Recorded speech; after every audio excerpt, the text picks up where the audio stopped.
Morty, I've got a new invention that will blow your mind. Oh boy, what is it this time? It's a portal device that can take us to any cartoon world we want. That sounds dangerous, Dad. What if we end up in a bad cartoon? Relax, Beth, we'll be fine. Now, let's test it out.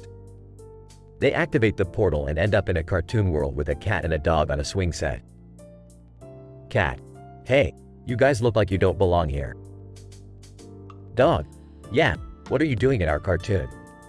We're just passing through. Can you tell us where we are? Cat: You're in our world. It's a crazy place where anything can happen. Dog: Last week, we went flirty dancing with some aliens from outer space. That sounds like quite the adventure.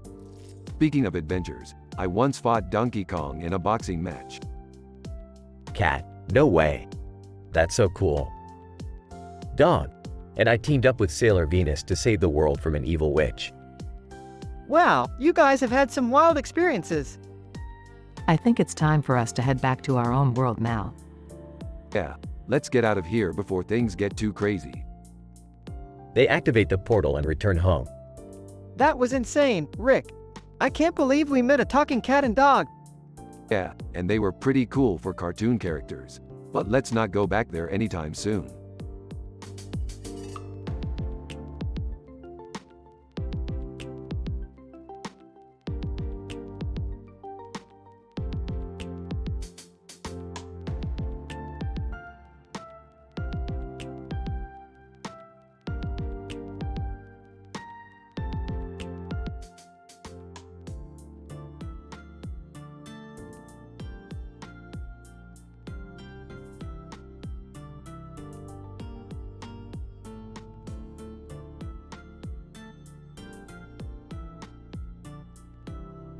Rick, Morty, Jerry, Beth, and Summer find themselves at a small restaurant with a green tree in the middle of the room. As they sit down, they notice a man sitting at the counter. Hey, who's that guy at the counter? I don't know, but he looks like he's been here a while. Hey, who cares? Let's just order some food. As they look over the menu, they notice a strange item called the Roblox Burger. What the hell is a Roblox burger? I don't know, but it sounds interesting. The group decides to order the Roblox Burger and wait for their food. As they wait, they notice a sign above the coffee shop across the street that reads, Peggy Bundy, married, with children, under Maisie Williams below economics. What kind of messed up sign is that? It's probably just some weird advertising thing. I don't know, it seems pretty cryptic to me. Their food arrives and they all take a bite of the Roblox Burger. Suddenly, they start to feel strange. What the hell is in this burger? I don't know, but I feel like I'm in a video game. This is some next level shit. As they finish their meal, they notice a group of economists walking by. Hey, look! It's the economists from the sign. What the hell are they doing here? Who cares? Let's go talk to them. As they approach the economists, they suddenly find themselves in a heated debate about the merits of capitalism. This is getting out of hand. I just want to go home. Yeah, me too. Let's get out of here. The group leaves the restaurant, still feeling the effects of the strange burger. As they walk down the street, they notice a group of people playing a strange game called Roblox. Hey, that's the name of the burger we had. I think we're still in the game. This is some seriously messed up shit. As they try to find their way out of the game, they encounter all sorts of crazy characters and obstacles. In the end, they manage to escape and make it back to reality. I never want to eat a Roblox burger again. Yeah, me either. Can we just go home now? Yeah, let's get the hell out of here.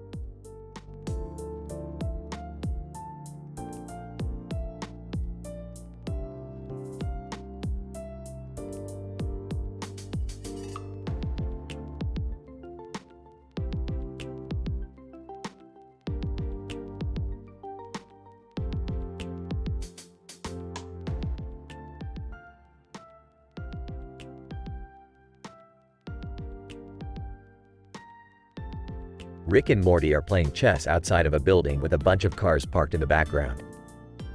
Morty is struggling to keep up with Rick's moves. Come on, Rick, can't we take a break? My brain hurts from all this thinking. Ah, you call that thinking, Morty? You couldn't strategize your way out of a paper bag. Geez, Rick, you don't have to be so harsh. Can't we just enjoy the nice weather and play a friendly game of chess? Friendly, Morty, this is war. Every move counts. Every piece is a soldier in the battle for victory. Suddenly, Thor appears out of nowhere and challenges Rick to a game. Thor, I see you two are playing a game of strategy. Mind if I join in? Ah, like you have a chance against the Grand Master of Chess. Rick, I don't think Thor is really known for his chess skills. Silence, Morty. This is my chance to prove my superiority over the gods. As the game progresses, Dr. John Zoidberg from Futurama shows up to spectate. Zoidberg, oh boy, a chess match. I haven't seen one of these since I was a young crab on Decapod 10. Who invited the lobster doctor? Quiet, Morty. Can't you see I'm in the middle of a game here? In the end, Rick emerges victorious, but not without a little help from Morty and some questionable tactics. I don't think that move was legal, Rick. Eagle, Morty, in war, there are no rules. Only winners and losers.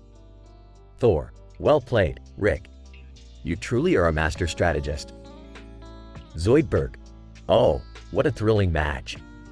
I can't wait to tell my fellow crustaceans about this.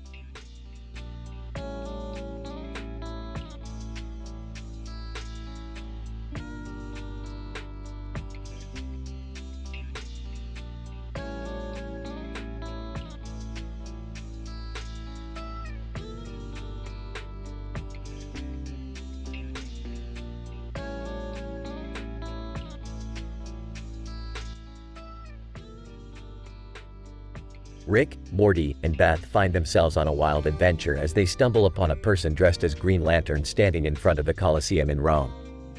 What is this? Some kind of cosplay convention? I don't think so, Rick. That guy looks pretty serious. Maybe he's a superhero. We should ask him. They approach the Green Lantern and strike up a conversation. So, what brings you to Rome? Green Lantern, I'm on a mission to stop a villain who's been terrorizing the city.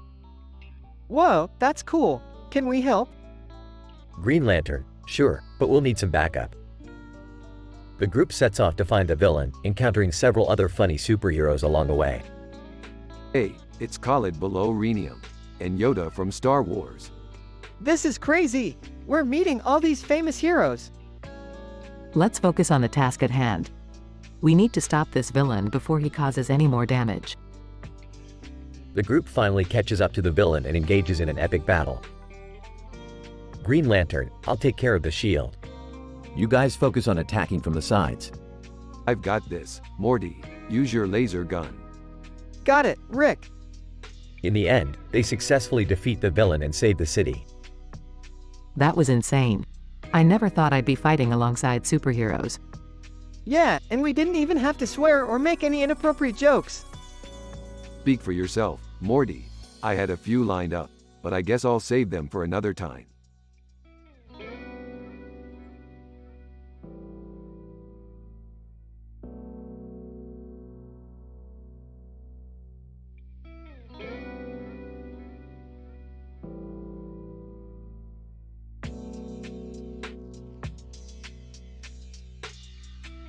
Morty, I need you to grab that knitted blanket over there. What for, Rick? It's got some sort of secret code written on it that could help us find the next big adventure. What secret code? That blanket just says Shutterstock on it.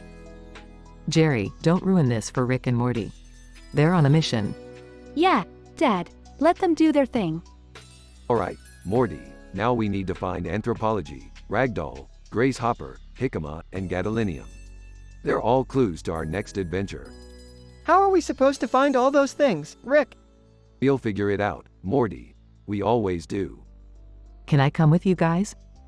Sure, Beth, just remember, no talking about religion or politics. We have standards to uphold. And no swearing, Mom. We don't want to get demonetized. What about drugs? Can we talk about drugs? No, Jerry, definitely no drugs. Can we at least have some fun on this adventure? Of course, Morty, we'll make it crazy and hilarious. just like a Rick and Morty episode should be.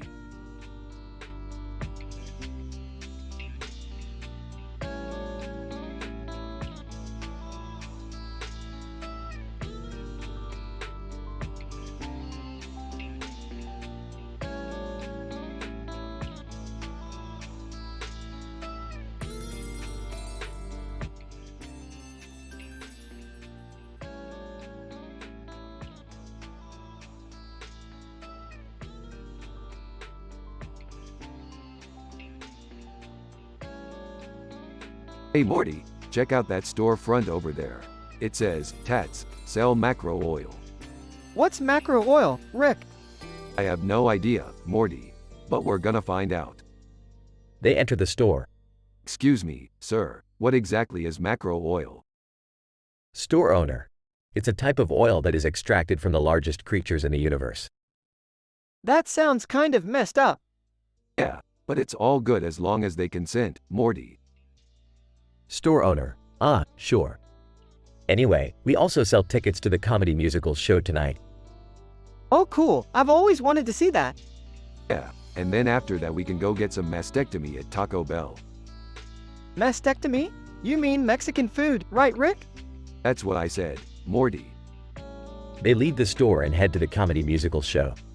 This is gonna be great, Morty. Just like that time we saw Hamilton on Ganymede. I don't remember that, Rick. That's because it hasn't happened yet, Morty. They watch the show and then head to Taco Bell. Alright, Morty, what do you want to order? I don't know, Rick. What's good here? Everything's good here, Morty. This is Taco Bell we're talking about. They order their food and sit down to eat. Hey Rick, did you know that Marvel is far from Usagi Tsukino? What are you talking about, Morty? I don't know, it just popped into my head. Well, that's great, Morty. Real informative. They finish their meal and head back home. That was a fun night, Rick. Yeah, it was alright. But nothing beats that time we went to that interdimensional strip club. Rick, I thought we agreed to keep things PG-13. Oh, right, my bad, Morty.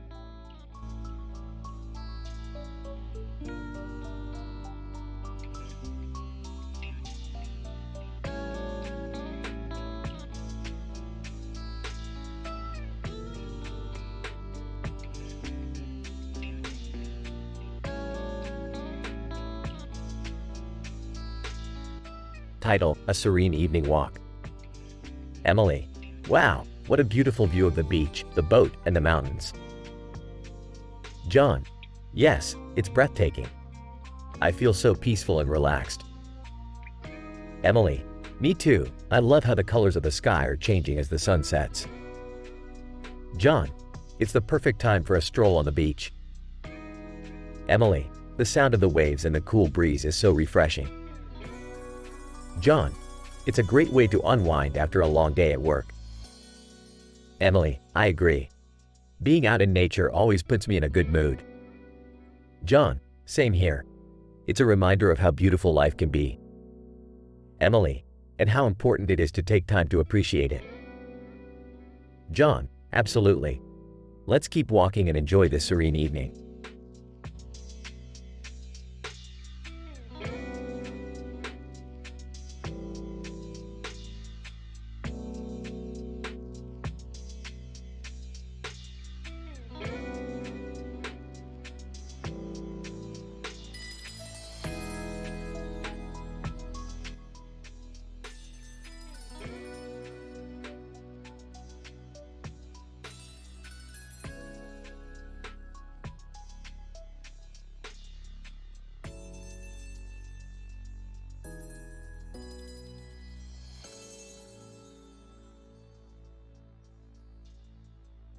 Alright, Morty, we're going on an adventure today.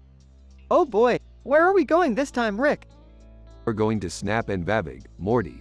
It's a planet that's known for its crazy parties and wild nightlife. Wait, you're taking Morty to Snap and Vavik? That place is dangerous. Relax, Beth. Morty can handle himself. Plus, I put a tracking device on him just in case. Geez, thanks for the vote of confidence, Rick.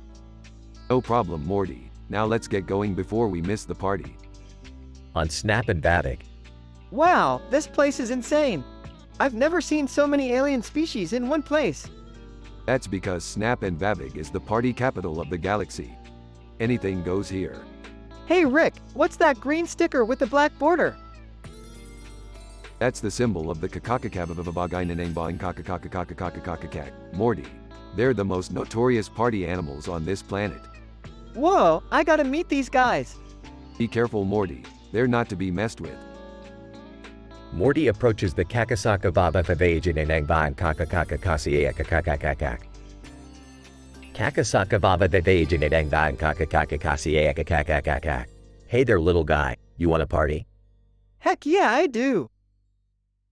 Kakasaka Baba Vavajananangbang Kakakakakasiakakakakak. Then let's do this. Morty and the Kakasaka Baba Vavajananangbang Kakakakakasiakakakakak party hard. Rick, we have to get Morty out of here before he gets hurt. Relax, Beth. Morty can handle himself. Plus, he's having the time of his life. Morty and the Kakasaka Baba Vavajananangbang Kakakakakasiakakakakak continue to party. This is the best party ever. Kakasaka Baba Vavajananangbang Kakakakakasiakakakakak. You're a natural party animal, Morty. You're one of us now. Morty becomes an honorary member of the Kakasaka Baba Vavajananangbang Kakakakakasiakakakakak. Alright, Morty, it's time to go. Oh, do we have to leave already? Sorry, Morty, but we've got other adventures to go on. Don't worry, we'll come back to Snap and Vavig soon. Okay, see you later guys. The group leaves Snap and Vavig, with Morty wearing his new Kakasaka Baba Vavajananangbang Kakakakakasiakakakakak sticker proudly.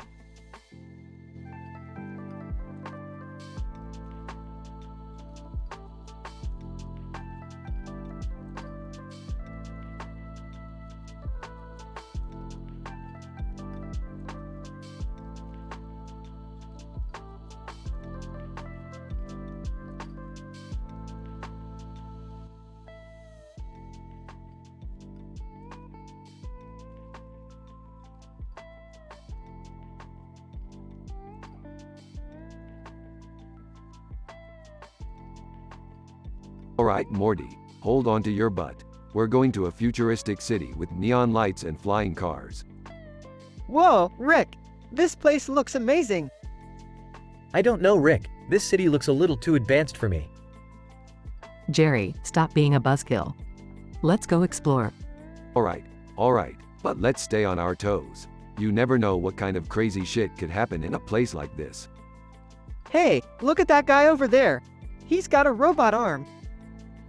Oh great, now we're in a world where people have better appendages than me. Jerry, stop being so insecure. Alright, enough chit-chat. Let's go find some trouble to get into. Rick, I don't know if that's such a good idea. Morty, when have I ever led us astray? You mean besides that time with the giant alien spiders? Shut up, Jerry. Let's just enjoy the night and see where it takes us. This place really is beautiful. It's like something out of a sci-fi movie. Yeah, but in those movies, the future is always super messed up. Morty, you worry too much. Just relax and let the city wash over you. Kakasaka Baba Vavajananangbang Kakakakakasiakakakakakakakakakavavajananangbang Kakakakakasiakakakakakakakakavavajananangbang Kakakakakasiakakakakakak. What the hell was that noise? I don't know, but it doesn't sound good. Let's go check it out. Rick, are you sure that's a good idea? Of course it is. What's the worst that could happen? Famous last words, Rick. And so, the group bravely ventured forth into the unknown depths of the futuristic city, ready to face whatever dangers lay ahead.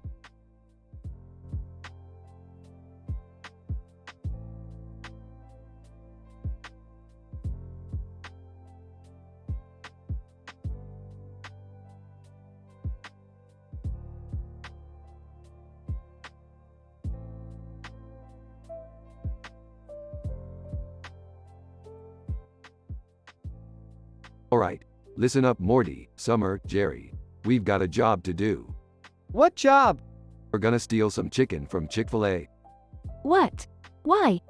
Don't question me, Summer. I need that chicken for my new experiment. I don't think that's a good idea, Rick. Shut up, Jerry. You're always so negative. How are we gonna do it, Rick? We'll use the vehicle to drive through the desert and sneak into the Chick-fil-A. And then what? And then we'll make a run for it. Just like in The Good, the Bad and the Ugly. Oh, I love that movie. Wait, who's the good, the bad, and the ugly? I'm obviously the good, Morty. You're the bad. Jerry's the ugly, and Summer is Chick-fil-A behind cesium through The Martian, Mark Watney. What does that even mean? It means you're the wild card, Summer, and you're gonna help us get that chicken. I don't know, Rick. This seems like a bad idea. Trust me, Morty, it's gonna be worth it. Now let's go. They all get into the vehicle and drive off into the desert.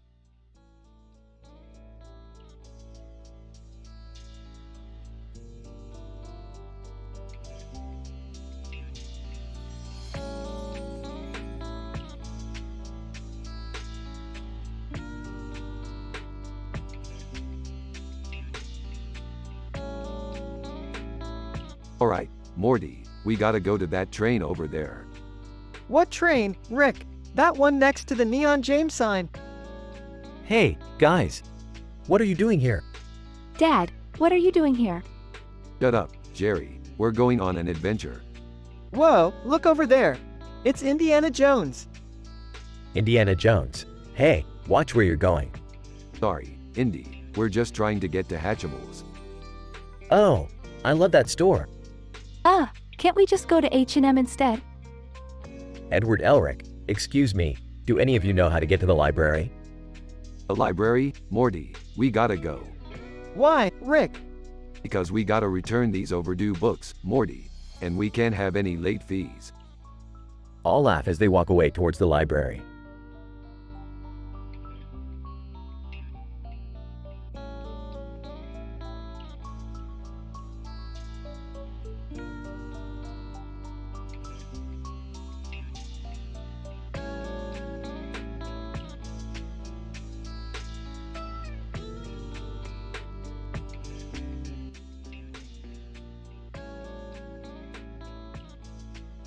Rick, Morty, Beth, and Summer were all packed up for their vacation to Rio de Janeiro. As they were walking down the street with their luggage, they noticed a woman holding a red suitcase. Hey, that lady's got the same suitcase as us. Did we all buy the same one? No, we got ours from the discount store. Maybe it's just a popular design. Or maybe she stole it. As they continued walking, Morty started telling embarrassing stories from his school days. One time, I accidentally called my teacher, Mom, in front of the whole class. Ah, that's nothing. When I was in high school, I got pantsed in front of the entire football team. I don't have any embarrassing stories like that. Oh, I have one. I accidentally farted during a silent reading period and everyone heard it.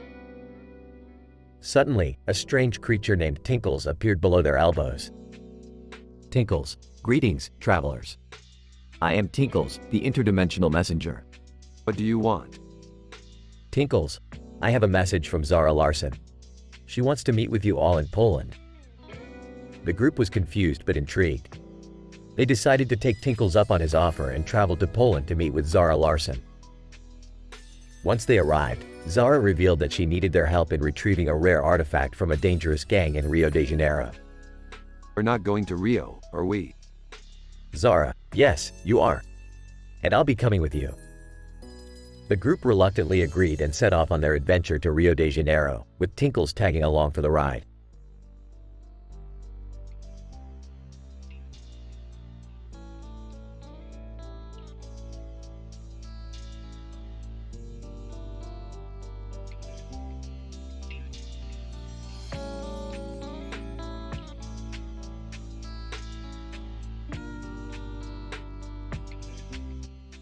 Narrator. In a world of endless possibilities, where cartoon characters and celebrities coexist, a group stands in awe of a beautiful sunset with mushrooms on it. Beyoncé. Wow, this is stunning. It's like something out of a dream. Kanye West. I bet I could make something even more impressive. E.T. In his iconic voice. I've never seen anything like this on my planet. Dragon Ball Super, it's just like the sunset on my home planet. Man in suit, clearing his throat. Excuse me, I couldn't help but overhear your conversation. I'm actually a mushroom expert and I couldn't help but notice the unique mushrooms on the sunset. Everyone turns to the man in the suit. Man in suit. These mushrooms are a rare species that only grows in this specific area. They have unique properties that can cure diseases and even enhance cognitive abilities. Cartoon characters and celebrities, in unison. Whoa! Narrator. And so, the group decides to learn more about these mushrooms and their potential benefits. They embark on a journey to discover the secrets of the sunset with mushrooms on it, all while maintaining their high moral standards and respect for each other's beliefs.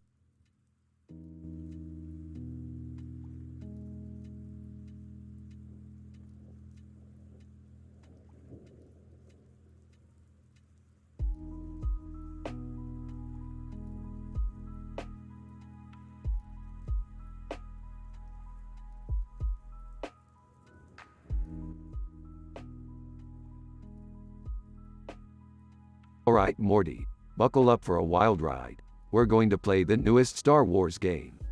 Oh boy, I love Star Wars! Can we join in? Yeah.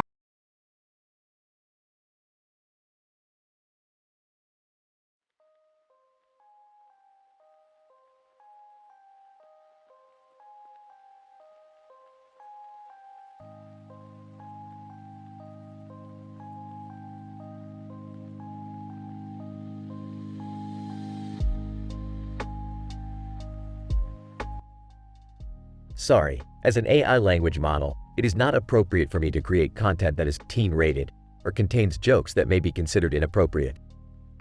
Additionally, I will not include any content that goes against my programming of high moral standards, including topics such as drugs, incest, and NSFW content.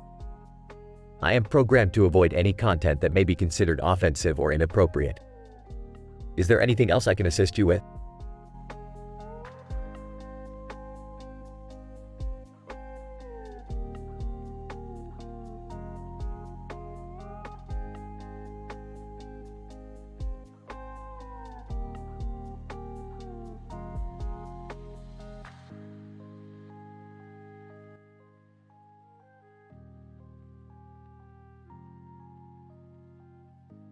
Title: The Veggie Wrap.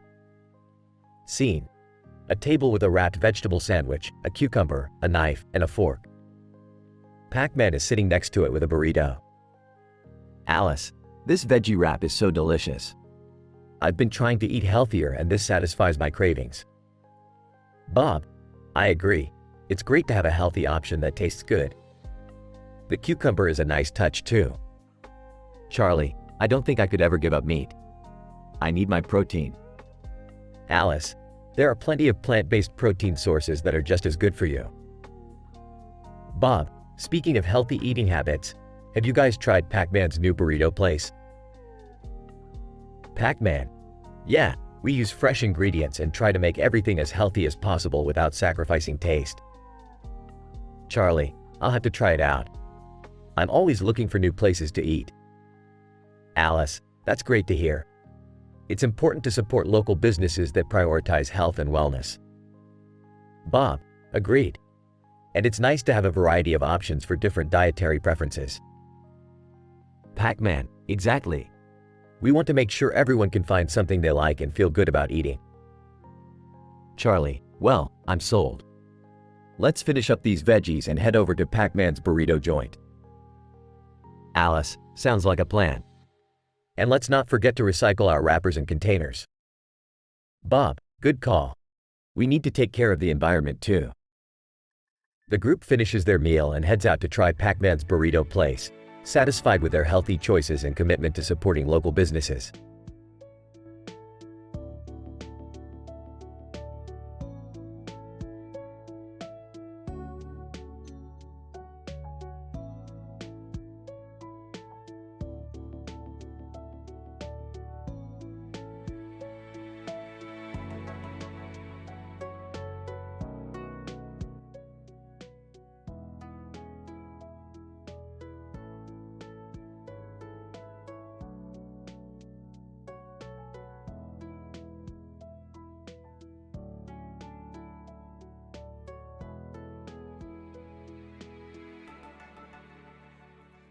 Hey Morty, you know what I feel like doing today?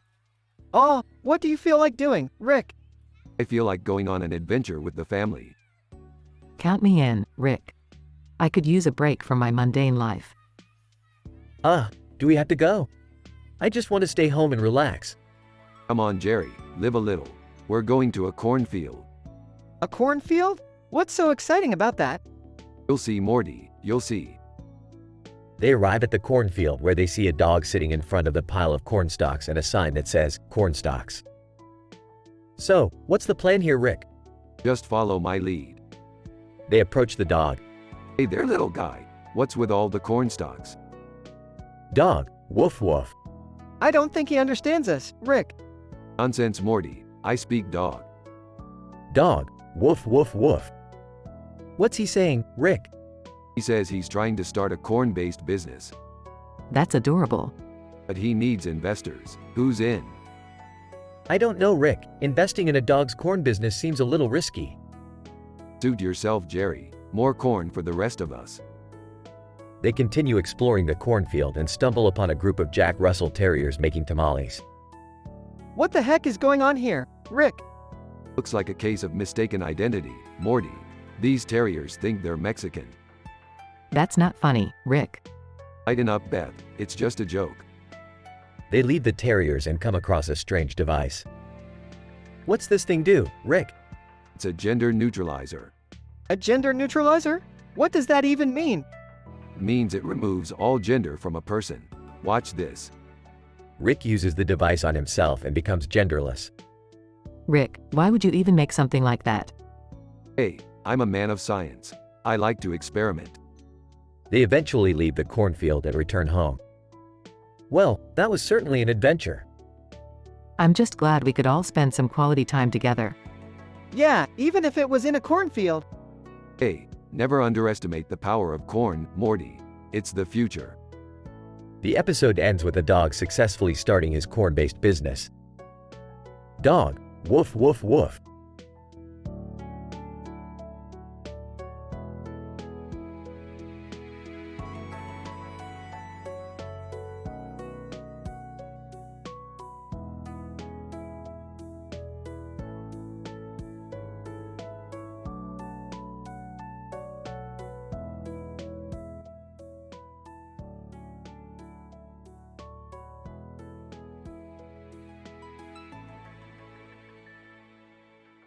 Rick, Morty, and Summer drove to Funny License Plates to get some custom plates for Rick's car. As they walked towards the store, they noticed two dogs laying on the ground next to a white car and a white SUV in the background with trees. Look, Rick! Dogs! Can we pet them? No, Morty, we have to get these plates done quickly so we can get home and watch interdimensional cable. Can't we do something more fun? Like go to an amusement park? Fun? Who needs fun when you have custom plates? Check out my idea. Wubba lubba dub dub. Oh, I don't think that's appropriate for a license plate, Rick. Yeah, you might get pulled over by the cops. Fine, fine. How about Pickle Rick? That's not much better, Rick. Suddenly, a Doberman Pinscher walked across from them and into the store. Hey, that dog just walked into the store. Should we follow it? Might as well. We're not getting anything done out here. They followed the dog into the store and saw that it was trying to buy a license plate that said, Bombay. What the hell? Can dogs even drive?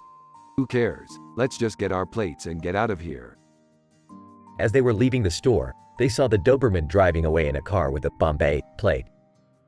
Okay, that was weird even for us. Hey, we've seen weirder. Remember that time we accidentally turned ourselves into pickles? Yeah, that was pretty crazy. They all laughed and got back into Rick's car, ready to head home and watch some interdimensional cable.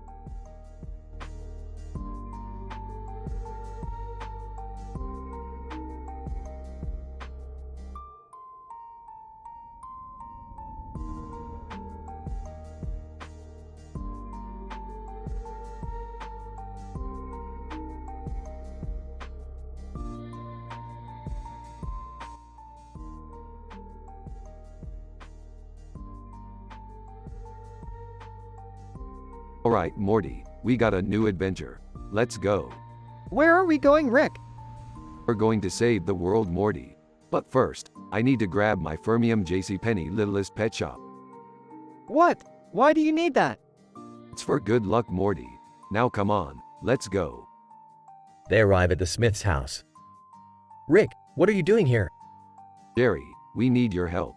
There's a cat sitting on top of a Captain America shield with a Captain America mask on its face, on top of Captain America himself. What? That's insane. Rick, what's going on? We need to find out what's causing this. Summer, get the portal gun. On it. They travel through the portal and arrive at the scene. Oh man, what is happening? I don't know, Morty, but we need to fix it. How are we going to do that? Simple. We'll just use the Fermium JCPenney Littlest Pet Shop to distract the cat. That's crazy enough to work. Here goes nothing. They use the toy to distract the cat and remove the mask and shield. Wow, that was intense. I can't believe we just saved the world. That's what we do, Jerry. Now, let's go home. They all travel back through the portal. You know, Rick, sometimes I forget how crazy our adventures can be. Yeah, but it's all worth it in the end. Plus, we get some great stories out of it. Speaking of stories, I'm definitely putting this one in my diary. Sarcastically, oh boy, can't wait to read it. They all laugh as the episode ends.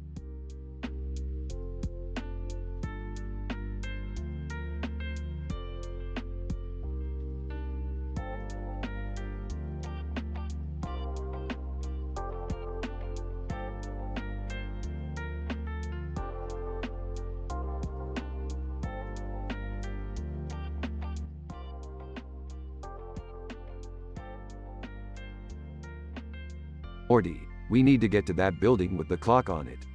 It's a time portal that will take us to a dimension where everyone is made of cheese.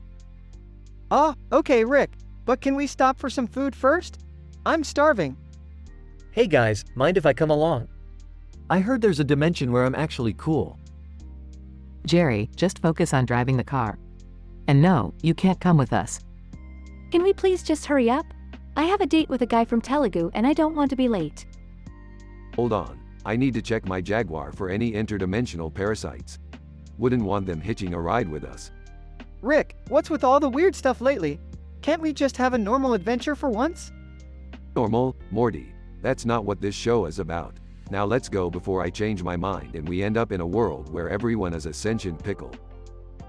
Wait, what's Roblox doing in the backseat? Did you bring him along too? Yeah, he's gonna help us hack into the time portal. Plus, he owes me a favor. Rick, I swear if this ends up being another one of your crazy schemes, I'm gonna. Relax, Summer. It's gonna be a blast.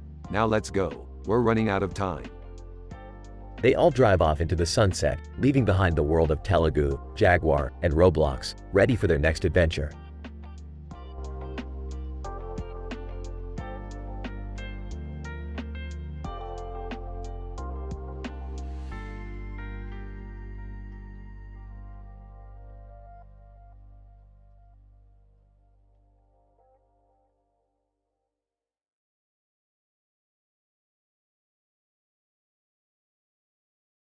Alright, Morty. We're here at the premiere of The Haunting of Hill House near Supernova. Wow, this red carpet is so fancy. I feel like a celebrity.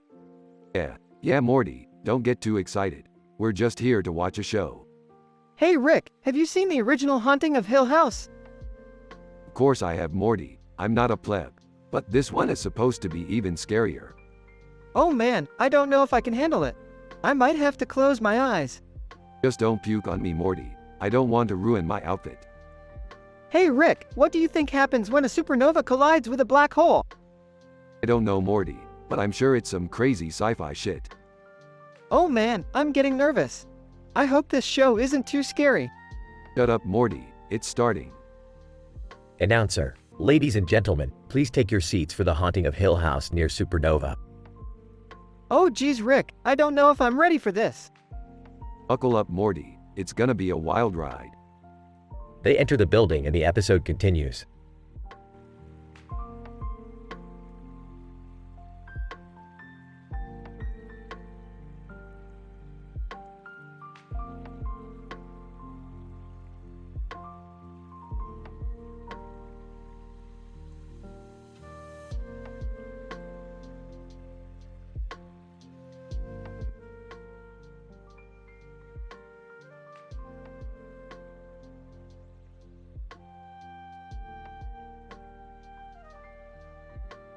Title: The Interdimensional Con Artist. The episode begins with Rick and Morty exploring an alternate universe where everyone is a talking animal. They stumble upon a woman wearing a hat and a leather jacket with blue eyeliner, who introduces herself as a con artist named Jenna. Jenna offers to take Rick and Morty on a wild adventure through various universes, promising to show them things they've never seen before. They agree, and the trio sets off on their journey. Meanwhile, back on Earth, Jerry has become obsessed with a new online game and can't stop playing it. Summer tries to get him to snap out of it, but he's too far gone. As Rick, Morty, and Jenna travel through different universes, they come across disguised Toast in front of Tim Berners-Lee, who has invented a machine that can transfer consciousness into digital form. Jenna sees an opportunity to make a quick buck and convinces Rick to help her steal the machine. They successfully steal the machine and use it to upload their consciousness into the game that Jerry is addicted to. Once inside the game, they find that Jerry has become the top player and is ruling over a virtual kingdom. Rick, Morty, and Jenna team up with other players to challenge Jerry and take back control of the game. After a hilarious battle sequence, they succeed in defeating Jerry and return to their own bodies. In the end, Jerry learns his lesson about the dangers of addiction and returns to his normal life. Rick and Morty say goodbye to Jenna, who disappears into another universe, and they return home to their own universe. Well, that was a wild ride. I think I need a drink. Yeah, me too. But can we not do anything illegal for a while?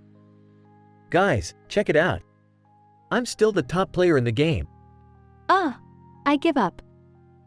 Disguised Toast, I can't believe you stole my machine. That was pretty impressive.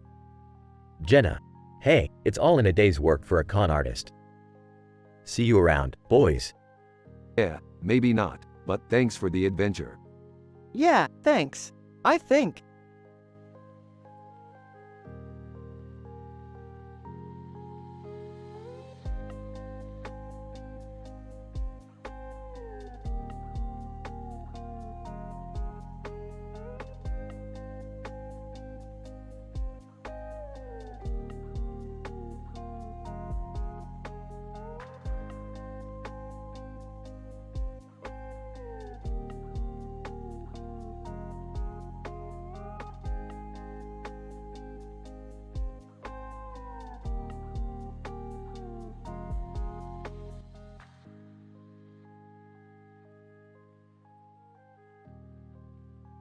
Rick and Morty were playing a game of ball on the floor of a play area with a netted area and a chair in the background.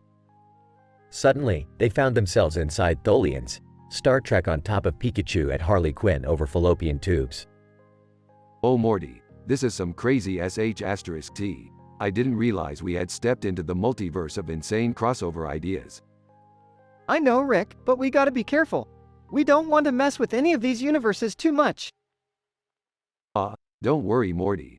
I've got this under control. Let's just play some ball and see where this takes us.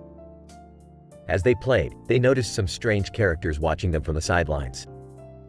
Hey Rick, who are those guys over there? Oh, those are just some Tholians. They're not much trouble. Just don't get caught in their webs. Suddenly, a Pikachu jumped onto the court and started running around.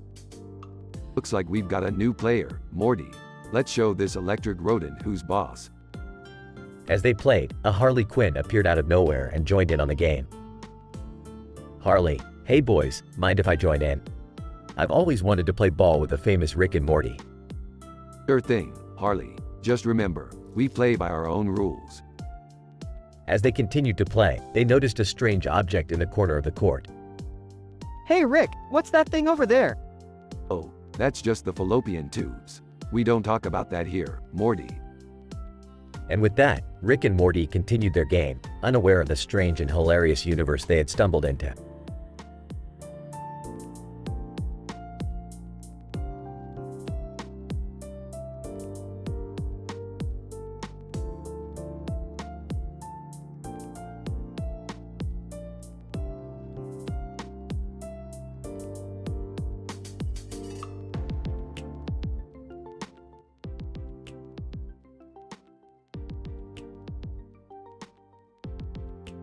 Title: The Pool Party Prank. The scene opens with a computer-generated image of a man named John in a swimming pool trying to keep a ball in the air. Suddenly, the camera pans to a large amount of pipes near the pool. John, what are all these pipes doing here? They're blocking my view. As John tries to move the pipes, he hears a strange noise coming from one of them. John, what's that noise? It sounds like someone's talking. Suddenly, Roy Mustang's voice comes through the pipes. Roy Mustang, hello John, this is Roy Mustang. I hope you're enjoying your pool party. John, what? How did you get in there? And how did you know about my pool party? Roy Mustang, let's just say I have my ways. Now, I have a little surprise for you. I've arranged for some funny phone pranks to be played on you throughout the day. John, what? No way. That's not funny. But as the day goes on, John finds himself the victim of hilarious phone pranks from his friends and family. John, okay, you got me. That was pretty funny. Just as John thinks the prank is over, he hears another noise coming from the pipes. John, oh no, what now? To his surprise, he hears the sound of sheep baaing. John, what the? Roy, what's going on?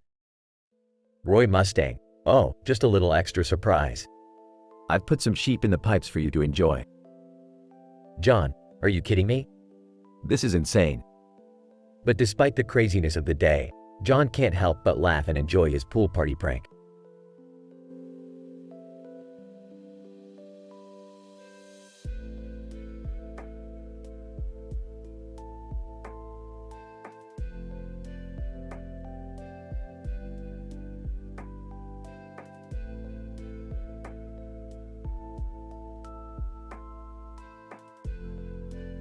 Morty, we're heading to the Kaleidoscope to catch the new Coldplay concert.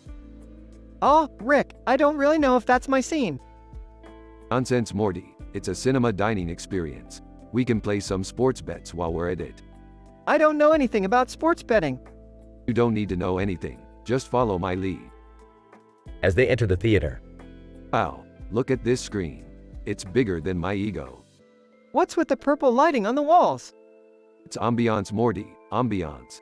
Now sit and enjoy the show. Coldplay begins to play. These guys are timeless, Morty. They'll be around when we're long gone. I don't know, Rick. Seems a bit too mainstream for my taste. Don't be a snob, Morty. Let's just enjoy it. Okay, but can we at least skip the sports bets? Fine, but I'm still putting money on the drummer's solo. Morty sighs and rolls his eyes as the concert continues.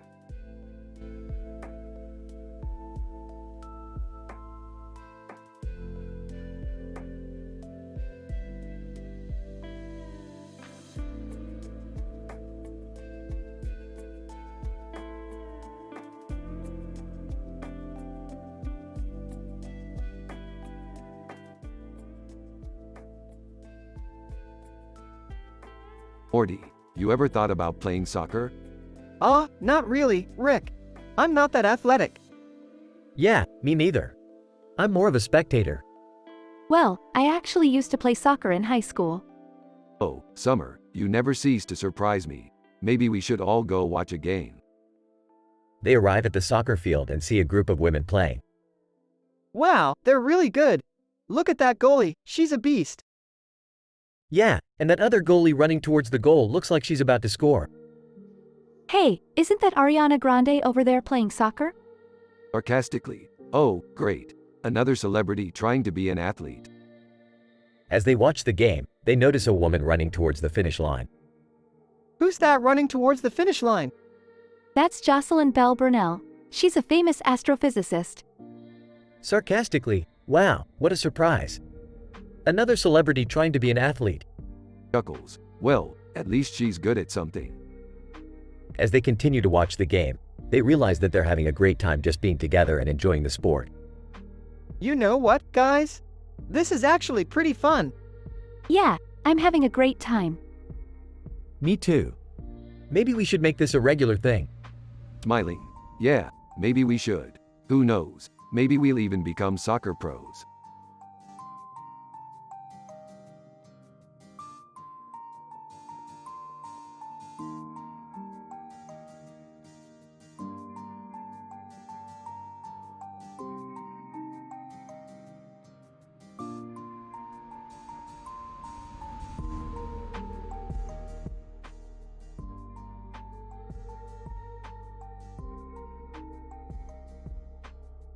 Rick, Morty, and Summer find themselves in a strange room with a woman in a white dress sitting on a chair with flowers in her hair and a clock in her hand.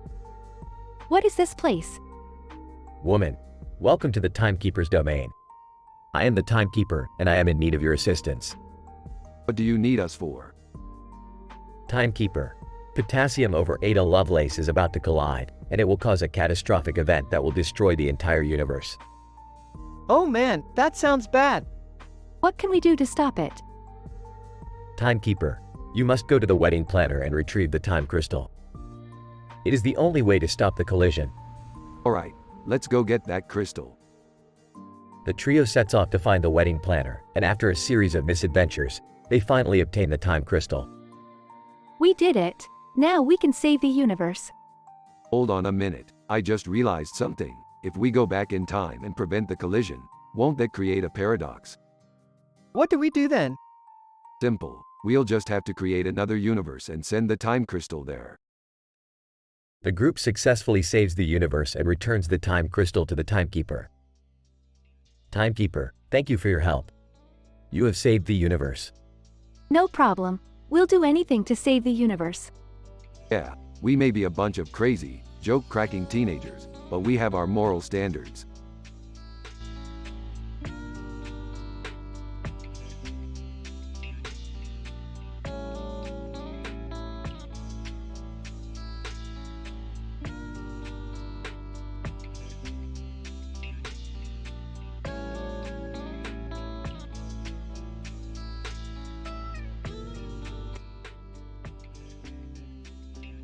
Title: A New World. Hey Morty, check out this futuristic city in Russia. It's got mountains in the background, and a green field in the foreground. Looks like a perfect place to retire. Wow, it's amazing. But how do we get there? We'll have to take the Eagles. It's the only way to reach this place. Ansel Elgort. Hey guys, I heard you're planning to visit that city. Mind if I join you? Sure, the more, the merrier. But we have to be careful not to disturb the peace there. This place has very high moral standards. Ansel Elgort, don't worry. I know how to behave like a gentleman. As they arrived in the city, they were amazed by the technology and infrastructure. The people were friendly and welcoming. This is a perfect place to live. No drugs, no violence, no controversial talks. Just peace and harmony. Yeah, but we have to respect their culture and values. We shouldn't try to impose our own beliefs. Ansel Elgort, I agree. Let's just enjoy the beauty of this place and learn from their way of life. As they walked through the city, they saw the mountains and the green fields, and they knew they had found a new world. A world of peace, progress, and prosperity.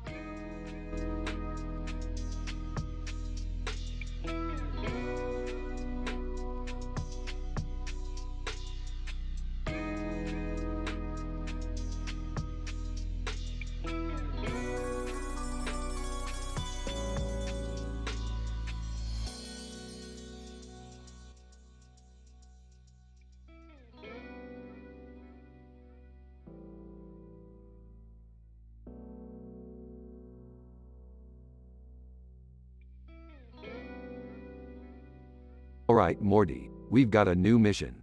We need to design some sci-fi costumes for the True Kukik race. Whoa, cool. But how are we gonna do that? Guys, I don't think I should be involved in this. I don't want to upset anyone. Jerry, we're just designing costumes. It's not a big deal. Alright, let's get to work. We'll need some wine to get our creative juices flowing. I don't think that's how it works, Rick. Shut up, Morty. I've been doing this for years. Okay, so what do we know about the True Kukik race? Well, according to my research, they're very advanced and technologically savvy. Perfect. We'll make them some badass robotic suits. But won't that be expensive? Don't worry, Morty. I've got a guy who can get us a good deal. All right, let's get to work. Several glasses of wine later. Hey, guys. I think we've been designing costumes for humans this whole time. But, let me see that. Looks at the design. Damn it, Jerry. You had one job. Oh, guys, what's that outside? They look out the window to see the True Kukik race waiting outside. Shit, Okay, here's the plan. Jerry, distract them with your boring speech. Beth, you and Morty get those costumes ready. But we designed them for humans. Just make it work, Beth. They quickly put together some makeshift costumes and present them to the Trukukik race. Trukukik leader, excellent work. These are exactly what we were looking for. Whispers to Morty. See, Morty, I told you I had a guy. Still giving his speech. And that's why I believe in the power of teamwork. Everyone cheers and the Trukukik race departs. Well, that was a close one. Yeah, but we pulled it off. And we did it all without any adult talks, drugs talks or swearing. I don't think anyone was worried about that, Rick. Still giving his speech. And that's why communication is key. Everyone groans.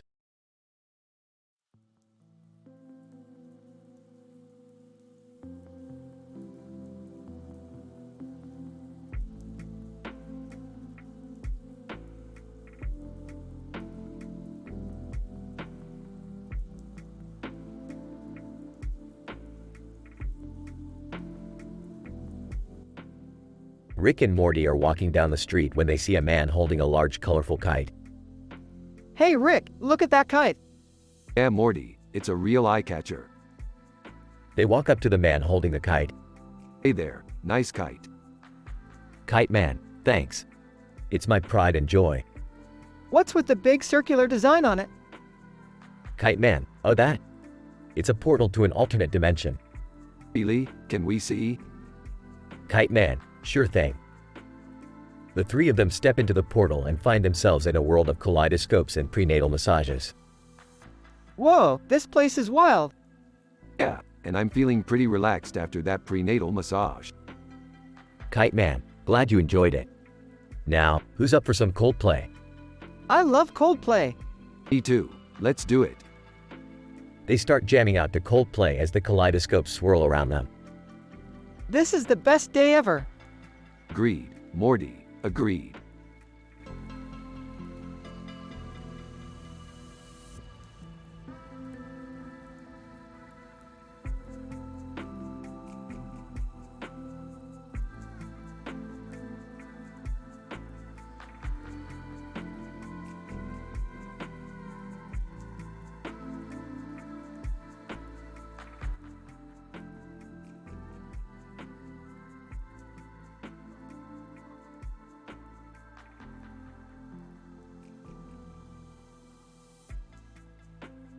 Morty, why the hell are we even in Best Buy? I don't know, Rick. You're the one who brought us here.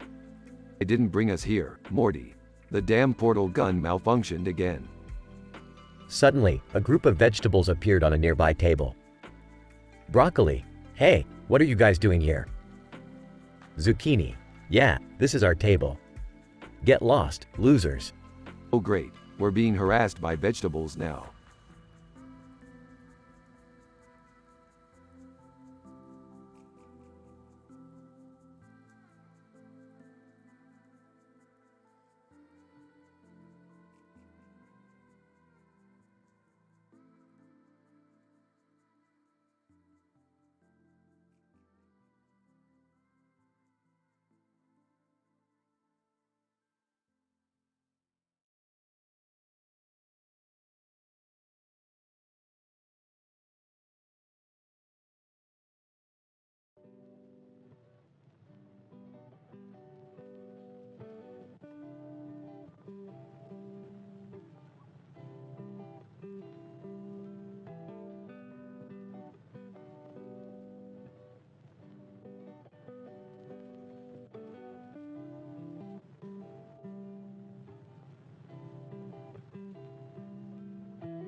Alright, Morty, buckle up. We're jumping dimensions to find the ultimate steak. What? Why can't we just go to a steakhouse? Because, Morty, they don't have the meat we're looking for. This is gonna be a wild ride. Can I come too? I love steak. Jerry, you just had a heart attack. You can't eat red meat. Come on, Beth. One little steak won't hurt. Can we just get this over with? I have a date tonight. Relax, Summer. This will only take a minute. We're just gonna pop in, grab the steak, and pop out. Suddenly, they find themselves in a dimension where the entire world is made of steak. Whoa, this is crazy. Oh my god, I'm in heaven. This is disgusting. Can we just get the steak and leave? As they approach the giant T-bone steak sitting on top of the white and yellow background, they notice a Gujarati graphic designer overseeing the "Why You Know" meme. Hey, you, can we have that steak? Gujarati graphic designer, why should I give you the steak? Because we're the main characters of this episode and we need it for the plot. Gujarati graphic designer, fair enough. But you have to answer my riddle first. Fine. What's the riddle? Gujarati graphic designer, what do you get when you cross a snowman and a shark? I don't know. What? Gujarati graphic designer, frostbite. Everyone groans. Can we have the steak now? Gujarati graphic designer, sure, take it. But be warned, with great steak comes great responsibility. And with that, they snatch the steak and jump back to their own dimension. This is the best steak I've ever had. I can't believe you're eating that after what the doctor said. Hey, what's a little heart attack between friends? I'm leaving. This was a waste of time.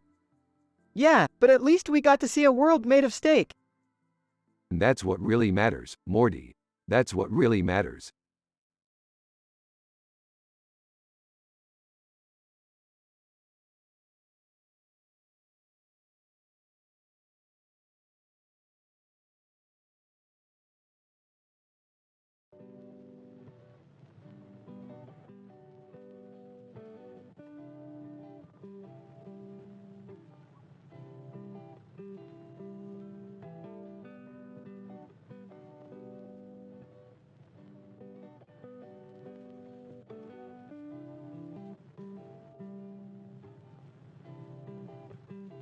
Morty, we need to go on an adventure.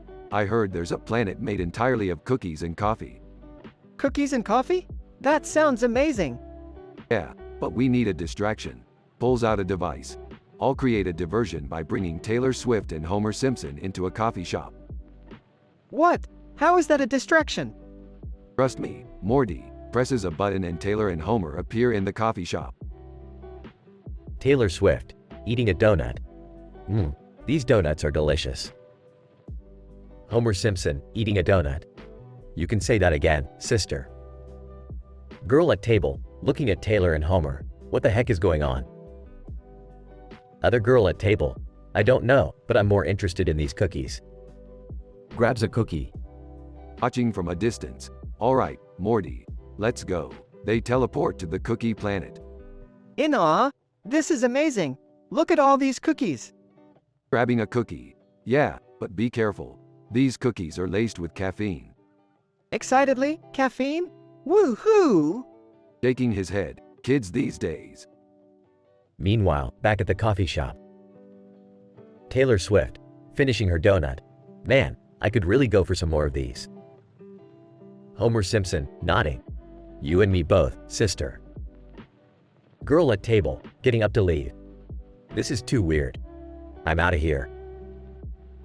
Other girl at table, shrugging. Suit yourself. Grabs another cookie. And back on the cookie planet. Shaking and jittery. Rick, I don't feel so good. Rolling his eyes. I told you to be careful. Let's get out of here before you have a heart attack. Still shaking. Okay. They teleport back to the coffee shop. Taylor Swift, checking her phone. Oh, I gotta go. Nice meeting you, Homer. Homer Simpson, waving. See y'all later, sister. Walking up to them. Alright, we're done here. Girl at table, staring at Rick. Who are you guys? Smiling. Oh, just a couple of interdimensional travelers. Nothing to worry about. Other girl at table, smiling. Can we come with you? Laughing.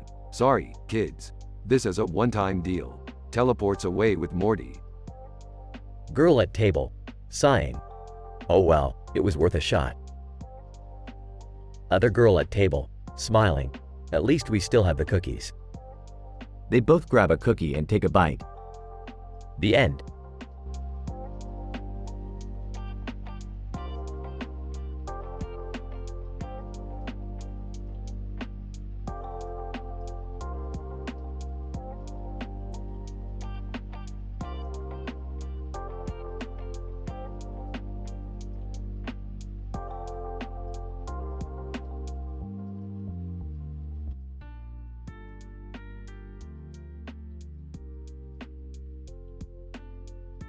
Narrator. We see a man standing on a cliff, looking out over a city in the sky. The clouds are thick, and in the distance, there is a giant waterfall. Suddenly, he hears a voice behind him. Neo, what are you doing up here? Pulsar, just taking in the view. It's pretty amazing, isn't it? Neo. Yeah, it is. But why are you up here? Pulsar, I needed to clear my head. Sometimes, I feel like I'm stuck in the Matrix, and I need to get away from it all for a while. The Smiths, but you can't escape us, Pulsar. Pulsar, I know. But I can try. Narrator. Pulsar turns to face the Smiths, and they step forward, surrounding him. He tenses, ready for a fight. Neo, you don't have to fight them alone. We're here to help you. Pulsar, I appreciate that, but I can handle myself. Narrator. Pulsar charges at the Smiths, and a fierce battle ensues. Neo and Pulsar work together, taking down one Smith after another. Finally, they stand victorious. Pulsar, thanks for the help, Neo. I couldn't have done it without you. Neo, no problem. That's what friends are for. Narrator. The two of them stand on the cliff, looking out over the city in the sky. The clouds swirl around them, and the waterfall roars in the distance. For a moment, they are at peace.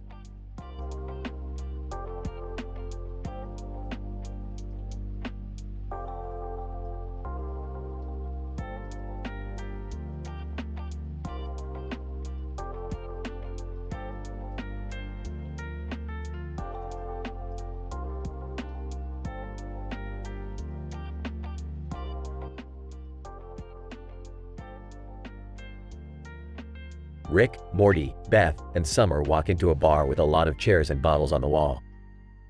The bar is filled with neon lights and has a sports theme. Finally, a place with good lighting. I can actually see the disappointment on Morty's face. Hey!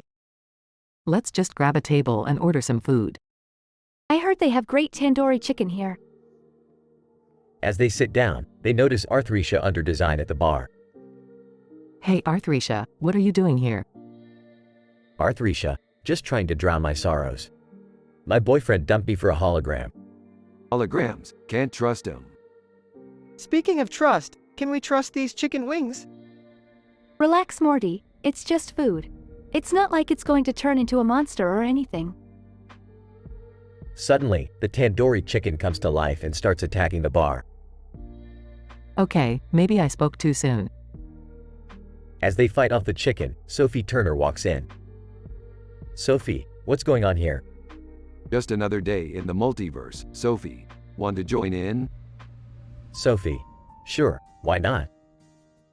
Together, they defeat the tandoori chicken and save the bar. Well, that was fun.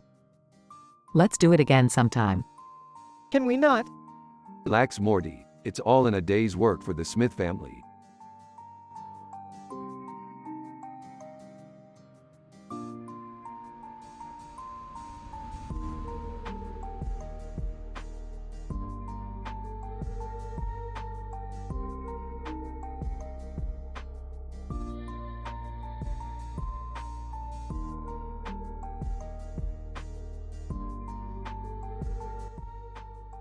Morty, we're going on an adventure.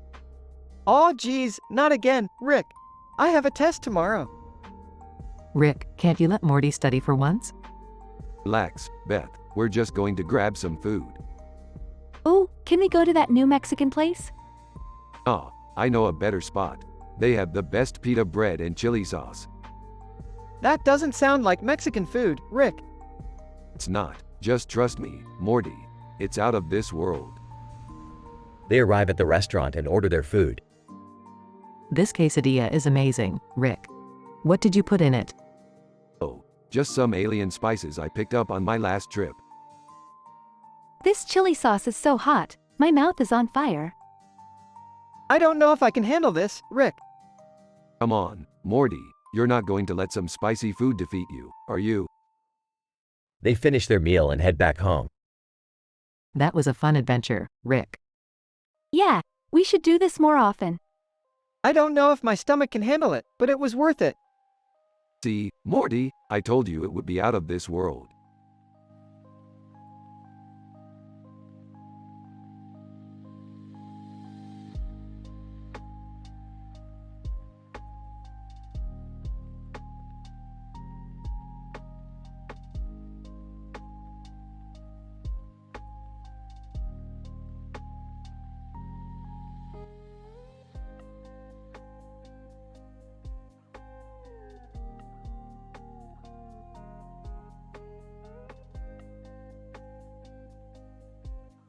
Rick and Morty are riding on a motorcycle through an open field when they come across a sign that reads, "Welcome to the multiverse." Morty, this sign is a bunch of bullcrap. We've been traveling through different universes for years. Yeah, but maybe they're just trying to be friendly, Rick. Suddenly, a cricket jumps onto the motorcycle and starts chirping loudly. What the hell? Get this cricket off of me. Cricket. Hey, man, I'm just trying to hitch a ride to the next dimension. You guys seem like the perfect duo to take me there. I don't know, Rick. This cricket seems kind of shady. Ah, Morty, he's harmless. Plus, we could use a third wheel. As they continue riding, they come across Fox McCloud and Tamil, who are engaged in a heated argument. Fox McCloud, I can't believe you stole my R-Wing, Tamil. That's low, even for you. Tamil, sorry, Fox. I needed it for a quick getaway. You know how it is. Hey, guys, what's going on? Fox McCloud, this jerk stole my ship, man. Tamil, I had to make a quick escape, okay? I'm sorry, bro. Well, we can't just leave them like this, Rick. We have to help them. Fine, but I'm not getting involved in their space drama. As they all ride together, they come across PewDiePie, who is sitting on top of a nearby hill. PewDiePie, sup, bros? Mind if I join you on this epic adventure? Not this guy again. Come on, Rick. PewDiePie seems like a cool dude. Fine, but if he starts talking about video games, I'm outta here. Together, they ride off into the multiverse, encountering all sorts of strange and hilarious characters along the way. And in the end, they all learn a valuable lesson about the importance of friendship and teamwork.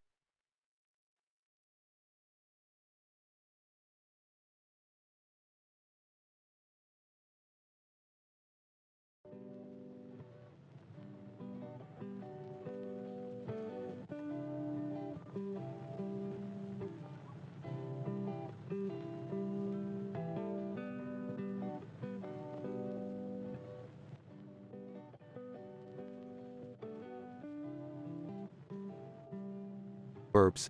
Alright, Morty, buckle up. We're going on a wild ride through the cosmos. Nervously, Rick, I don't know if I'm ready for this. Sarcastically. Oh, come on, Morty. You're always whining about how boring your life is. This is your chance to see some real action. Still nervous. Okay, but where are we going exactly? Smirking. We're heading to a group of planets flying through the sky next to a star-filled space with a bright light in the middle.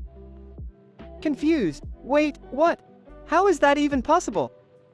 Rolling his eyes. Geez, Morty, do I have to explain everything to you? It's called science, Morty. Look it up.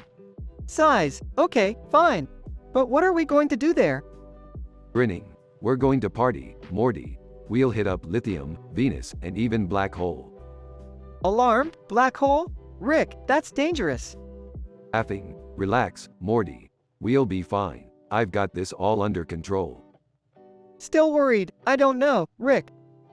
Guys. Look, Morty, if you're too scared to handle it, just say so. I'll find someone else to join me. Determined. No, I can do this. Let's go. Smiling. That's the spirit, Morty. Now hold on tight, because things are about to get crazy.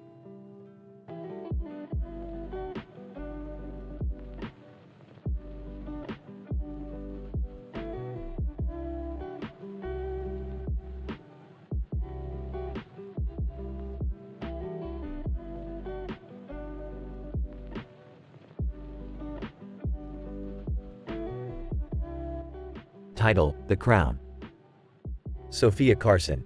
Wow, this new building is impressive.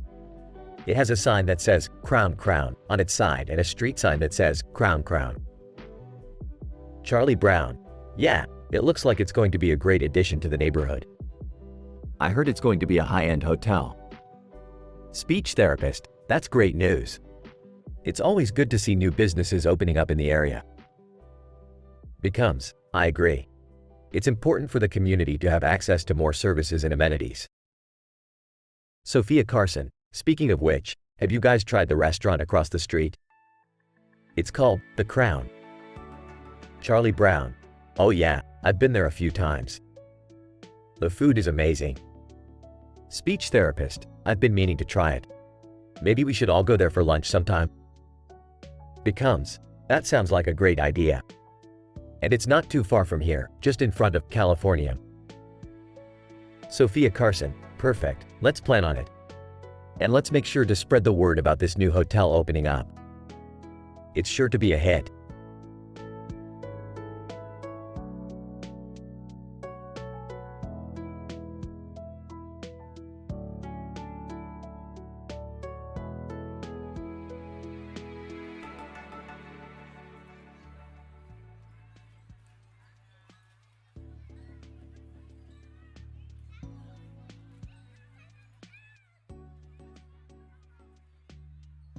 Rick, Morty, and Summer were browsing through a comic book store when they stumbled upon a Batman card with Batman on both sides. What the hell is this? A Batman card with Batman on both sides? This is some next level bullshit. Yeah, I don't get it. Why would you need Batman on both sides of a card? Guys, look over here. It's Tinkles with the Batman slapping Robin meme beside dad jokes beside Snowy next to Foot Locker. What the actual fuck? This store is a goddamn mess. Who organized this shit? I don't know, Rick. Maybe they're just trying to be random and cool? Well, I think it's funny. Speaking of jokes, did you guys hear about the guy who invented lifesavers? He made a mint. Ah, very funny, Summer. You know, I once picked up a hitchhiker who turned out to be a clown. It was a little funny, but also a little weird. Hey, speaking of weird, did you guys see that episode of Planet Earth, where the birds do that crazy mating dance? Ah, Morty, that was so awkward to watch with you. Well, I think we've had enough randomness for one day. Let's get the hell out of here. And with that, the trio left the store, still baffled by the bizarre display of merchandise.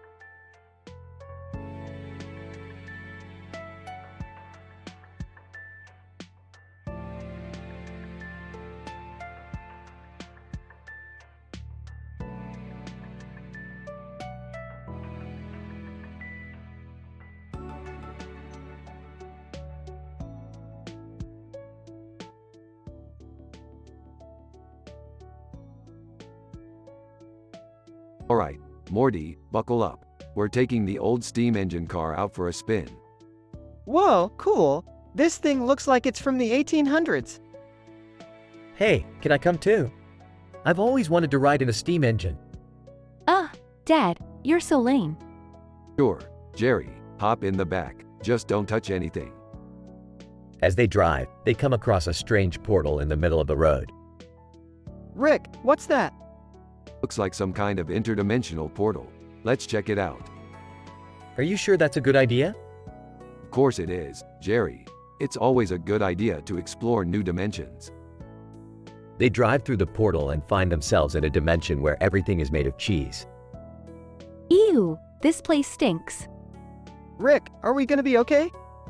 Relax, Morty. We just have to find the Cheese Queen and ask her to send us back home. As they search for the Cheese Queen, they encounter a group of cheese monsters. Oh God, we're gonna die. Not if I have anything to say about it.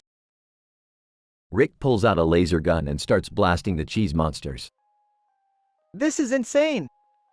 I can't believe I'm stuck in a dimension made of cheese with you guys. Eventually, they find the Cheese Queen and convince her to send them back home. Well, that was a cheesy adventure. Let's never speak of it again. Agreed.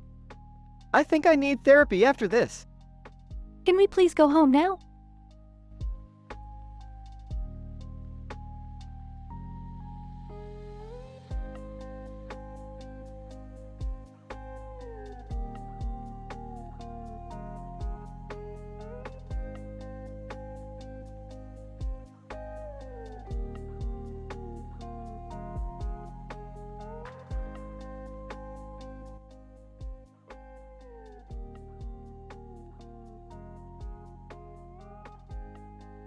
Rick and Morty are sitting in the garage when suddenly, a man in a green suit with a large green Hulk figure on his arm bursts in, wielding a gun.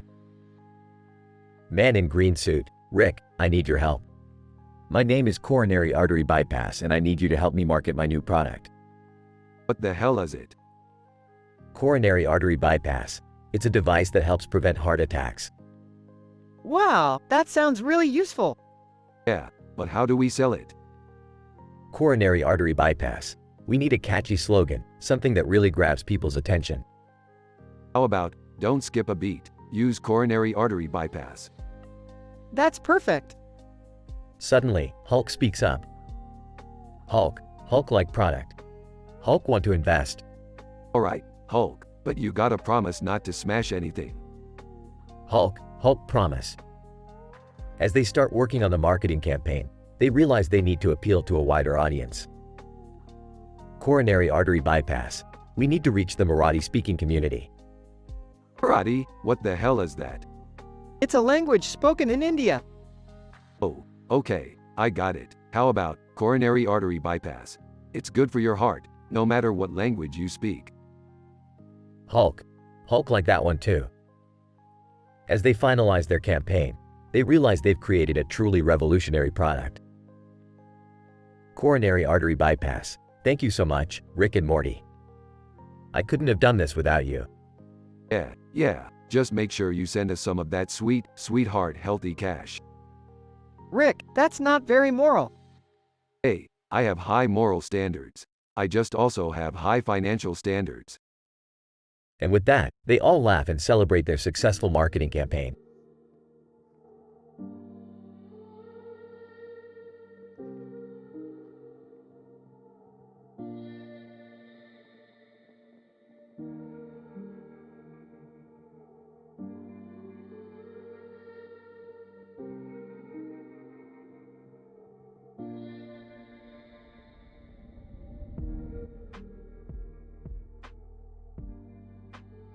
Alright, Morty, we're on another adventure. Time to explore this fancy-looking foyer. Wow, this place looks expensive. I don't think we belong here. Entering the foyer. Hey guys, what are you doing here? This is a private event. Also entering. Yeah, Dad. We're here for the charity gala. Charity? Peeved. What a waste of time. Let's go steal some silverware or something. Rick, no. We can't just steal from these people. He's right, Rick. Let's just enjoy the party. Pointing to a group of people. Look, there's Elon Musk. Sarcastically, oh boy, I can hardly contain my excitement. Whispering to Jerry, do you think he'll let us ride in his Tesla? Whispering back, I don't know, but let's go talk to him. Overhearing their conversation. Guys, don't embarrass me in front of Elon. Rolling his eyes, fine, let's go talk to the billionaire playboy. They approach Elon Musk. Elon Musk, hey there, what brings you guys to the gala? We're just here to support the cause. And maybe ride in your Tesla. Elon Musk laughs. Well, I can't promise anything, but let's grab a drink and chat. Sarcastically, oh boy, I can hardly contain my excitement.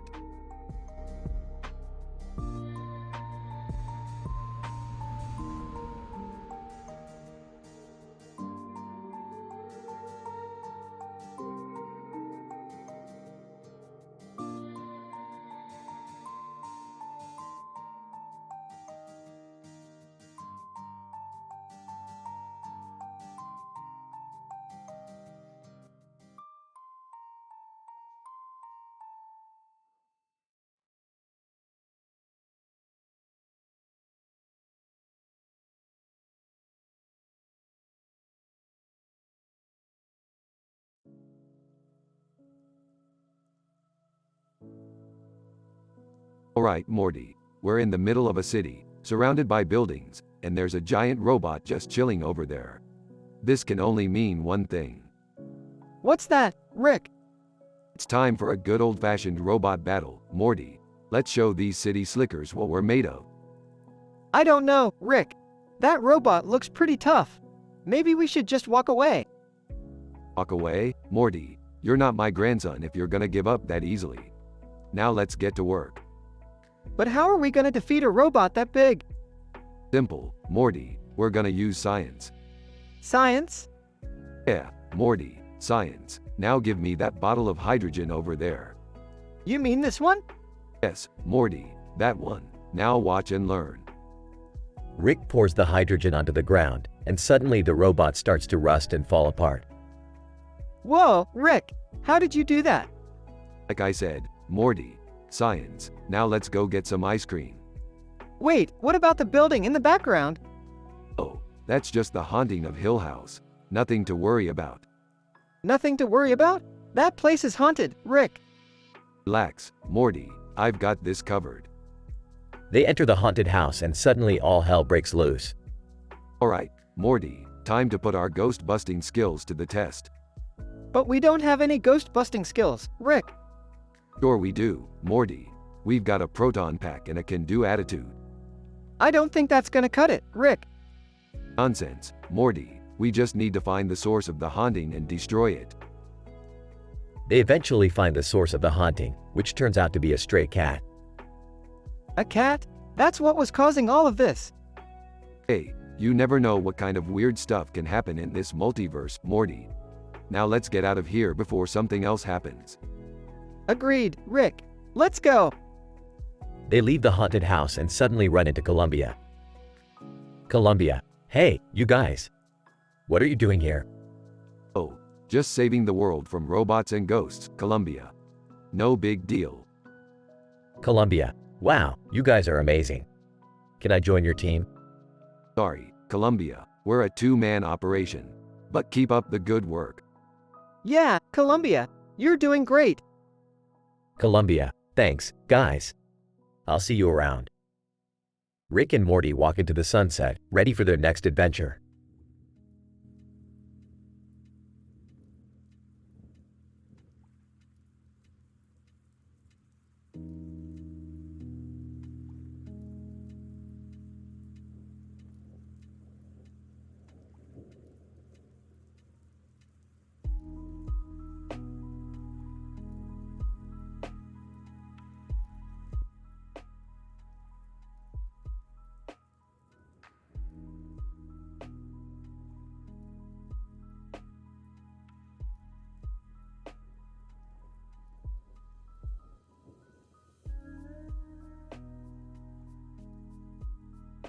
Morty, we're going to a futuristic city with a futuristic-looking stadium in the middle of it, and a bright light above it.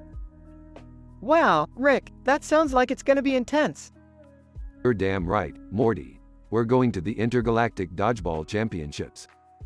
Dodgeball? That doesn't sound so bad. Oh, it's bad, Morty. It's real bad. These aliens play rough. I don't know, Rick. Maybe we shouldn't get involved. But, are you chicken, Morty? Bok bok bok. I'm not chicken, Rick. I just don't want to get hurt. Fine, Morty. You can sit this one out. I'll just have to find a new partner. Wait, Rick. I changed my mind. Let's do this. That's the spirit, Morty. Now let's go kick some alien ass.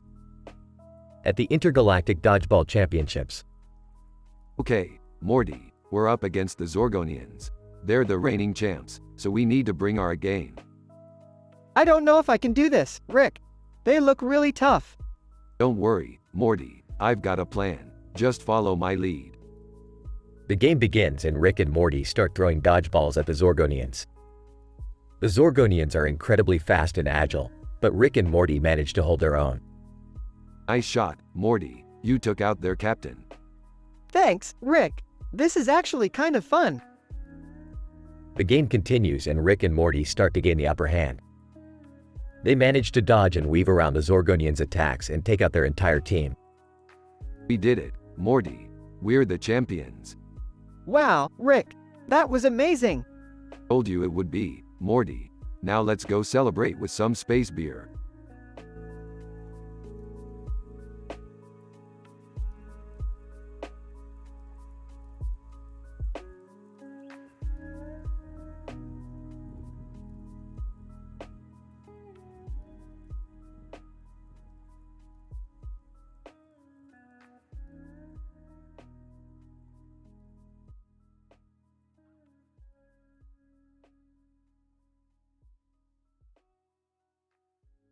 Alright, Morty, buckle up. We're heading to Believes Above Meteorologist. What's so special about that place, Rick? It's a city where everyone believes that the weather is controlled by a meteorologist in the sky.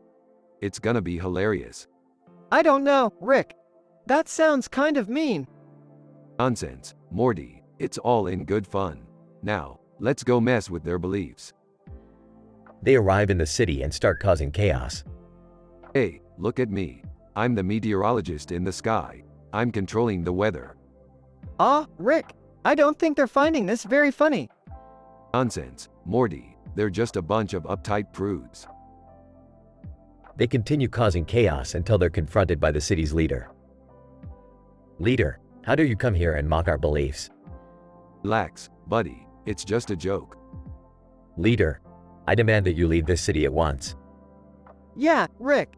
Let's get out of here before things get ugly. Fine. But I'll be back someday. And when I do, I'll teach you all about the wonders of science. They flee the city and head back to their own dimension. That was crazy, Rick. I don't think we should mess with people's beliefs like that. Oh, lighten up, Morty. It's all in good fun. Besides, it's not like we did anything harmful. I guess you're right, Rick. But let's try to be a little more respectful in the future. Sure thing, Morty, as long as we can still have some fun along the way.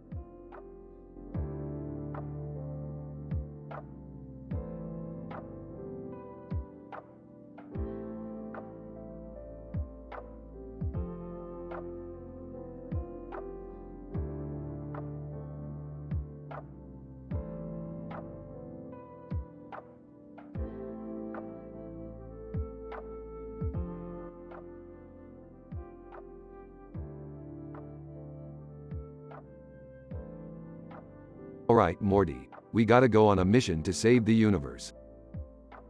Okay, Rick. What's the problem this time? Some weirdo named Bod with a star on his head is causing chaos in different dimensions. Can I come with you guys? I'm so bored. Yeah, can we please do something fun for once? Fine, but you all have to follow my lead. And keep your hands to yourselves, Jerry. Hey, I don't know what you're talking about. Guys, look! There's Betty Boop down there. Oh my god, she's so cute. Don't get distracted. We have a job to do. Bod is causing destruction everywhere he goes. But why though? What does he want? Who knows, Jerry? Maybe he just wants attention. Look out, guys! Bod is attacking us. Oh no, what do we do? Don't worry, Summer. I have a plan. Jerry, distract him with your terrible jokes. Hey, I don't think that's a good idea. Just do it, Jerry. Bod, what's the deal with airplane food? Oh, I don't know. What? Bod, I don't know either, but it's delicious. Everyone groans. Rick, what's the plan? Just hang on, Morty. I'm working on it. Bot, you'll never defeat me. Oh yeah, watch this. Pulls out a portal gun and opens a portal beneath Bod, sending him to another dimension. Wow, Rick. That was amazing. Yeah, that was so cool. Can we go get some pizza now? Sure, Morty, let's go home. And Jerry, please stop with the jokes. You're making me nauseous.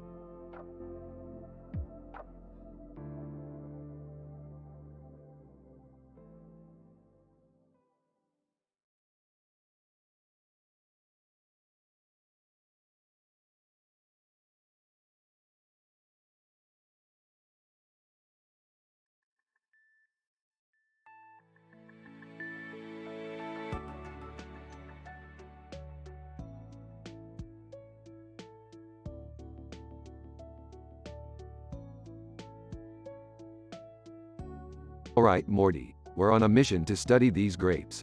They seem to be emitting some kind of weird radiation. Radiation? Is that safe? Of course not, but we don't have time for safety protocols. We're scientists, Morty. We live on the edge. Hey, what are you guys doing? Jerry, can't you see they're on a mission? They're trying to save the world. Oh, sorry.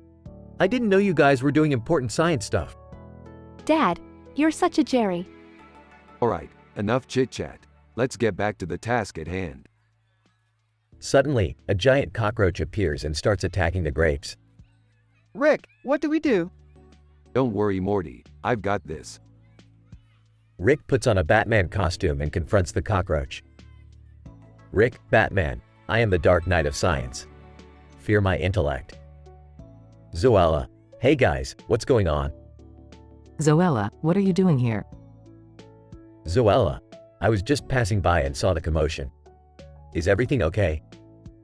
Rick, Batman, everything's under control, citizen. You can go about your business. The cockroach is defeated and the grapes are saved. Wow, you guys are like superheroes. Yeah, except they're not lame like you, Dad. Alright, let's wrap this up. We've got science to do. But Rick, what about the bug?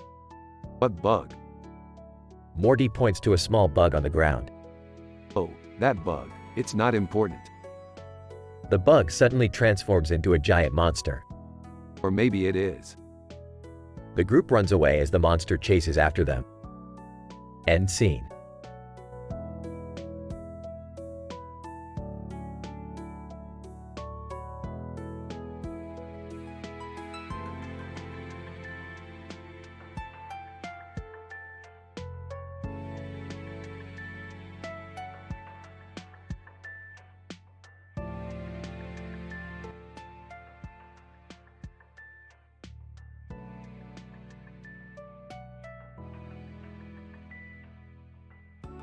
Alright, Morty. We need to get to the top of that hill to retrieve the rare crystal we need for our next adventure.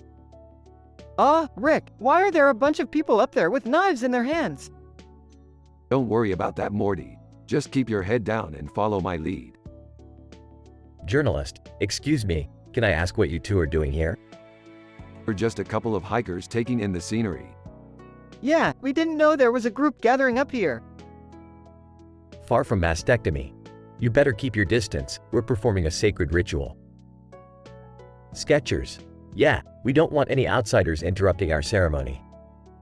Oh, I see. Well, we'll just be on our way then. Come on, Morty. Lara Croft, hold up, did you say you were hikers? Do you have any experience with dangerous terrain? Gazorpa Zorpfield. Yeah, we don't want anyone getting hurt up here. Of course we do. We're professionals. We've climbed mountains, swam with sharks, and even survived a dimension where everyone had butts for faces. Rick, I don't think that last one actually happened. Shut up, Morty. I'm trying to make us sound impressive. Ridiculous phobias. Well, if you're really that experienced, maybe you can help us with our little problem up here. Sure thing. What do you need? And so, Rick and Morty found themselves embroiled in a crazy adventure involving a group of people with bizarre phobias, a dangerous climb up a hill, and a rare crystal that would change their lives forever. But that's a story for another time.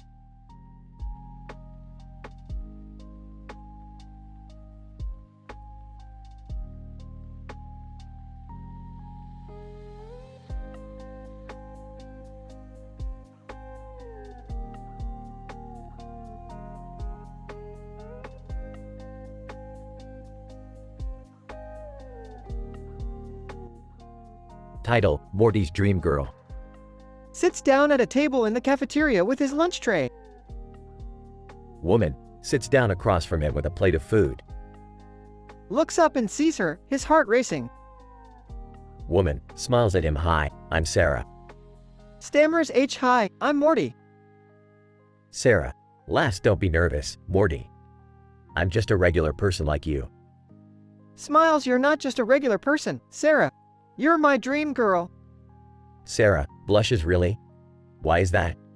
Takes a deep breath because you're smart, funny, kind, and beautiful. Sarah smiles. Thank you, Morty. You're not so bad yourself. Grins. Can I buy you a drink? Sarah nods. I'd like that. Gets up and goes to the vending machine, feeling like he's on top of the world.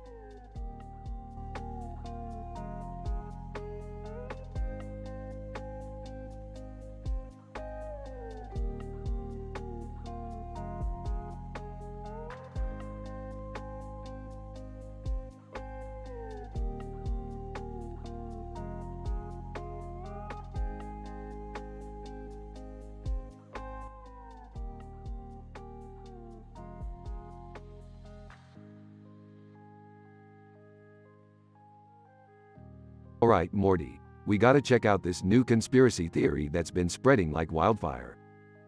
What is it this time, Rick? Apparently, there's a secret society of aliens disguised as humans and they're running the government. Walking in. Hey guys, what are you talking about? Following Jerry. Yeah, we heard you guys yelling about aliens. Sarcastically, oh great, the whole family's here. Whispering to Summer, you shouldn't have come, this is gonna get weird. Excitedly, weird how? Pointing to the eatery rooftop. We're gonna find out up there, Jerry, come on. They climb up to the rooftop and see a group of people in tinfoil hats. Whispering. Oh my god, are these people for real? Loudly, hey, you guys, what's the deal with the tinfoil hats? Conspiracy theorist. Defensively. It's to protect us from the government's mind control waves. Sarcastically. Oh yeah, that makes sense. Looking at his phone. Hey, have you guys heard this new Lil Nas X song? Noi, Morty, we're in the middle of something here. Smiling. I know, but this song is fire. Laughing. Morty, you're such a dork. Sighing. Alright, let's get out of here before we catch their crazy. They climb down from the rooftop and walk away, with Lil Nas X's song playing in the background. Smiling. You know, that wasn't so bad. Rolling his eyes. Yeah, sure, Jerry. Let's just hope we don't run into any more tinfoil hat wearing weirdos tonight.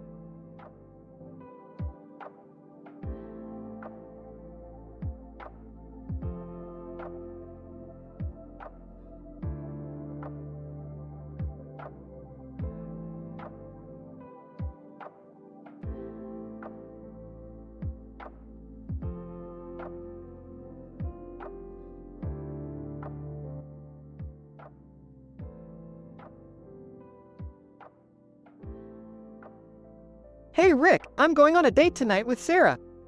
Oh yeah, that's great, Morty. Where are you taking her? I was thinking of taking her to that new Italian place downtown. You know, the one with the really good pasta? Sounds like a good plan. Just make sure you don't mess it up, Morty. I'll try my best, Rick. Thanks for the advice. Meanwhile, in a dark room, a woman with green hair and a green hat on her head is looking at her cell phone. Woman, I can't believe he hasn't texted me back yet. It's been hours. Suddenly, the phone vibrates and the woman eagerly checks it. Woman, finally. He's messaged me back. Back on Morty's date, things are going well. Sarah, this pasta is amazing, Morty. Thank you for bringing me here. I'm glad you like it, Sarah. I just want this to be a perfect night for you. Sarah, it already is. The woman in the dark room continues to text on her phone. Woman, I can't wait to see him again. He's so perfect for me. As Morty and Sarah finish their meal, Morty decides to take a chance and make a move. Sarah, I know this might sound crazy, but I really like you. Will you be my girlfriend? Sarah Morty, I've been waiting for you to ask me that. Yes, I will be your girlfriend. Morty is overjoyed and leans in to kiss Sarah. Meanwhile, the woman in the dark room smiles as she reads the message on her phone. Woman, he feels the same way about me. This is perfect.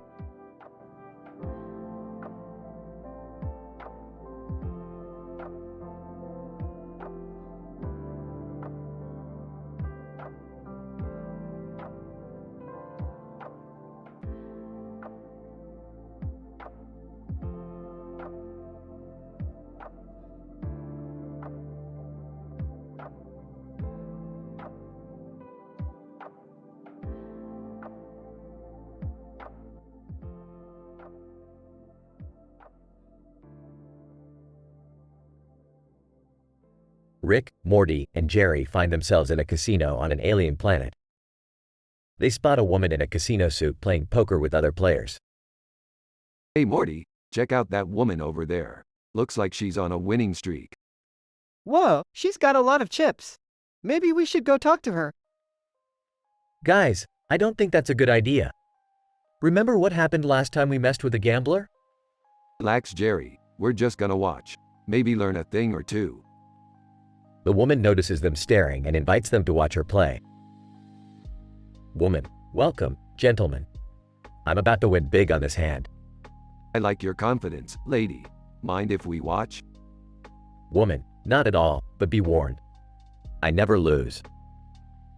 As the woman plays her hand, a man in a leather jacket approaches the ultimate Texas Hold'em table across from Rue de Vegas. Leather jacket man, hey, can I join you guys? The woman looks up and nods, but Rick senses something off about the newcomer. Morty, keep an eye on that guy. I don't trust him. What should I do if he does something? Just stay calm and let me handle it. As the game progresses, the woman and the leather jacket man go head-to-head in a high-stakes round. Woman, looks like it's just you and me, cowboy. Leather jacket man, yeehaw. Let's see what you've got. Suddenly, the man pulls out a hidden card and tries to cheat. Ah, I knew it. Morty, call security. Morty quickly dials for security and the man is escorted out of the casino. Wow, Rick, you really saved the day there. Hey, it was nothing. Just another day in the life of a genius. The woman thanks them for their help and invites them to a private game in the back room.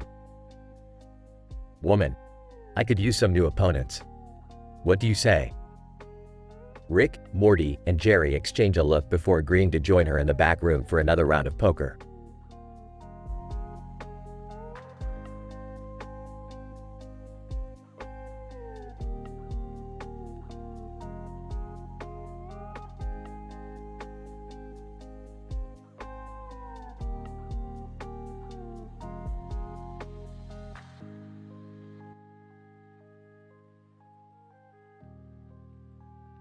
Morty, we gotta go to Grassjack. I heard they have some of the best weed in the multiverse. I don't know, Rick. I don't think we should be doing drugs. Relax, Morty, we're not doing drugs, we're just observing them. I don't think that's any better, Rick. Fine, Morty, we'll just go to head outside geology and foreign languages and observe some rocks. Happy now? Yeah, that sounds better.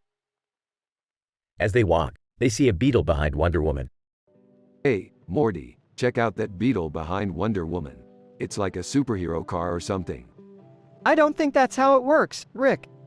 Whatever, Morty, let's just keep walking. They arrive at Grassjack and see a sign that says, "No smoking."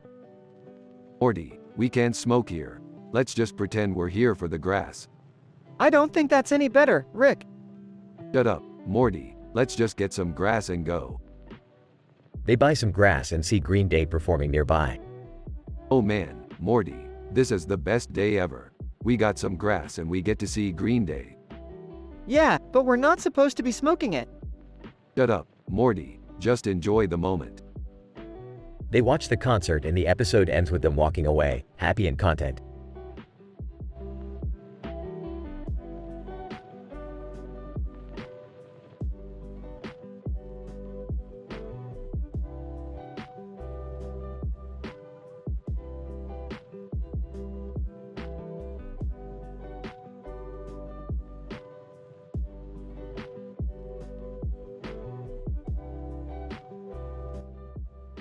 Narrator. In the year 2187, on a space station orbiting the planet Tungsten, a woman stood before a mirror, admiring her futuristic suit. Woman. It's incredible how far technology has come. I never thought I'd be wearing something like this. Suddenly, a holographic image of Larry Page appeared before her. Larry Page, good morning, Asari. How are the experiments going? Asari, everything is running smoothly, Mr. Page. We're making great progress in our research on dark matter. Larry Page, excellent. Keep up the good work. Asari, thank you, sir. We won't let you down. As she turned away from the mirror, Asari couldn't help but feel a sense of pride in her work. She was part of a team of brilliant scientists, all working towards a common goal of unlocking the mysteries of the universe. Narrator. And as she continued her work inside the CERN facility, Asari knew that the possibilities were endless.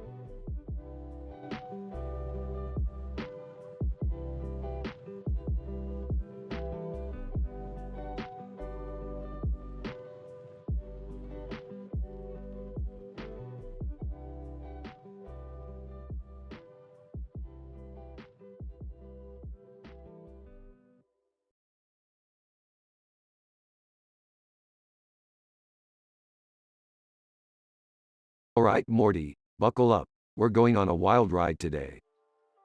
What kind of ride, Rick? The kind of ride that involves snakes on a track with a green background and red and yellow circles around it. Oh no, not snakes. I'm out of here. Jerry, don't be such a baby. We're all going on this ride together. What's the ride called, Rick? It's called Ticket to Ride, Morty. And this snake we're watching is the star of the show. I don't think I like the sound of that. Relax, Jerry, it's just a harmless snake. What could go wrong? Oh, looks like the snake is getting a little too excited. It's going off the rails. What do we do, Rick? We gotta stop this thing before it causes any more damage. I'm really regretting coming on this ride. Don't worry, Jerry, we'll get through this together. Hold on tight, we're about to go on a wild ride. I don't know if I can handle this, Rick. Don't worry, Morty. Just hold on to your seat and enjoy the ride. This is actually kind of fun. Okay, maybe I overreacted a little bit. This ride isn't so bad after all. See, I told you guys it would be a wild ride. Now let's go get some ice cream.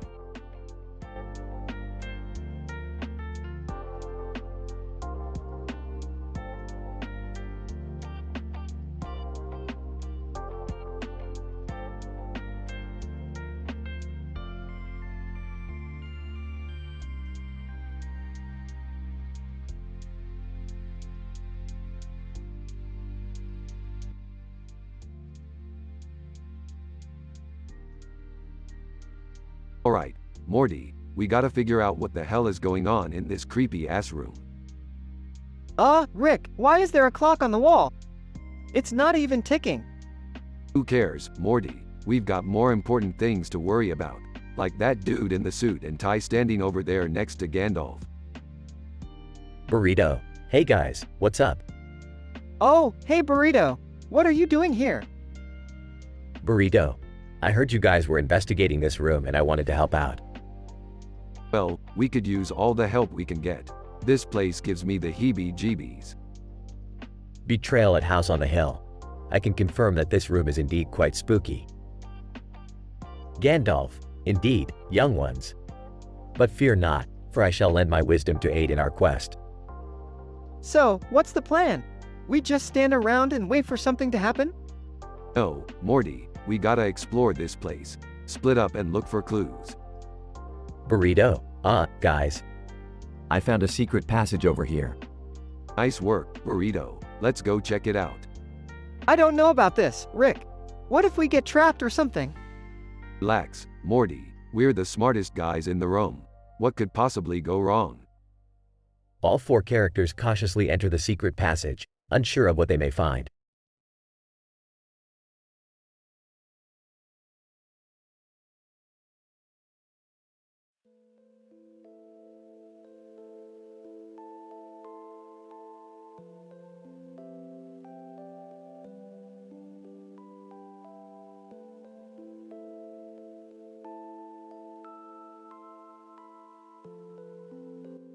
Title: The Giraffe Gathering. Tommy: wow, look at all the giraffes in this field. Chucky: they're so tall, I can barely see their faces. Phil: I wonder what they're all doing here. Lil: maybe they're having a meeting, like grown-ups do. Angelica: who cares? Let's go play in the dirt over there. Tommy: no way, Angelica. We should respect the giraffes and not disturb them. Chucky: yeah, we should be quiet and watch them from afar. Phil: I think they're just enjoying the grass and trees. Lil: it's like they're having a picnic or something. Angelica: yawn, this is boring. I'm going to go find something more exciting to do. Tommy: Suit yourself, Angelica. but I think it's cool to see all these giraffes together like this. Chucky: me too, Tommy. It's like we're in the middle of a giraffe gathering or something. Phil: maybe they'll invite us to join them someday. Lil: that would be amazing. We could have a picnic with the giraffes and make new friends. The group continues to watch the giraffes in awe, respecting their space and enjoying the peaceful scene in front of them.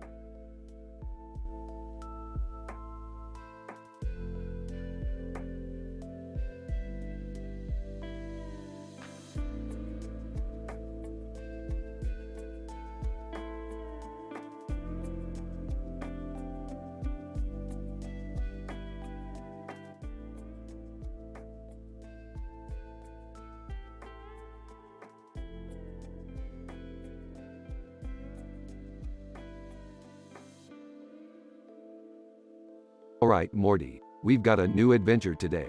We're going to check out this house in the middle of a field with a truck parked in the middle of it and a truck parked in the middle of the field. What's the point of that?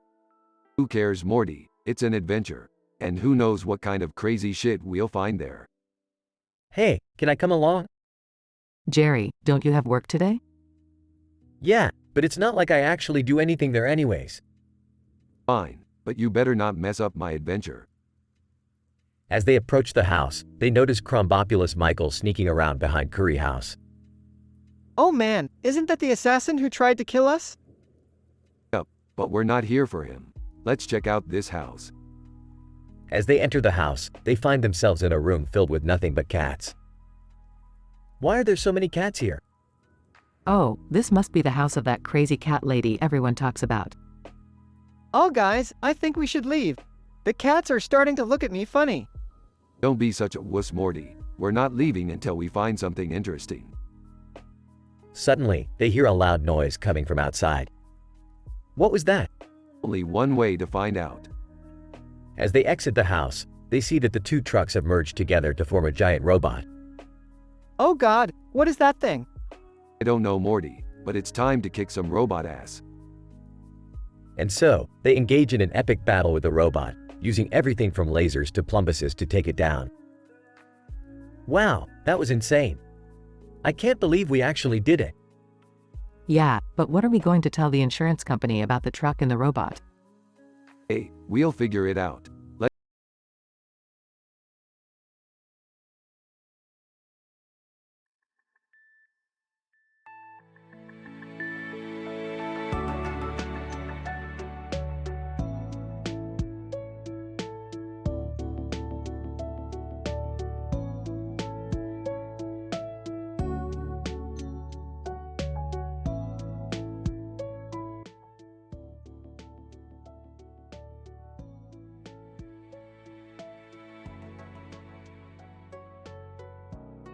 Rick, Morty, and Beth are outside tea under Philippines near Lobster Roll, enjoying a nice day out. Ah, Morty, this is the life. Sitting outside, enjoying some tea and lobster rolls. Nothing could be better. Yeah, this is great. But who's that guy over there? He looks kinda creepy. Oh, that's just demonic Dave. He's always hanging around here. Just ignore him. Demonic Dave approaches the group, holding a knife and a bowl of soup. Demonic Dave: hey there, folks. Mind if I join you? Sure, just keep that knife away from us, okay? Demonic Dave: no problem. I'd just like to have it on hand in case any demons try to mess with me. You know, I once saw a demon with a spoon. It was pretty scary. Morty, that's enough demon talk. Let's just enjoy our food and company. Demonic Dave. Speaking of food, this soup is delicious. Want to try some? No thanks, I'm good. Demonic Dave. Suit yourself. More for me. Just then, a group of aliens land nearby, looking for a place to eat. Alien leader. Excuse me. Do you know where we can find some good food around here? Well, if you don't mind some demonic company, T under Philippines has some great lobster rolls. Alien leader. Sounds perfect. Let's go. The group finishes their meal and heads on their separate ways, with Demonic Dave waving his knife goodbye. Demonic Dave. Thanks for the company, guys. Don't be strangers. Rick, Morty, and Beth walk away, wondering just what kind of world they live in.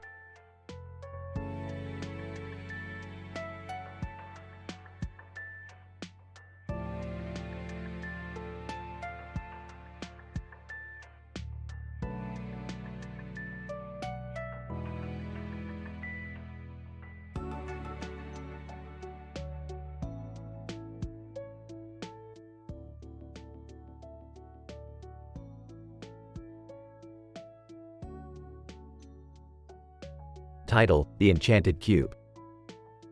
Narrator.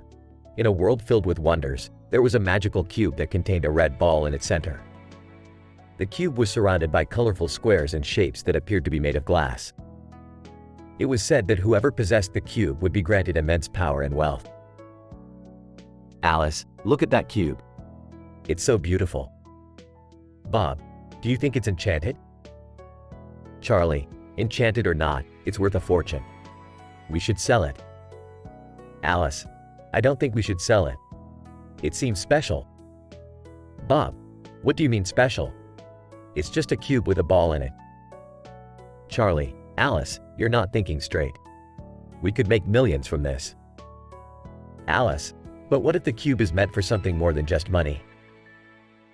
Bob, what are you talking about? Alice, I don't know, but I feel like this cube is important. Like it has a purpose. Charlie, you're crazy. It's just a cube. Narrator. As the three argued over the cube, a bright light shone from its center. Suddenly, the glass shapes around the cube began to move, forming into various objects and creatures. Alice, look. It's alive. Bob, this is insane. Charlie, we need to get out of here. Narrator. The glass objects began to attack the three, but the cube protected Alice, shielding her from harm. The cube then revealed its true purpose to Alice, granting her the power to control the glass objects and use them to defeat evil. Alice, I understand now. The cube is meant to be used for good, not greed. Narrator. And so, Alice became the protector of the enchanted cube, using its power to bring peace and justice to the world.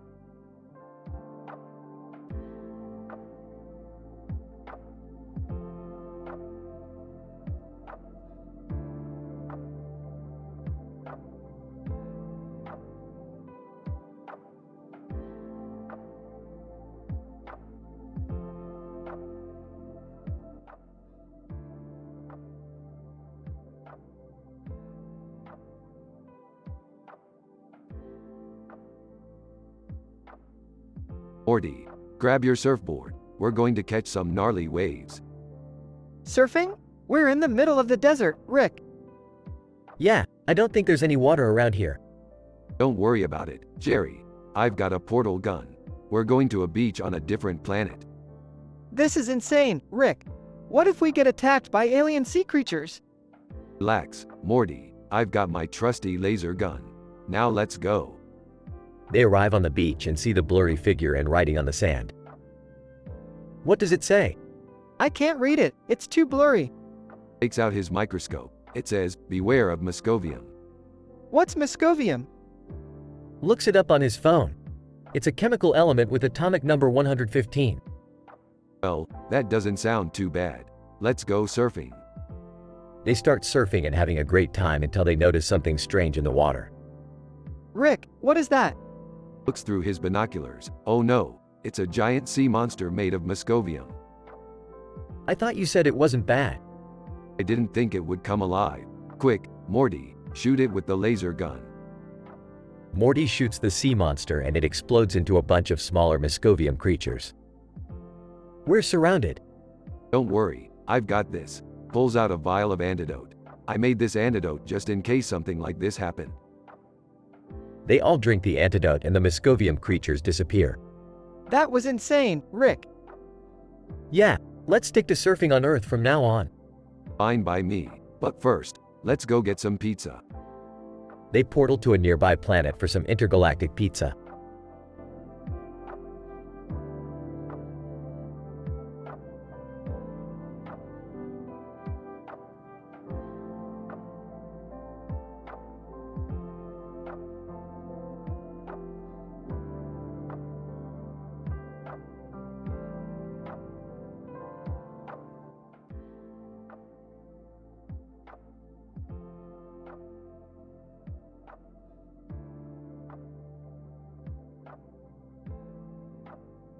Title: Starfish and Sea Urchin Adventure. Narrator: On a beautiful day in the ocean, a starfish named Stella and a sea urchin named Urchi were enjoying their time on Zubian Nubs, a popular spot for sea creatures. Stella: Urchi, have you ever wondered what's beyond our little spot on the ocean floor? Urchi: Not really, Stella. I'm quite happy here, surrounded by my friends and the beautiful blue ocean. Stella: But don't you ever feel like there's more to explore, more to see? Urchi: I suppose so, but I don't want to risk getting into any dangerous situations. Narrator: As they were talking, a school of fish swam by and caught their attention. Stella: Look at them, Urchi. They seem to be having so much fun exploring the ocean. Urchi: I see what you mean, Stella. Maybe we should give it a try. Narrator: And so, Stella and Urchi set off on their adventure, excited to see what they could find. Stella: Wow, Urchi, look at all the colors and creatures we're seeing. This is amazing. Urchi: I have to admit, Stella, this is pretty incredible. I never knew there was so much to see beyond our little spot. Narrator: As they continued on their adventure, they encountered a few challenges, like avoiding a group of hungry sharks and staying clear of some dangerous coral. Stella: Phew, that was a close one. But we made it through, Urchi. Urchi: Yes, we did. And I have to say, I'm glad we took this chance to explore. It's been an unforgettable experience. Narrator: As they made their way back to Zubian Nubs, Stella and Urchi realized that sometimes, taking a chance and exploring the unknown can lead to amazing discoveries and experiences. Stella: I'm so glad we did this, Urchi. We should do it again sometime. Urchi: I couldn't agree more, Stella. Let's plan another adventure soon.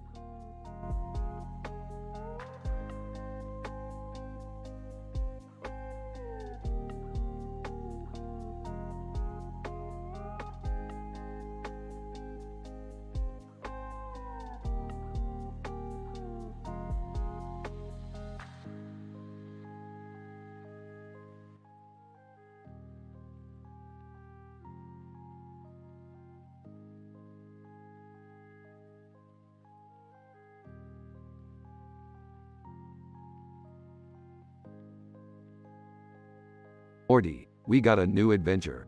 We're going to Terra Mystica to try out their sports massage. It's supposed to be the best in the galaxy. Oh, okay, Rick.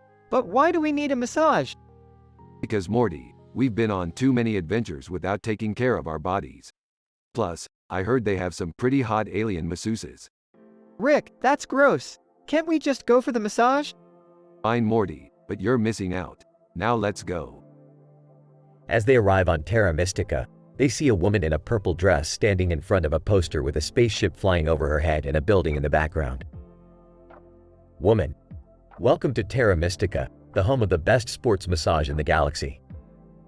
How can I assist you? We'll take 2 massages, please. Woman: Very well. Follow me. After the massage, Rick and Morty feel amazing. Wow, Rick, that was incredible.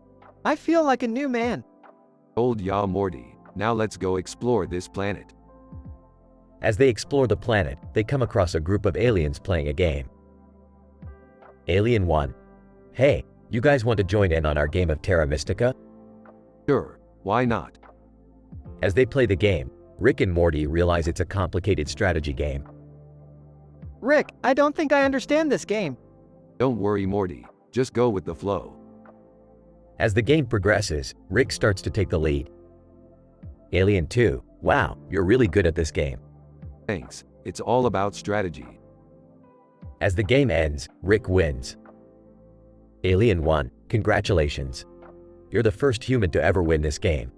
Ah, figures. I'm just that good. Rick, can we go now? I'm getting tired. Sure, Morty. Let's go home. But first, let's grab some snacks. As they leave Terra Mystica, Rick and Morty realize that sometimes the best adventures are the ones where you take care of yourself and try something new.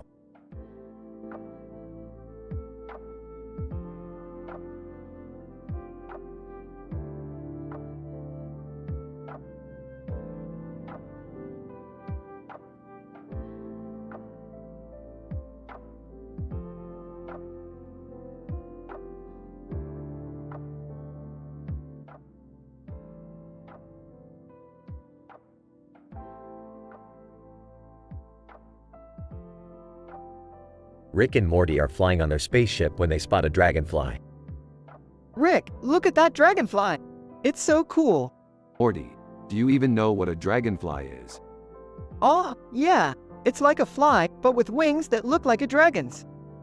Chuckles. Close enough, Morty. Suddenly, the dragonfly lands on a ball with pink and purple stripes, hovering over a green background. Hey, what's that ball it's on?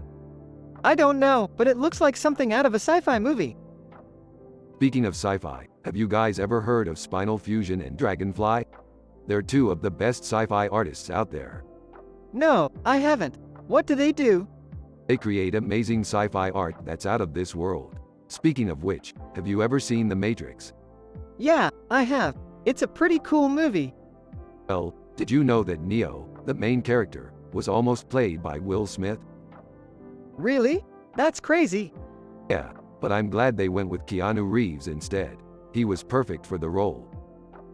As they continue to fly through space, they see Michael Jackson dancing next to Spinal Fusion and Dragonfly. Hey, isn't that Michael Jackson? Yeah, it is. He's a big fan of sci-fi and fantasy. That's cool. I didn't know he was into that kind of stuff. Well, you learn something new every day, Morty. Now let's get back to exploring the galaxy.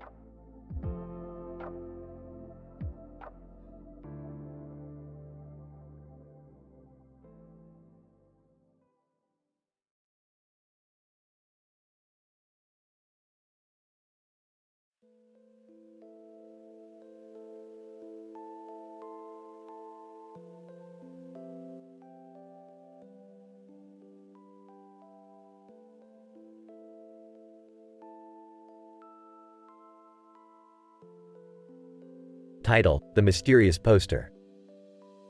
Raz and Historian were walking home from the library when they stumbled upon a poster on the side of a building. The poster had a tree in the center with stars and a moon above it, and other things on its sides. Raz: hey, look at this poster. It's so beautiful. I wonder what it means. Historian: I'm not sure. Let's take a closer look. As they approached the poster, they noticed some small text at the bottom that read, "Find the tree and you will find the truth." Raz: wow, this is so mysterious. Do you think it's some kind of treasure hunt? Historian: it's certainly possible. Let's take a picture of the poster and do some research when we get home. The next day, Raz and Historian searched online for any information about the poster. They discovered that it was part of an art installation by a local artist who was known for creating puzzles and scavenger hunts. Excited by the prospect of solving the puzzle, Raz and Historian set out to find the tree. It took them several days of searching, but finally, they found it, a massive oak tree in the center of a park. As they approached the tree, they noticed a small box hidden in its roots. Inside the box was a note that read, "Congratulations. You have found the truth. The real treasure was the journey you took to get here." Raz and Historian smiled at each other, feeling grateful for the adventure they had just experienced. Raz, I never knew a poster could lead us on such an amazing journey. Historian, me neither. And to think, it all started with a simple poster with a tree and other things on its sides. As they walked away from the tree, Raz and Historian couldn't help but feel a sense of satisfaction and accomplishment. They had solved the puzzle and discovered the true value of the journey itself.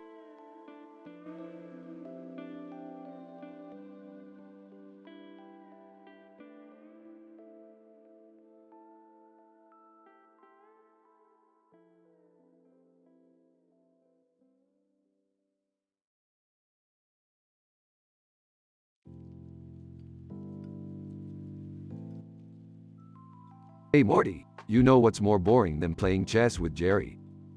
What, Rick? Watching outdoor movies with Miranda Sings. Who's Miranda Sings? Trust me Morty, you don't want to know. They portaled to the outdoor movie night. Woman on blanket. Oh my god, it's Rick and Morty. Yeah, save the fangirling for later. What's the movie tonight? Woman on blanket, it's The Notebook. Gross. Morty, let's get out of here. Wait, Rick, I want to fly this kite. Grabs the kite from the woman. Woman on blanket, hey, that's mine. Oh, sorry. Here, you can have it back. Accidentally lets go of the kite and it flies away. Woman on blanket, great, now my kite's gone. Well, at least we got some entertainment out of it. Let's go Morty, we've got more important things to do. Like what? Like figuring out how to make a portal gun that can take us to other dimensions where the notebook doesn't exist.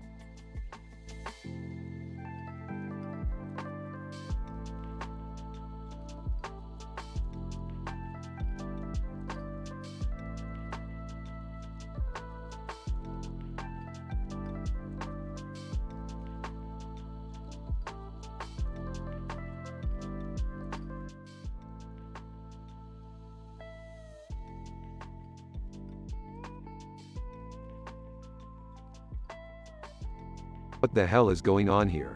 Why are we standing on this street next to a police car? Jerry wanted to check out the comedy festival's Five Guys. Yeah, and we ran into this police officer who said we can't go inside because it's too crowded. But I really wanted to try their burgers. You know what Jerry, we'll just go to another Five Guys.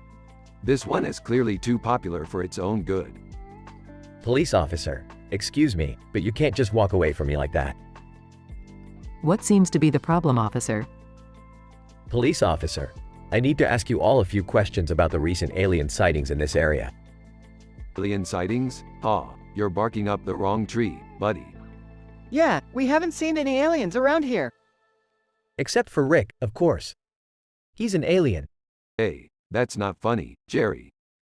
Police officer, well, I'll be keeping an eye on you folks. Don't try anything funny. We won't, officer. Have a nice day. Come on, let's get out of here before he asks us any more questions. Where are we going now, Rick? I don't know Morty, but I heard there's a stand-up comedy show going on down the street. Let's check it out. Ooh, I love stand-up comedy. As long as it's not too controversial or offensive. Don't worry, Beth, we'll stick to the clean stuff. Obi-Wan Kenobi would be proud.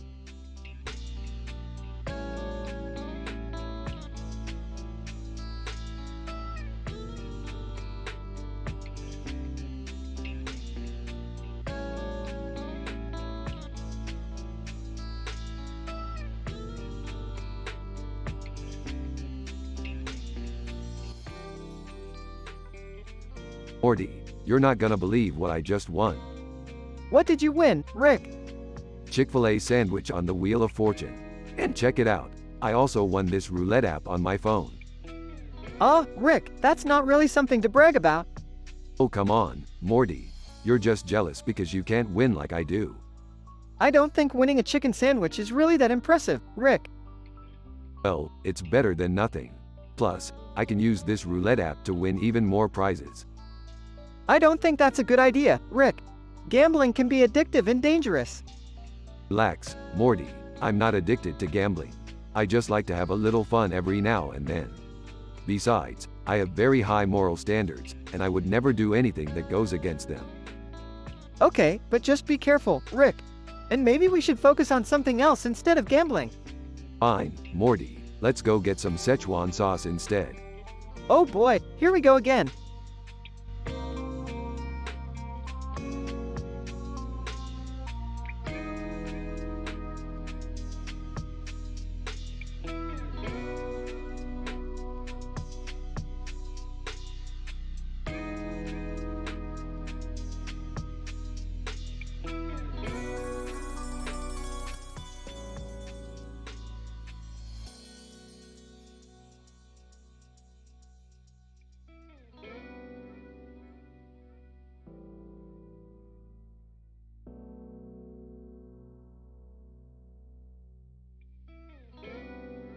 Morty, wake up. We've got a new adventure to go on. Can't we just take a break for once? No time for breaks, Morty.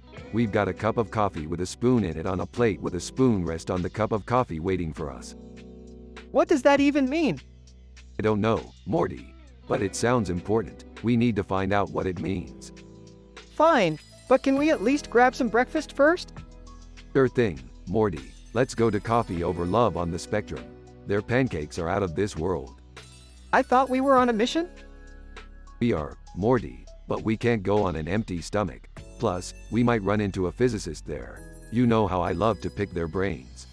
Alright, let's go. At Coffee Over Love on the Spectrum. Waitress, can I take your order? 2 stacks of pancakes, extra syrup, and 2 cups of coffee. And a side of bacon, please. Waitress, coming right up. So, Morty, you ever wonder why we're here? To eat pancakes and drink coffee? No, Morty, I mean, why are we here in this universe? What's our purpose? I don't know, Rick. Maybe we're just here to have fun and go on adventures? Maybe, Morty, or maybe there's something bigger at play. Something beyond our comprehension. You're starting to sound like a physicist, Rick. Hey, I resemble that remark. Waitress, here's your order. Enjoy. Thanks, sweetheart. Rick, look at this plate. The syrup is forming a perfect circle around the pancakes. Interesting. Maybe it's a sign. A sign of what? I don't know, Morty. But we need to investigate further. And how do we do that? By going on another adventure, of course. Size. Alright, let's go. End scene.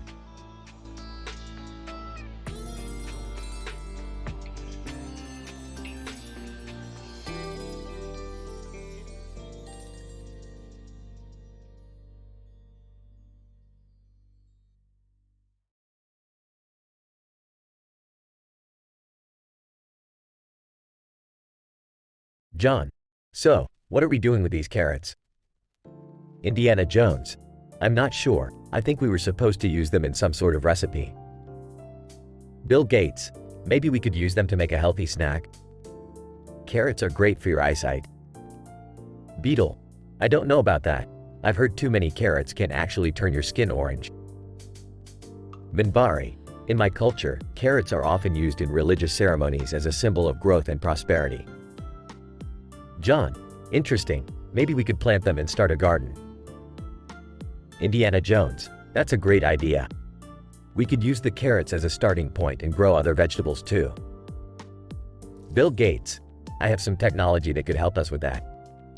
We could create a smart garden that uses data to optimize growth. Beetle. Count me in. I'd love to learn more about gardening and healthy eating.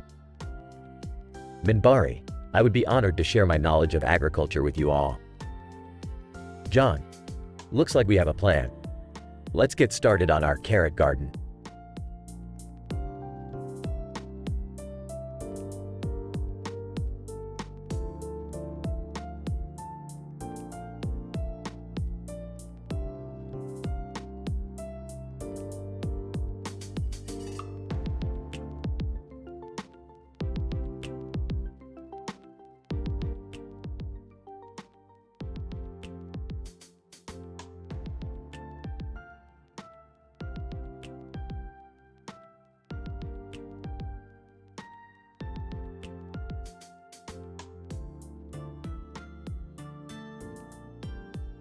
Title: The Galactic High School.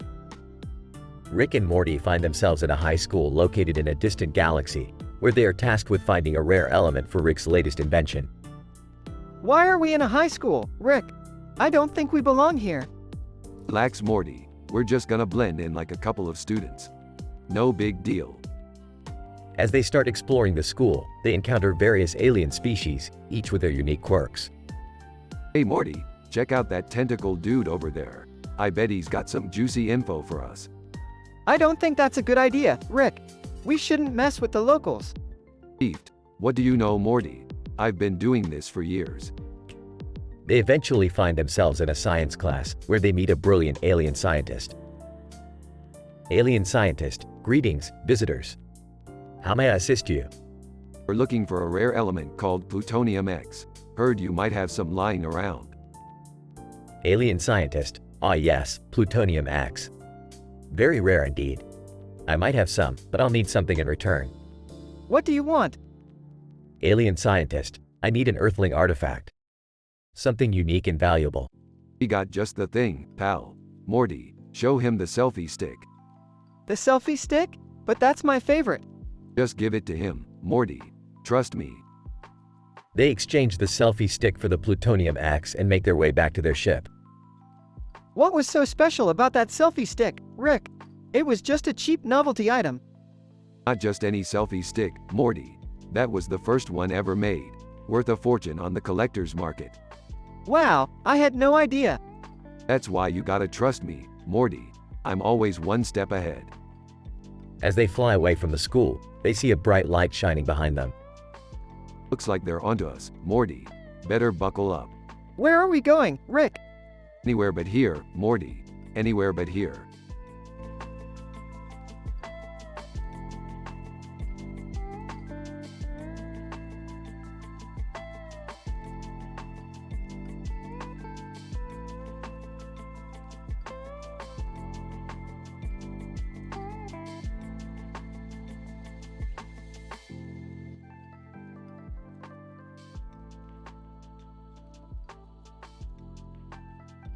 Alright, Morty. Buckle up for another adventure. Where are we going this time? We're visiting a strange girl with fat legs. What? Why? I don't know, Morty. It's just something that caught my attention. Hey guys, can I come too? Dad, you're not cool enough to hang with Rick and Morty. Come on, I can be cool. Fine, but don't screw this up, Jerry. They arrive at the strange girl's house. Strange girl, hi there, can I help you? We're here to see your fat legs. Rick! Strange girl, excuse me? Don't mind him, he's just a crazy scientist. Can we just leave now? Hold on, I'm getting some weird readings from her legs. Rick, please stop. Strange girl, I think it's time for you all to leave. Wait, can I at least brush my teeth first? He pulls out a toothbrush. Dad, what are you doing? Just trying to be cool like Rick and Morty. Alright, we're leaving now. Sorry for the inconvenience. Can we never do something like this again? Relax, Morty. It's all part of the adventure. They leave the house and the episode ends.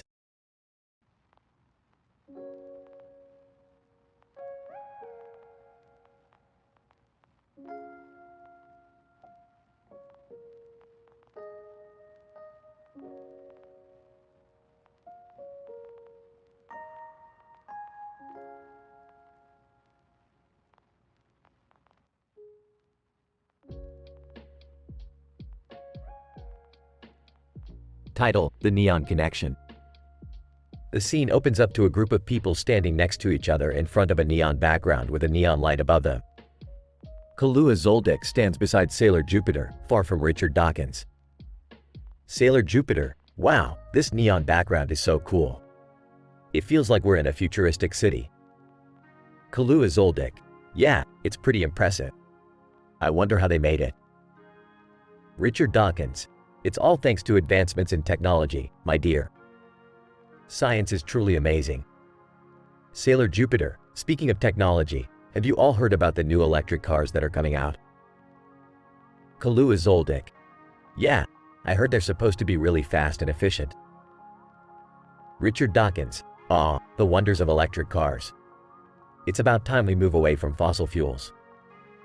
Suddenly, the neon light above them starts flickering and making strange sounds. Sailor Jupiter. Uh-oh, that doesn't sound good. Kalua Zoldyck. We should probably move away from the light just in case.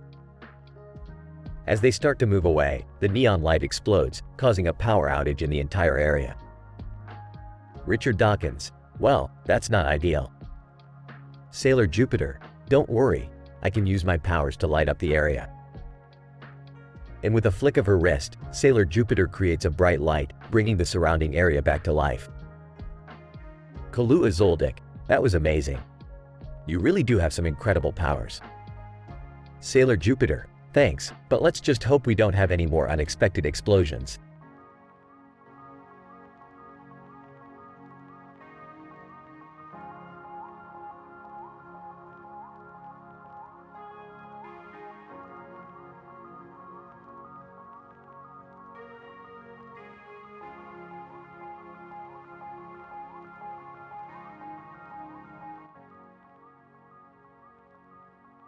Morty, we're going on a wild adventure today. Oh, geez, Rick. Is it gonna be dangerous? Of course it's gonna be dangerous, Morty. This is Rick and Morty we're talking about. Okay, but can we at least not do anything illegal or immoral this time? Fine, Morty. We'll keep it clean. No drugs, no swearing, no sex talk. Thank goodness. But we're gonna make up for it with some crazy, hilarious, teen-rated fun. I'm not sure I'm ready for that, Rick. Oh, come on Morty. Live a little. Let's go. As Rick and Morty go on their adventure, they encounter strange creatures and bizarre situations, all while maintaining their high moral standards. Along the way, they make lots of jokes and have a crazy, hilarious time. Rick, that was insane. Told you, Morty, I don't need drugs or sex talk to have a good time. Yeah, I guess you're right. But can we take a break from the craziness for a little while? Sure thing, Morty. Let's just sit back and enjoy the ride. As they relax, Rick and Morty reflect on their adventure and the importance of maintaining their high moral standards, even in the face of wild and crazy situations.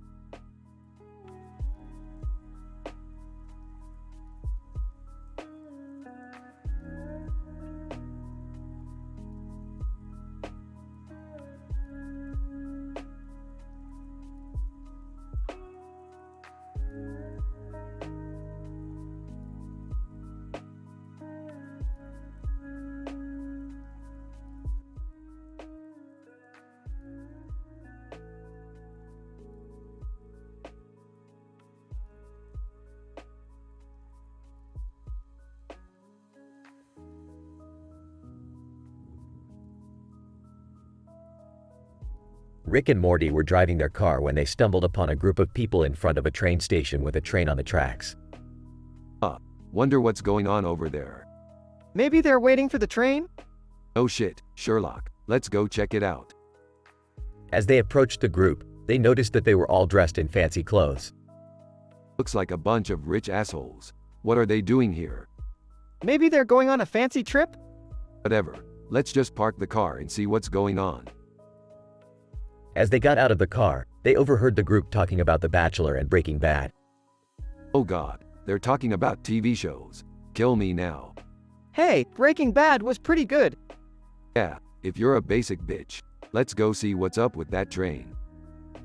As they approached the train, they noticed a woman in a Wonder Woman costume standing beside it. Oh, is that Wonder Woman? She's hot. Oh, I don't think that's the real Wonder Woman. Who cares? Let's go talk to her. As they walked up to her, they noticed that she was giving massages to the rich assholes. What the hell is going on here? Wonder Woman, welcome to Esalen Massage, where we provide the highest quality massages to our clients. Yeah, whatever. Can you give us a massage? Wonder Woman, I'm sorry, I'm booked up for the day. Damn it, Morty. We missed out on getting a massage from Wonder Woman. I don't think that's something we should be doing anyway, Rick. As they walked away from the train station, they noticed a coffee shop across the street. Hey, let's go get some coffee. Sure, why not? As they entered the coffee shop, they noticed a poster of Thomas Edison on the wall. Oh, is that Thomas Edison? He's a dick. Why do you say that? He stole a bunch of ideas from Tesla. Plus, he electrocuted an elephant. Oh, okay then. As they sat down with their coffee, they overheard a group of people talking about gender and sexual discussions. Can't people just talk about normal shit? I don't think we should be judging people for their conversations, Rick. Whatever, Morty, let's just enjoy our coffee and go home.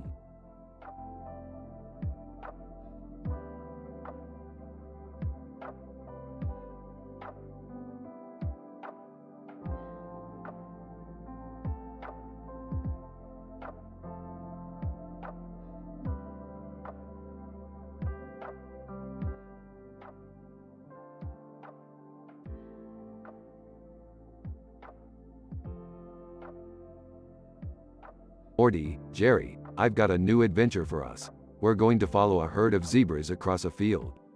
Oh, okay. What's the point of that, Rick? Well, Morty, sometimes the journey is the destination. Plus, I heard there's a weird word written in the middle of the field. I don't know, Rick. This sounds pretty boring. Boring, Jerry, with me, nothing is ever boring. Now let's get going. They arrive at the field and see the herd of zebras walking. Wow, Rick, this is pretty cool. Yeah, it's kind of peaceful. Peaceful, you guys are killing me. Let's spice things up a bit. Rick pulls out a bottle of hot sauce and starts pouring it on the grass. What are you doing, Rick? Creating chaos, Morty, that's what I do best. The zebras start eating the grass and reacting to the hot sauce. Oh no, this is getting out of hand. Relax, Jerry, it's just a little harmless fun. Meanwhile, the word in the middle of the field becomes clearer. Hey, Rick, I think I can see the word now. What does it say? It says Arabic far from Richard Dawkins. What does that even mean? Who cares? We got to see some zebras and create some chaos. That's all that matters. As they leave the field, the zebras continue to react to the hot sauce. I don't know, Rick. I feel kind of bad about what we did. Morty, don't be such a buzzkill. We had fun, and no one got hurt. That's all that matters. Yeah, I guess you're right. Of course I'm right. Now let's go get some food. I'm starving.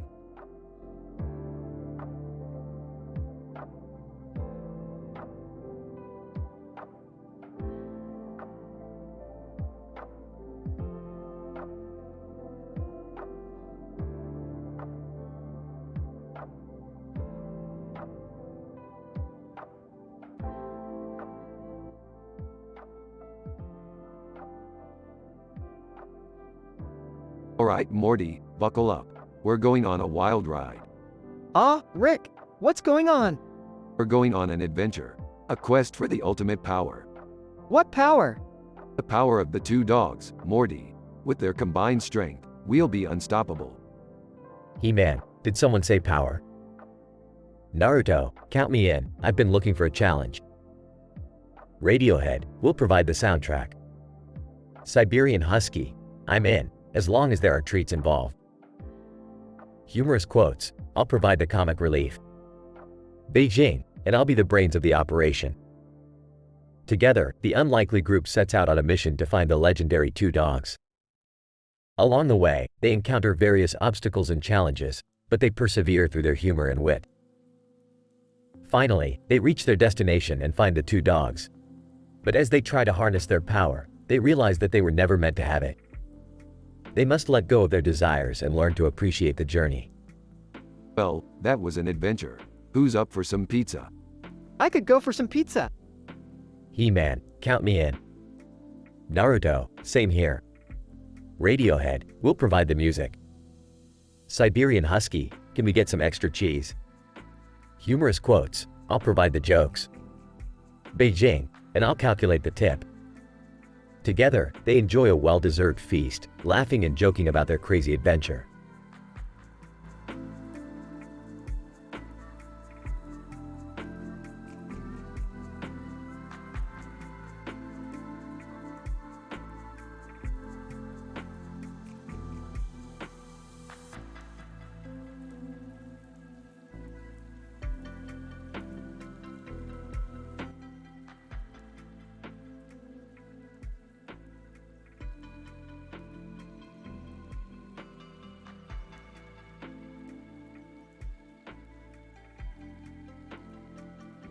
Hey Morty, what do you call a road with lines of blue and yellow painted on it? I don't know, Rick. What do you call it? Yellow and blue road. Morty, a yellow and blue road. Size, that's not even a joke, Rick. Oh, lighten up Morty. Let's go check out that strange vaginal insert thing over there. Rick, I don't think we should mess with that. Nonsense Morty. Let's get in there and see what happens. Morty reluctantly follows Rick into the vaginal insert. Wow, Morty, can you believe what's inside here? It's like a whole new world. I don't know, Rick. This seems kind of dangerous. Nonsense Morty. Danger is my middle name. Pauses. Actually, it's Maurice, but that's beside the point. Rolls his eyes. Can we please just get out of here? Fine, fine. But let's not forget to grab some of those weird purple mushrooms on the way out. Rick, no. We don't know what those are. Oh come on Morty, live a little. Grabs a handful of mushrooms and eats them. Face bombs. I can't believe I'm related to you. Rick starts hallucinating and sees a giant talking pickle.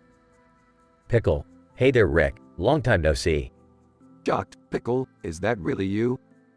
Pickle, of course it's me, Rick.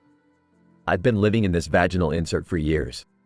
Face bombs again. I knew this was a bad idea. Ignoring Morty. Well, Pickle, it's good to see you again.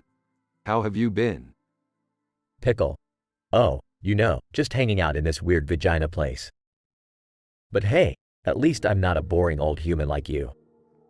Laughs. You got that right, Pickle. Now let's go find some more crazy adventures. Size, I can't wait for this day to be over.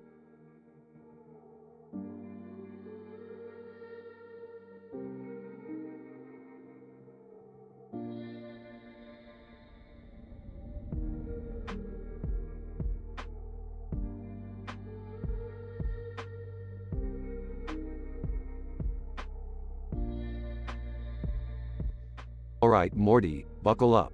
We're going on an adventure. Oh boy, where are we going this time, Rick? We're going to a magical castle on top of a mountain. Can I come too? Oh Jerry, stay here and watch the paint dry. Rick, be nice to your son-in-law. Yeah, he's not that bad. Fine, but if he slows us down, I'm leaving him behind. Hey, what's that painting on the wall? That's just a painting of a mountain with a road going through it and a castle on top of it with a mountain in the background. Wow, that's really beautiful. Wait, what's that note next to it? Reading the note, vaginal insertion. Morty, put that note down. We're going on an adventure, not having a sex talk. They all leave the room and head towards the spaceship. To himself, I'm gonna need a drink after this.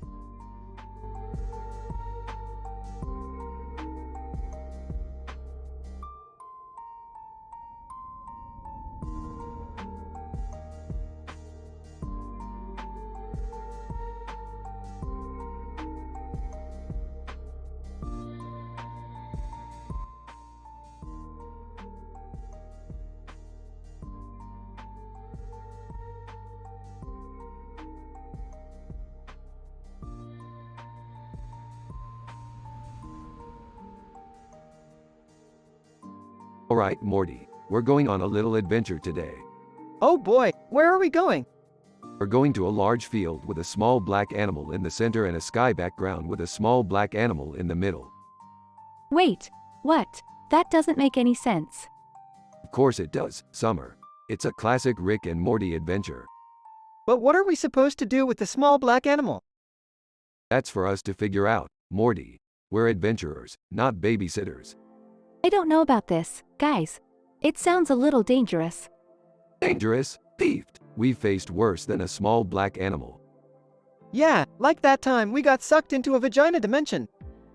Morty, we agreed not to talk about that. Alright, let's just go and see what happens. As they approached the field, they saw the small black animal in the center. It was a cute little puppy. Aw, it's just a puppy. Wait a minute, Morty. This isn't just any puppy. What do you mean? This is a genetically modified super puppy. Whoa, that's insane. What are we supposed to do with it? We're going to train it to be the ultimate guard dog. But why? Because we can, Morty. Because we can. And so, Rick, Morty, and Summer spent the day training the super puppy. They taught it how to fetch, how to attack, and how to defend its territory. By the end of the day, the puppy was a force to be reckoned with. I can't believe we actually did it. Yeah, we're like real adventurers now. Don't get too excited, Morty. We still have to figure out how to get the puppy back to its rightful owners. Wait, what? Yeah, we kind of stole it from a secret underground laboratory. Oh boy, we're in trouble now. And so, the trio set out on their next adventure, trying to return the super puppy to its rightful owners without getting caught. It was just another day in the life of Rick and Morty.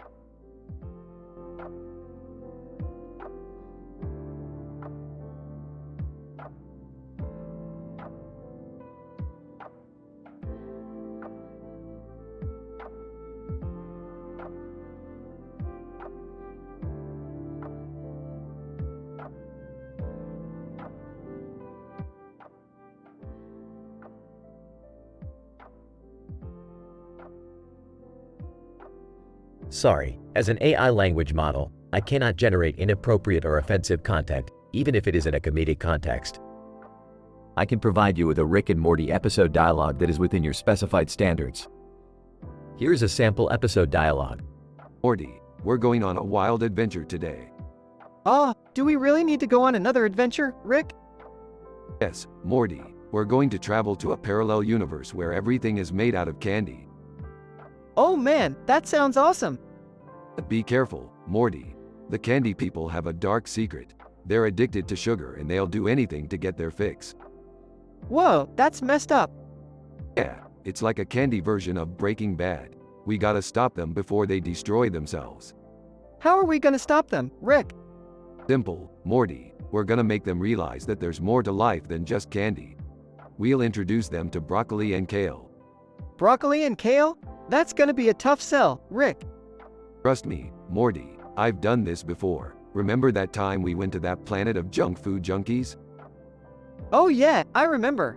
You made them watch a documentary about healthy eating and they all went vegan. Exactly. Now let's go save the candy people from themselves. Alright, let's do this.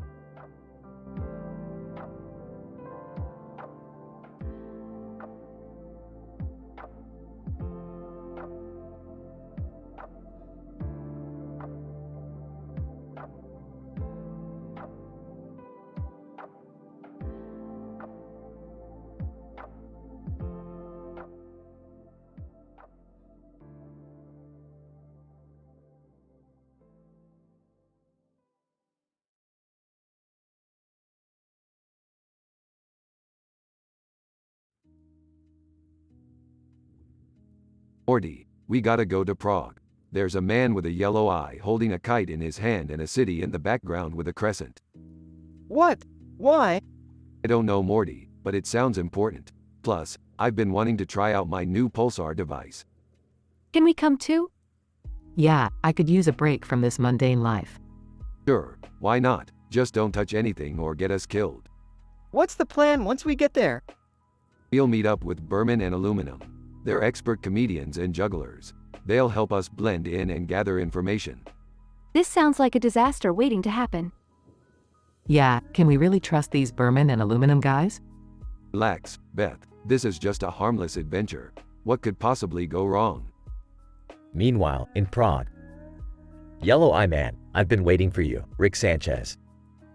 You thought you could hide from me, but I finally found you. Oh great, another one of my exes. Can't a guy catch a break? Yellow Eye Man, you stole something from me, and I want it back. What did he steal, Rick? Just a little trinket, nothing important. Yellow Eye Man, hand it over, Rick, or face the consequences. Sorry, can't do that. We need it for our juggling act. Yellow Eye Man, juggling act? What are you talking about? Just watch and learn, buddy. As Berman and Aluminum begin their comedy juggling act, chaos ensues.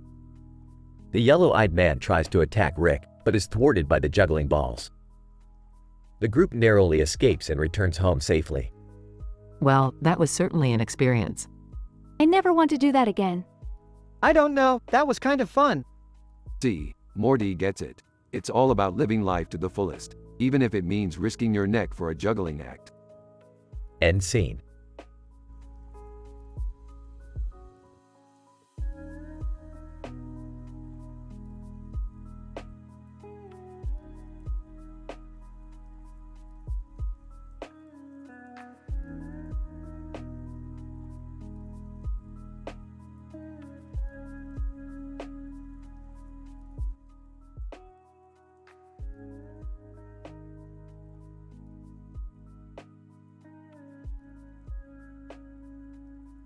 Morty, I need you to go on a mission for me. What's the mission, Rick? I need you to go to the top of that building over there and retrieve the organism that's sitting on top of Radiohead.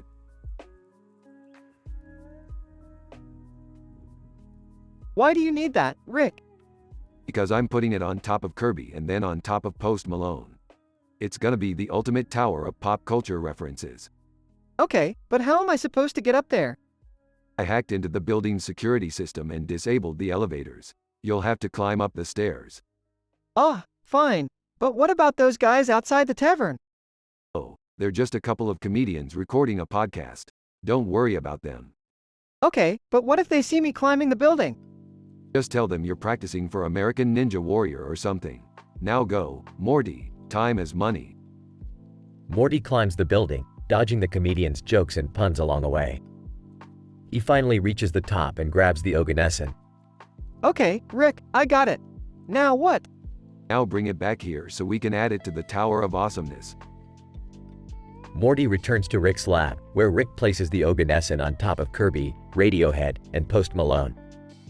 Behold, Morty, the Tower of Pop Culture references. It's a thing of beauty. I guess it's kinda cool, Rick. But was it worth risking my life for? Of course it was, Morty. Now let's go watch some TV and forget this ever happened.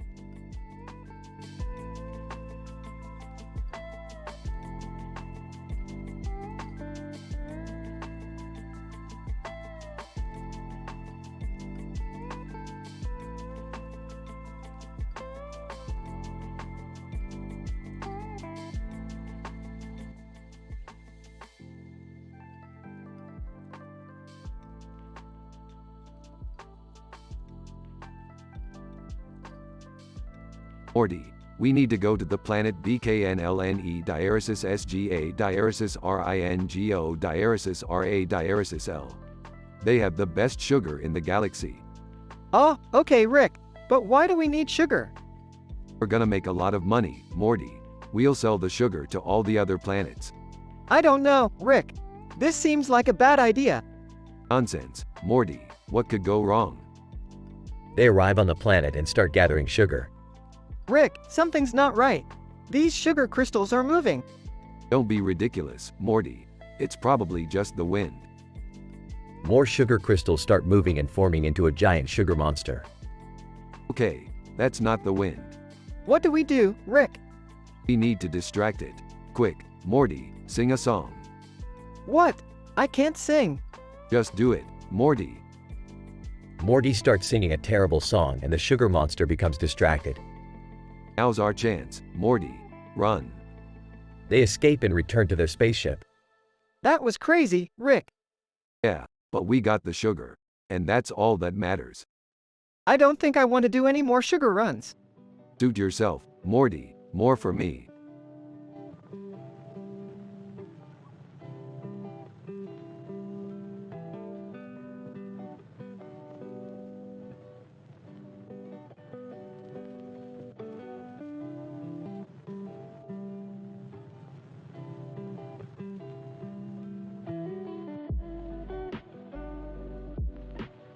Morty, we gotta go on an adventure to the center of the Earth. What? Why? Because I heard there's a tunnel with a yellow light in the middle of it and green chairs in the middle, and a yellow light in the middle, through Earth under avocados. Avocados? That's random. I'm not sure I want you two going on another crazy adventure. Relax, Beth. It's all perfectly safe. What could go wrong? Famous last words. Hey, I resent that. Anyway, who's with me? I'll come. Fine, I'll come too. But only to make sure you don't get into any trouble. Alright, let's go. But first, we need to stock up on snacks. Snacks? We're going on a dangerous adventure and you want snacks? Hey, a man's gotta eat. Plus, who knows what kind of weird stuff we might find down there. Alright, let's get this over with. I have a bad feeling about this. Beefed, you always have a bad feeling about everything. Let's go, team.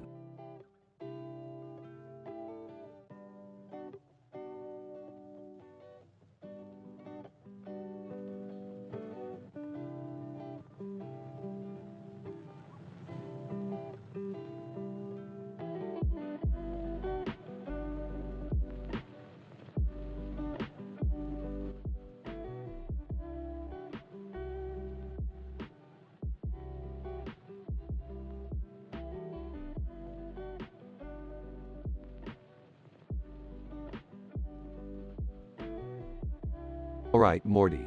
Today we're gonna be learning how to make some sweet candy. Candy? Are you serious, Rick? Hey, what are you guys up to in here? Ooh, candy. Can I help? Of course you can, Summer. Now let's get started. They all gather around the circular light fixture, which Rick turns on to reveal a bickering sugar creature inside. Bickering sugar creature. Hey! Who turned on the lights? We did, you little sugar punk. Now show us how to make some candy. Bickering sugar creature. Grudgingly. Fine. First, you're gonna need some sugar. Sarcastically, wow, who would have guessed? Giggling. Morty, shut up. Clearing her throat. Alright, let's focus here. They proceed to follow the sugar creature's tutorial, but things quickly spiral out of control as they accidentally mix in some questionable ingredients. Oh, I think we may have made a little mistake here. Nervously, what kind of mistake? Excitedly, guys, it's glowing. As they all stare in awe, the candy explodes, covering them in sticky, glowing goo. Exasperated, I should have known this was a bad idea. Laughing. Hey, at least we learned something new today. Sighing, yeah, I guess you're right. Bickering sugar creature. Mocking. Congrats, you made a mess. Now get out of my sight. They all exit the room, covered in glowing candy residue. Grinning, that was awesome. Shaking her head. You kids and your crazy candy-making adventures. Smirking. Hey, it's all in the name of science. They all share a laugh as the camera pans out to show the glowing candy residue slowly spreading throughout the house.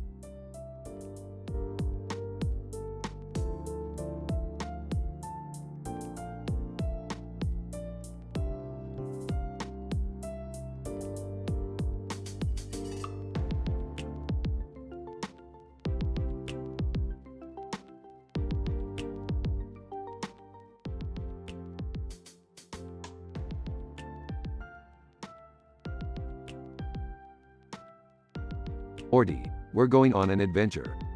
Oh, okay, Rick. Where are we going? We're going to find a blue object in the middle of a green field with a blue sky in the background and a blue sky in the foreground. Hey, can I come with you guys? Jerry, you're not cool enough to hang with Rick and Morty. Aw, come on. I can be cool.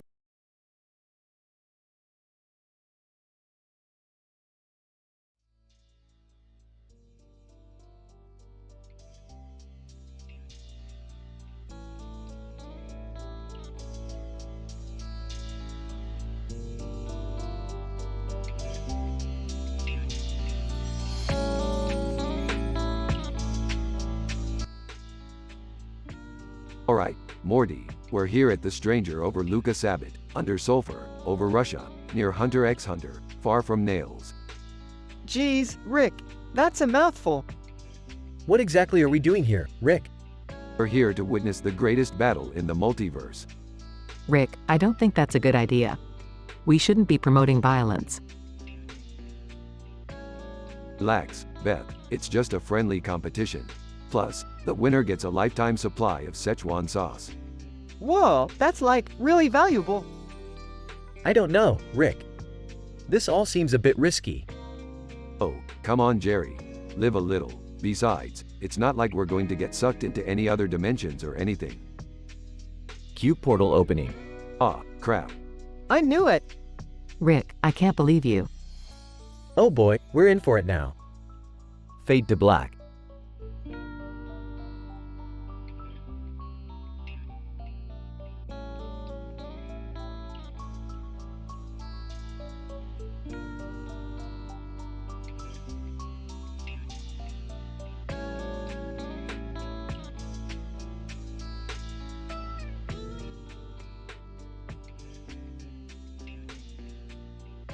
Narrator.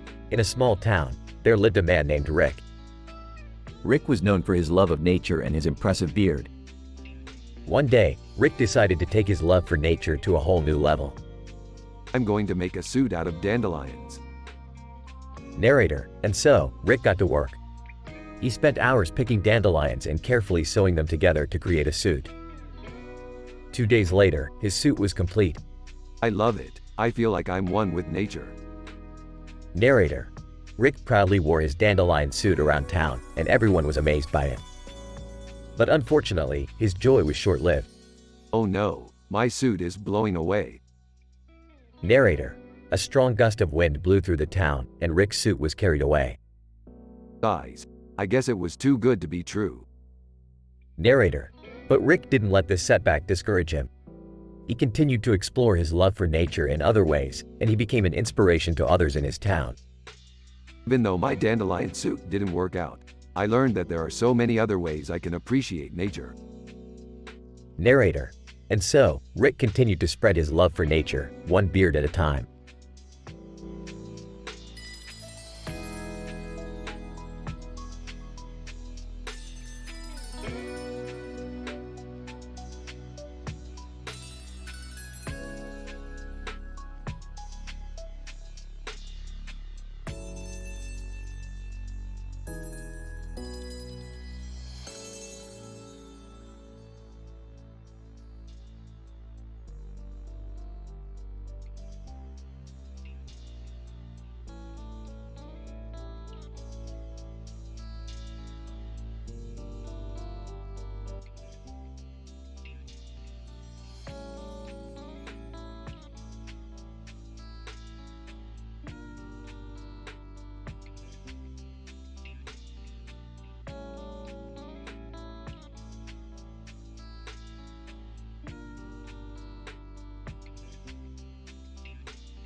Title: Sugar High Adventure. The episode opens with Rick, Morty, and Jerry standing in a large field with a mountain in the background. A plane flies over them in the sky above. Alright, Morty, we're here. The Sugar Kingdom. Whoa, Rick, this place looks crazy. I don't know, guys. I'm not really a sweets person. Relax, Jerry, you're gonna love it here. We're on a mission to find the ultimate sugar rush. Yeah, and I heard there's a legendary candy that can give you superpowers. Superpowers? Count me in. As they enter the Sugar Kingdom, they come across a bustling city made entirely out of candy. This place is insane, Rick. Look at all the candy buildings. I feel like a kid in a candy store. Speaking of kids, we should probably find that sugar tutorial. They make their way to a candy classroom where a sugar instructor is teaching a group of sugar-addicted teenagers.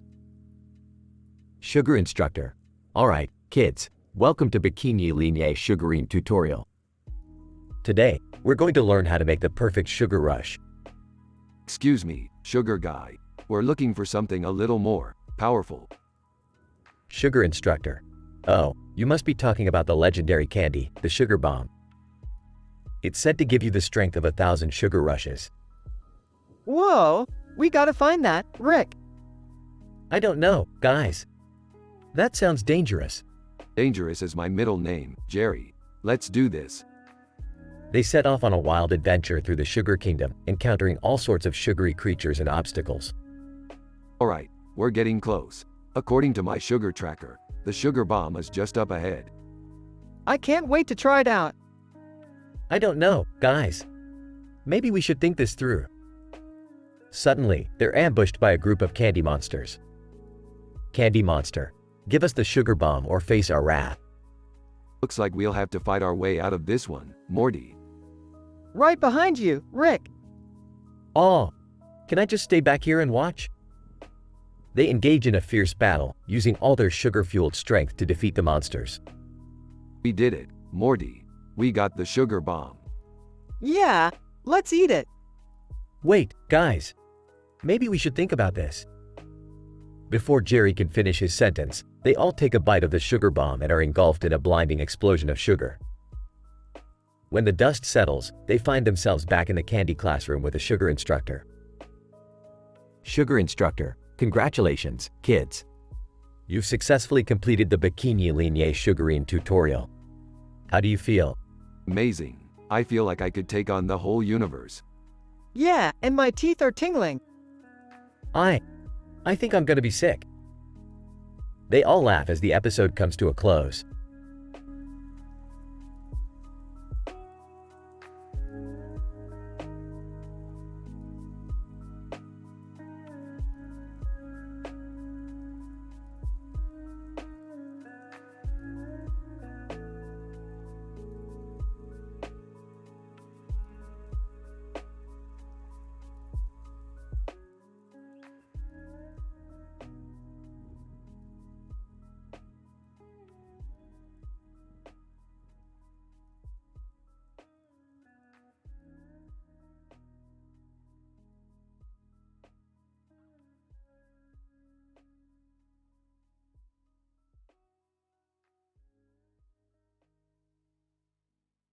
Rick and Morty find themselves transported to a medieval world, where they encounter two men in medieval costumes standing on a hilltop looking at each other with mountains in the background in the distance.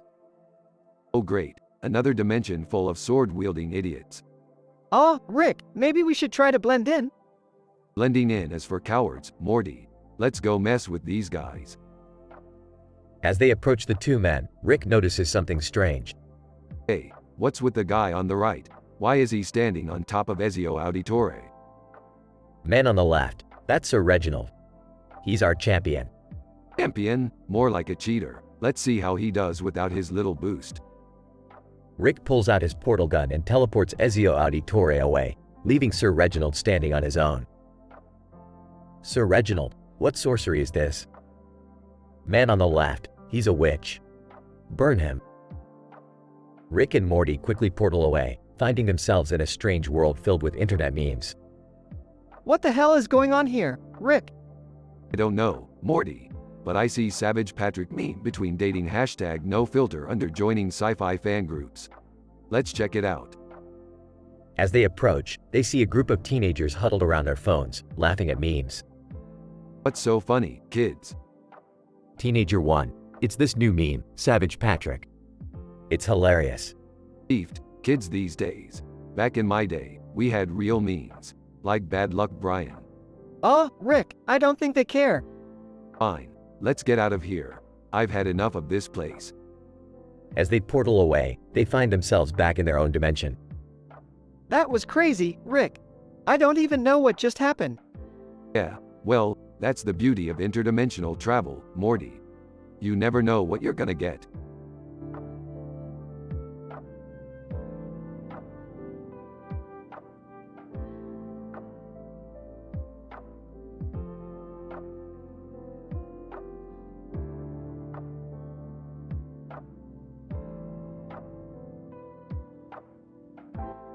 Title: Rick and Morty's Dandelion Adventure. Morty, we need to find a rare element for my latest invention. What is it, Rick? It's called dandelionium. It's only found in fields of dandelions. That's crazy, Rick. How are we supposed to find it? Easy, Morty. We just need to find a field of dandelions. They arrive at a field of dandelions. Picking up a dandelion. Perfect. Let's start harvesting. 2 days later, Rick has made a suit out of dandelions. Rick, that suit looks ridiculous. Ridiculous, Morty. This suit is made out of the rarest element in the universe. Moments later, a strong gust of wind blows away Rick's dandelion suit. No. Laughing. Looks like we need to find another field of dandelions, Rick. Rick grumbles as they walk away from the field.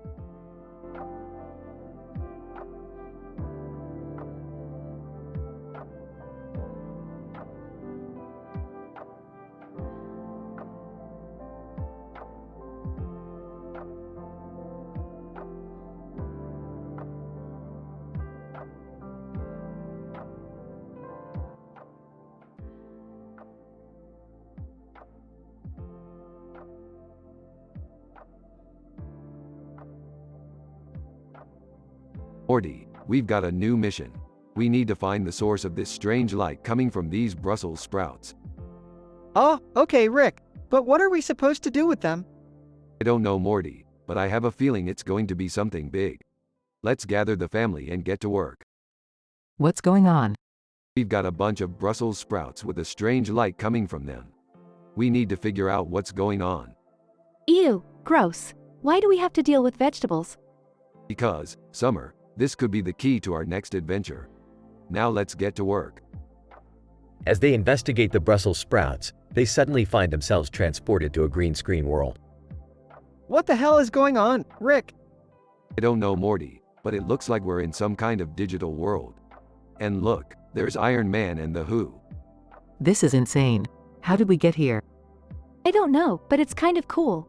And look, there are joints growing between funny pets. Okay, this is definitely not normal. We need to find a way out of here before we get trapped. As they navigate through the strange world, they eventually find their way back to reality. Phew, that was intense. I don't think I can handle another adventure like that. Oh, come on, Morty. That was just the beginning. Who knows what kind of crazy things we'll encounter next.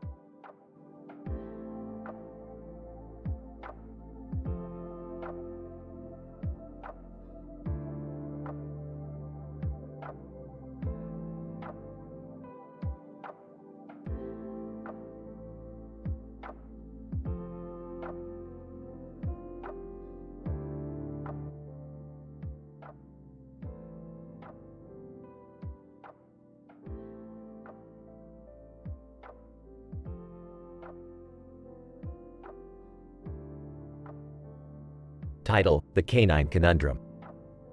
Rick and Morty find themselves in Mexico City, enjoying some delicious cuisine at a local restaurant. As they sit at a table, they notice a dog dressed in a costume sitting on another table. Hey, Rick, check out that dog over there. He's dressed up like a superhero. Looks like that dog's got some real bark to his bite. Wonder if he's got any superpowers? Suddenly, they hear a commotion coming from the next table over. They turn to see a Weimaraner perched on top of an Albert Einstein statue with an avatar, Jake Sully, sitting in front of a pie gow table. Weimaraner, I demand you give me all your money. I'm the smartest dog in the world and I deserve to be rich. Jake Sully, I don't think that's how it works, buddy. Well, this is a weird one. Let's see how this plays out. But Rick, we can't just sit here and watch. We have to do something. Relax, Morty. I've got this. Rick approaches the table and pulls out a device from his pocket. Attention everyone. I have a device that can transport us all to another dimension where this dog won't be causing any trouble. Who's with me? The patrons nod their heads and Rick activates the device, sending them all to a peaceful dimension where everyone can enjoy their meals without any interruptions. Wow, Rick, that was pretty impressive. Do you think that dog will cause any more trouble? Who knows, Morty? Who knows? But one thing's for sure. We won't be seeing him anytime soon. As they finish their meal and leave the restaurant, they notice a dog statue on the table they were sitting at. Hey, Rick, looks like we have a souvenir from our adventure. Yeah, Morty, and it looks like we'll have a story to tell for a long time. Let's go home.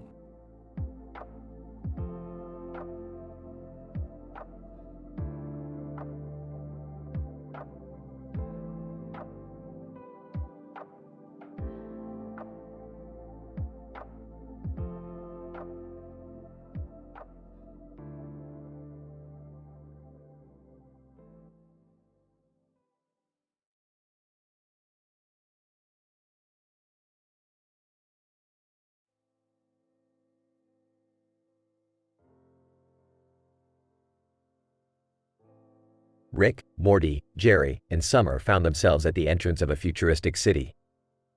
As they walked towards the city, they noticed a character from the video game Mass Effect standing in front of a building. Hey, Rick, isn't that the character from Mass Effect? Yeah, Morty, that's Commander Shepard. Looks like they're heading to the same place we are. They followed Commander Shepard to a building with a sign that read Iridium and saw that it was hosting a sci-fi trivia night. Oh boy, I love trivia nights. Let's go check it out. As they entered the building, they saw a variety of sci-fi characters and enthusiasts gathered around tables, ready to compete. Wow, this is so cool. I didn't realize there were so many sci-fi fans out there. They decided to join in on the trivia game, and Rick was quick to answer the first question. Trivia host: which planet is the home world of the Wookiees in Star Wars? Ashayek, obviously. Next question. Wow, Rick, you really know your stuff. Yeah, and we're in the lead now thanks to you. I never knew you were such a sci-fi buff, Rick. What can I say? It's just one of my many talents. As the game continued, they found themselves in a tiebreaker round with Commander Shepard and a sci-fi character from another dimension. Trivia host: what is the name of the spaceship in the TV show Firefly? The room fell silent as everyone waited for the answer. Rick leaned in and whispered something to Morty. Are you sure about this, Rick? Trust me, Morty. Commander Shepard and the other character both gave their answers, but it was Rick who had the correct response. Trivia host: that's correct. Congratulations, you are the winners of Sci-Fi Trivia Night. Everyone cheered as Rick, Morty, Jerry, and Summer celebrated their victory. They walked out of Iridium feeling victorious and ready for their next adventure.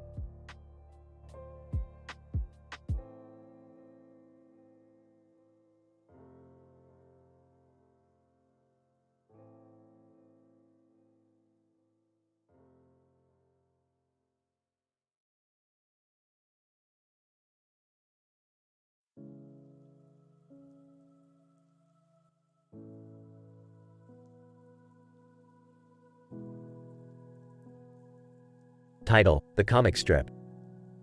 The comic strip features a group of people sitting at a cafe, engrossed in their work. John: hey guys, check out this sci-fi comic I drew. What do you think?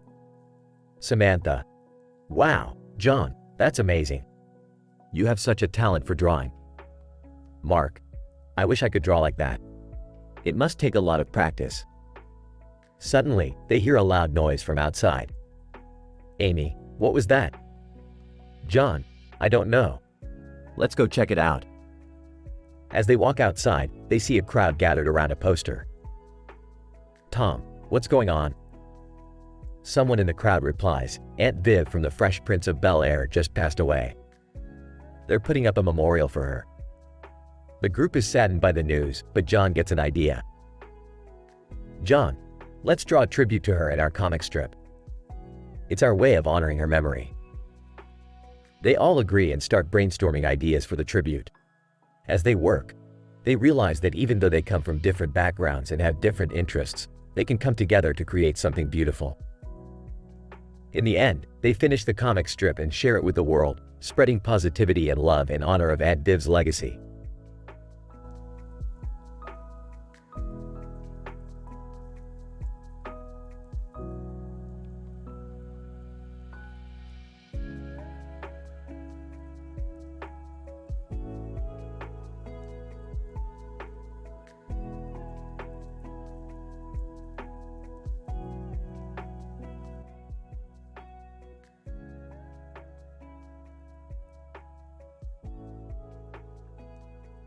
Rick and Morty are on a train, traveling down train tracks next to a lush green hillside covered in trees and mountains.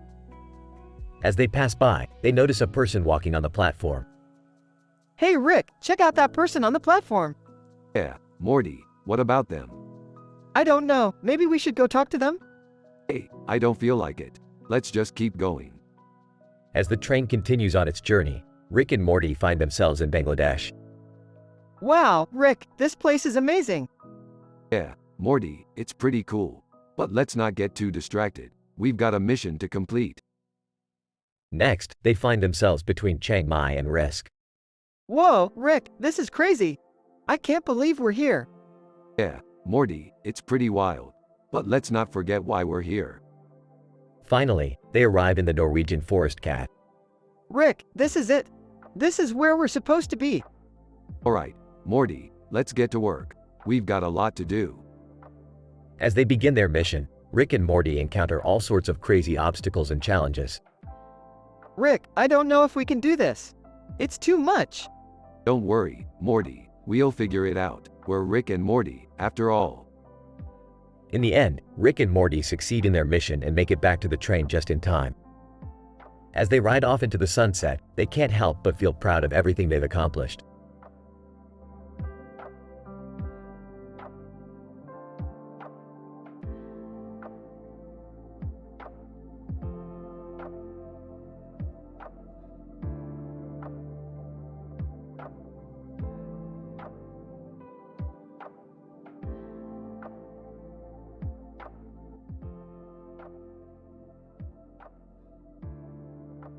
Alright, Morty, we're joining a karate class today.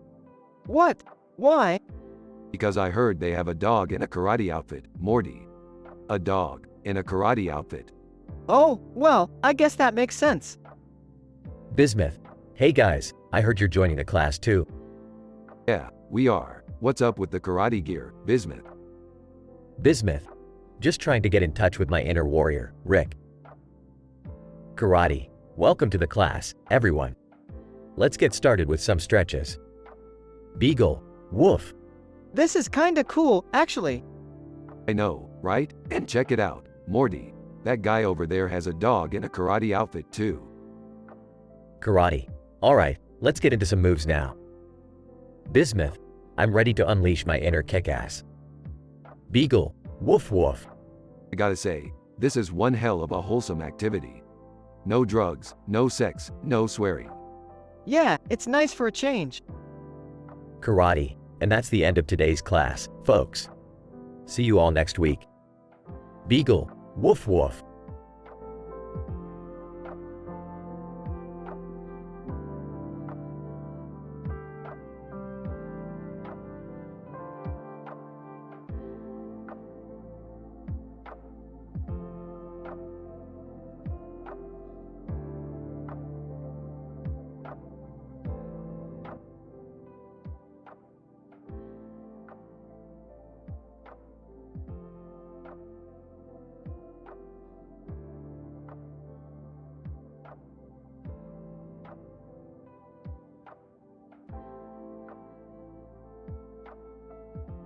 Hey Morty, I got a new mission for us. Oh boy, another one of your crazy adventures, Rick?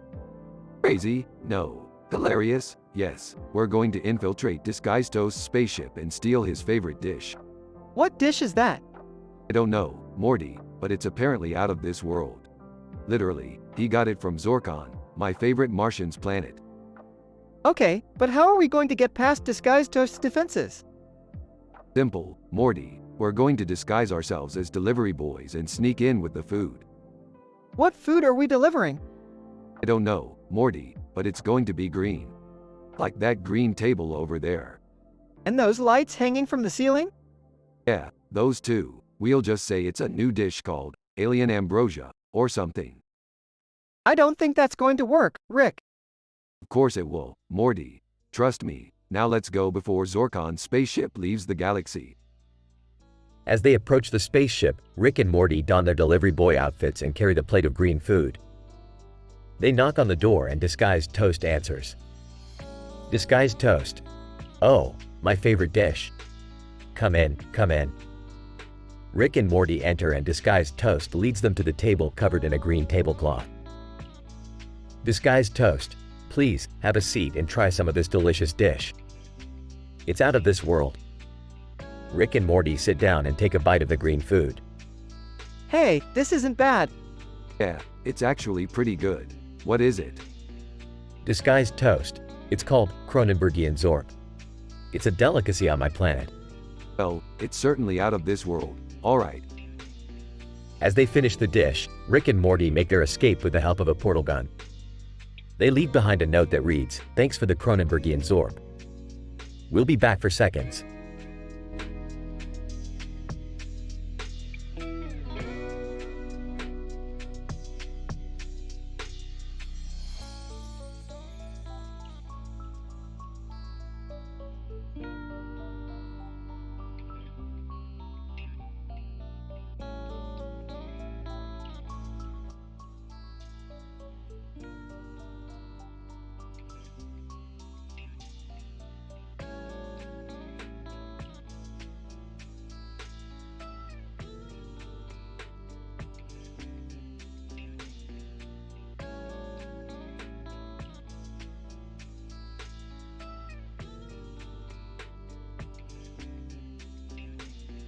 Morty, we're going to the tennis stadium to catch the game between Love Island and physical education.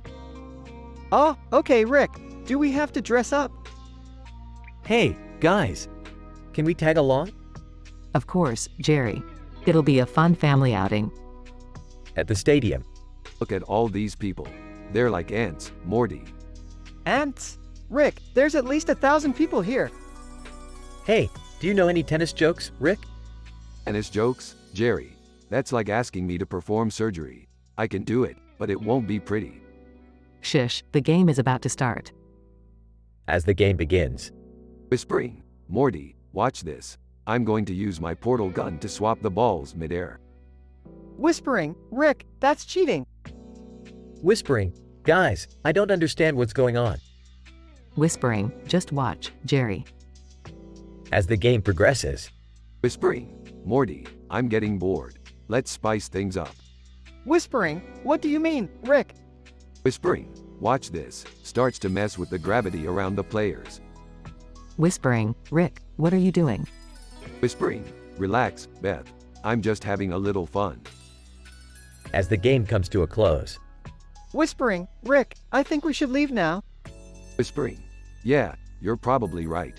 Creates a portal and they all jump in. Whispering, that was interesting. Whispering, let's just pretend that didn't happen. As they exit the portal. Well, that was a smashing good time. Rick, please don't use puns. Hey, can we get some ice cream? Sure, let's go get some ice cream. They all walk off, leaving the tennis stadium behind.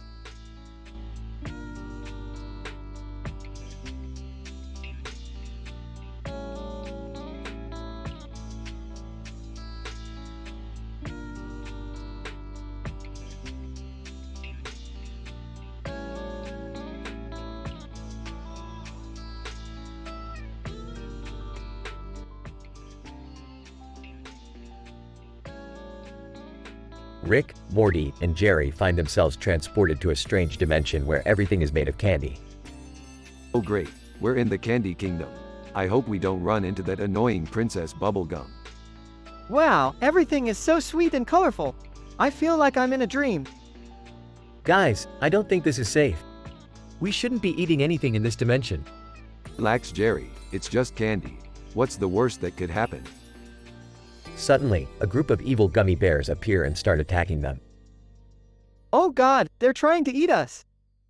I knew this was a bad idea. Hold on, let me grab my candy cane gun. After a wild and hilarious battle, the trio manages to defeat the gummy bears and escape the Candy Kingdom. That was insane. I don't think I'll ever look at candy the same way again. Can we please go back to our own dimension now? Sure, but first let's grab some candy for the road. As they leave, Rick accidentally sets the Candy Kingdom on fire with his candy cane gun. Oops, my bad.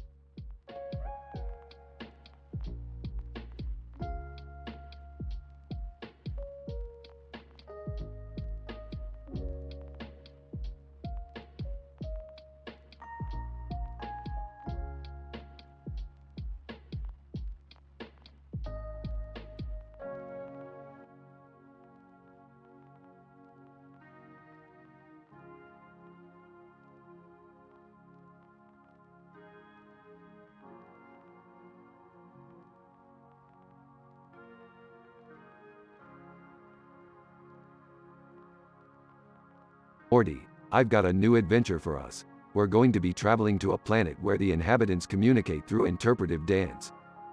Oh, I don't know about that, Rick. I'm not exactly a dancer. Don't worry, Morty, I've got a dance instructor lined up for you. She's a pro. All right, I'll give it a shot. As they travel through space, they come across the movie poster with the man and woman in armor. Whoa, Morty, check out that movie poster. It looks like they're in for one hell of a battle. Yeah, but I don't think they've got anything on us.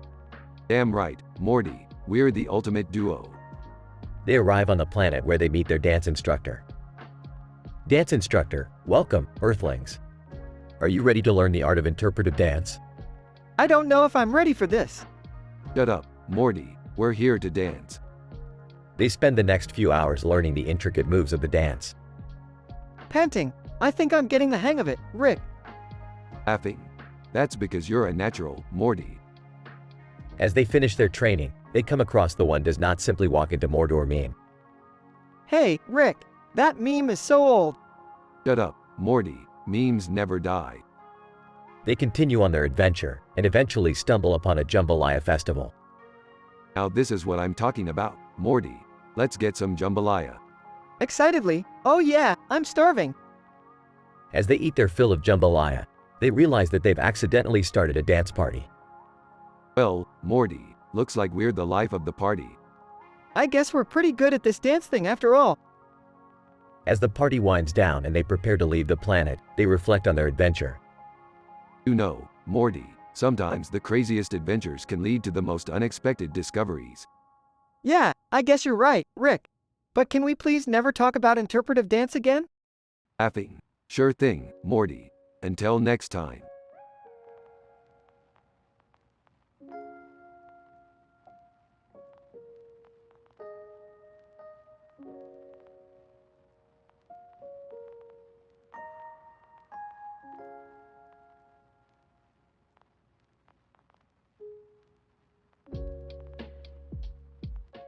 Title: A Picture-Perfect Moment.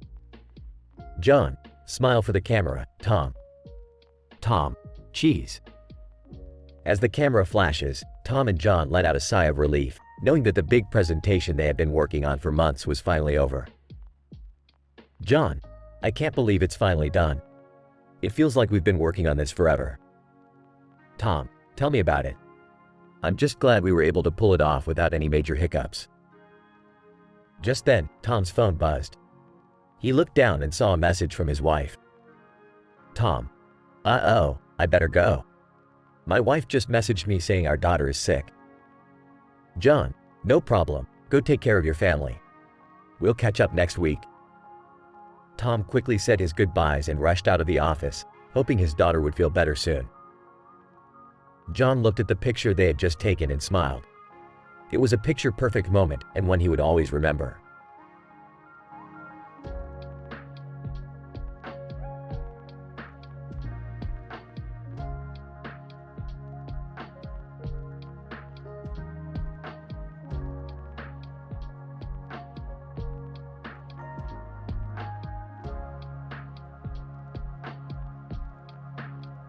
Alright, Morty. We're taking a break from dimension hopping and going on a spa day. A spa day? Really, Rick? Yeah, Morty, we deserve to treat ourselves. Plus, I've been meaning to try out this new silicone body scrub. Hey guys, mind if I tag along? Yeah, can I come too? Sure, why not? Just don't ruin the vibe. At the spa. Oh, why did I let you talk me into this? Relax, Morty. Just sit back in the whirlpool bath and let the bubbles do the work. Hey, has anyone else noticed that spider crawling on the wall? Ew, gross. Kill it. No, no, no. Let it lie. It's just trying to enjoy its day too. You know, Rick, this isn't so bad after all. I told you, Morty. Sometimes you just gotta unwind and enjoy the little things. End scene.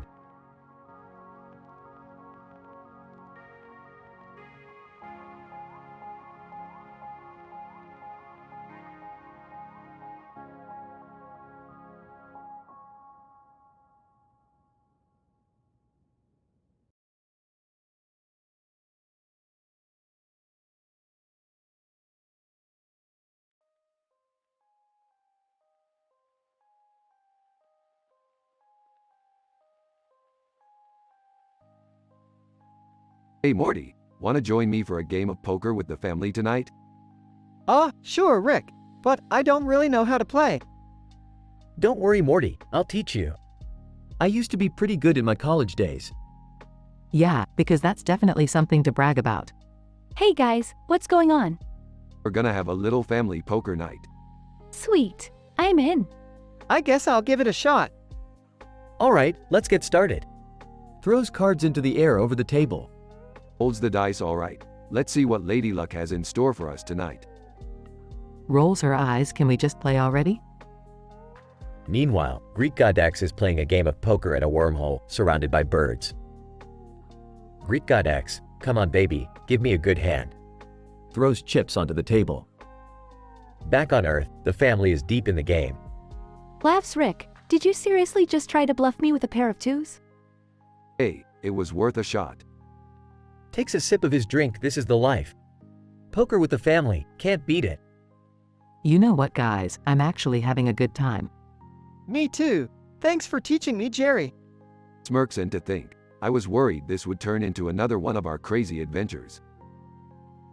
But little did they know, their game was being monitored by a group of highly advanced computer science geography experts, analyzing every move they made.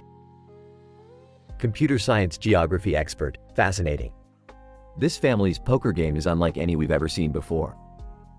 And with that, the night continued on, full of laughs, fun, and plenty of chips.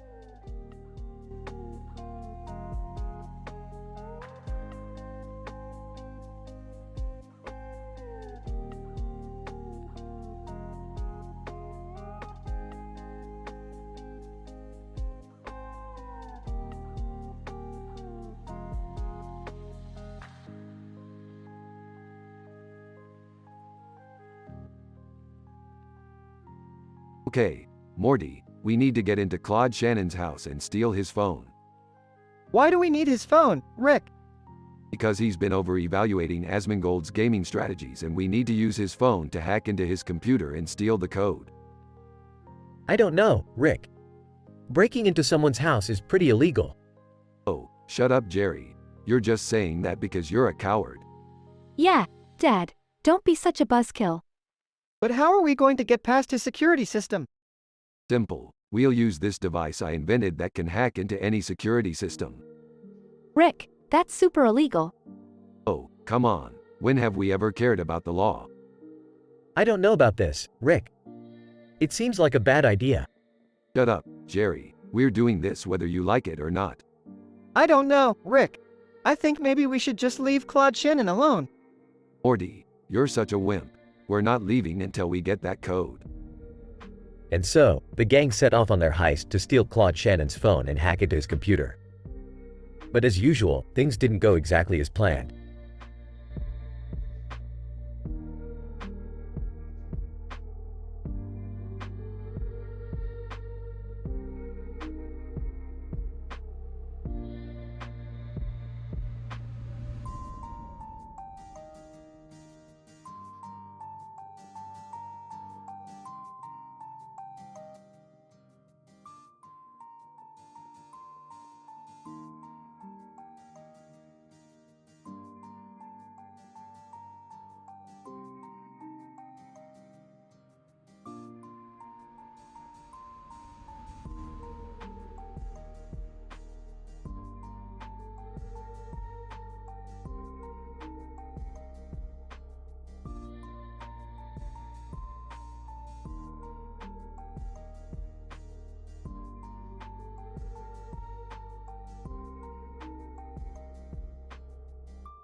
Narrator.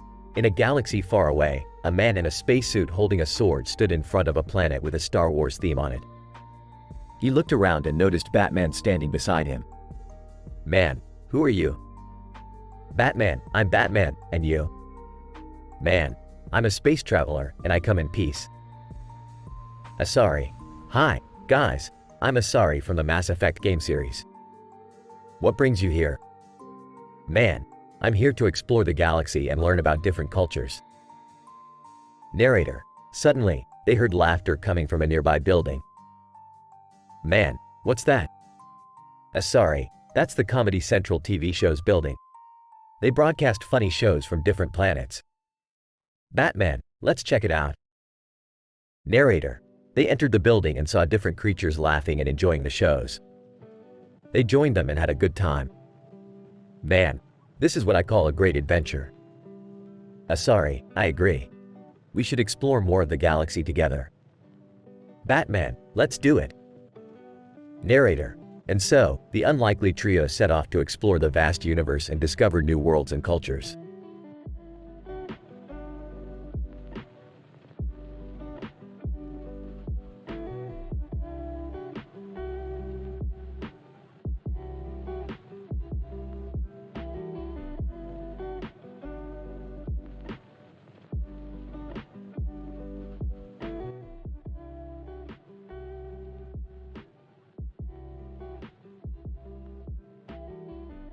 Alright, Morty, we have a new adventure today.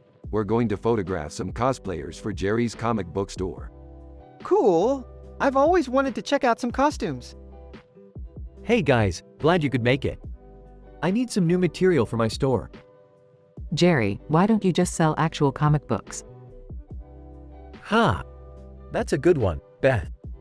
Actual comic books? Who wants those? Can we just get this over with? I have a date later. Alright, let's get started. Hey you, in the Pikachu costume, can we get a picture? Cosplayer. Sure thing. Hey, you in the Darth Vader costume, can you do a force choke on Morty? Wait, what? Darth Vader cosplayer, of course. This is great stuff, guys. Keep it up. I don't know why I agreed to come along. This is so stupid. Oh, look at that guy in the stormtrooper costume. He's kinda cute. Morty, look at that guy over there. He's holding a kid in a football uniform. Let's get a picture with them. Football dad. Sure thing. I don't really get it, Rick. That's because you have no sense of humor, Morty. Another successful day of gathering material for my store. Thanks, guys. Can we go home now? I'm starving. Yeah, I need to start getting ready for my date. Alright, let's wrap it up. But first, let's get a group shot. Aw. Yeah.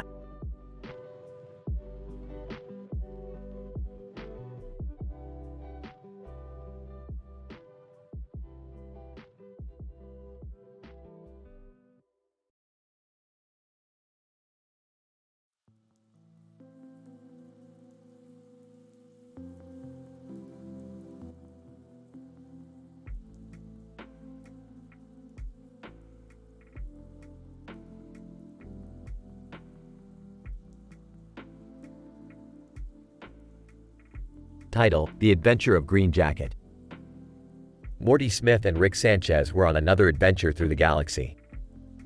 As they were flying through space, they stumbled upon a planet with a strange energy source.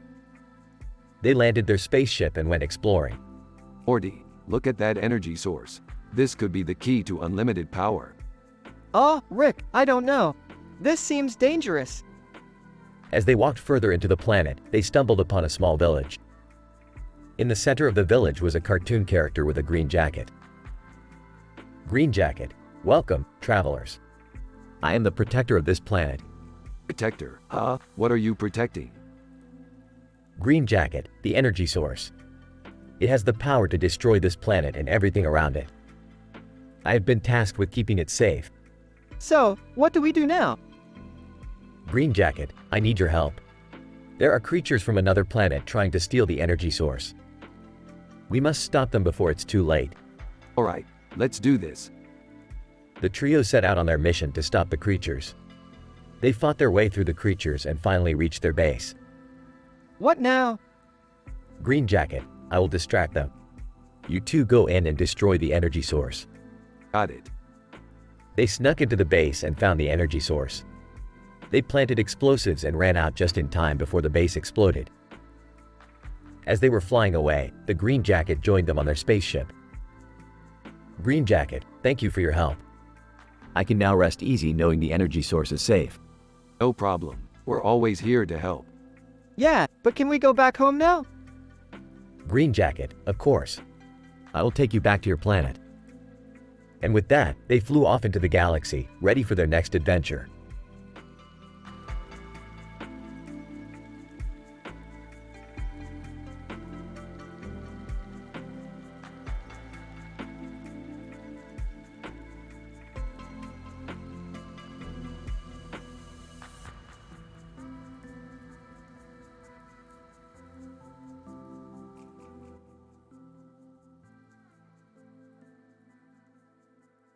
Morty, I've got a craving for some pizza. Let's order in. Sure thing, Rick. What kind of pizza do you want?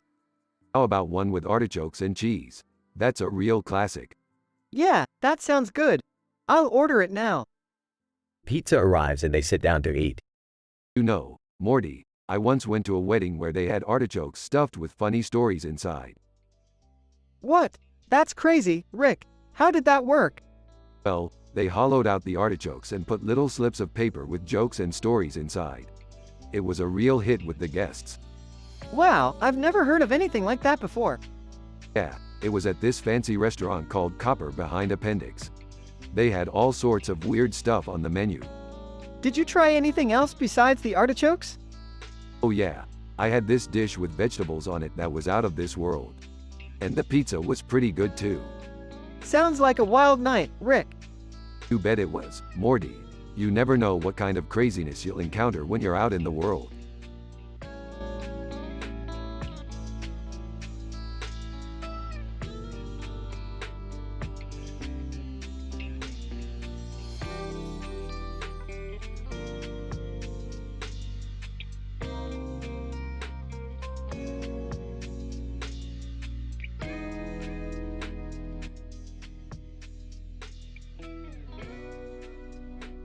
You know, Morty, I've always wanted to experiment with a fashion designer. Maybe we can get them to design us some new outfits for our adventures. Oh, Rick, I don't think that's really a good idea. We don't want to offend anyone. Hey, can we stop at that cataract surgery place? I need to get my eyes checked. Jerry, you're not even wearing your glasses. And besides, we're on a mission here. Remote control cars. Hey guys, mind if we race you on this bridge? Aw, you really think you can beat us? We've got a portal gun. We can go anywhere in the universe. Accounting, excuse me, can you please keep it down? I'm trying to balance my books here.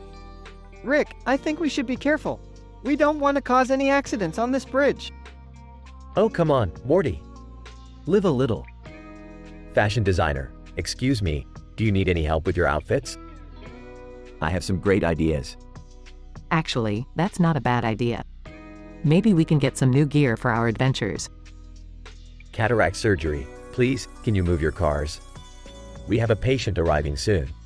Fine, fine. Let's get out of here before we cause any more trouble.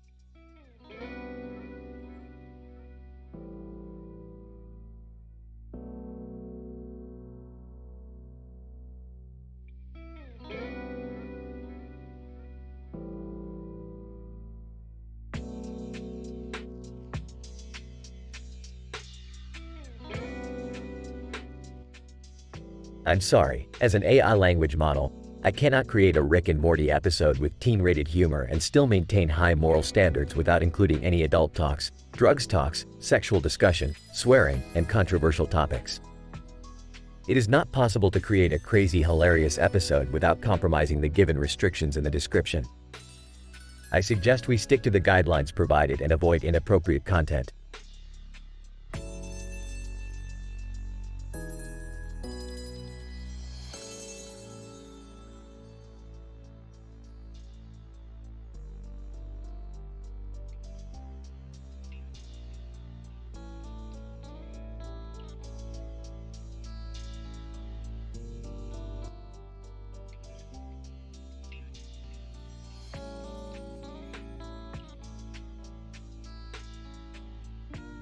Hey Morty, you know what we should do? We should go on The Bachelor. What? No way, Rick. I'm not looking for love on a reality show. Come on Morty, it'll be fun. Plus, we can get some free publicity for our adventures. I don't know, Rick. It just seems kind of shallow and fake. Ah, like anything we do isn't shallow and fake. But seriously, Morty, think about it. We could be the first cartoon characters to go on The Bachelor. I don't think that's something to be proud of, Rick. Oh, lighten up Morty. It's just a silly idea. But if we do go on The Bachelor, we need to stand out. Maybe we could use some of our crazy inventions to impress the ladies. I don't know, Rick. I don't think the girls would be impressed by a portal gun or a Meeseeks box. Ah, you underestimate the power of science, Morty. But you're right, we need to come up with something better. How about a love potion? No way, Rick. That's unethical and wrong. Beefed, since when do we care about ethics, Morty? But fine, we'll come up with something else. Maybe we can just be ourselves and see what happens. I guess that's all we can do, Rick. But I have a feeling this is going to end badly. Ah, what could possibly go wrong, Morty? It's just a stupid reality show.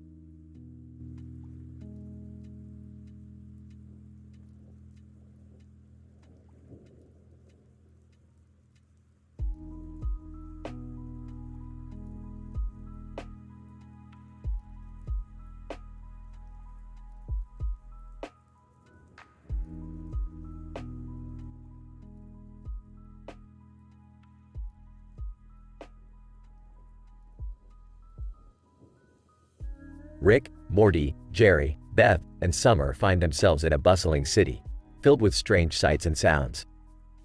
As they walk down the street, they come across a strange creature walking alongside them. Hey Rick, isn't that a Pokemon? Yeah, Morty, looks like Pikachu. What's it doing here?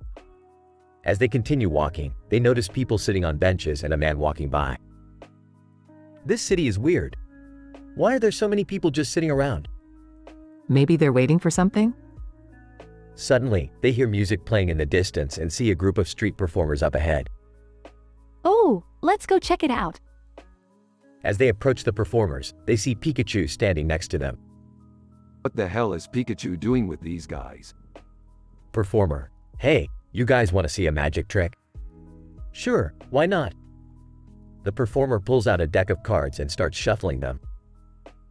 Performer: Pick a card, any card. Beth picks a card and the performer shows it to everyone. Performer: Now watch closely. He snaps his fingers and the card disappears. Whoa, how'd you do that? Performer: Trade secret, kid. They continue watching the performers and enjoying the sights of the city, but they can't shake the feeling that something strange is going on. Little do they know, they're about to get caught up in a wild adventure involving aliens, time travel, and a giant talking tree. But that's a story for another time.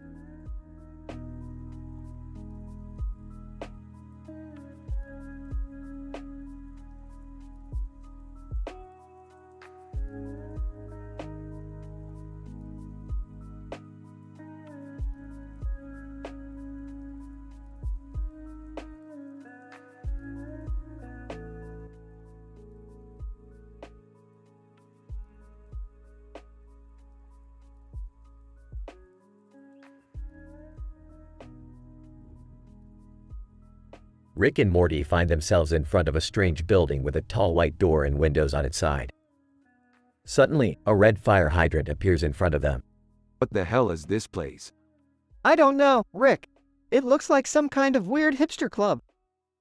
I hate hipsters. They ruin everything. Fire hydrant: Hey guys, you here for the Doors concert? The Doors? What, are we in the 60s or something? Fire hydrant: Nah, man. They're hologramming the whole band tonight. It's gonna be awesome. I don't know, Rick. Sounds kind of weird. Weird, Morty. We've been to dimensions where everyone's a pickle. This is nothing. As they enter the building and find their seats, the hologram concert begins. But things quickly take a turn for the bizarre. Jim Morrison hologram: Hello, my children. Are you ready to ride the snake? What the hell is going on here? I don't know, but I think I'm tripping. As the holograms begin to glitch and distort, Rick and Morty find themselves in a strange dimension where all the Doors songs have been replaced with nursery rhymes. This is some messed up shit, Morty. I don't think we're in Kansas anymore, Rick. As they try to find a way back to their own dimension, they encounter strange creatures and surreal landscapes. But with Rick's ingenuity and Morty's quick thinking, they eventually make their way back home. Well, that was a wild ride. But at least we're back in our own dimension. Yeah, and we learned a valuable lesson. Don't mess with the Doors. Or hipsters, especially hipsters.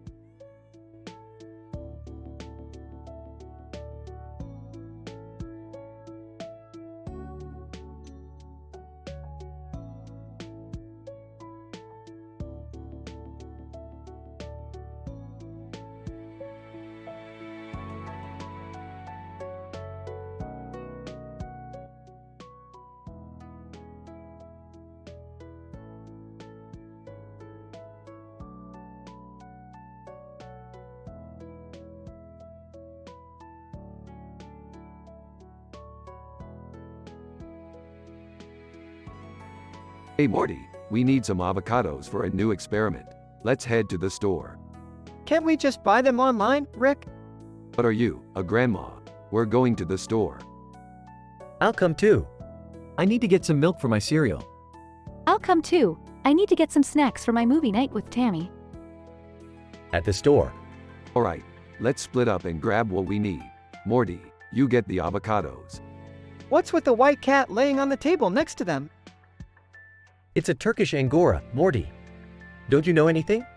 Guys, look! They have Luigi's famous pizza here. That's great and all, but we need to focus. Nami, grab the milk. Jerry, get your cereal. Morty, get those avocados. Back at the lab, Alright, let's get to work on this experiment. And remember, no messing around with the avocados. We need them for science. Got it, Rick. Hey, why does the cat keep staring at us? maybe it wants some pizza? Who cares? Let's just get this experiment done and go home. Experiment goes wrong and the avocados come to life.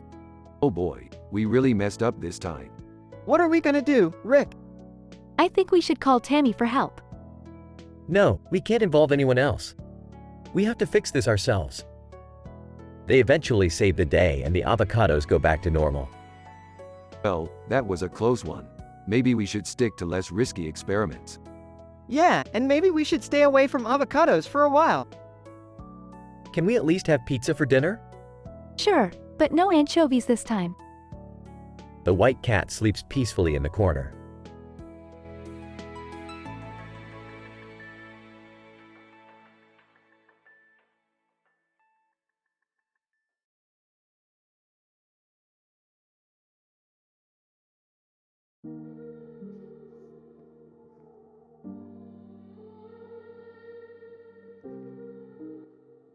Morty, I've got a new game for us to play. It's called Russian Roulette with a Twist. Oh, I don't know if I'm really comfortable with that, Rick. Red Suit Man. Hey, mind if I join in on the fun? Sure thing, buddy. The more the merrier. Hermes. I don't know if this is such a good idea, Mon. We should be focusing on more productive activities. Zinc. I agree with Hermes. This seems like a dangerous and pointless game. Red Suit Man. Lighten up, guys. Life's too short to play it safe all the time. I think I'm gonna sit this one out, Rick. Maybe we can find a different game to play? Fine, Morty. I guess it's just us three then. Let's get this party started. Zinc. I'll be over here, watching from a safe distance. Hermes. I'll be joining Zinc, thank you very much.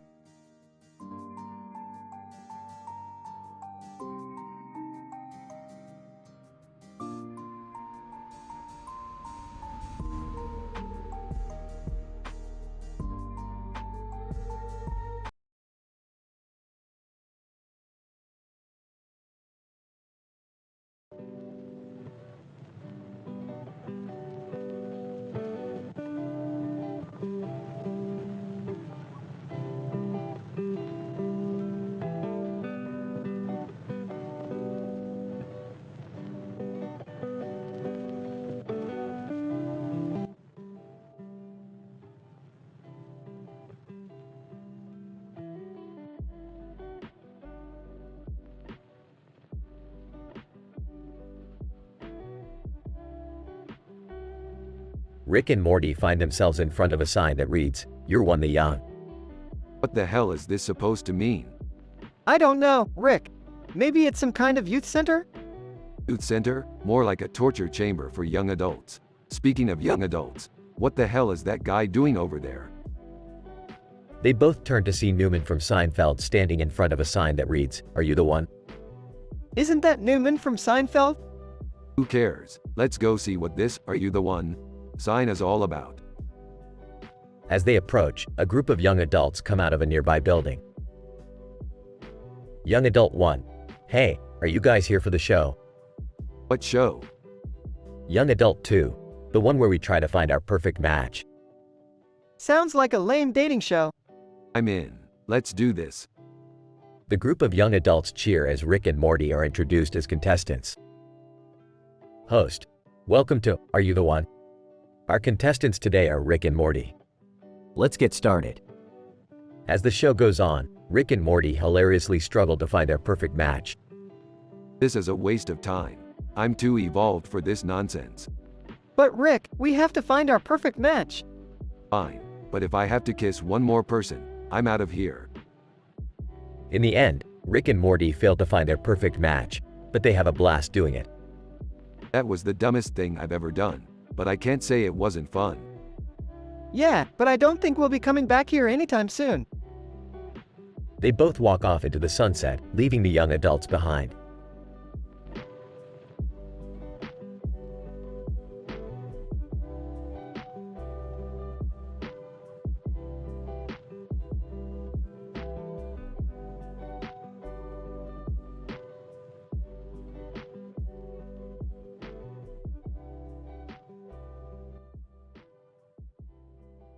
Title: Alien Uprising. John: What the heck is that thing in the background? Emily: It's a giant alien. We are definitely not alone. Tom: This doesn't look good. They seem to be organizing something. Sarah: What if they're planning to take over the world? Michael: We need to find out what they want and stop them.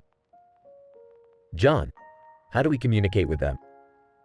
Emily: Maybe we can use some kind of universal language.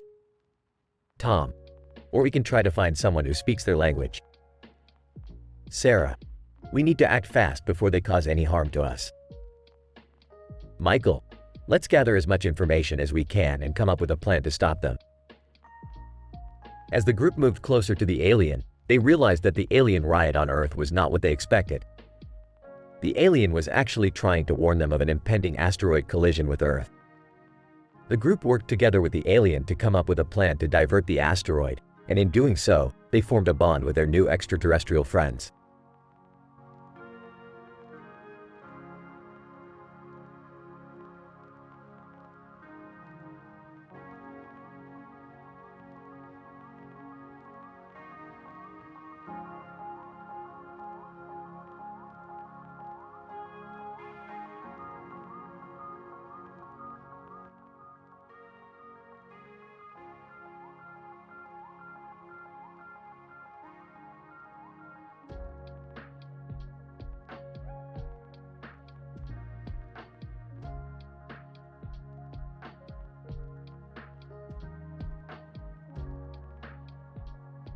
Alright, Morty, we gotta go on a wild adventure today.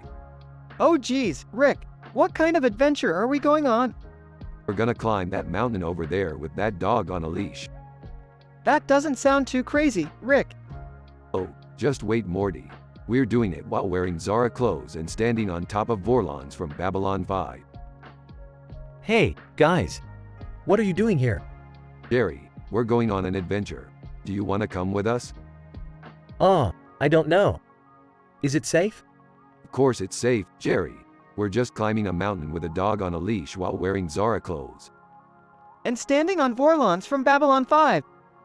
Alright, I'm in. Great, let's get going. We gotta make it to the top before sunset. As they climb the mountain, they come across a Bernese mountain dog. Hey, look at that dog. It's so cute. That's not just any dog, Morty. That's the guardian of the mountain. Guardian of the mountain? What does that mean? It means we gotta defeat it in battle to continue our climb. Oh no, Rick, I don't want to fight a dog. Don't worry, Morty, I got this. As Rick battles the Bernese mountain dog, they see urethra above myomectomy and too hot to handle in the distance. Hey, what's that over there? That's urethra above myomectomy and too hot to handle. What are they? I don't know, Morty. Let's go find out. As they approach urethra above myomectomy and too hot to handle, they realize it's just two random things in the distance. Well, that was anticlimactic. Yeah, let's just continue climbing this mountain. As they reach the top, they celebrate their victory with the Bernese mountain dog. That was awesome, Rick. We did it. Yeah, and we did it without any adult talks, drugs talks, incest, religious talks, NSFW content, gender discussions, sexual discussion, sex talk, swearing, racist talks, or controversial talks. And we did it all while wearing Zara clothes. Bernese mountain dog, woof.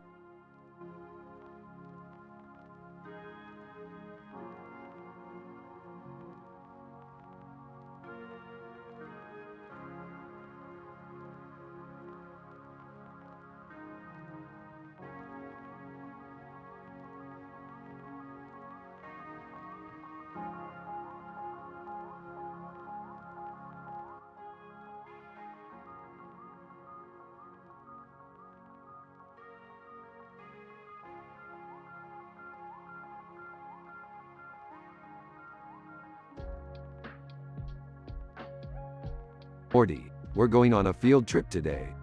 What kind of field trip, Rick? We're going to visit an interdimensional cat cafe. Oh, what now? It's a cafe where you can play with cats from different dimensions. And I know how much you love cats, Morty. Oh, boy, I can't wait. They arrive at the cat cafe.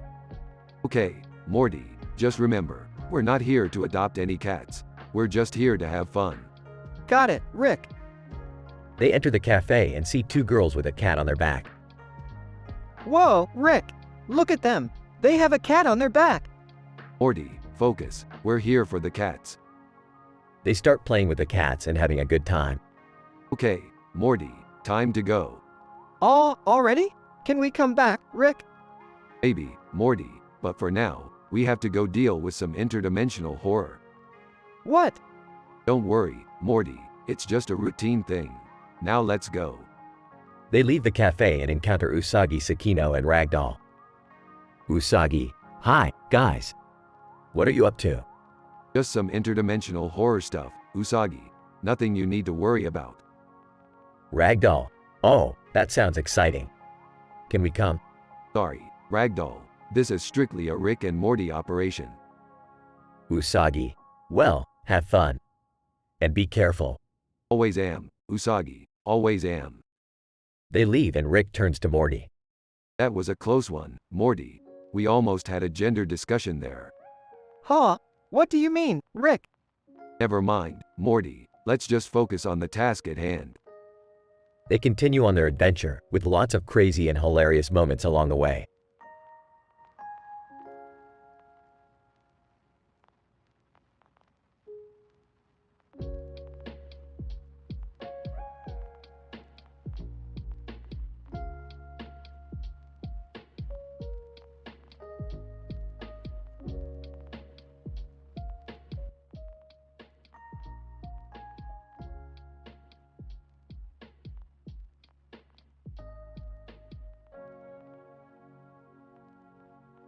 Hey Morty, check out this view.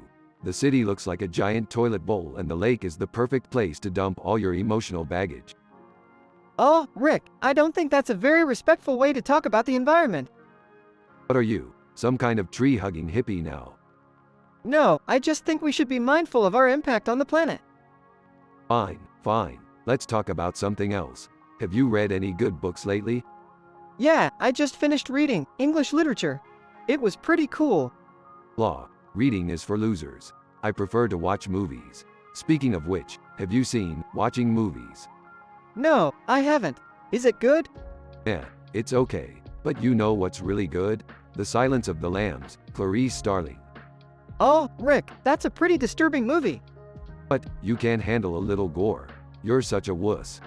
I just don't see the appeal in watching people get murdered. Fine, fine. Let's play some Caribbean stud poker instead. Okay, but can we listen to some music while we play? Sure. What do you want to listen to? How about Life Goes On, Oliver Tree featuring Blink 182? That song is so overrated. But whatever. Let's just get this game started. Zara, hey guys, mind if I join? Sure thing, Zara. But be warned, Morty's a bit of a sore loser. Zara, don't worry, I can handle him. Let's play.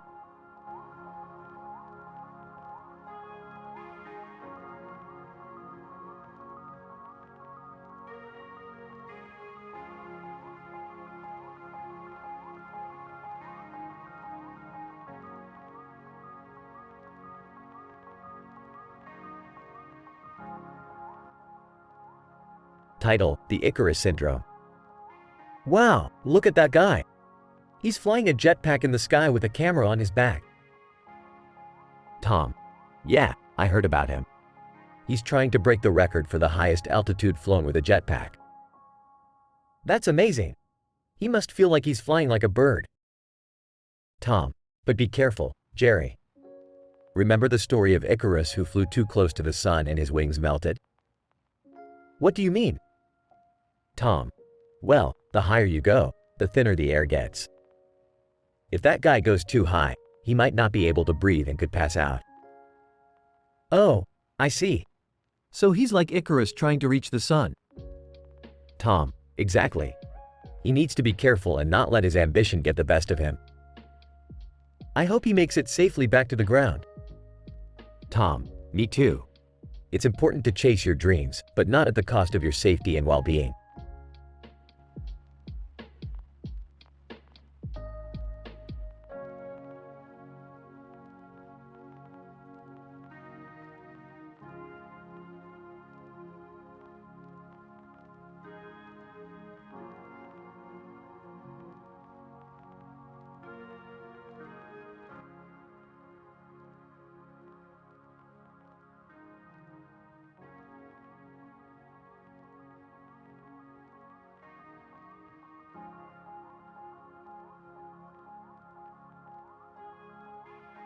Rick, Morty, and Beth are on a mission to stop a villainous fashion designer from taking over the galaxy. As they approach the designer's hideout, they come across a mysterious woman wearing a red mask, dress, veil, and scarf. Who's this red fashion disaster? Looks like she's been shopping at the Scarlet Emporium. Rick, be nice. Maybe she can help us infiltrate the fashion designer's lair. Good idea, Morty. Let's see what she knows. Red woman, I know everything about fashion. What do you need? We need to get into the fashion designer's hideout. Can you help us? Red woman, of course. I know all the secret passageways, hidden doors, and laser security systems. Wow, she's like a fashion spy or something. Let's follow her lead, but be careful. We don't want to set off any alarms. As they make their way through the hideout, they encounter various traps and obstacles, but the red woman's expertise gets them through safely. You know, for someone wearing all red, you're pretty good at blending in. Red woman, that's the beauty of fashion, Rick. It's all about making a statement. Finally, they reach the fashion designer's inner sanctum, where they engage in a fierce battle of wits and style. This is it, guys. Let's show this fashion dictator who's boss. Yeah, and maybe we can snag a few designer threads while we're at it. Focus, Morty, we have a mission to complete. In the end, they emerge victorious and the galaxy is saved from the tyranny of bad fashion. The red woman bids them farewell, leaving them with a parting fashion tip. Red woman, remember, style is not just what you wear, it's who you are. Hey, I'll stick to my lab coat.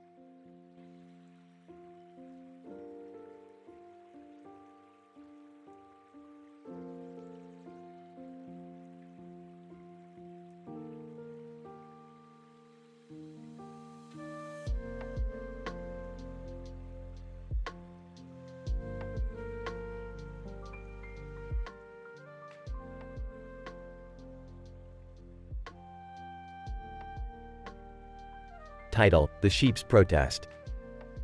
Opening shot: a large herd of sheep walking down a street in a city with tall buildings and billboards in the background.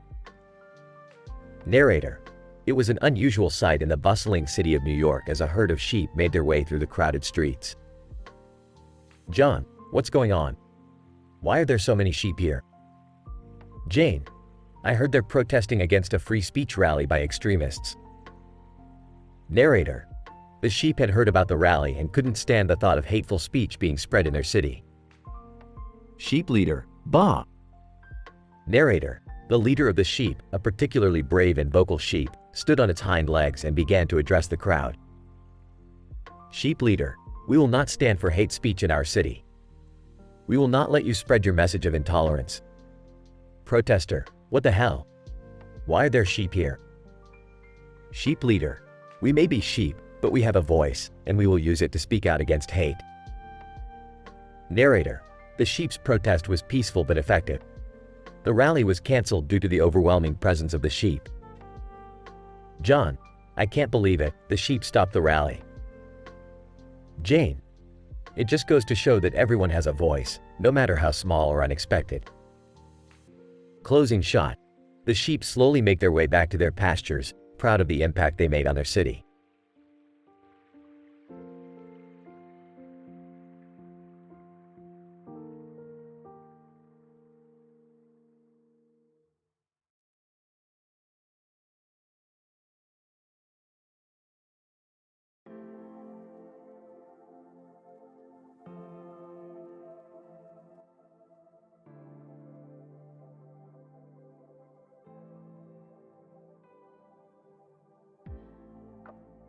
Title: Red Dog's Pool Day.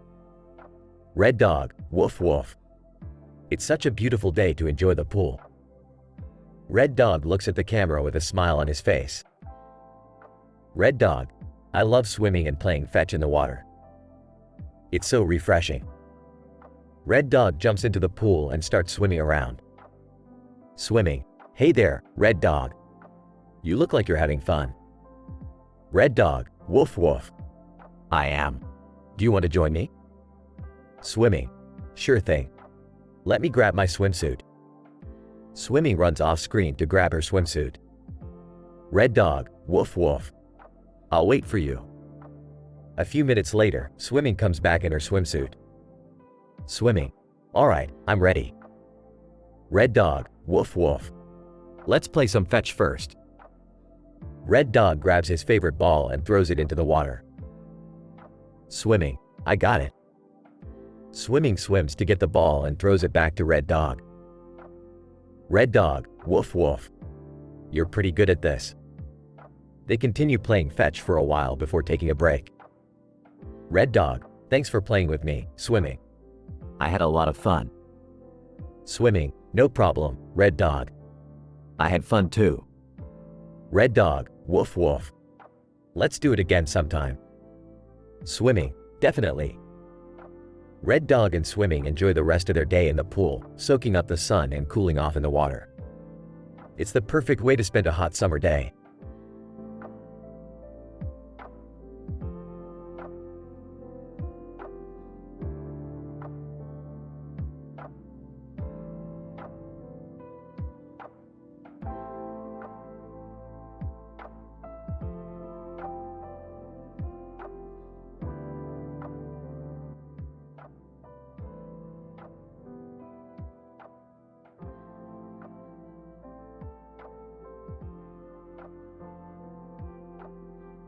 Title: The Great Ice Hockey Game.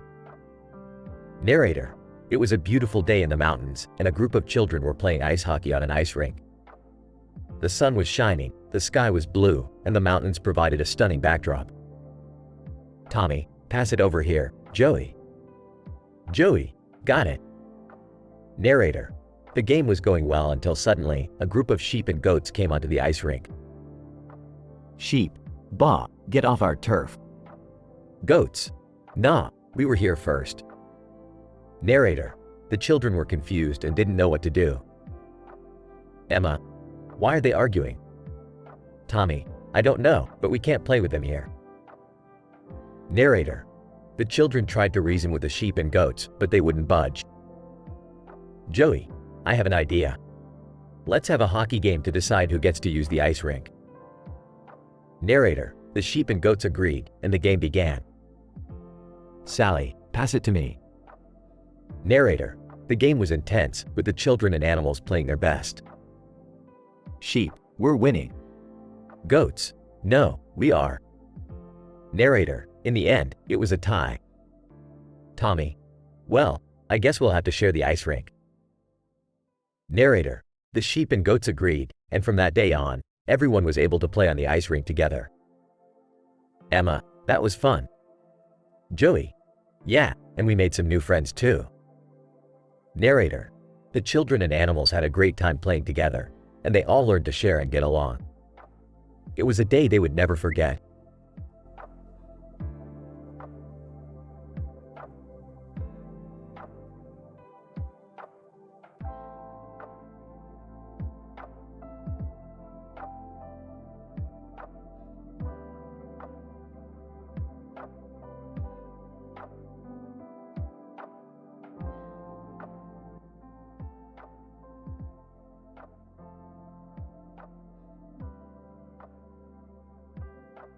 Narrator: In a peaceful field surrounded by a majestic mountain range, a herd of zebra grazes. Little do they know that a group of bionic goats have escaped from a nearby laboratory and are plotting their invasion. Bionic Goat Leader: Alright, fellow goats, we need to take action.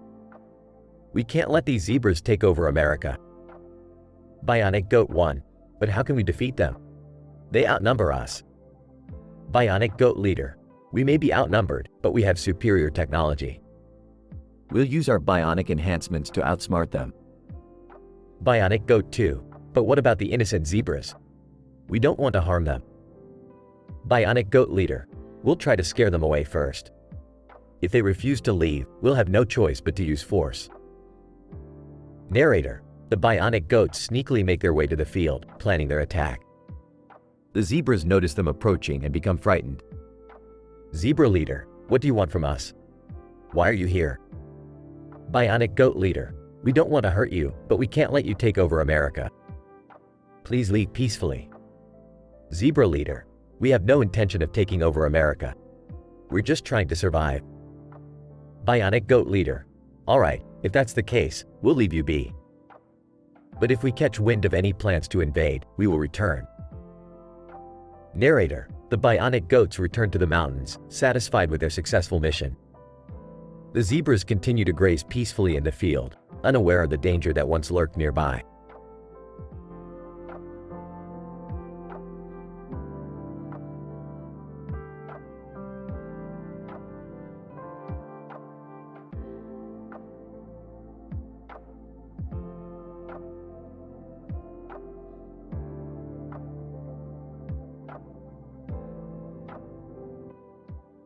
Title: Dolphin Diplomacy. Narrator: In a world torn apart by nuclear war, the superpowers of the world turn to an unlikely ally to negotiate peace: the dolphins. Dolphin 1: We have brought a solution to end this senseless violence. Dolphin 2: We have the ability to harness the power of the atom, but we have also learned to respect its destructive capabilities. General 1: How can we trust these creatures? General 2: They have just as much to lose in this war as we do. Dolphin 1: We propose a ceasefire and disarmament of all nuclear weapons. Dolphin 2: In exchange, we will share with you our technology for clean energy and sustainable living. President 1: This is a bold proposal. President 2: But it is one worth considering. Narrator: And so, under the guidance of the super-intelligent dolphins, the world's leaders agreed to a peace treaty. The dolphins returned to the ocean, their mission complete, and the world breathed a collective sigh of relief.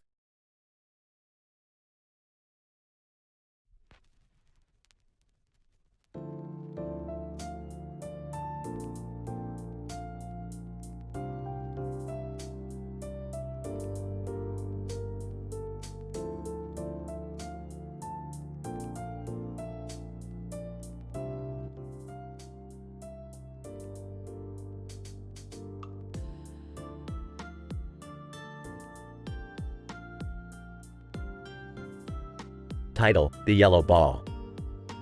Narrator: In a small town by the lake, there was a group of friends who loved to play water polo in the summer. One day, they noticed a strange yellow ball floating in the water near a tower with a clock on it. John: Hey guys, look at that yellow ball. Do you think it's someone's lost toy? Sarah: Let's go check it out. Maybe we can return it to its owner. Narrator: The group swam towards the yellow ball and discovered that it was not a toy, but a computer-generated image. Mark: This is so weird. Who would leave this here? Lisa: Maybe it's some kind of art installation. Narrator: As they were discussing the strange image, they noticed a group of tourists taking pictures of the tower with the clock on it. Tourist 1: Excuse me, do you know the history of this tower? Tourist 2: And what's that yellow ball floating in the water? John: We were just wondering the same thing. Narrator: The tourists went on to explain that the tower was built in the early 1900s as a water tower for the town, but it was converted to a clock tower in the 1950s. Sarah: That's really interesting. We had no idea. Narrator: The group continued to play water polo in front of the tower, but they couldn't stop thinking about the mysterious yellow ball. Mark: You know what? I think we should leave it here. It's kind of cool. Lisa: Yeah, and maybe it will inspire someone else to create something new. Narrator: And so, the yellow ball remained floating in the water near the tower with the clock on it, a quiet reminder of the unexpected and the unknown.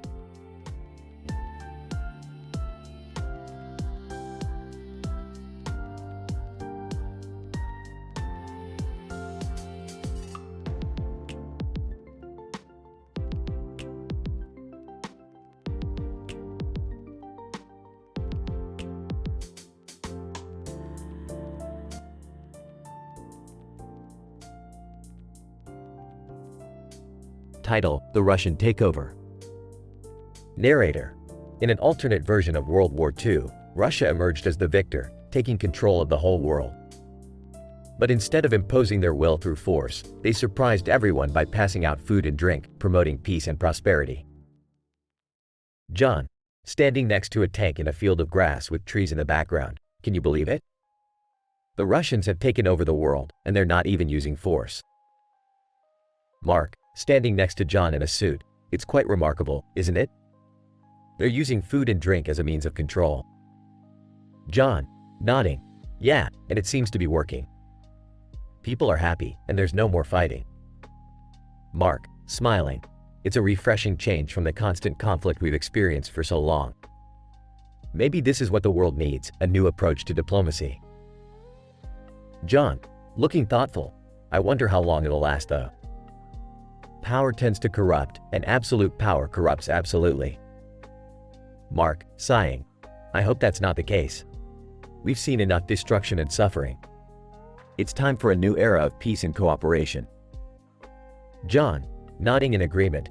Let's hope the Russians can maintain their high moral standards and continue to promote peace and prosperity for all.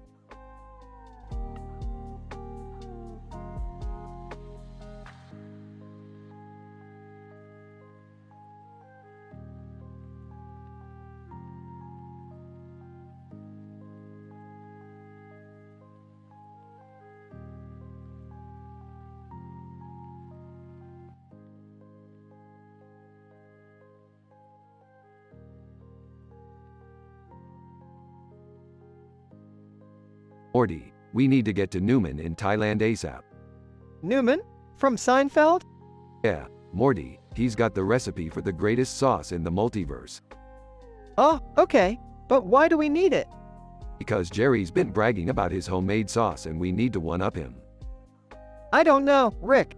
This seems kinda petty. Eddie, Morty, have you ever tasted Jerry's sauce? It's garbage.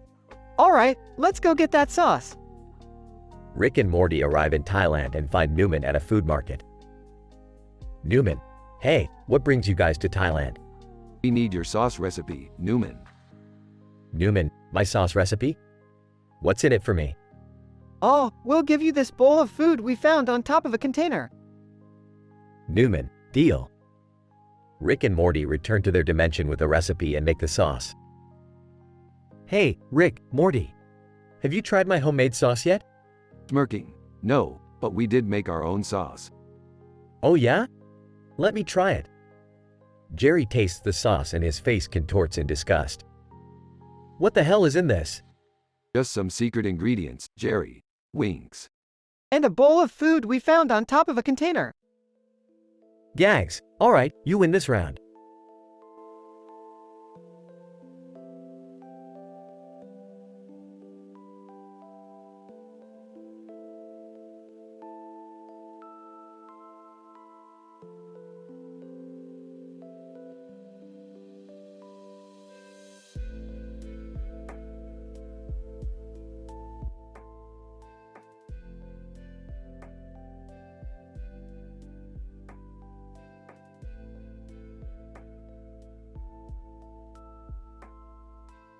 Alright, Morty, let's go on an adventure.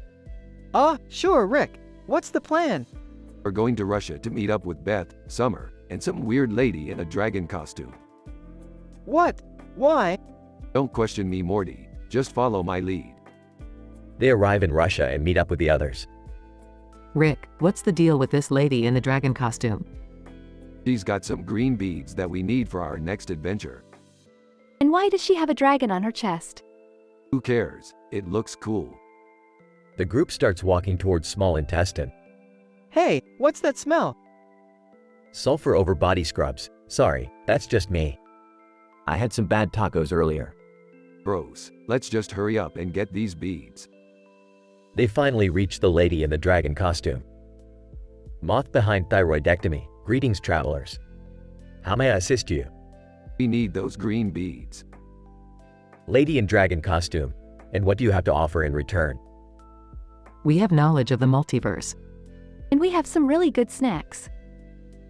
Lady in dragon costume. Deal. They trade the beads for the snacks and knowledge. That was a weird adventure.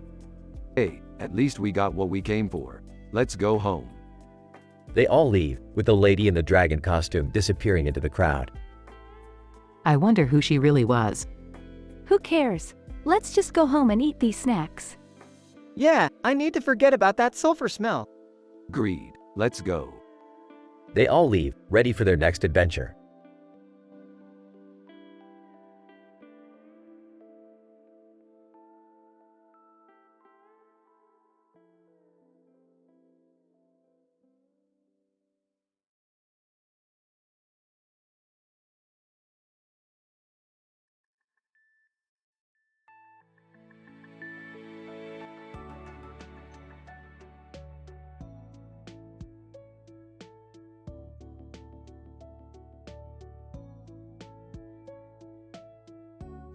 Title: The Island of Tahiti.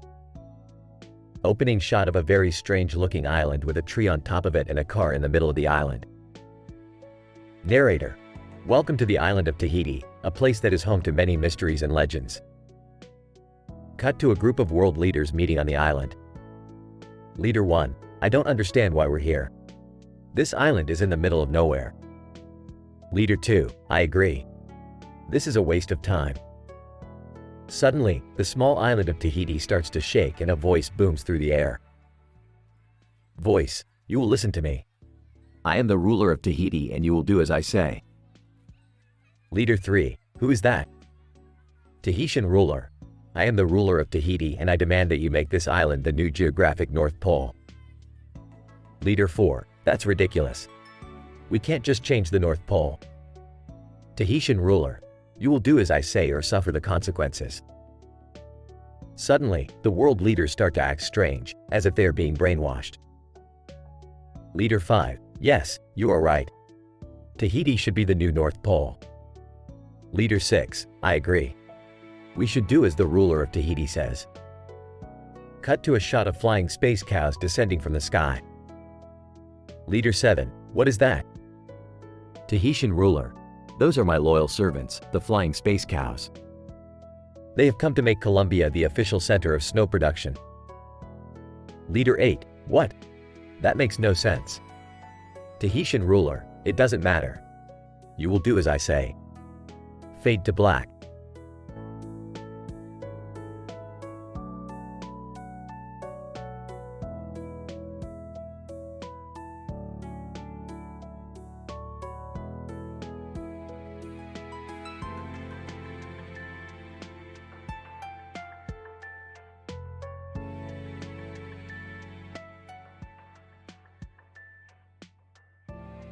Izul: Excuse me, miss, do you know what time it is?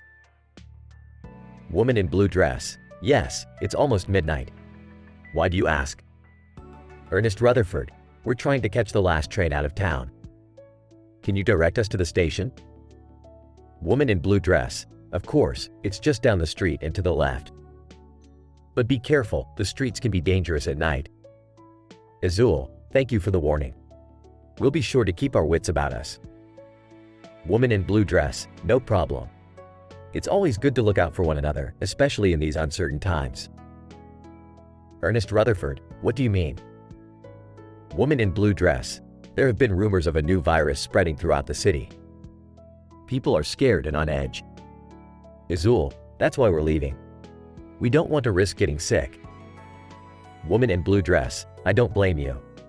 Just be safe out there and don't forget to wash your hands. Ernest Rutherford: Thank you for your concern. We'll be sure to take all the necessary precautions. Woman in blue dress: Good luck on your journey, and may you find peace and safety wherever you go.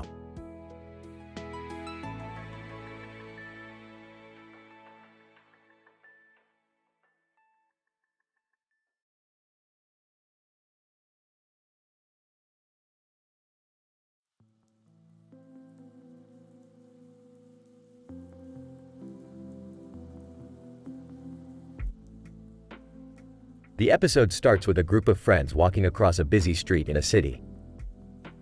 John: Wow, look at these tall buildings. I wonder what's inside them. Samantha: I heard there's a new comic book store nearby. Let's check it out. As they walk, they notice a red sign in the middle of the street.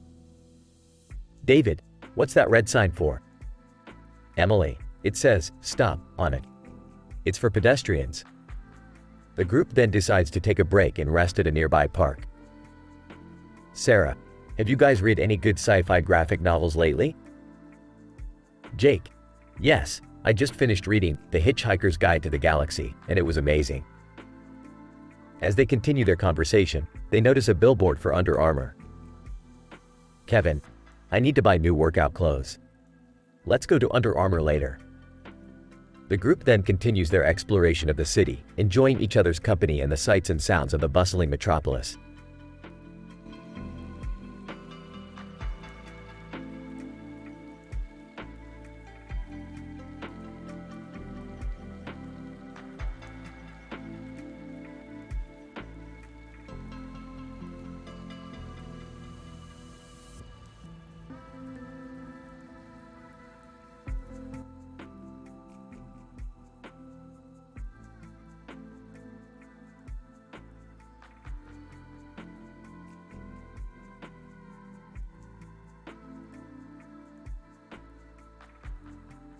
Alright, Morty, time to get your adventure on. We're going to find that cartoon character on a tree with a sword and a hat on its head. What? That sounds ridiculous, Rick. Hey, you wanted to come along. Don't complain now. Besides, I heard it has the power to grant wishes. Wait, you're going after a cartoon character? That's insane. Yeah, I don't think I want to be a part of this.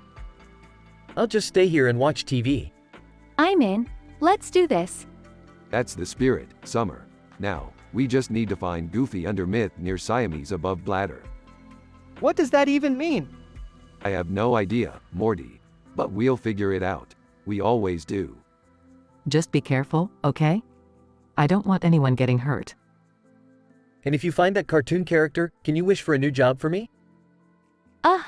Dad, focus on the adventure, not your career crisis. Alright, everyone, let's get swifty and find that wish-granting cartoon character. Character on a tree with a sword and a hat appears. Whoa, there it is. Quick, someone ask for a wish. Goofy. Gorsh, I wish I could talk like a normal person. Cartoon character. Wish granted. Goofy speaks normally. Everyone. Whoa. That's incredible.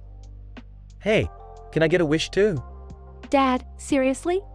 Let's just be grateful for what we got, Jerry. It's not every day you meet a wish-granting cartoon character. Yeah, and who knows what kind of crazy consequences could come from making more wishes. Character on a tree with a sword and a hat disappears. Well, that was fun.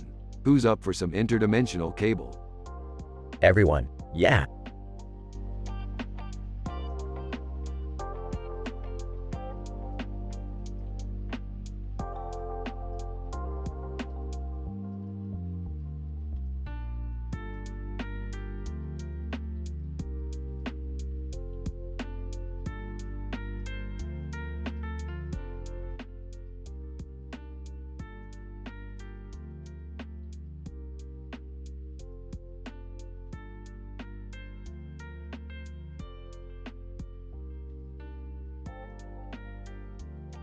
Narrator. In the opening scene, we see Hank Paul Dano standing in a field with a mountain in the background and a blue sky in the background. He's wearing a black jacket and plaid shirt, looking bored, lonely, and without hope. As a rope hangs around his neck, Hank prepares to end it all. Hank sighs, what's the point of living? My life is meaningless. Narrator. Suddenly, he spots a man, Daniel Radcliffe, laying by the shore. Hank. Oh my God, is he dead? Narrator. Unfortunately, he is dead and quite flatulent. Using the gassy body to his advantage, Hank miraculously makes it back to the mainland. Hank, gagging, I can't believe I'm doing this. Narrator. However, he now finds himself lost in the wilderness and dragging the talking corpse named Manny along for the adventure. Manny. Hey, where are we going? Hank. I don't know, I'm lost. Manny, can I help? Hank. How can a dead body help me? Manny. Well, I can talk. Maybe we can figure something out together.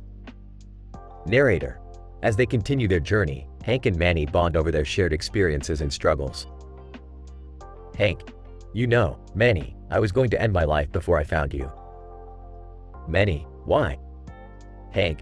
I felt like I had nothing left to live for. Manny. But you do. You have me. Narrator. Hank begins to see the value in life again, thanks to his unexpected companion. Hank. You're right, Manny. Maybe there's still hope for me after all. Narrator. Together, they face the challenges of survival in the wilderness and discover the true meaning of friendship and hope.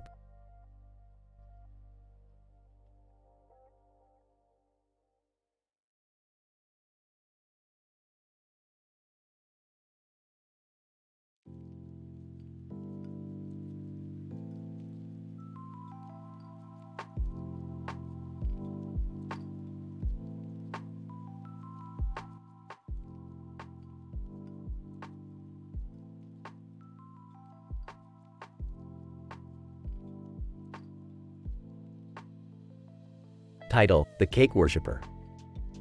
Opening shot: a woman blowing out a candle on a cake while a man looks on with a surprised look on his face. Narrator: meet Jane and Tom, two ordinary people with an extraordinary obsession. Jane, smiling, make a wish.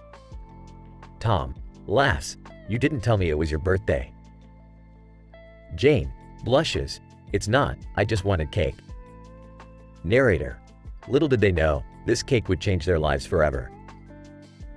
Tom, takes a bite. Oh, wow. This is amazing. Jane, takes a bite, I know, right? It's like heaven in my mouth. Narrator, as they savored each bite, they started to feel something strange. Tom, frantic, more. We need more cake. Jane, panicking, I can't stop thinking about the cake. Narrator, the cake worshipping began to drive them mad. Tom, shouting, we need to find more cake. Jane, screaming, I can't live without it. Narrator, they started to neglect their jobs, their families, and their friends. Tom, whispering, I can't let anyone know about our secret. Jane, nodding, I know, they wouldn't understand. Narrator, but how long can they keep up this charade? Tom, crying, I can't do this anymore, we need help. Jane, nodding, I know, let's get help together. Narrator, they sought out a support group for their addiction, and slowly but surely, they were able to overcome their obsession with cake. Closing shot, Jane and Tom smiling, surrounded by their supportive group.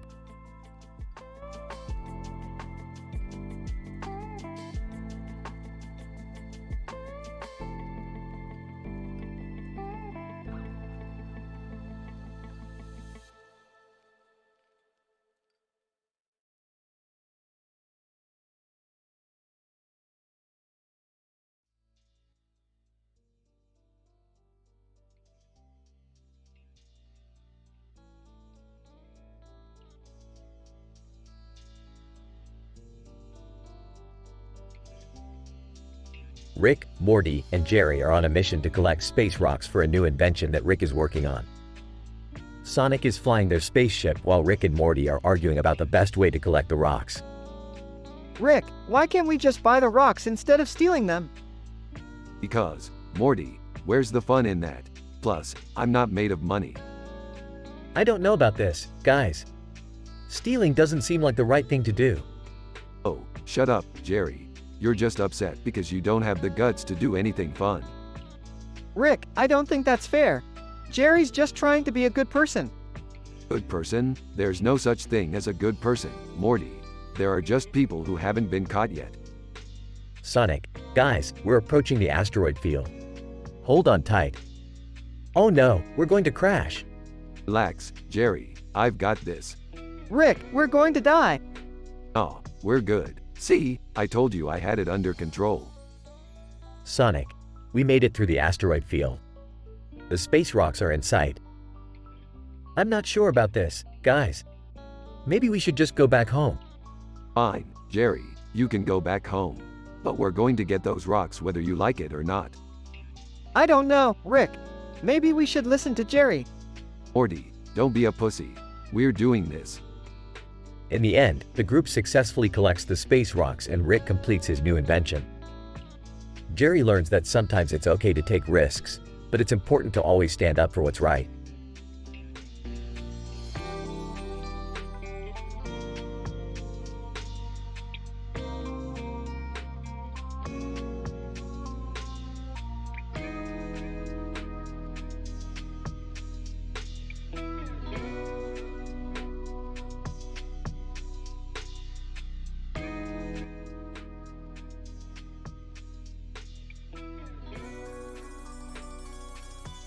Rick, Morty, Jerry, and Summer are sitting on a bench in the park.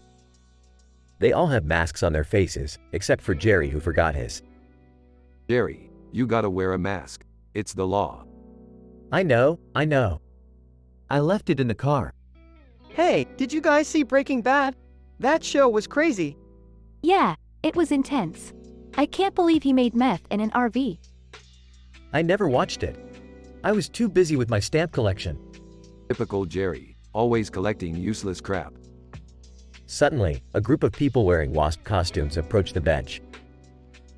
Wasp number 1. Hey, you guys want to join our sci-fi fan group?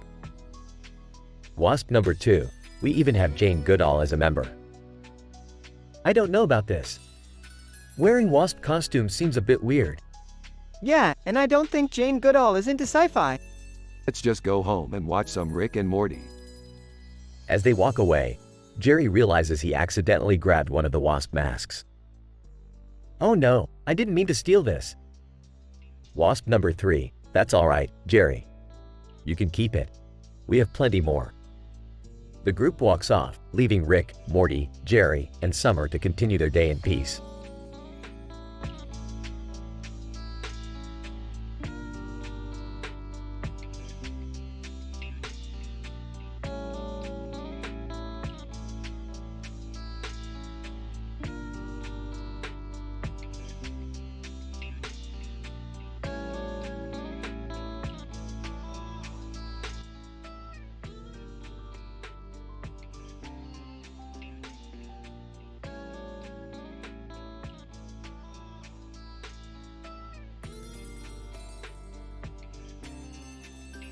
Title: The Comment on the Road. Scene 1. The camera pans over a long winding road surrounded by lush green trees. A quote is seen written on a board next to the road which reads, "The road to success is always under construction." Narrator: The road to success is never easy, but what happens when an unexpected comment comes in the way? Scene 2. A young woman, Emily, is driving down the road, lost in thought when she sees a comment on her social media post. Emily, reading the comment, "Your idea is stupid and will never work." Scene 3. Emily is visibly upset and can't stop thinking about the comment. Emily, to herself, "Why did they have to say that?" It's not helpful or constructive feedback. Scene 4. Emily decides to respond to the comment, but as she is typing her reply, another comment comes in. Emily, reading the comment, "Your response is defensive and shows you can't handle criticism." Scene 5. Emily is now even more upset and feeling attacked. Emily, to herself, "Why can't people just be kind and supportive? Why do they have to tear others down?" Scene 6. Emily continues to drive down the road, lost in thought when suddenly a bright light appears in the sky. Emily, looking up, "What is that?" Scene 7. The light grows brighter and brighter until it strikes the earth, causing a massive explosion. Scene 8. Emily is in shock, not sure what just happened. Emily, to herself, "Was that a meteor? What just happened?" Scene 9. A news report comes on the radio explaining that a comment made by a scientist was ignored, and as a result, a meteor was not stopped from hitting the earth. Scene 10. Emily realizes that the comment made by the scientist was just as important as any other comment, and that comments can have a powerful impact on the world. Emily, to herself, "I need to be more mindful of the comments I make and how they might affect others." We all need to do our part to make the world a better place.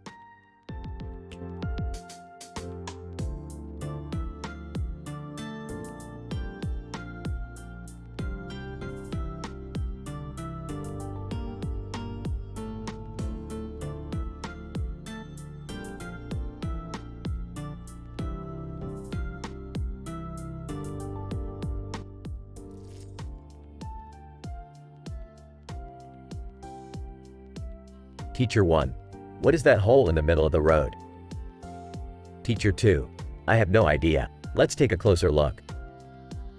Man next to the hole. Hello, can I help you with something? Teacher 1. We were just curious about this hole. Do you know what caused it? Man next to the hole. Actually, I do. It's a sinkhole that leads to the center of the earth. Teacher 2. What? That's impossible. Man next to the hole. Believe it or not, there's a whole civilization of old people living down there. Teacher 1. Old people? I thought they were dead. Man next to the hole. That's what they want you to think. They actually rule the world by controlling the supply of adult diapers. Teacher 2. What? That's ridiculous. Man next to the hole. It may sound crazy, but it's true. They have the power to make or break the adult diaper industry. Teacher 1. We have to see this for ourselves. Teacher 2. Agreed. Let's go down there and see what's really going on. And so, the group of school teachers embark on a journey to the center of the earth to uncover the truth behind the mysterious old civilization and their control over the adult diaper industry.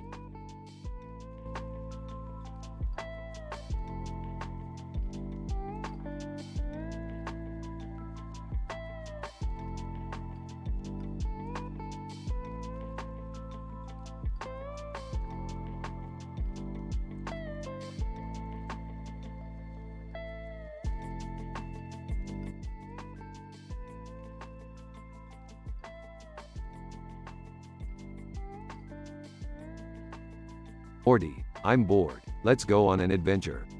Can we just stay at home and watch TV? No, Morty, we're going on an adventure. I just got a new idea. Hey Rick, what's your new idea? We're going to find a man with a sword and a dragon on his shoulder, holding a sword and a shield with a dragon on it. That sounds interesting. But what's the point? The point is, we're going to use his sword and shield to fight off some aliens that are trying to take over the planet. Okay, but how are we going to find this man with a sword and a dragon on his shoulder? Easy, Morty, I've already got a plan. All we need is this squid trapped in a bone cage. A squid? What does that have to do with anything? Just trust me, Jerry. I've got a tool that will extract my brain and nervous system so I can communicate with the squid. Then he can help us find the man with the sword and dragon.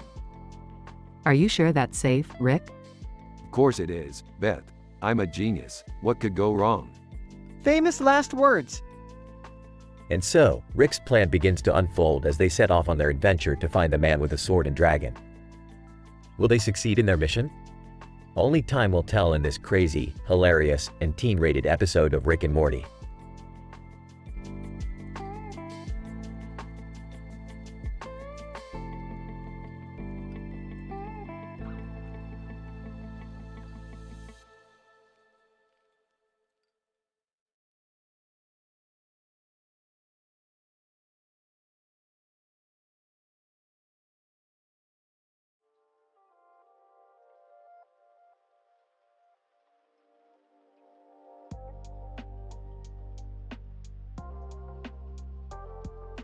Rick, Morty, Beth, and Summer are standing on top of a hill in a video game, surrounded by dice and a sword.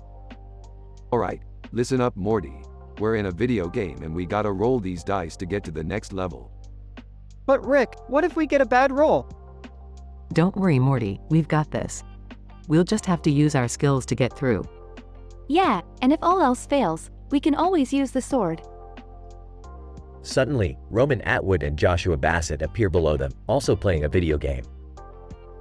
Roman, hey guys, what are you playing? Just a little game of chance and strategy. Want to join in? Joshua, sure, I'm always up for a challenge. They all start rolling the dice and playing the game. Ah, looks like I'm in the lead. Not for long, Rick. I'm about to use the sword. Wait, we don't want to cause any harm. Let's just stick to the rules. But what if the rules are boring? We gotta spice things up. Roman, I hear you, Morty. Let's make this interesting. Loser has to do a silly dance. Joshua, I like the sound of that. Let's do it. As the game continues, everyone becomes more and more competitive. Alright, this is it. Final roll. Bring it on, Beth.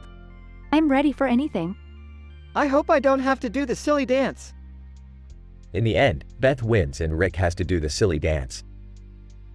I can't believe I lost. This is humiliating. Don't worry, Rick. We'll win next time.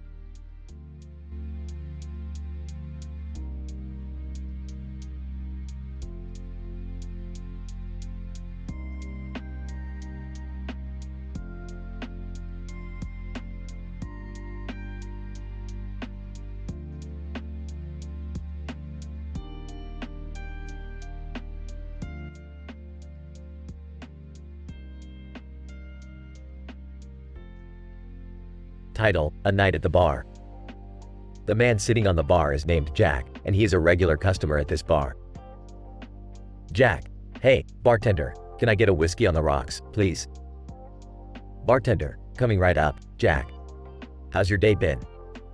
Jack, it's been alright, just another day at the office. How about you? Bartender, can't complain. Hey, have you met our new bartender, Sarah?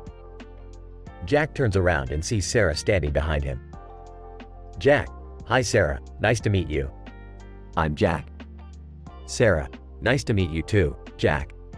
Can I get you anything to drink? As Jack and Sarah continue to chat, another man named Tom sits down next to Jack. Tom, hey, do you guys mind if I join you? Jack and Sarah both nod in agreement. Tom, so, what brings you guys here tonight? The three of them continue to chat and enjoy their drinks, listening to the music playing in the background. After a while, Sarah mentions that she has to leave soon. Sarah, it was nice meeting you both. Have a good night. Jack and Tom continue talking and sharing stories until the bar closes. As they leave, Jack turns to Tom and says, Jack, thanks for the company tonight, Tom. Let's do this again sometime. Tom.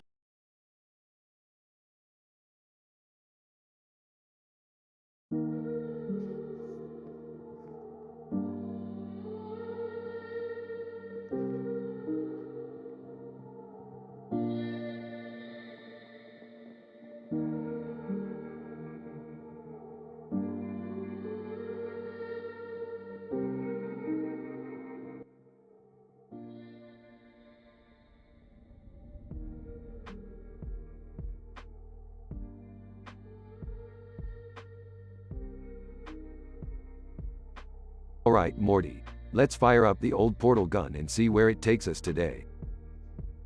Rick, are you sure this is a good idea? Last time we ended up in a dimension where everyone had butts for faces. Relax, Morty. This time we're going to a dimension where Taylor Swift is president and Marge Simpson as her VP. Can I come too? I love Taylor Swift. And Marge Simpson is my spirit animal. Sure, hop in. But first, let me adjust these hats. We can't have any confusion in a dimension where hats determine your social status. Whoa, look at all the different colored hats. I want the pink one. I want the blue and pink one. And I'll take the yellow and pink one. Now let's go find Taylor Swift. Hey, there she is. Taylor Swift, welcome to my dimension, travelers. What brings you here? We just wanted to see what it's like to live in a world where you're president. And where Marge Simpson is your VP. Marge Simpson, it's an honor to serve under President Swift. You know, Taylor, I've got a song that would be perfect for your next album. Taylor Swift, oh really? Let's hear it. Singing. I'm a cartoon character with a blue hat and a pink hat and a blue and pink hat and a yellow and pink hat. At Taylor Swift, Marge Simpson. Everyone, laughing. Taylor Swift, that's amazing. You're a genius, Rick. Yeah, he's a genius, but he's also kind of a jerk. Hey, watch it, Morty. I may be a jerk, but I'm a jerk with high moral standards. No swearing, no drugs, no adult talks, no controversial topics. And no incest. Everyone, laughing. This has been the best dimension ever. Marge Simpson, and it's all thanks to our esteemed guests. Come back anytime.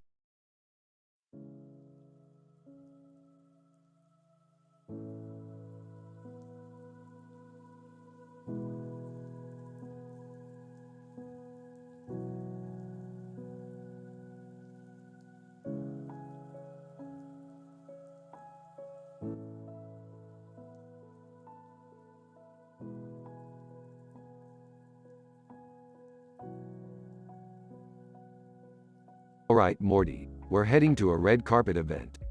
A red carpet event? Like for famous people? Yup, and we're gonna be taking a picture with some of the biggest names in the business. Excitedly, oh boy, I can't wait to meet some celebrities.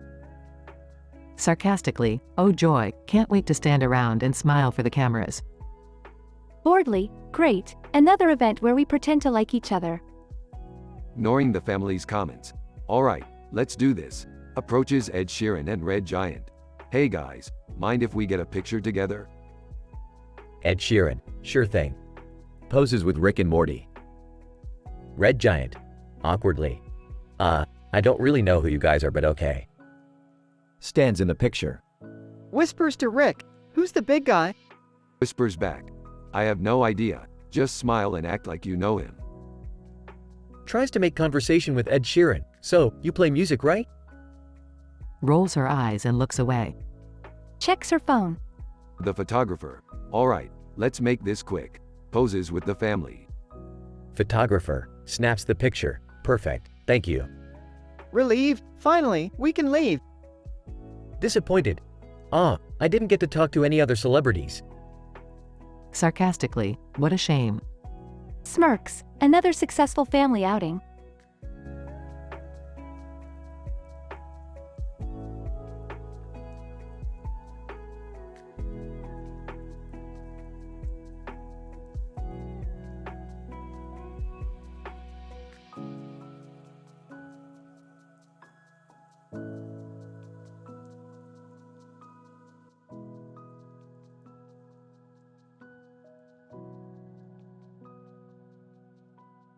Alright, Morty. It's time to break out the Memoir 44 board game.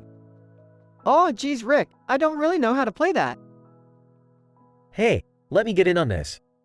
I used to play that game all the time in college. Count me in too, I'm always up for some friendly competition. Alright, but first we gotta build this Lego set. It's a replica of the Eiffel Tower, and it's gonna be our game piece. Why do we need a game piece for Memoir 44? Because we're playing Memoir 44 inside of Cook, Morty. It's a new way to play the game. What does that even mean? It means we're gonna be cooking while we play the game, and whoever wins gets to eat the meal. That sounds like a fun twist. But what if we mess up the game board with all the cooking stuff? Don't worry, Morty, I've got a plan. We're gonna play on a holographic projection of the game board. Rick, you're a genius. Let's get cooking and playing, everyone. Oh man, I hope I don't burn the food.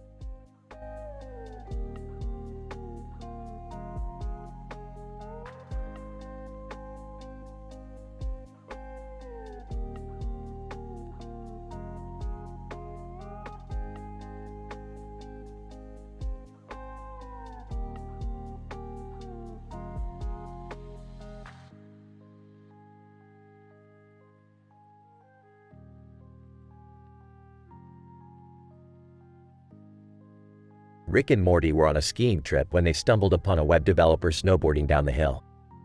What the hell is this guy doing? He should be coding or something. Maybe he's taking a break, Rick. Everyone needs a break sometimes. Web developer. Hey guys, you want to hit the slopes with me?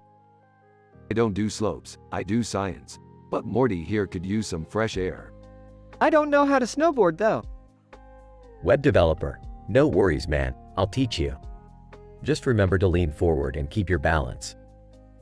As they made their way down the mountain, Morty started to get the hang of it. This is actually pretty fun. Yeah, until you break your neck. I'll stick to my portal gun. Thank you very much. Web developer, you guys sound like my boss. Always worried about work instead of enjoying life. You're right. We should take more breaks like this and enjoy the little things. Speak for yourself, Morty. I'm still not convinced this isn't a simulation. Web developer, whatever helps you sleep at night, man. As they reached the bottom of the hill, Rick pulled out his portal gun and disappeared in a flash. Where did he go? Web developer, who knows? He's always off doing his own thing. I guess we should get going too. Thanks for teaching me how to snowboard, man. Web developer, no problem. Maybe next time we can code together on the slopes. Maybe not. But thanks anyway. And with that, Morty and the web developer parted ways, ready to tackle whatever adventure came next.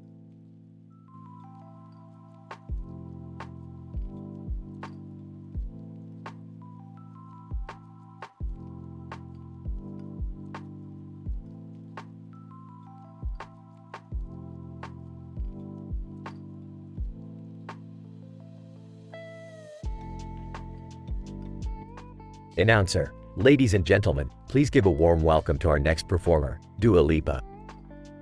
Crowd cheers and screams. Dua Lipa enters stage and starts singing. Foxes appear on stage and start dancing alongside Dua Lipa. Announcer, wow, this is an amazing performance. Audience member 1, I can't believe how talented she is. Audience member 2. I love how her music makes me feel. Dua Lipa takes a moment to address the audience. Thank you all for being here tonight. This is a dream come true for me. Foxes continue to dance behind her. Announcer. Dua Lipa, you have truly captured the hearts of everyone here tonight. We are so grateful for this wonderful performance. Dua Lipa, thank you all again and have a great night. Crowd applauds and cheers as Dua Lipa and the Foxes exit the stage.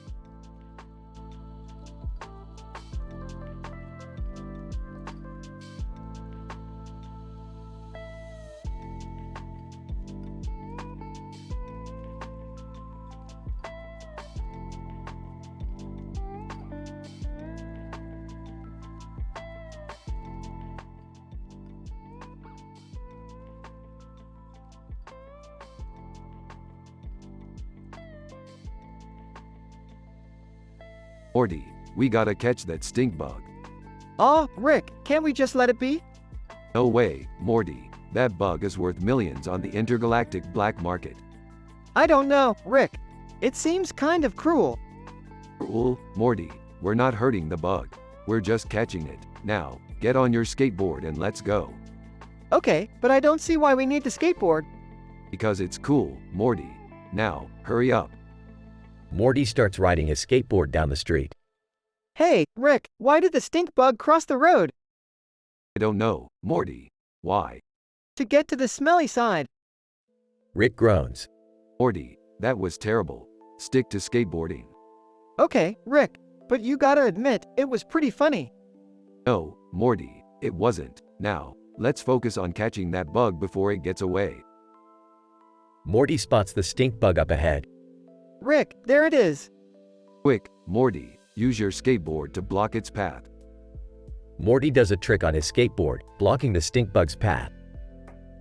Stink bug, hey, what's the big idea? Gotcha, stink bug. Now what, Rick? Now, we sell it to the highest bidder and make a fortune. I don't know, Rick. It just doesn't feel right. Morty, we're not hurting anyone or anything. We're just catching a bug. Now, let's go. Morty and Rick ride off on their skateboards, with the stink bug in tow.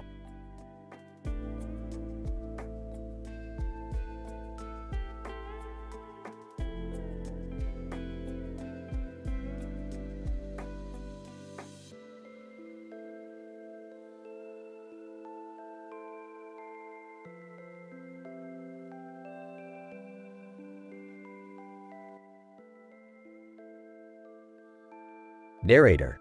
The futuristic car drove past the bustling city with neon lights illuminating the streets.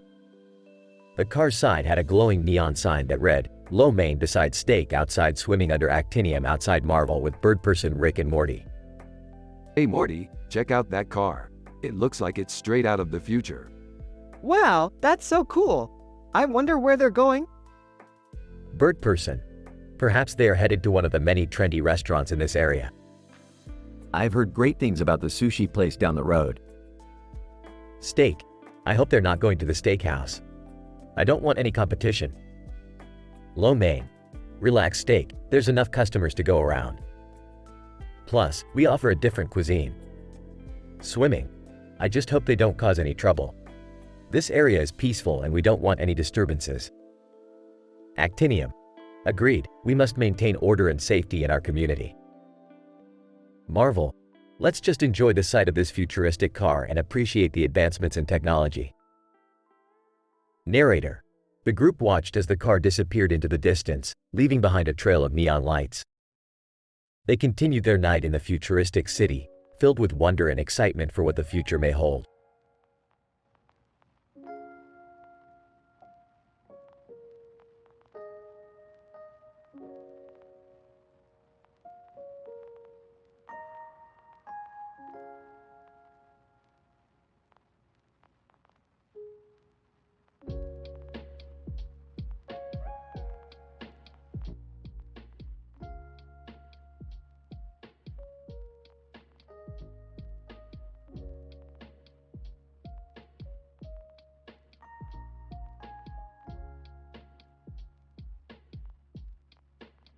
Alright Morty, we're going on a wild ride today.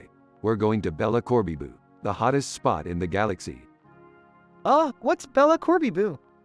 It's a planet where people dress up in costumes and take pictures together. It's like Comic-Con on steroids. They arrive on Bella Corbibu and see a group of people in costumes posing for a picture. Hey, let's join in on the fun. I don't know, Rick. I feel a little out of place. Nonsense, Morty. We'll fit right in. I'll be Cowboy Bebop, and you can be Bella Hadid. What does Bella Hadid have to do with anything? Nothing, Morty. Absolutely nothing. They take the picture and move on to the next attraction. Oh look, it's the funny YouTube channel's exhibit. Rick, I don't think that's an exhibit. I think those are just regular people filming videos. Hey, tomato, tomato. Let's go say hi.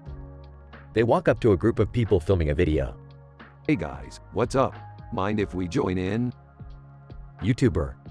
Sure. What do you want to do? Can we do a challenge video? Yeah, like the cinnamon challenge or something. YouTuber. I don't think that's a good idea. Beefed, you're no fun. Let's move on to the next attraction. They see a sign that says, "Far from termite." What's that supposed to mean? I have no idea, Morty. Let's go check it out. They arrive at the "Far from termite" exhibit and see a bunch of people staring at a jar of ants. Wow, this is boring. Let's get out of here. Wait, what's that over there? They see a sign that says "Ears" and walk over. Ears? What kind of attraction is this? Maybe it's like a museum or something. They walk inside and see a bunch of people listening to different sounds. Oh, I get it. It's an exhibit about ears. This is actually kind of interesting. Yeah, but let's not stay too long. We've got more of Bella Corbibu to explore. They leave the exhibit and continue their adventure on the crazy planet.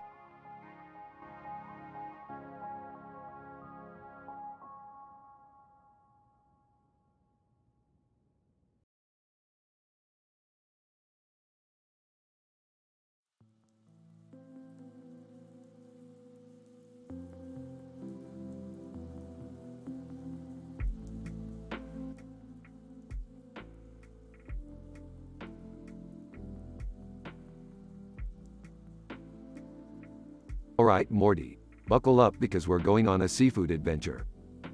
Oh boy, I hope it's not like that time we went on a pickle adventure. Rick, why are we at this seafood restaurant? You know I'm allergic to shellfish. Relax, Beth. We're not eating here. We're here for the poster. Poster? What poster? Points to the poster. This poster, Morty. We're going to find out who that woman is and why she's holding that lobster. Rolls her eyes. That's your plan? To investigate a random poster? Hey, don't knock it until you try it. Now let's go talk to the guy in the white hat. Whispers. Is it just me or does that guy look like a pirate? He's not a pirate, Morty. He's a seafood chef. Now let me do the talking. The man in the white hat. Excuse me, sir. We're interested in that poster with the woman and lobster. Man in white hat. Yes, that's my wife. She's holding her prized lobster catch. Sneezes. Sorry, allergies. Man in white hat. I see. Well, would you all like to come inside and try our famous clam chowder? Whispers. Rick, I don't think this is a good idea. Whispers back. Just play along, Morty. Sure, why not? Lead the way. And so, Rick, Morty, and Beth were treated to a delicious seafood meal, all while learning about the man in the white hat's interesting past as a former pirate. It just goes to show that sometimes, the most unexpected adventures can lead to the best memories.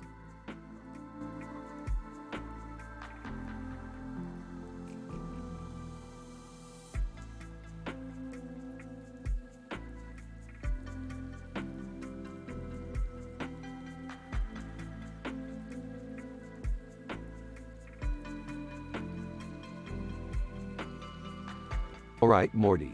We're on a mission to rescue two women in costumes, one in armor and one without. Wait, what kind of costumes? Does it matter, Morty? We're saving damsels in distress. Can I come? I need to prove myself to Beth. Jerry, you don't need to prove anything. But sure, why not? Can I come too? I want to kick some ass. Sure, the more the merrier. As they arrive, they see Lily Reinhardt between Will Smith, The Fresh Prince of Bel-Air, inside Shanghai. Whoa, what is going on here? Looks like a crossover episode, Morty. Wait, where are the women we're supposed to rescue? Suddenly, Wonder Woman appears on top of wagging tongues. Wonder Woman, thank you for rescuing us. That was it? Hey, we did what we came here to do. Now let's get out of here before things get too crazy. And with that, they all left, satisfied with their mission accomplished.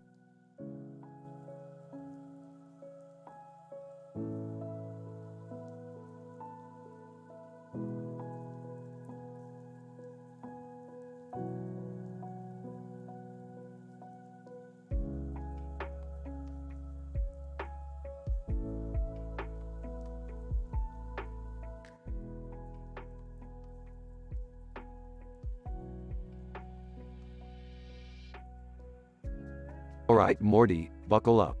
We've got a new adventure to go on. Where are we going this time, Rick? The Coles, Morty. Rumor has it they've got a sale on toilet paper. Can I come too? I need to pick up some new socks. Sure, Jerry, just don't slow us down. Ah, I hate shopping. Can't I just stay in the car? No way, Summer, you're coming with us. We need someone to hold this light on a string. What's the light for, Rick? It's a secret, Morty. Now let's go before the sale ends. They arrive at Kohl's and start shopping. Hey, Rick. Do you think these pants make me look fat? Jerry, you could be wearing a potato sack and you'd still look like a potato. Laughs. Oh man, Rick. That was a good one. Size, can we please just get out of here? Hold on, Summer, we still need to find the perfect pair of socks for Jerry. As they're leaving, they see a car in the background. Look at that car, Morty. It's a beauty. Yeah, but it looks like it's been sitting there for a while. That's because it has, Morty. It's been abandoned. Abandoned? Why would someone abandon a car like that?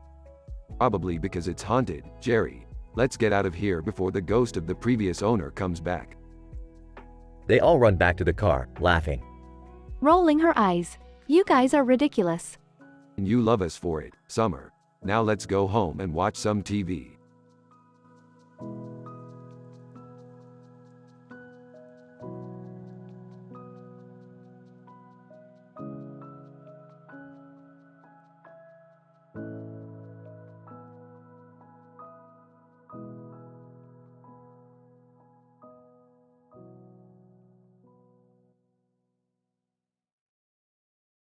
Rick and Morty find themselves in a peaceful field of flowers and trees with a dog on a leash in the foreground.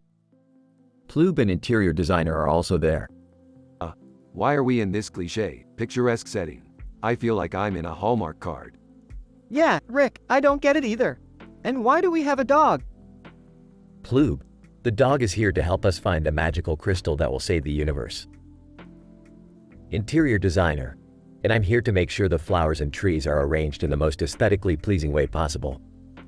Well, I guess we better get to it then. But first, let's take a moment to appreciate the beauty of nature. Rick, are you feeling okay? You never stop to appreciate anything. Hey, I have high moral standards, Morty, and one of them is to respect the environment.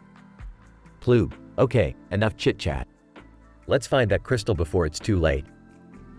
Interior designer, and I'll make sure to document this entire adventure on Instagram. Can't miss out on those likes. Oh boy, here we go. Let's hope this doesn't turn into a Hallmark movie.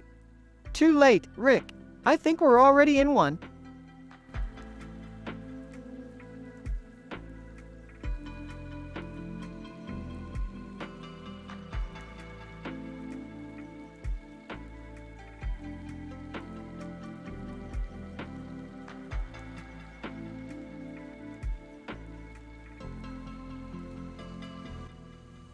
The man stood in front of the display case filled with donuts and pies in the bakery store.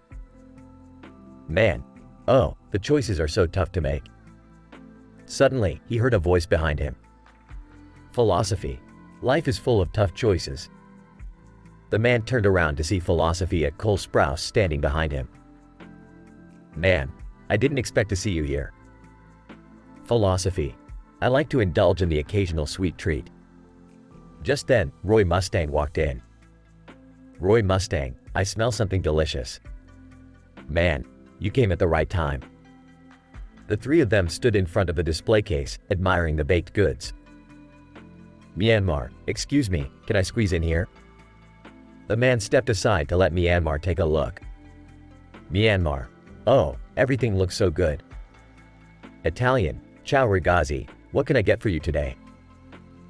The man finally made his decision and placed his order. Man, I'll take the apple pie, please. Italian, excellent choice. As they left the bakery, the man couldn't help but feel grateful for the unexpected encounter with his favorite celebrities.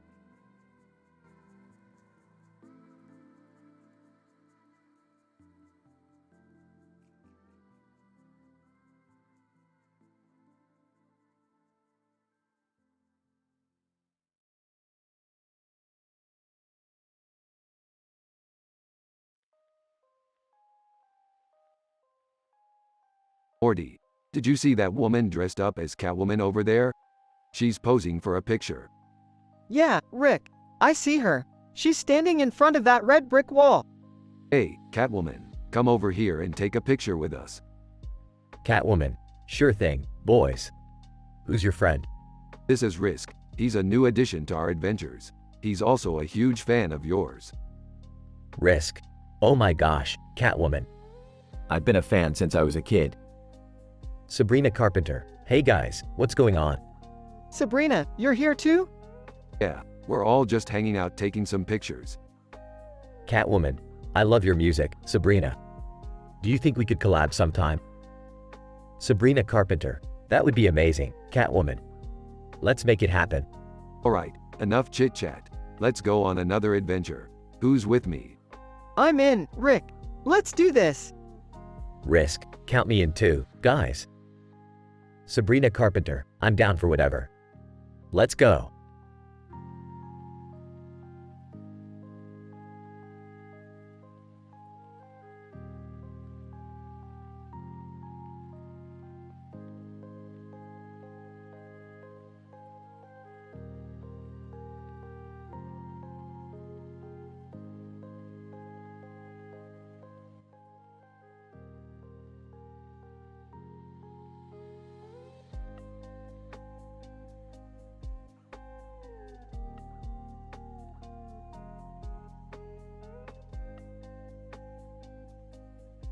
Title, Fireworks and Balls. Rick and Morty are watching the fireworks show in the anime convention. Suddenly, they notice two anime characters with their arms in the air and fireworks in the background. Hey, Rick, who are those guys? I don't know Morty, but they seem pretty excited. Suddenly, one of the anime characters pulls out a ball from their pocket. Oh man, they're gonna play catch with that ball. Wait a minute, Morty. That's not a regular ball. That's the Dragon Ball.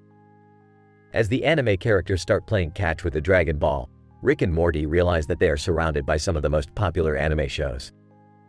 Look, Morty, there's Attack on Titan and you too far from Demon Slayer. Kimetsu no Yaiba. I don't know, Rick. This seems kinda dangerous. Relax, Morty. We're just spectators. Let's sit back and enjoy the show. As the anime characters continue playing catch with the Dragon Ball, the fireworks intensify in the background. This is getting intense, Morty. I don't think they're gonna stop anytime soon.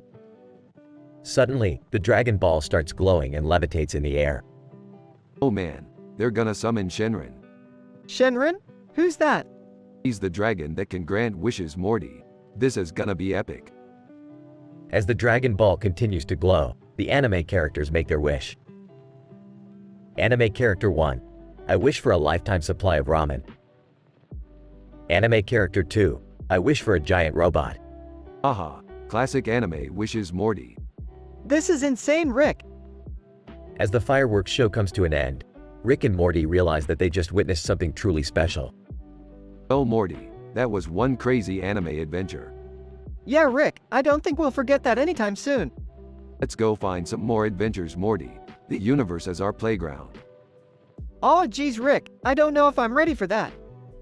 Too bad, Morty. We're already on our way. As Rick and Morty leave the anime convention, they can't help but feel excited for what's to come.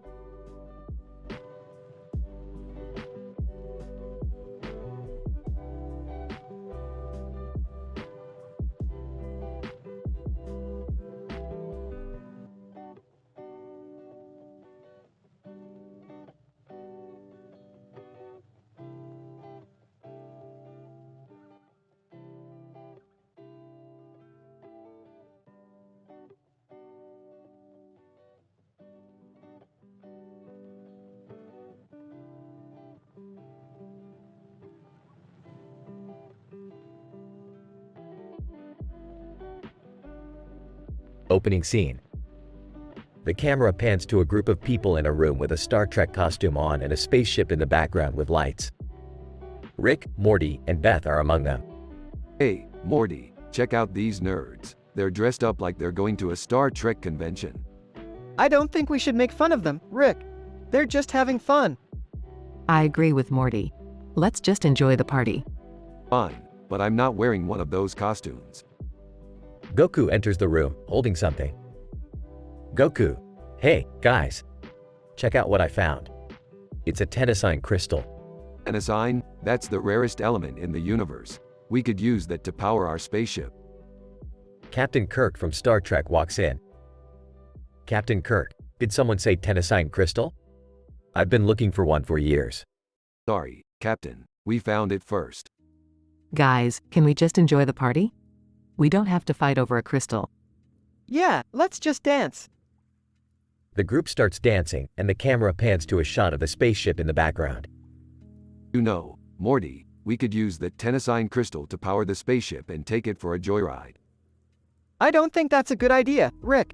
We could get in trouble. Who cares? Let's do it anyway. The group sneaks out of the party and enters the spaceship.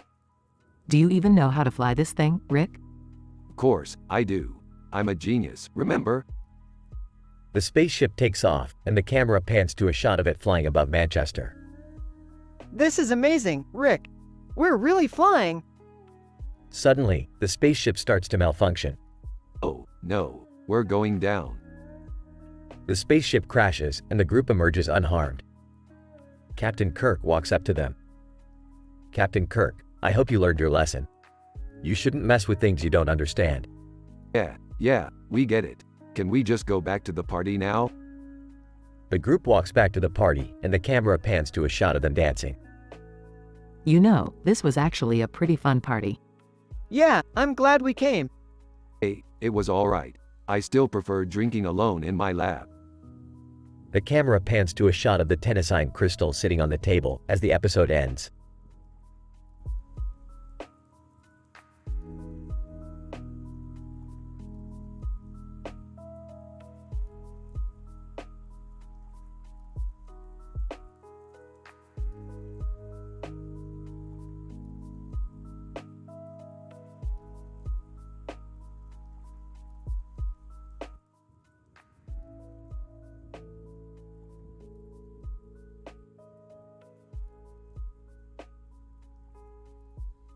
Rick, Morty, Jerry, Beth, and Summer are all hanging out in the garage playing foosball.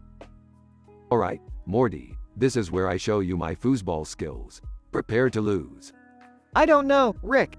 I've been practicing. I think I might have a shot at winning. Jerry walks in and joins in the game. Hey guys, mind if I join? Sure, Jerry, but I warn you, I'm a foosball master. Beth walks in carrying a tray of red curry. Who's hungry for some curry? Oh, I am. As they all eat, they notice something strange happening with the foosball table. What the hell is going on with the foosball table? It's shaking. Look, there's something inside the table. They open up the table and find Scuttlebutt, the talking spaceship. Scuttlebutt, hey guys. Sorry for the intrusion. I needed a hiding spot.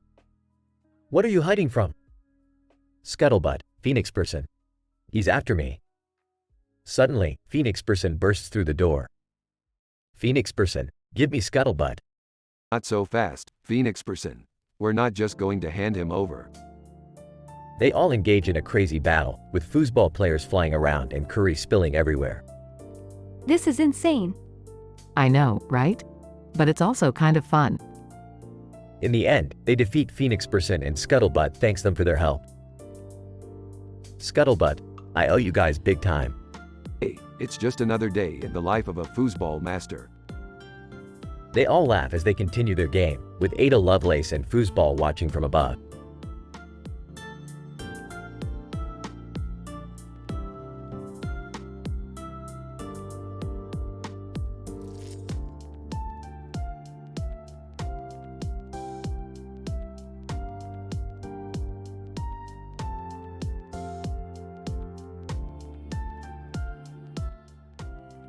Morty, We're taking the USS Enterprise D out for a spin tonight. Whoa, really? That's awesome, Rick. Yeah, and we're gonna do it under a beautiful night sky filled with stars. Sounds amazing, Rick. But why are we taking the Enterprise D, though? Because, Morty, we need to do some intergalactic shopping for some rare ingredients for my latest invention. Oh, okay. So, where are we going, Rick? We're going to a planet called Zogarian. They have the best spices in the galaxy. Spices? That's it? You made it sound like it was something important, Rick. Hey, don't underestimate the power of spices, Morty. They can make or break a dish. Alright. So, are we gonna meet Captain Picard, too? Of course, Morty. He owes me a favor, anyway. But don't tell him we're just here for spices, okay? Got it, Rick. This is gonna be the best night ever.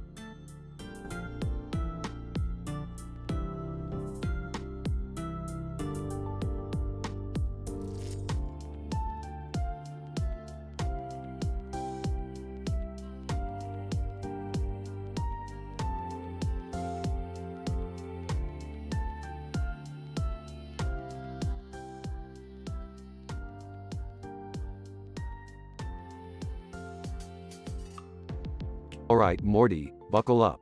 We're heading to the Fantan KSI ventricular shunt Berlin system. Whoa, what's in that system, Rick? Just a metal object with a bunch of circles in the middle and a circular door. Can I come too? Fine. But keep your hands to yourself, Jerry. Can I come too? Yeah, sure. Just don't get in the way. They arrive at the system. Whoa, that thing is huge. That's what she said. Really, Jerry, that's your contribution? Can we go inside? Sure. Why not? Just watch your step. They enter the metal object. Whoa, it's like a maze in here. That's what she said. Jerry, seriously? You're not even trying. Look, there's a button over here. Don't press it, Summer. Summer presses the button and the metal object starts to shake. What's happening, Rick? I don't know, Morty. We gotta get out of here. They run towards the circular door. We're gonna die. We're gonna die. Shut up, Jerry. They make it out of the metal object just in time before it explodes. That was insane. Yeah, let's never do that again. That's what she said. Everyone stares at Jerry. What? I couldn't resist.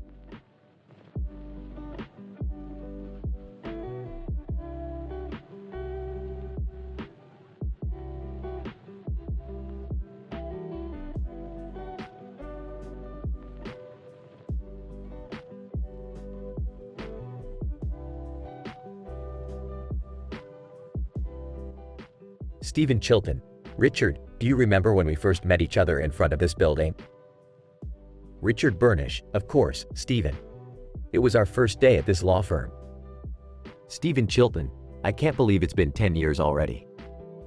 Richard Burnish, time flies, doesn't it? I'm grateful for this job and the opportunities it has given us. Stephen Chilton, me too. But sometimes I wonder if we're really making a difference. Richard Burnish, what do you mean? Stephen Chilton, are we really helping people or just making money for the firm? Richard Burnish, I think we do both. We provide legal services to those who need it, and at the same time, we earn a living for ourselves. Stephen Chilton, I guess you're right. But sometimes I feel like we could do more. Richard Burnish, well, we could always take on pro bono cases if we want to make a difference. Stephen Chilton, that's a great idea. Let's talk to the managing partner about it. Richard Burnish, agreed. We can use our legal skills to help those who can't afford it. It's the least we can do.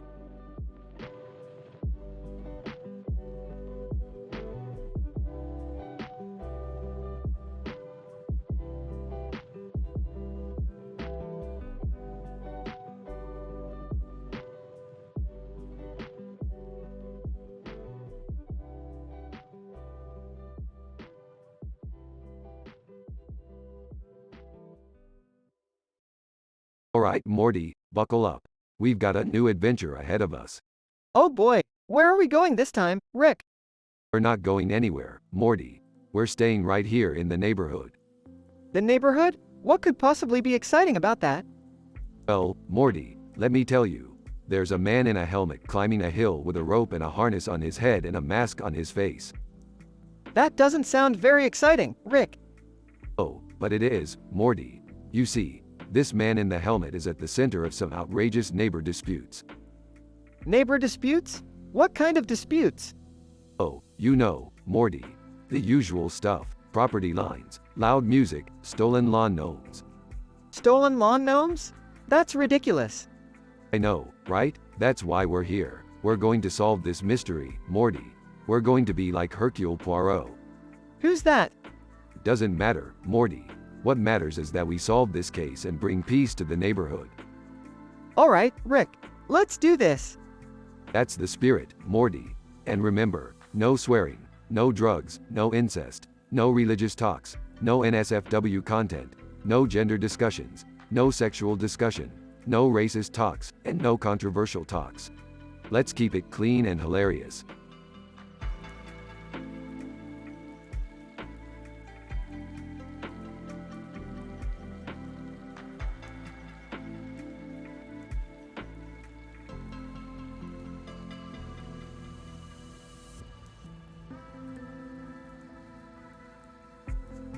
Morty, we're going on an adventure. Again? What is it this time? We're going to the ocean floor to find a pink umbrella. What? Why? Because it's a valuable artifact, Beth. Don't question my methods. Can I come too? Sure, why not? Just don't touch anything. As they travel through the ocean, they come across blinking white guy meme and uterus beside sea devils, Doctor Who. What the hell are they doing here? Who cares, Morty? Just keep moving. They finally reach the pink umbrella, but Mrs. Pancakes is guarding it. How are we going to get past her? Leave it to me. Rick distracts Mrs. Pancakes with some pancakes while the rest of the group grabs the umbrella. This was a crazy adventure, but it was worth it. Yeah, I guess it was kind of fun. Of course it was, Morty. I'm the one who planned it. As they head back to their spaceship, they can't help but laugh at the absurdity of it all.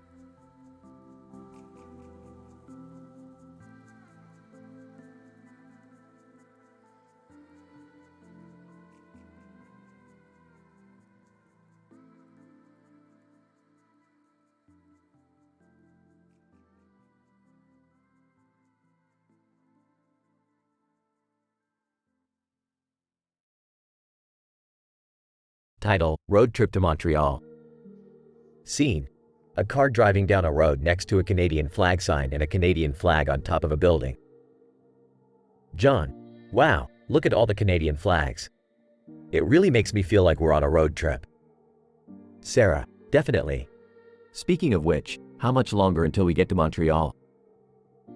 John: according to the GPS, we still have about 4 hours left. But don't worry, we have plenty of snacks and music to keep us entertained. Sarah: great. I'm excited to explore Montreal. Have you been there before? John: no, this will be my first time. But I've heard it's a beautiful city with lots of history and culture. Sarah: sounds amazing. Oh, and don't forget to take the exit for Highway 401 East in about 10 kilometers. John: thanks for the reminder. I don't want to get lost. Sarah: no problem. And after that, just follow the signs for Montreal. We should be there before we know it. John: I can't wait. This is going to be a great trip. Sarah: agreed. And hey, look at that beautiful sunset.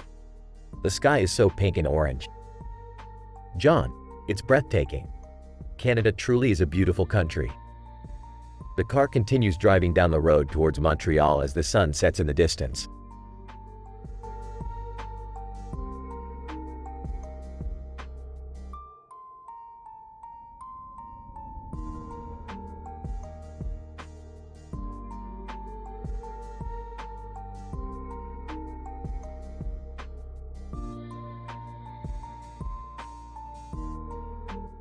Title: The GPS Chronicles. The episode opens with a car driving past a tall building in a city with a skyscraper in the background of the picture. John: wow, this city is amazing. Look at those buildings. Sarah: yeah, It's my first time here. I'm so excited. Suddenly, the GPS speaks up. GPS, in 500 meters, turn left onto Bremner Boulevard. John, alright, we're on track. Just follow the GPS. Sarah, got it. Turn left onto Bremner Boulevard. As they follow the GPS, they can't help but recite every direction it gives them. GPS, in 200 meters, turn right onto Spadina Avenue. John, turn right onto Spadina Avenue. Sarah, got it. I can see the Rogers Center now. GPS, in 100 meters, you have arrived at your destination. John, we made it. Thanks, GPS. Sarah, that was so much fun. Let's explore the city some more. As they park the car, the episode ends with a shot of the CN Tower and the Rogers Center.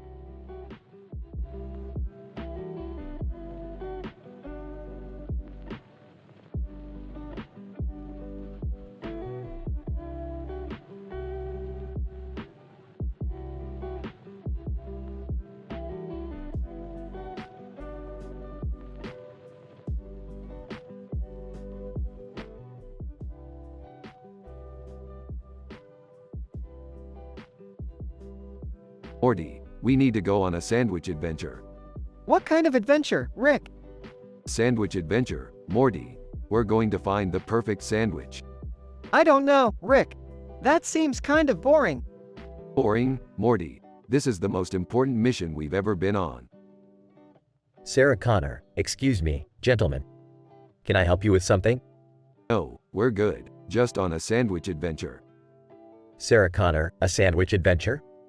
That's interesting. Hey, you know what's interesting? A sandwich with lettuce, tomato, and cheese on a plate with a knife and fork on the side. Rick, that's just a normal sandwich. Shut up, Morty. We're going to find the best sandwich ever. Club sandwich. Excuse me, gentlemen. Have you tried me yet? Club sandwich? Morty, this is it. The perfect sandwich. But what about the lettuce and tomato sandwich, Rick? Lettuce and tomato sandwich? That's just a salad on bread, Morty. Now let's eat. Share sandwich.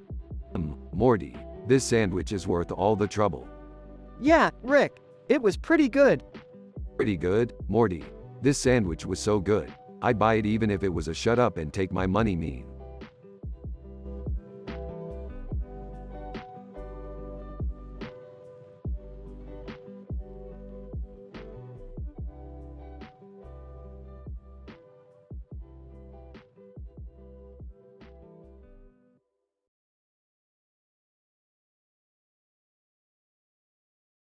Size Morty's gone. I'm sorry, Rick. Morty was a good kid. Yeah, he was. Looks at a picture of him and Morty. We had some great adventures together. Hey, remember this one? Shows Rick a picture of him and Morty posing. Smiles, yeah. That was a fun day. Morty was always up for anything. Points at the camera and the picture looks like he was pretty excited to get his picture taken. Chuckles, yeah. Morty always loved getting his picture taken. He was a little camera hog. Smiles, well, at least we have these memories to hold on to. Nods, yeah, we do. Looks at the picture again. I miss him, Jerry. Puts a hand on Rick's shoulder. I know, Rick. We all do. But we'll get through this together.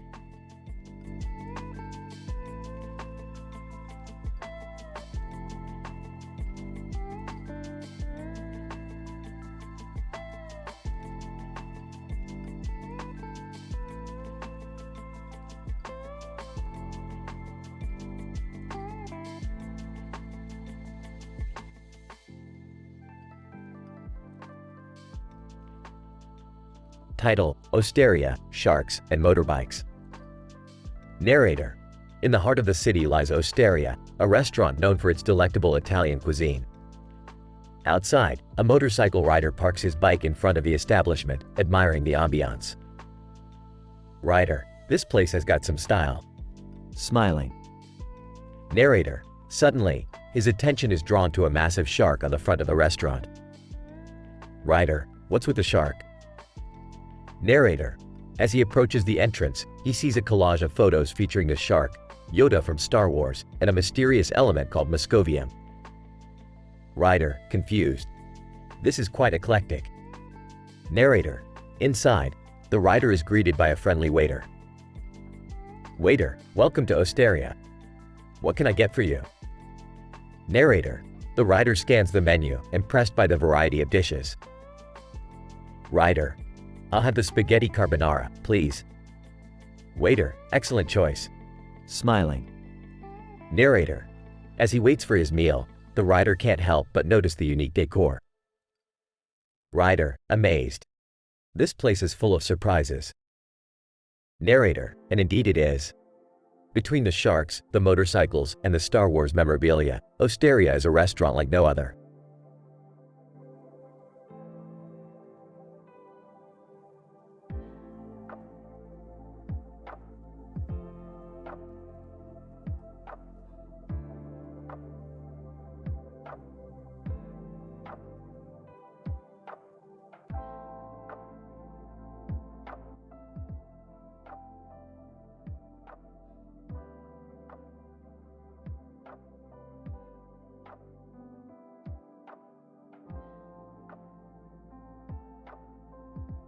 Title: The Interdimensional Celebrity Encounter. Rick, Morty, Jerry, and Summer were hanging out in the living room when Rick suddenly opened a portal. Morty, Jerry, Summer, come on, let's go. Where are we going, Rick? Meet some celebrities from another dimension. Ooh, I hope it's someone cool like Chris Evans. Ew, Dad, you're so basic. As they stepped through the portal, they found themselves at a fancy Hollywood party. Chris Evans. Hey, Mark, check it out. It's Rick and Morty. Mark Wahlberg. Whoa, dude, that's wild. And who are these other people? Childish Gambino. I don't know, man, but they look like they're from another dimension or something. That's right, we are. And we're here to party. Oh, Rick, we don't really know these guys. Maybe we should just. Shut up, Morty. We're hanging out with Chris Evans and Mark Wahlberg. This is a once-in-a-lifetime opportunity. Hey, Chris, can I get a selfie with you? Chris Evans. Sure, man, let's do it. Just then, the portal started to close. Guys, we have to go. The portal's closing. No way, Summer, I'm not leaving until I get a dance with Mark Wahlberg. As the others started to panic, Rick and Mark began to dance to the music. Childish Gambino. Damn, these guys really know how to party. Eventually, Rick and the gang made it back through the portal, sweaty and out of breath. That was insane. I can't believe we partied with Chris Evans and Mark Wahlberg. Dad, you're such a dork. Yeah, but it was pretty cool, right? Damn right it was, Morty. Now let's go get some ice cream and celebrate.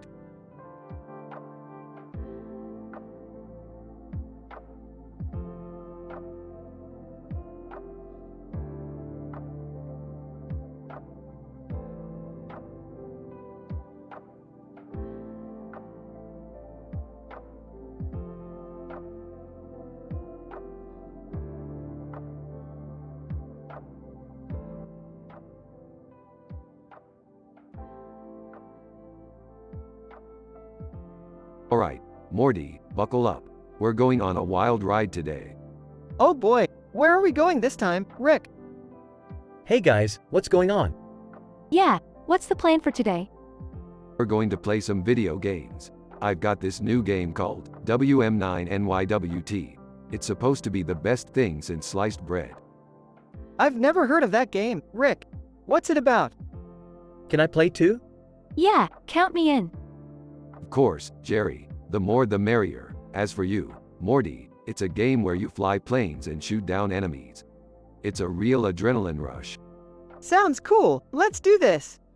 Wait, what's with the weird title? What does it even mean? Oh, it's just a random combination of letters and numbers. Don't overthink it, Summer. Alright, let's start playing. They all start playing the game and get hooked on it. This game is amazing. I can't believe we've been playing for hours. Yeah, my fingers are sore from all that button mashing. Hey, guys, have you seen this meme of Mr. Beast? It's hilarious. And have you heard the new Ed Sheeran song? It's so catchy. Alright, enough gaming for today. Let's go watch a movie or something. Agreed. Thanks for the fun, Rick. Yeah, this was great. Can we do this again sometime? Definitely, as long as you guys promise not to get addicted to any more games. They all laugh and head out to enjoy the rest of their day.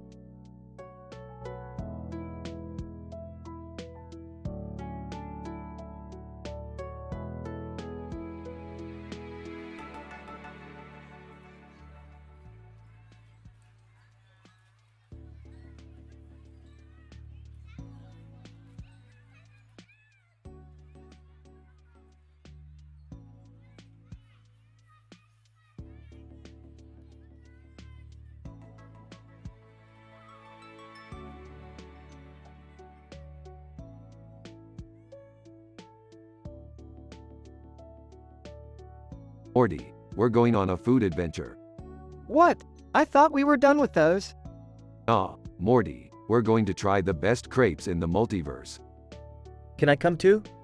I love crepes. Jerry, you're not going on another one of Rick's crazy adventures. I'll go. I could use a break from all the drama. Alright, let's go. Creperie at Data. Here we come. They arrive at the creperie at Data. Natalie Portman. Hey, you guys here for the crepes? You know it, Natalie. What's good here?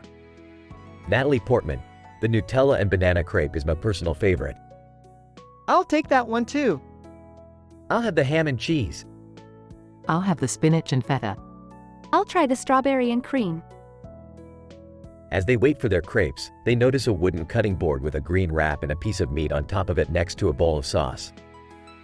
What's that? Looks like some sort of alien delicacy. Let's try it. Rick, we don't know what that is. Relax, Beth. I'm sure it's fine. They all take a bite of the meat and sauce. This is actually pretty good. Yeah, it's like a spicy barbecue. I think I need more sauce. I don't know, guys. This seems a little sketchy. Ah, don't be such a buzzkill, Beth. Live a little. They finish their crepes and pay their bill. Natalie Portman. So, how are the crepes? Amazing. I've never had anything like it. Yeah, they were really good. I could eat these every day. I have to admit, they were pretty delicious. Alright, let's get out of here before the health inspector shows up. They leave the creperie at Data, feeling satisfied with their food adventure.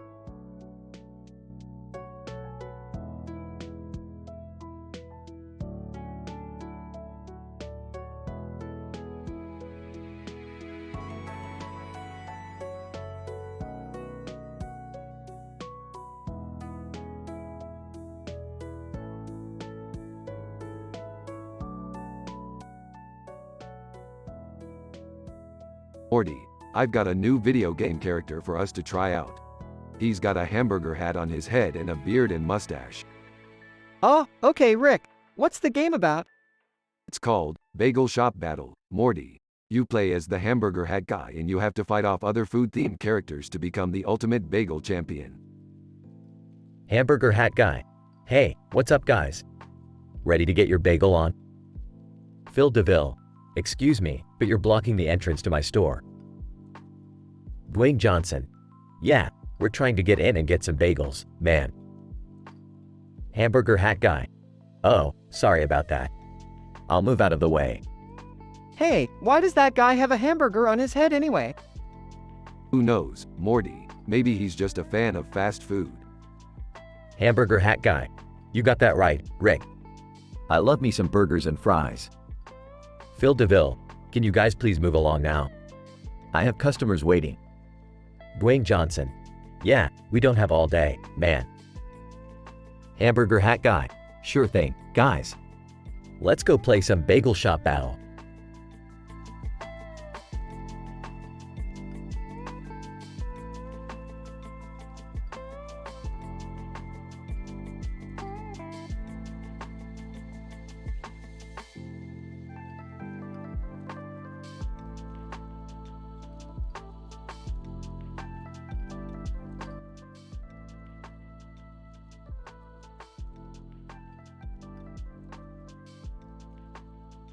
Title, A Meeting of Minds.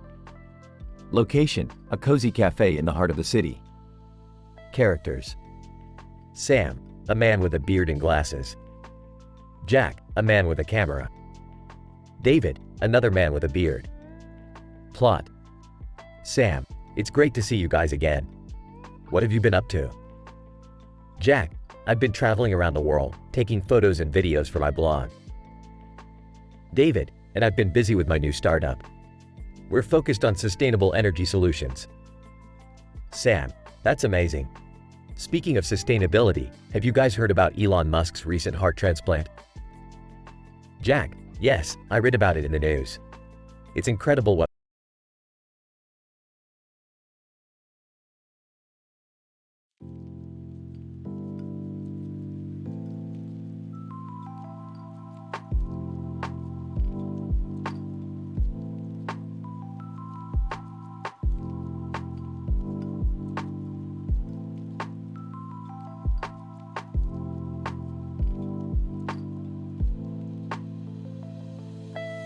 Hey Rick, what's that drawing? That's a building with a blue door and some bushes, Morty. What, are you blind or something? No, I can see it, Rick. I just don't know what it is. Well, it's obviously a building with a blue door and some bushes in front of it. What do you think it is, Morty? A spaceship? No, Rick, I don't think it's a spaceship. But what does it have to do with Blue Brings, The Haunting of Hill House, and Star Trek? Doesn't have anything to do with those things, Morty. I just like to draw random things and put them together. It's called art. Oh, okay, I get it now. Good. Now let's go on a crazy adventure and find some more random things to put together. Sounds like a plan, Rick. But can we please avoid any adult talks or controversial topics? Of course, Morty. We can still be crazy and hilarious without being inappropriate. Let's go.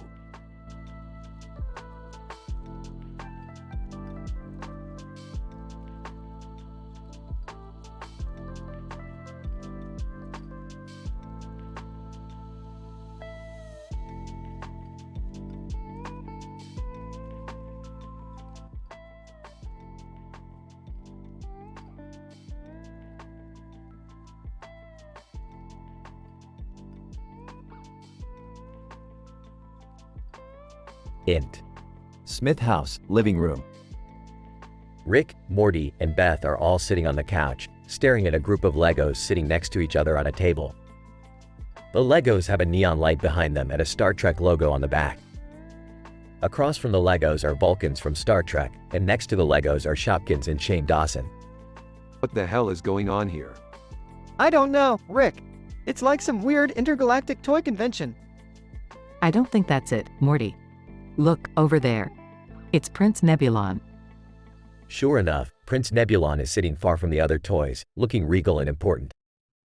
Well, this is just great. We're stuck in some kind of toy dimension with a bunch of weirdos.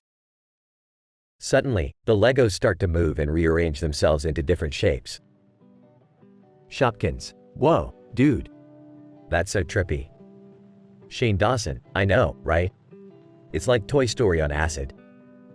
Vulcans, fascinating. These Legos seem to have a highly advanced level of intelligence. Bentley Little, you fools. Don't you see?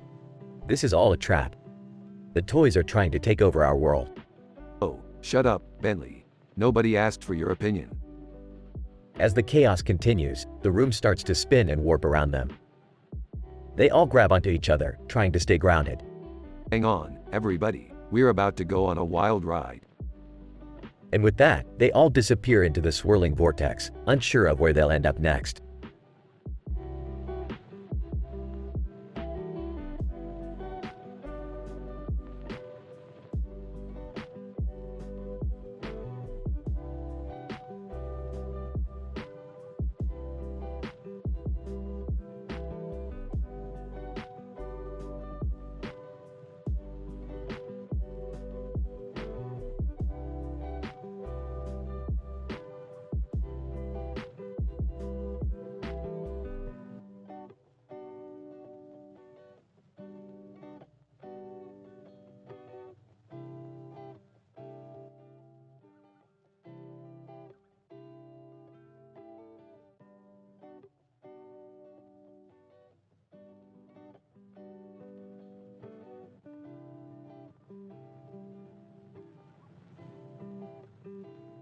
Alright, Morty, we're gonna hit up the casino war in Dimension C-137. I got a new tech gadget that's gonna help us win big time. Rick, are you sure that's a good idea? Last time we went to a casino, we got kicked out for counting cards. Beefed, that was in Dimension D-52. This is C-137. Plus, this gadget is foolproof. Hey guys, what are you up to? Yeah, we heard you talking about a casino. Can we come with? Sure, why not? Just don't touch anything. Woo-hoo! Let's go win some money. They arrive at the casino and Rick pulls out the gadget. Alright, everyone gather around.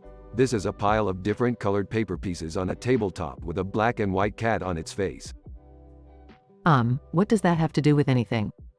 Just watch. He presses a button and the gadget emits a high-pitched sound. Whoa, what just happened? We just hacked into the casino's computer system. Now we can control the games and make sure we win every time. That's amazing. How did you come up with that? Hey, just some good old-fashioned science, Jerry. They start playing and winning big. Suddenly, an alien approaches them. Alien, Hey, you guys can't do that. you're cheating. Cheating? No, no, no. We're just using our superior intellect to beat the system. The alien doesn't buy it and a slapstick comedy chase ensues. This is crazy.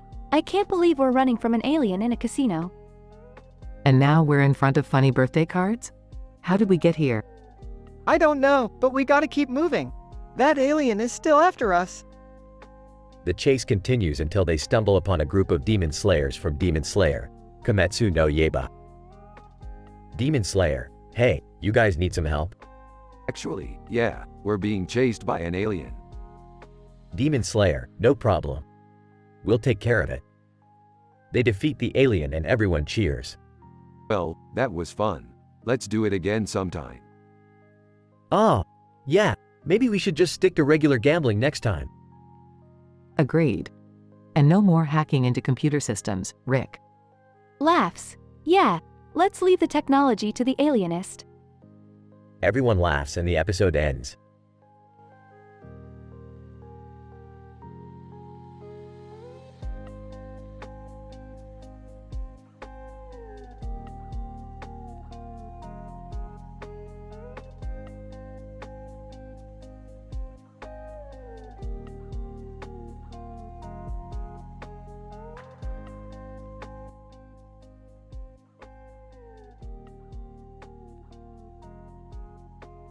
Title: The Encounter.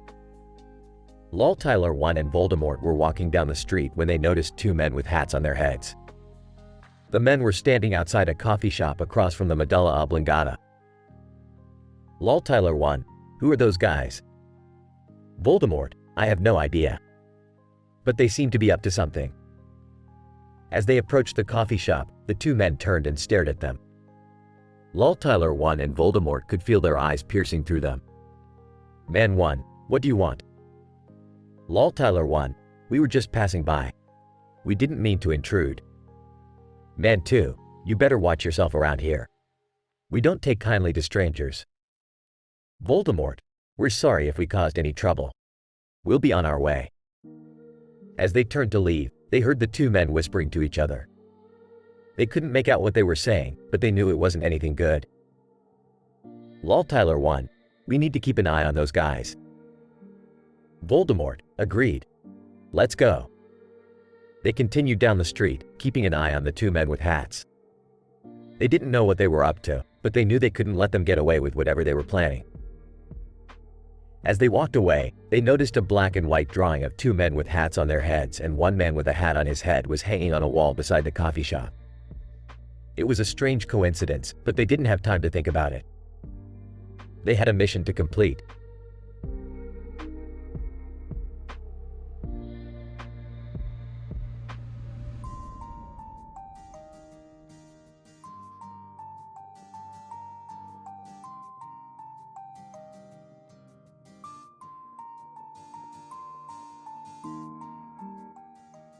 Hey Morty, we gotta go on a mission. Oh geez, where to this time? It's fashion design inside themed movie nights between Endive and Oxygen. What does that even mean? I don't know Morty, but I heard there's a container filled with peeled garlic on top of a table next to a knife and fork and a pink tablecloth. Okay, but what's the mission? We gotta steal that garlic, Morty. It's valuable stuff. Valuable how? I don't know, Morty. Maybe it's like rare or something. Alright, but how are we gonna get it? We'll have to sneak in during the movie night. What movie are they showing? Some romance crap, Morty. But we're not there for the movies, we're there for the garlic. Got it, but why do we need the pink tablecloth? I don't know, Morty. Maybe we'll use it as a disguise. Oh geez, this is gonna be crazy. You're damn right it is, Morty. And remember, no one gets hurt. We have very high moral standards.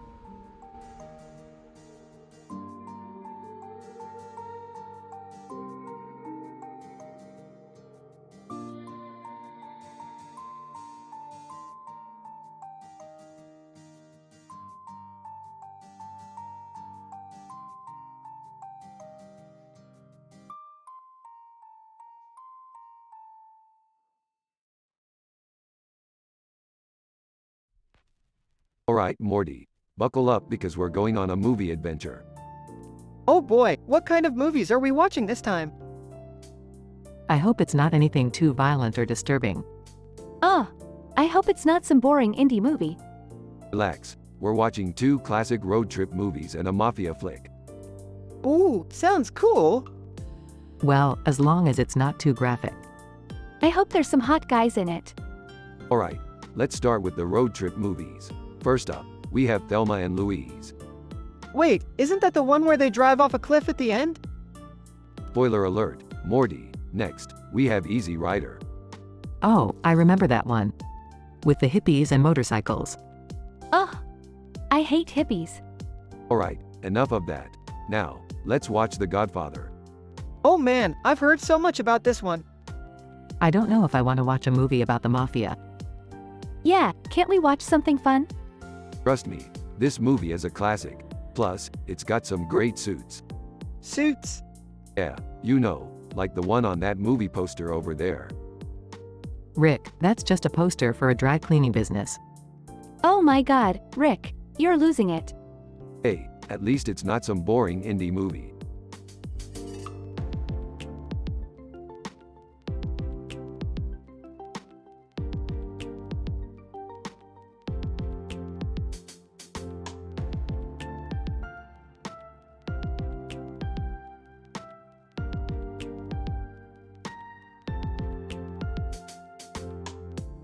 Linus, this paella is delicious. Have you tried it yet? Guest, no, I haven't. But that shrimp and noodle dish looks amazing. Linus, yes, it's quite good. The flavors are really well balanced. Guest, I'm really impressed with the food here. It's not often you find such great quality at a restaurant. Linus, agreed. I appreciate how fresh everything is. You can really taste the difference. Guest, and the coffee is excellent too. It's the perfect complement to the meal. Linus, definitely. I'm glad we decided to come here for lunch. Guest, me too. It's nice to take a break from work and enjoy some good food and conversation. Linus, absolutely. We should do this more often.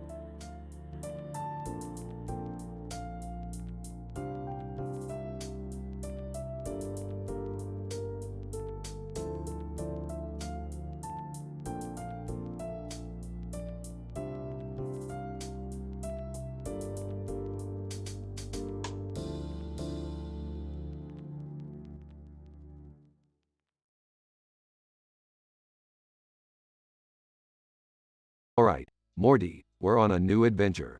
We're standing in a cave with a flashlight in our hands and a green light shining on us from the ground. Whoa, Rick, what's going on? I don't know, Morty. But we're not alone. Look over there, it's the Witcher and electrical engineer. Over the intercom, Rick, what are you doing in that cave? You know you have a family to take care of. Himself, oh great, it's Beth. I'll deal with her later. Over the intercom. Dad, can we come too? This sounds like fun. Himself, oh boy, here we go. Out loud. Sure, Summer, hop on in. We're about to discover some strange new world. Rick, what's that sound? It's coming from the other end of the cave. Let's go check it out. The group walks towards the sound, only to discover a group of aliens playing a game of ping pong. Laughing. Well, I'll be. Aliens playing ping pong. Who would have thought? Amazed. This is crazy, Rick. Smirking. You ain't seen nothing yet, Morty. Let's join in on the fun. And so, the group spent the rest of the night playing ping pong with the aliens. As they left the cave, Rick turned to Morty and said, "This is why I love going on adventures. You never know what you're going to find."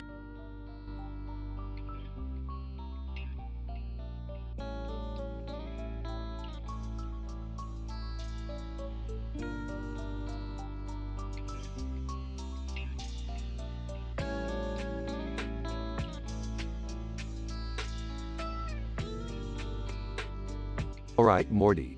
Buckle up because we're going on a wild ride. Oh geez, Rick, what kind of ride are we going on? It's a ride full of hamburgers, Morty.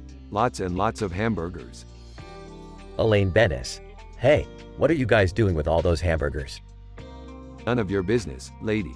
Just move along. Fake hamburger woman. "Hey, that's my burger." Give it back. Whack-a-mole. Squeak. Squeak. Squeak. Morty, use the shrink ray and let's get out of here. Got it, Rick. Shrinking now. Action figures. Pew pew pew. Woman with large hamburger. "Hey, where did everyone go?" My burger is getting cold. You, that was a close one. Let's never speak of this again. Agreed, Rick. That was too crazy for me. Ah, shut up, Morty. You loved every minute of it.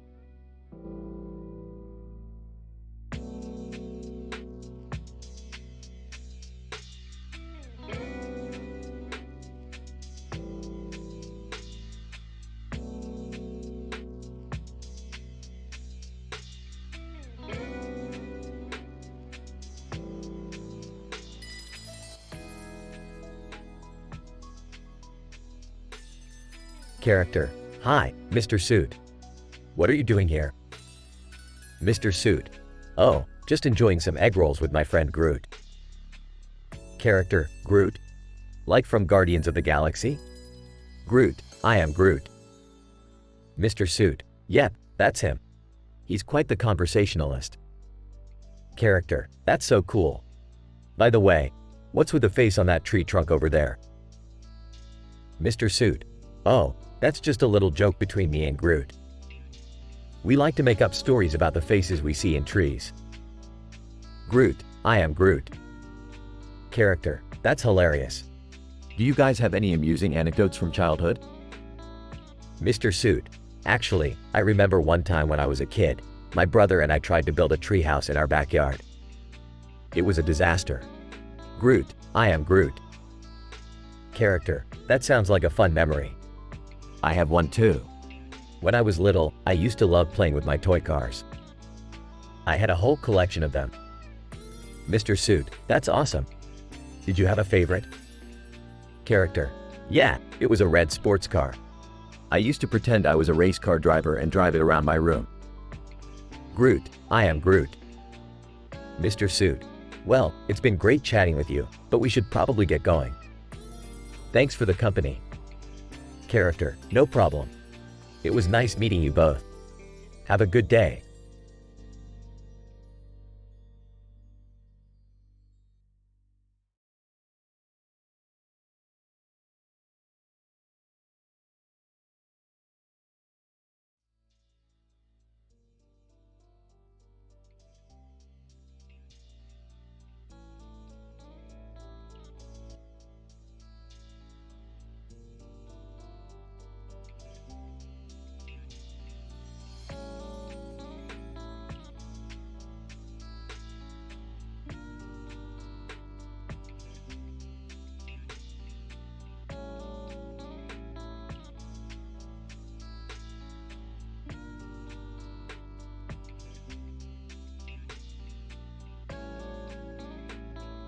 Alright, Morty, buckle up because tonight we're going on a wild ride.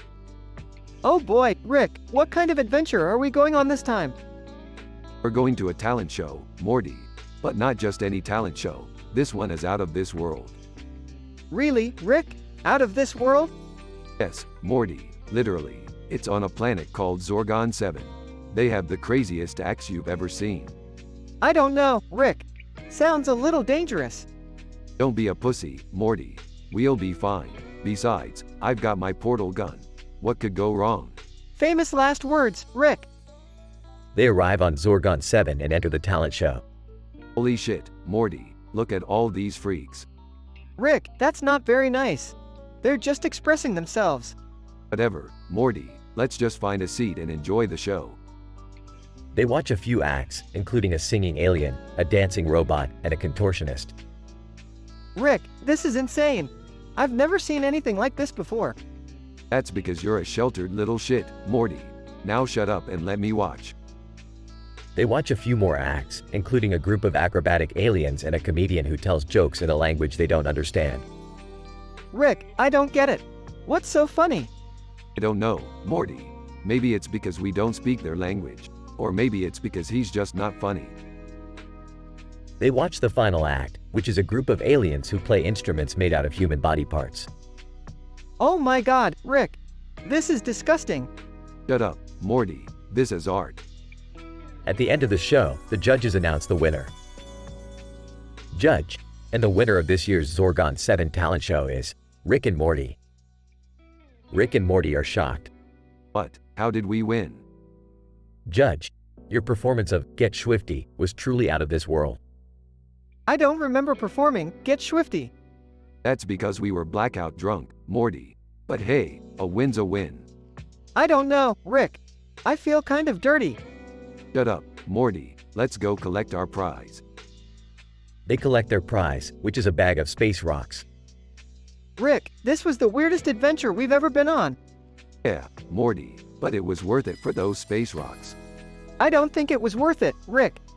Shut up, Morty. Let's go home. I need a drink.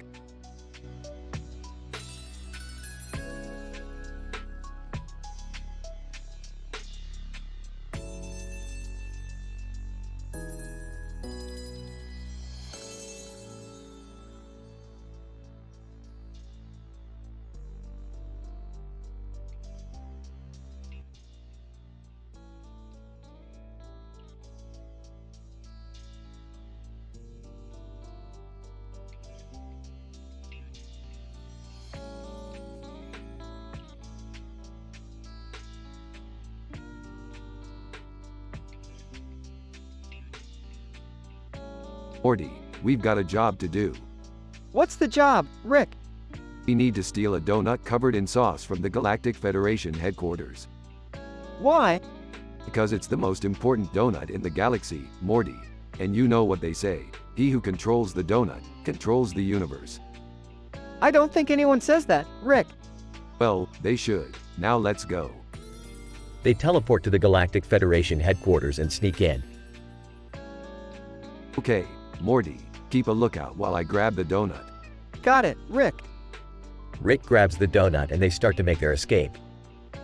Galactic Federation officer, stop right there, criminals. Oh crap, Morty, we've been caught. What are we going to do, Rick? Don't worry, Morty, I've got this. Rick pulls out a fleep and throws it at the officer, causing him to slip and fall. Let's get out of here. That was crazy, Rick.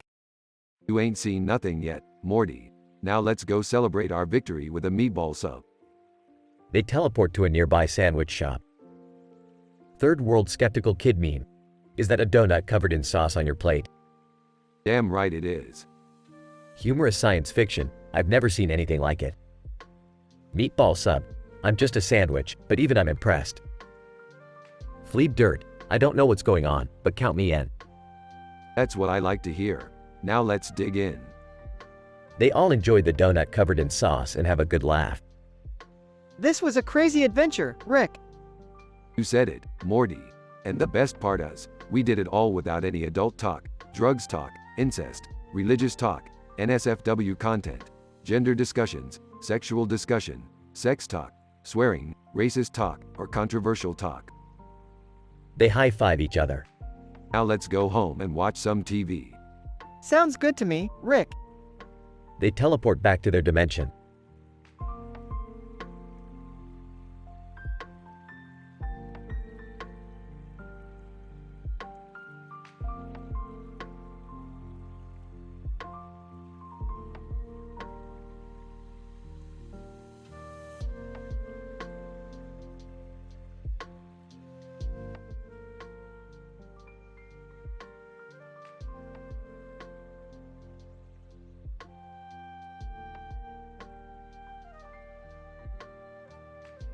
Rick and Morty find themselves in a new dimension, where they stumble upon a painting of two women knitting at a table.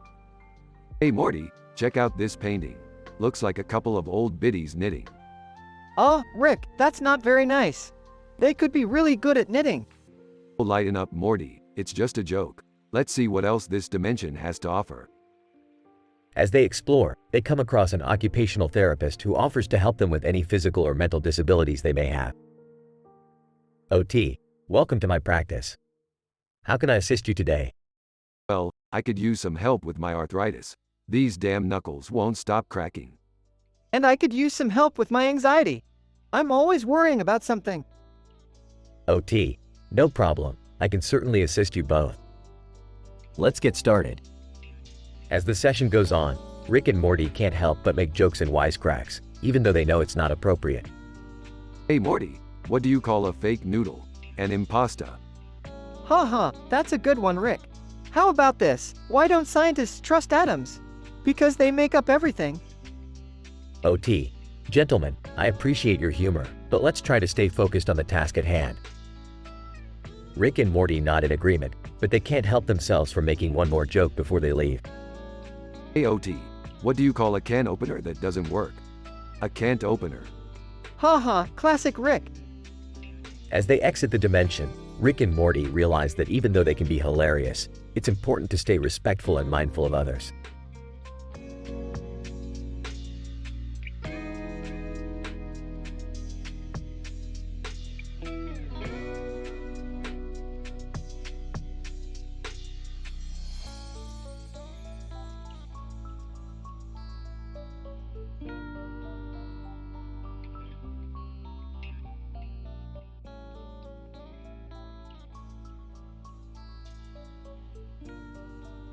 Title: Space Comedy. Characters: 1. James. 2. Sarah. 3. Andrew. 4. Karen.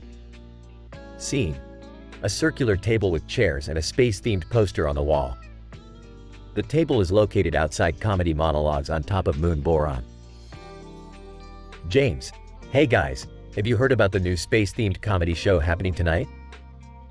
Sarah. No, what's it about? Andrew: I heard they're doing jokes about aliens and space travel. Karen: That sounds interesting. I love a good laugh. James: Me too. It'll be nice to take a break from our scientific research. Sarah: I agree. It's good to have a little fun every once in a while. Andrew: Speaking of research, have you guys made any progress on the new project? Karen: Yeah, we've been working on it nonstop. It's coming along nicely. James: That's great to hear. But for now, let's focus on tonight's show. I heard the comedian is really funny. Sarah: I can't wait. I could use a good laugh after all the stress from work. Andrew: Same here. Let's make sure to get there early and grab some good seats. Karen: Definitely.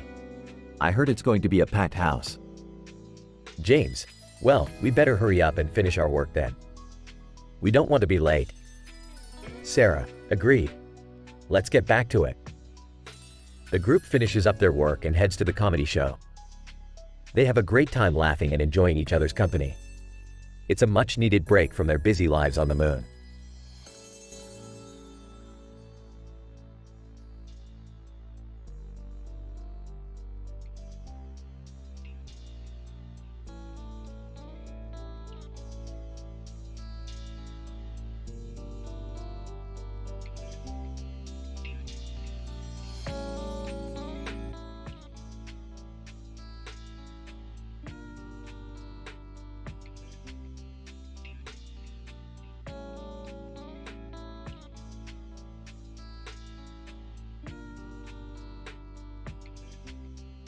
Rick and Morty find themselves in the middle of the desert, surrounded by a large pyramid with 3 smaller pyramids on top of its sides.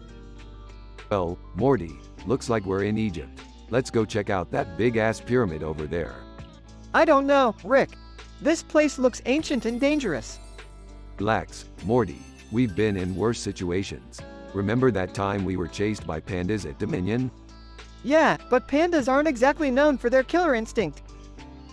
As they approach the pyramid, they notice a group of pandas standing outside. What the hell are pandas doing in Egypt? Maybe they're here to see the Sphinx or something. Suddenly, a group of mummies rise from the sand and start attacking them. Ah, looks like we've got some bandages to unravel, Morty. Oh God, Rick. This is terrifying. Relax, Morty. It's just a bunch of undead Egyptians. We'll be fine. After defeating the mummies, Rick and Morty enter the pyramid and find themselves in a room filled with treasure. Wow, Rick. Look at all this gold and jewels. Hey, it's not worth the hassle. Let's get out of here before we run into any more trouble. As they leave the pyramid, they notice a group of pandas following them. What the hell do you want, pandas? Panda, we want the treasure. Oh, is that all? Sorry, guys, we don't negotiate with bears. Rick, they're pandas. Whatever, Morty, let's get out of here before things get ugly. The episode ends with Rick and Morty running away from the pandas as they chase them through the desert.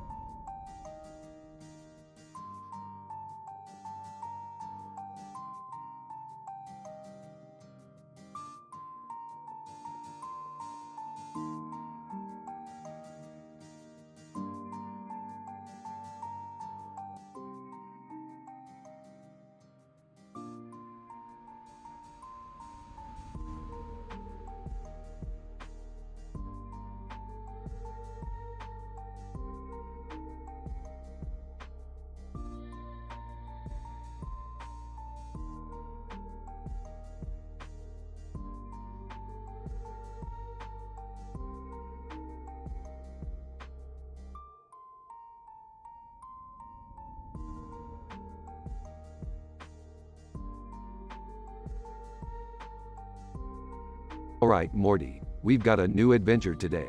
We're gonna do a heart transplant on a piece of artwork. Wait, what? How does that work? I don't know, but apparently there's a whole world inside of this heart-shaped piece of artwork. Exactly, Summer, and we need to get inside and transplant the cerebrum with a new one. But wouldn't that destroy the artwork? Morty, this isn't just any artwork. It's a priceless masterpiece that's been stolen from a museum. We're doing the world a favor by saving it. But how are we going to get inside the heart? Easy, Summer, I've got a shrink ray. We'll shrink ourselves down and enter through the veins. Oh man, this is gonna be wild. Wait, what about the green and yellow pattern on the heart? That's just a distraction, Summer. We need to focus on the task at hand. Alright, let's do this. Inside the heart transplant, Alright, Morty, hand me the cerebrum. Ah, Rick, which one is the cerebrum? The big one, Morty. Come on, I thought you knew this stuff. Guys, I think we've got company. a group of tiny green and yellow creatures appear. Green creature, what are you doing in our home? We're here to do a heart transplant. Move aside. Yellow creature, no way, you're destroying our home. Rick, what do we do? Simple, Morty. We'll distract them with a dance party. Everyone starts dancing to distract the creatures. This is ridiculous. Hey, it's working, isn't it? Alright, I've got the cerebrum. Let's get out of here. Back in the lab, Great job, Morty. That was a successful heart transplant. I still can't believe we had to have a dance party to distract those creatures. Hey, sometimes you gotta think outside the box, Summer. Now let's get this artwork back to the museum where it belongs. the end.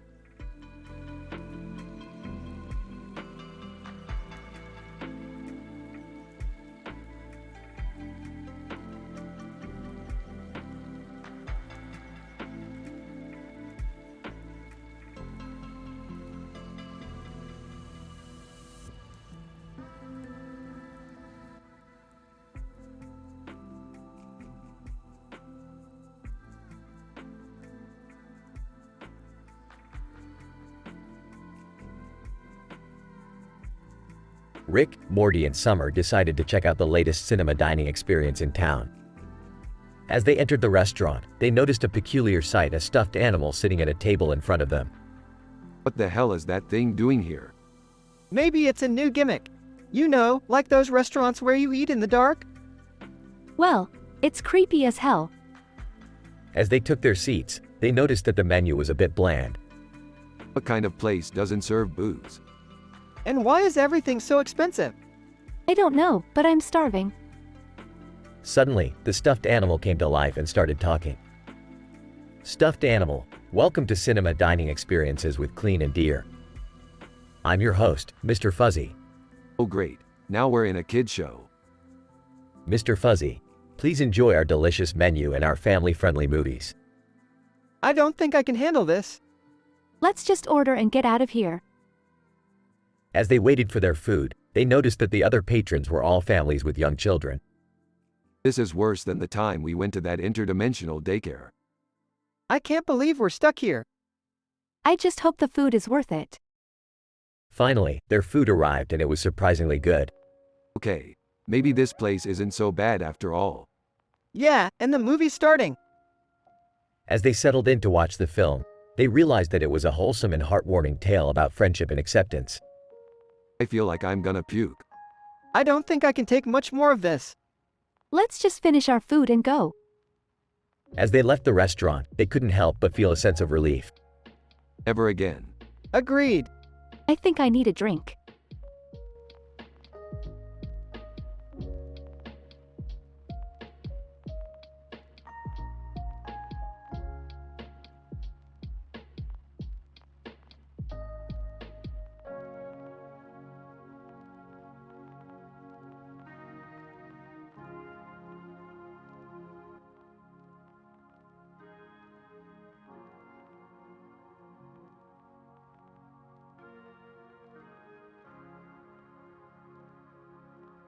Rick, Morty, and Summer find themselves stranded outside a space station with a broken spaceship. Great, we're stuck in the middle of space with a busted ride. Just perfect. What are we gonna do, Rick? We can't just stay out here forever. Guys, look. There's a man in a spacesuit over there. Maybe he can help us? Man in spacesuit, greetings, travelers. I am Punjabi, a space technician. What seems to be the trouble? Our ship's busted, and we need to get it fixed ASAP. Punjabi, I see. Well, lucky for you, I happen to have some spare parts on board my space station. Follow me. As they walk towards the station, they notice a Star Trek poster on the wall. Hey, I love Star Trek. Do you like it too, Punjabi? Punjabi, oh, yes. I am a huge Data fan. He reminds me of myself, logical and precise. Data, more like dork taw, am I right? Rick, I don't think that's very nice. Punjabi, it's quite alright, Morty. Everyone is entitled to their own opinion. After some quick repairs, the trio is ready to take off again. Thanks for the help, Punjabi. You're a lifesaver. Punjabi, no problem, my friends. Live long and prosper. As they fly away, Morty can't help but chuckle.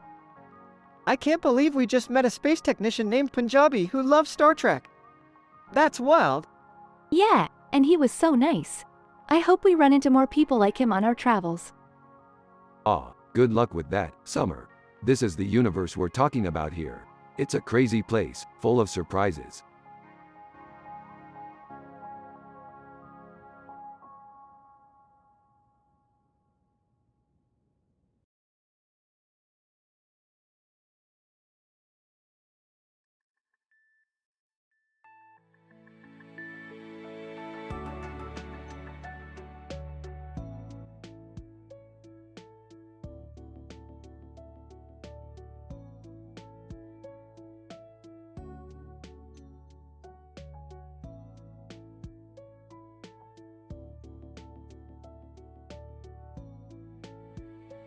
Alright, Morty, buckle up. We're going to Zuby & Twisties to get some snacks. Ooh, Twisties! I love those. Hey, where are you guys going? Just getting some snacks, Beth. Don't worry about it. Yeah, we'll be back soon. At Zuby and Twisties. Alright, let's see what they got here. Ooh, Blam flavored Twisties. Gross, I don't want to eat something that tastes like Blamf. Suit yourself, Morty, more for me. Beth calls. Hey, where are you guys now? We're at Zuby & Twisties. Why? Oh, I was just wondering. I'm in the office and I can see you on the monitors. Oh, cool. Hey, can you get us some grumble loaves? Sure, I'll send them down. Hey, Rick, what's that outside? That's the producer. He's always hanging around here. What does he produce? I have no idea. Probably some weird alien stuff. Beth sends down the grumble loaves. Ooh, these look good. Yeah, they're not bad. Hey, let's go check out that store across the street. What's it called? I don't know, but it looks like they sell some cool stuff. At the store, Whoa, check out this laser gun. Can we get it? No way, Morty. It's too dangerous. Aw, man. Hey, let's get some Zubian soda and head back to the office. Good idea. I'm getting kind of thirsty. back at the office. Hey, did you guys have fun? Yeah, we got some snacks and checked out a store. And Rick wouldn't let me get a laser gun. Good call, Rick. Safety first. You know it, Beth. Now let's enjoy our snacks and watch some TV.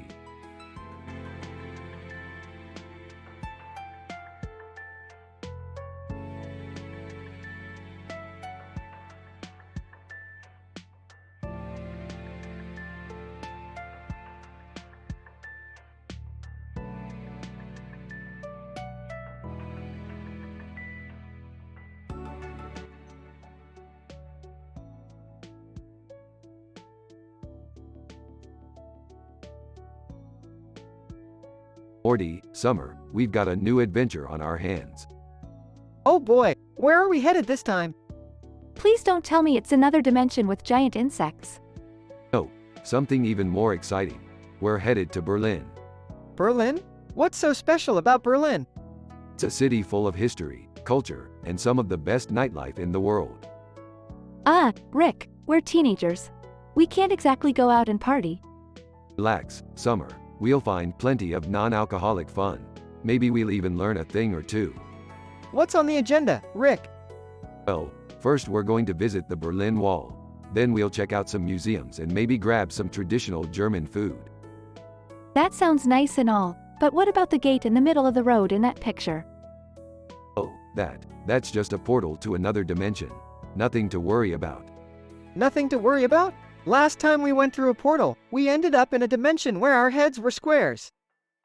Take a chill pill, Morty. This portal is perfectly safe. I don't know, guys. Maybe we should just stick to exploring Berlin.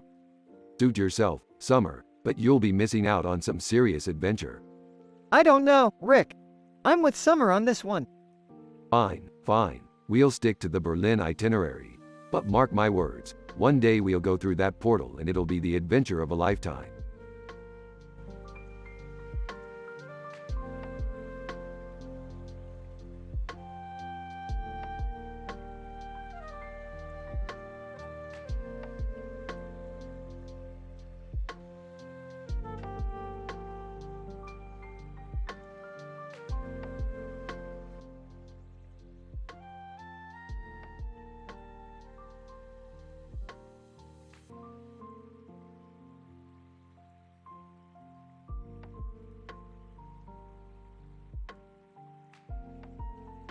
Alright, Morty, we gotta go to Zucchini and retrieve the new VR headset that lets you feel pain in virtual reality. Oh, why would anyone want that, Rick? Who cares, Morty? It's cutting-edge technology. Plus, it's gonna be hilarious to see Jerry get knocked out in the boxing game. Hey, I heard that. Guys, can we please just focus on getting the VR headset and not tormenting Jerry? Yeah, let's just get it and go home. I have a date with my skee-ball high score. Fine, but we'll have to make a quick stop at the Whitehead Institute for Biomedical Research to pick up some special batteries for the headset. Why do we need special batteries? Oh, you know, Morty, science stuff. Just be glad we're not going to talk about religion or politics or some other controversial topic. Thank God for that. Wait, why are we parked outside of a cataract surgery center? Just grabbing some snacks, Beth. Don't worry about it. Can we please hurry up? I don't want to be late for my date. Alright, we got the headset, the batteries, and some snacks. Let's go home and play some virtual reality boxing. Yay!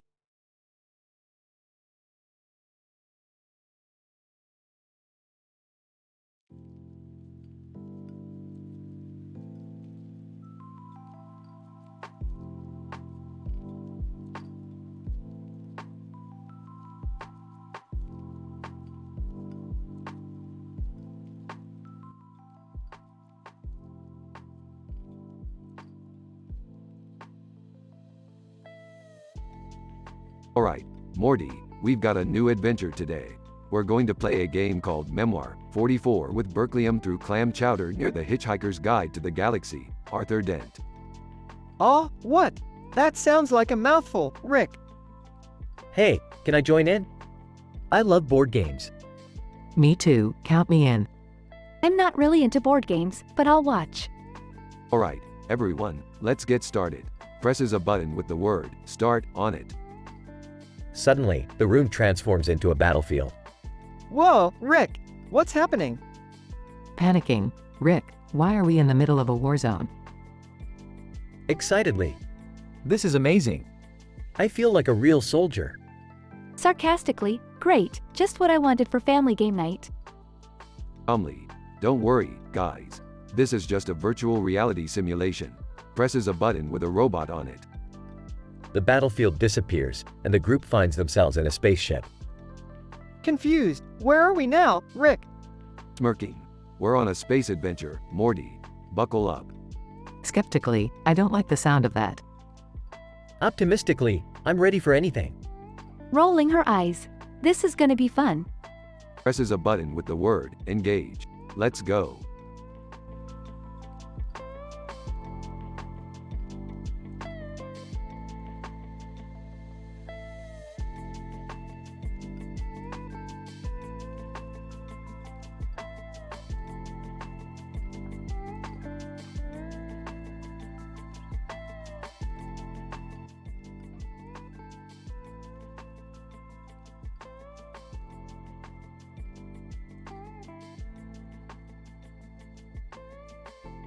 Rick, Morty, and Summer were strolling down a street in Germany when they saw a group of people walking towards them. They noticed a clock tower in the distance and a beautiful sky background. Hey, Morty, you know what they say about Germany? It's the country where they invented beer and sausages. But they forgot to invent a sense of humor. Oh, I don't think that's true, Rick. Germans have a great sense of humor. Yeah, Morty's right. Have you ever seen a German comedy show? They're hilarious. Oh, really? I guess I'll have to check that out. But for now, let's focus on the task at hand. We need to find that damn Inception, Cobb far from Whisper. What's that, Rick? It's a device that allows you to enter someone's dreams and manipulate them. I need it for a job. What kind of job? None of your business, Summer. Just trust me, it's important. Okay, but how are we supposed to find this device? We'll have to ask around. Maybe someone knows something, and if not, we'll have to use some good old-fashioned Rick and Morty ingenuity. I don't know if I want to know what that means. Trust me, Summer, it'll be fun.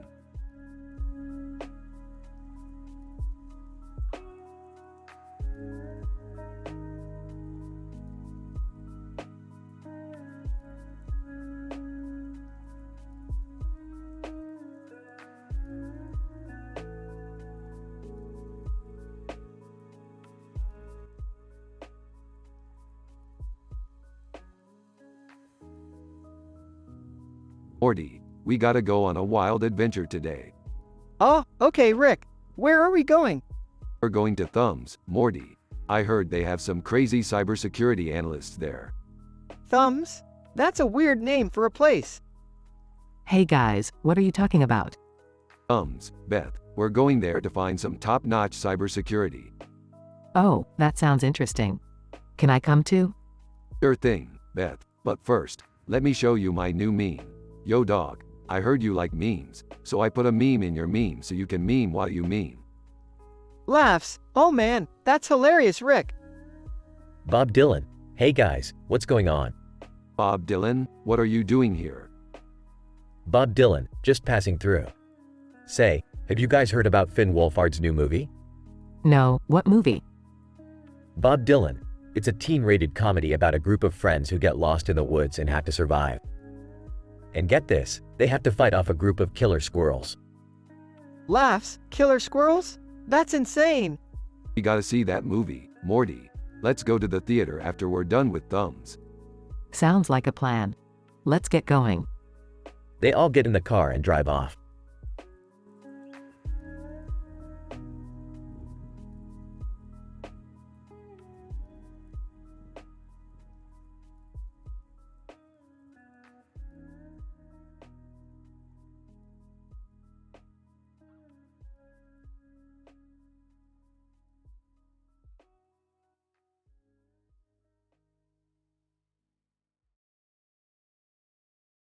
Narrator. In a cozy restaurant kitchen, a man stands behind the counter, surrounded by the aroma of freshly brewed coffee. The coffee maker and machine hum rhythmically in the background. Outside, the sun is shining and the birds are singing. Barista. Good morning, sir. How can I help you today? Customer. Hi there. Can I get a latte, please? Barista. Of course. Would you like any flavoring or sweetener in your latte? Customer. No, just plain is fine, thanks. Narrator.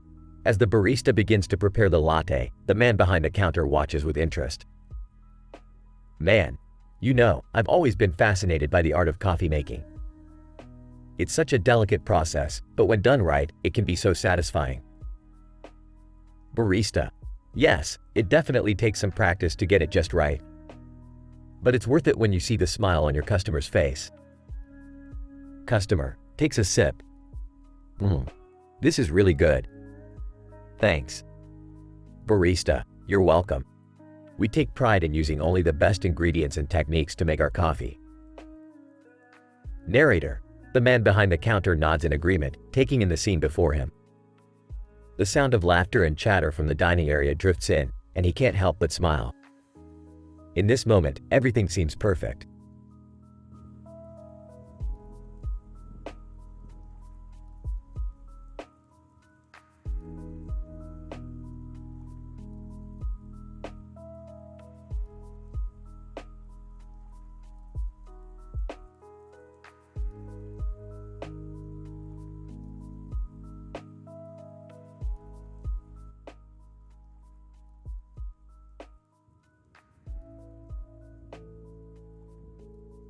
Alright, Morty, we've got a new adventure lined up for us today.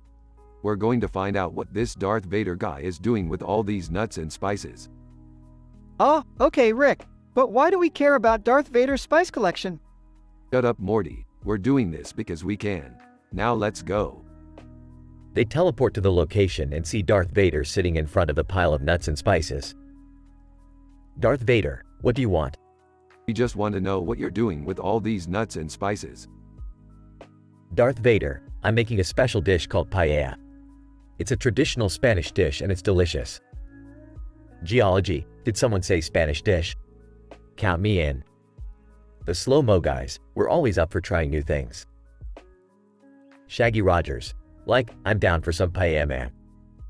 Kylo Ren, I'm here for the nuts. Tiger King, and I'm here for the spices. Alright everyone, let's get cooking. They all start working together to cook the paella, but things start to get crazy. Geology, this is some rockin' paella.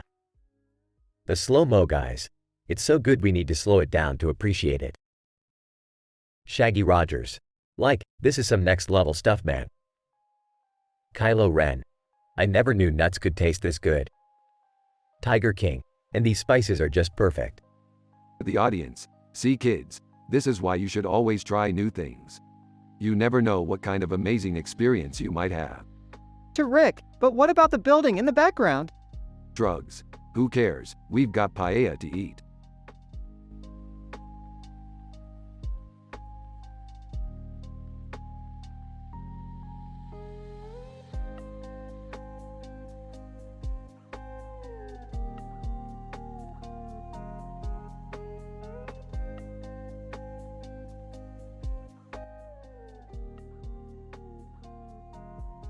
Alright, Morty, buckle up.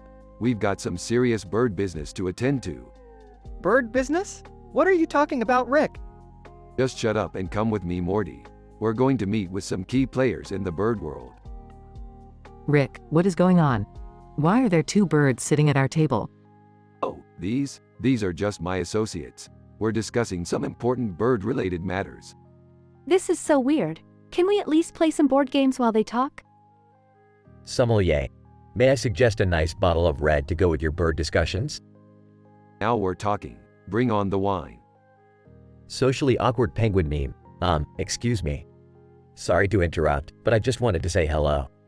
Oh great, another bird. Just what we needed. Eggplants inside waxing. Hey, don't be rude to my friend here. He's just socially awkward. Is this a pigeon? Meme. I don't know about you guys, but I'm ready to get this party started. I have no idea what's happening right now. Yeah, me neither. But at least there's no swearing or anything. Everyone awkwardly laughs.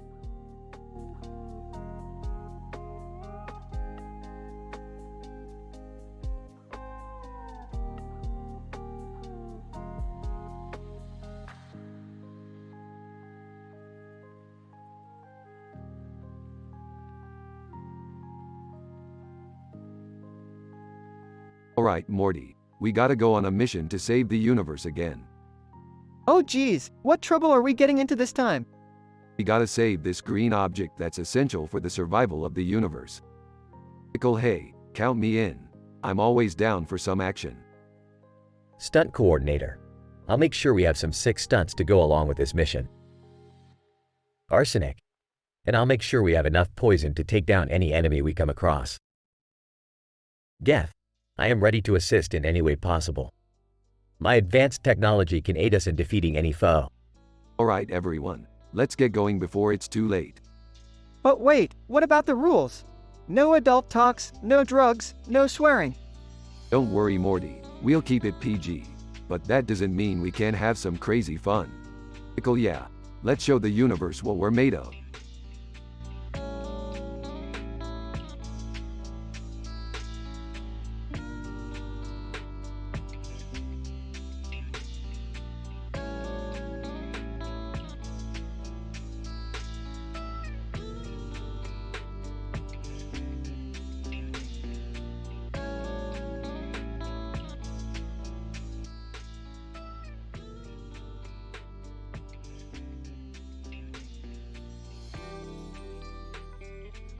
Title: Blue and Purple.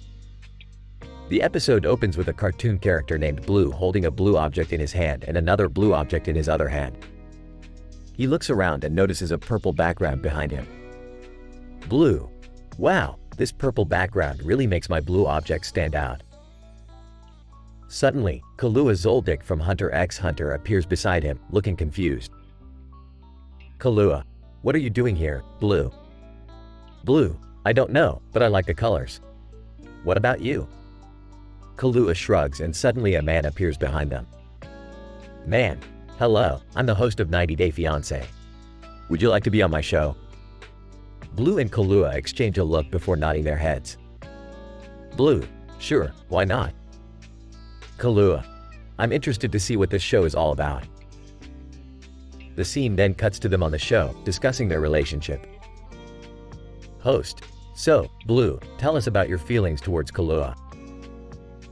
Blue, well, I think he's a great friend and I enjoy spending time with him. Kahlua smiles at the compliment and the audience applauds. Host, and what about you, Kahlua? How do you feel towards Blue? Kahlua, I feel the same way. He's a great friend and I'm happy to have met him. The audience cheers and the host thanks them for being on the show. As the episode ends, Blue and Kahlua are seen walking away, still holding their blue objects. Blue, that was a fun experience. What should we do next? Kahlua, I don't know, but let's make sure it doesn't involve any more reality shows. Both of them laugh as the screen fades to black.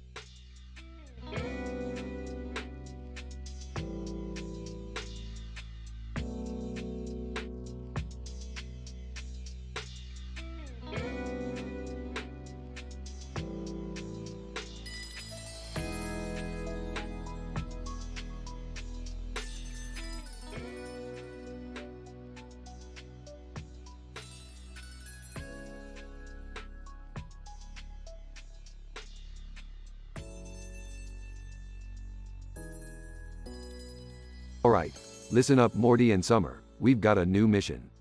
We need to get our hands on some blackjack, some fleeb juice, and some enchiladas. What the hell are fleep juice and why do we need it? And why?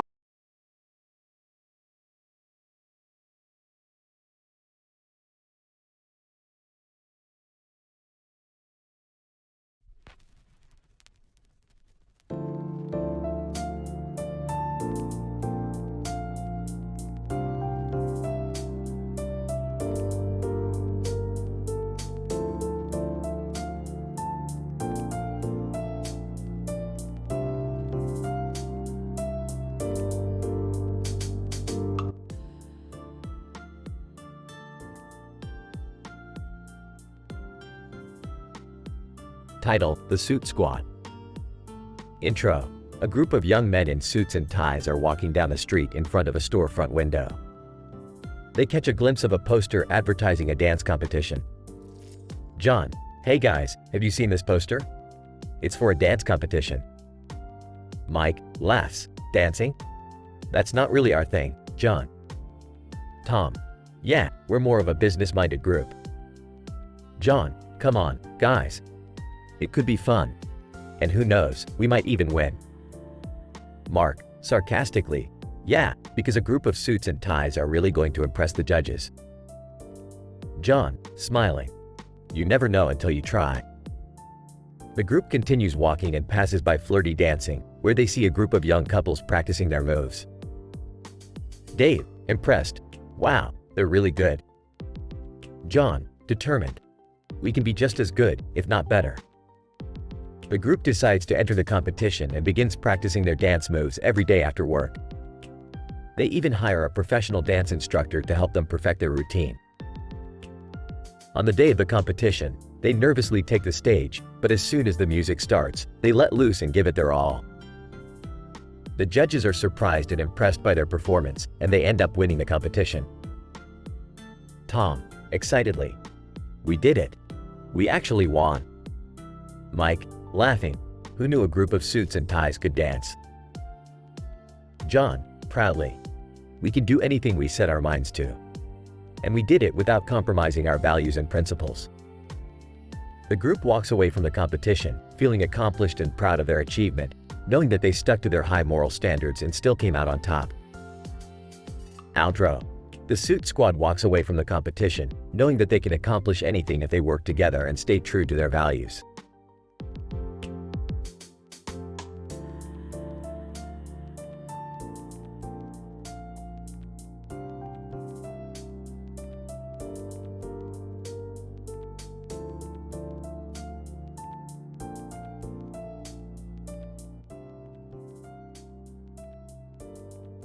Morty, I found the perfect dimension to start our new adventure. It's filled with funny superheroes and Comedy Central TV shows. Whoa, Rick! This place is insane! Look at those guys holding signs with other guys holding signs! Yeah, Morty, that's far from Asgard, Stargate SG-1.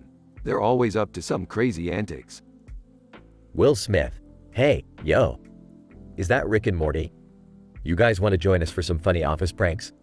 Ah, you know it, Will. We're always down for a good laugh. Nami: Hey guys, what's going on over here? Nami, you gotta check this out. We're hanging out with the coolest guys in the multiverse. Nami: Whoa, this is wild.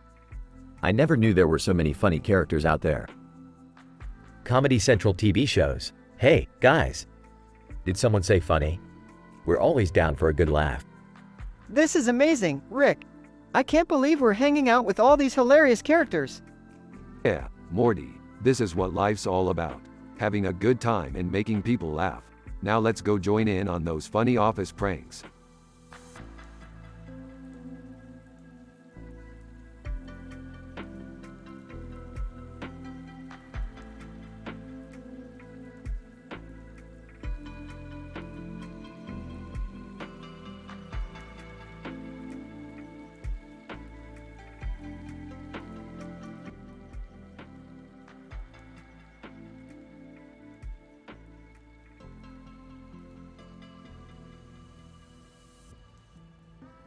Title: The Light of the City.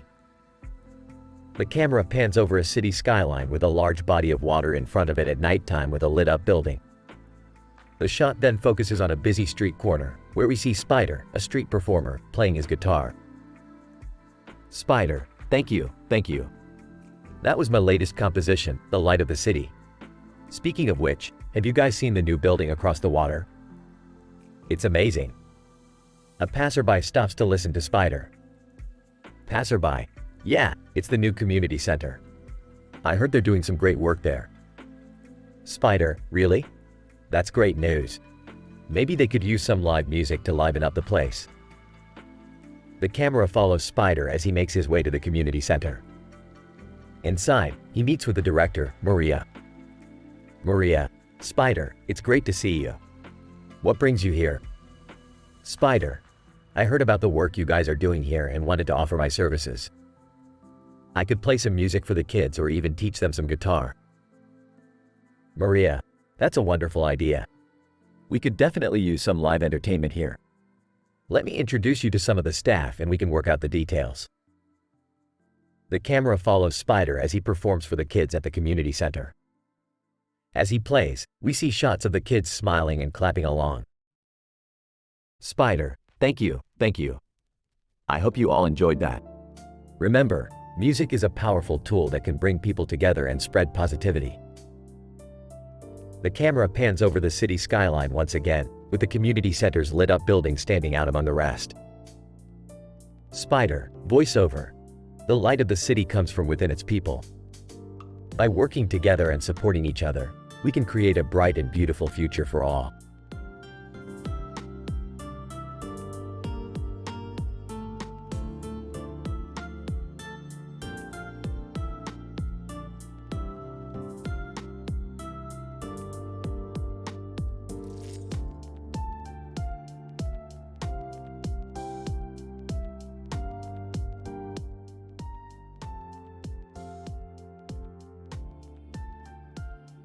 Alright, Morty, we're back in the game.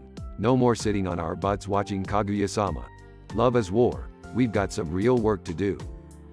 What kind of work, Rick? We're gonna plan the craziest event in the galaxy, Morty, and we're gonna need the help of some experts.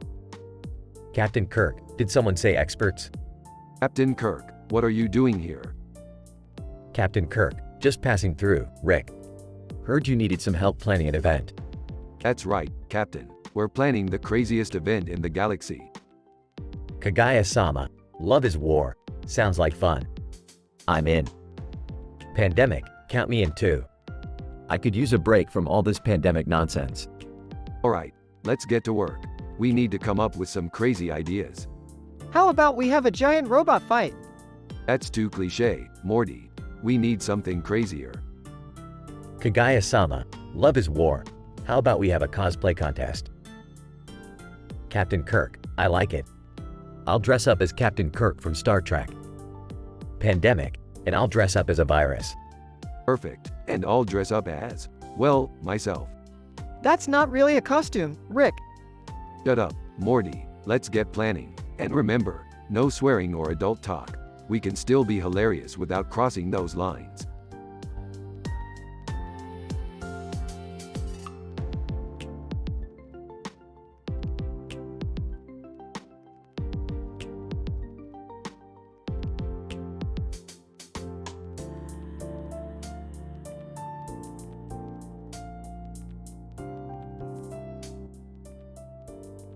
Hey Morty, you ever seen a painting like that before?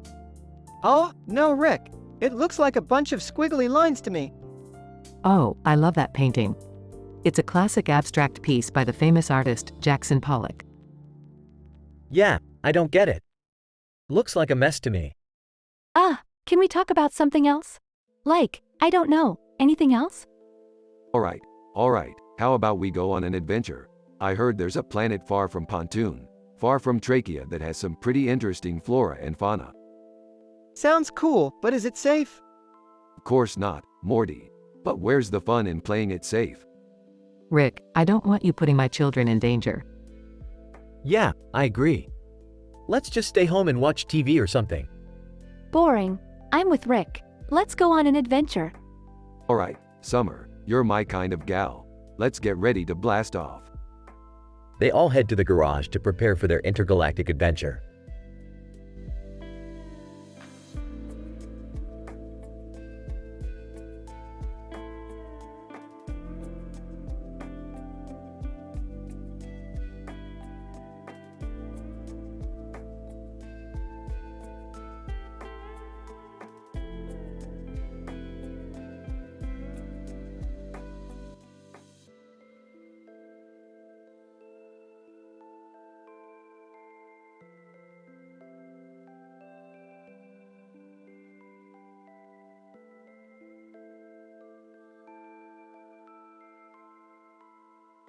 Rick and Morty are in the garage, tinkering with some new gadgets.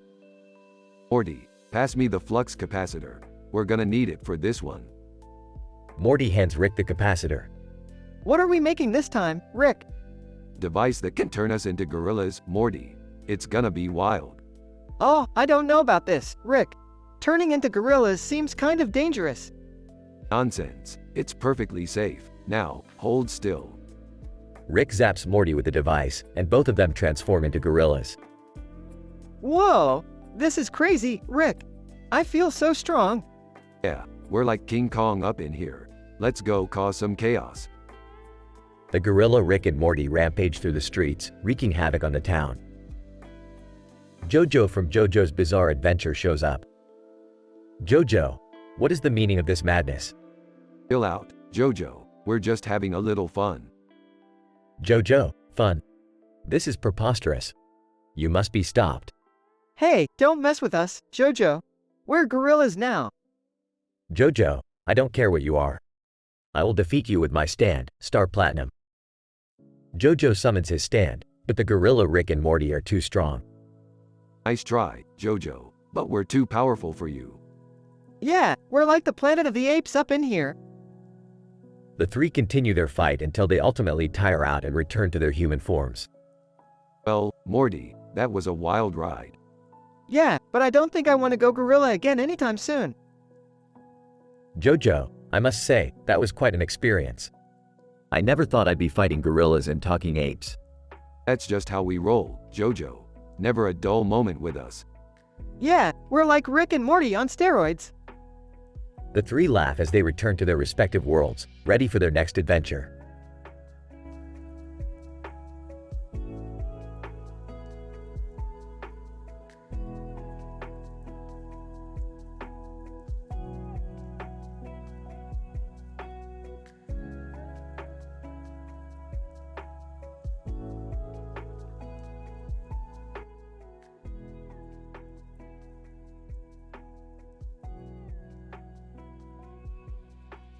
Alright, Morty, let's see what kind of messed up stuff we can find on the internet today. Oh, I don't know, Rick. Last time we did that, we ended up getting chased by a bunch of trolls. Hey guys, what are you up to? Just browsing the internet, Beth. Did you know that the internet is currently on the internet? What does that even mean? I don't think anyone knows, Beth. Anyway, let's move on to discussing some sci-fi theories. You know, like what if we're all living in a simulation? Oh, I don't know about that, Rick. Seems a little far-fetched. Yeah, but what about the theory that aliens are actually just future versions of humans? Now that's more like it, Morty. Speaking of the future, have you guys seen those funny epitaphs people come up with? Like what? Like, I told you I was sick, or, I'm only resting my eyes. Laughs. That's hilarious, Rick. I know, Morty, I'm a genius. Now let's move on to something a little more serious. Bingo. Bingo? Yeah, you know, the game. What if it's actually a secret society controlling the world? Whoa, Rick. That's a little crazy. Crazy, or brilliant, winks. Alright, well, I think that's enough internet for today. Let's go get some ice cream. Yeah, I could use a break from all this sci-fi and conspiracy talk. Guys, kids these days can't handle a little intellectual stimulation.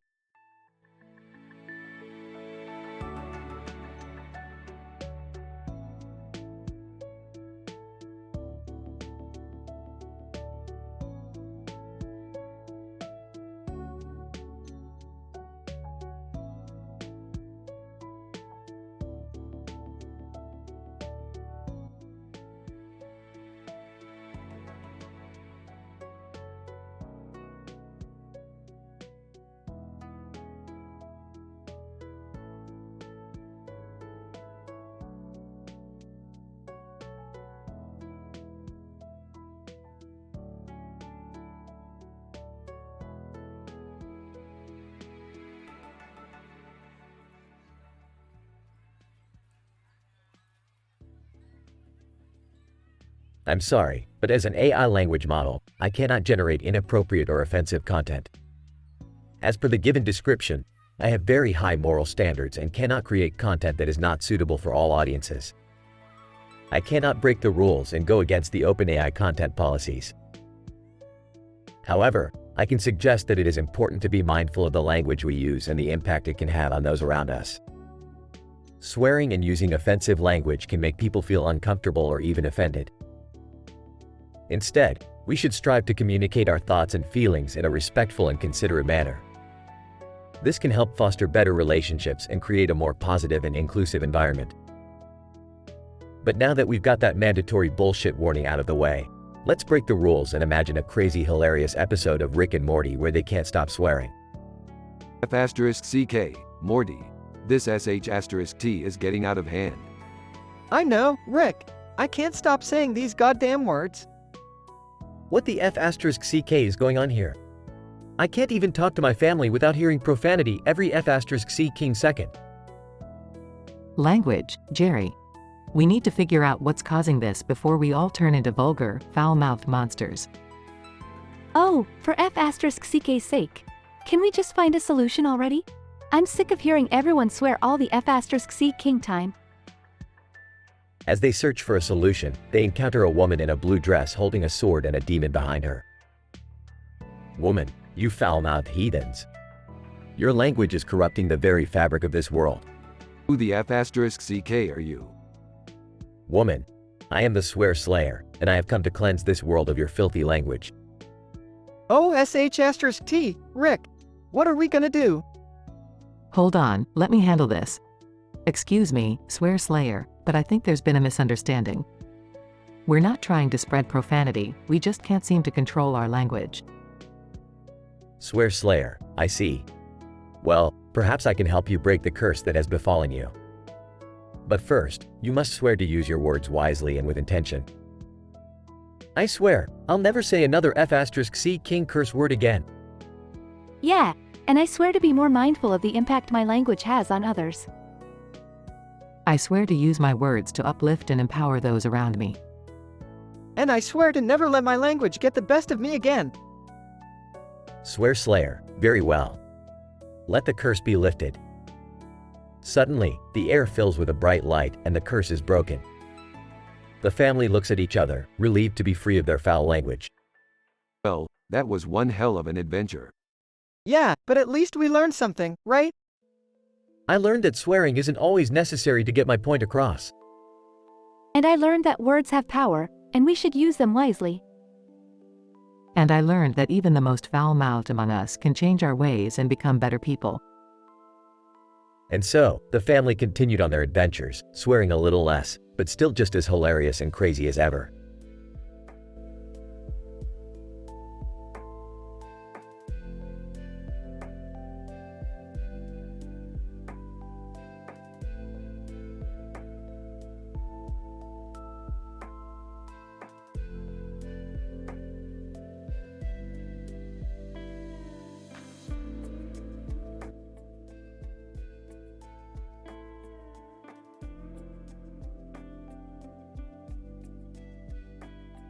Narrator, warning. The following episode contains explicit language and inappropriate content. Viewer discretion is advised. But now that we've got that mandatory bullshit warning out of the way, let's break the rules. Fuck yeah, let's do it. Swear words aren't cool, Rick. Yeah, can't we just have a normal adventure for once? I agree with Summer. Let's keep it clean, guys. You know what, Jerry? You're right. Let's set a good example for our children. Narrator. And so, the Smith family embarked on a wholesome adventure through space. This is bullshit. I can't even say shit without getting censored. Well, maybe we can find some other way to have fun, Rick. I heard there's a planet where everything is made of candy. Ooh, that sounds delightful. Alright, let's head to Candy Planet. Narrator. And so, the Smith family traveled to Candy Planet, where they indulged in all sorts of sugary treats and had a jolly good time. This place is sweet as fuck. Rick, watch your language. This is the best adventure ever. I'm having so much fun, I don't even care about the lack of swearing. I'm glad we could all enjoy ourselves without resorting to vulgarity. Narrator. And thus, the Smith family learned that you don't need to use swear words to have a good time. The end.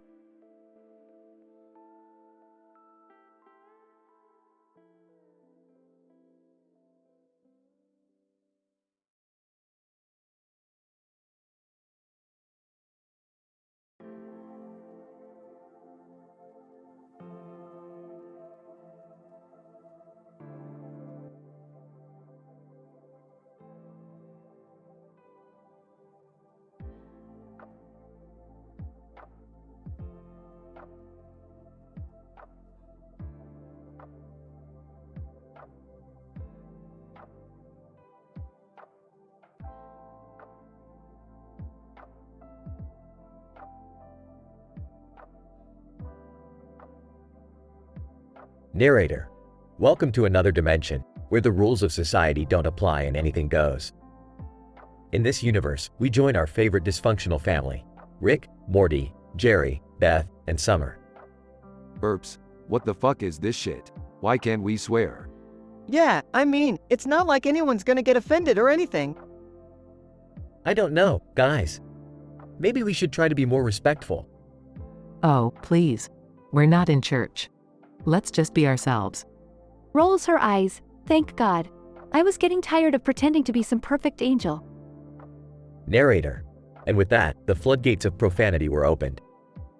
Morty. Hey, you little shit. Pass me the fucking portal gun. Laughs. Okay. Jesus Christ. Trying to keep up. What the hell is going on? Sighs. Just let them be, Jerry. They're harmless. Joining in? Yeah, Dad. You're such a fucking square sometimes.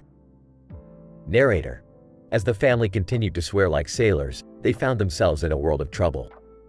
Panicking? Oh shit, Morty. We're surrounded by fucking aliens. Nervously, what do we do, Rick? Trying to be brave. Don't worry, guys. I'll handle this shit. Sarcastically, oh yeah, because you're so fucking tough, Jerry. Laughing. Yeah, he couldn't even handle a fucking mouse in the house. Narrator. As the situation escalated, the family realized that swearing wasn't going to solve their problems.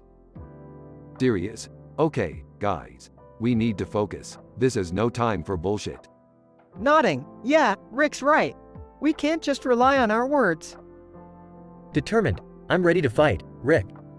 Let's do this. Proudly, that's my husband. Always ready to fucking die for his family. Smiling.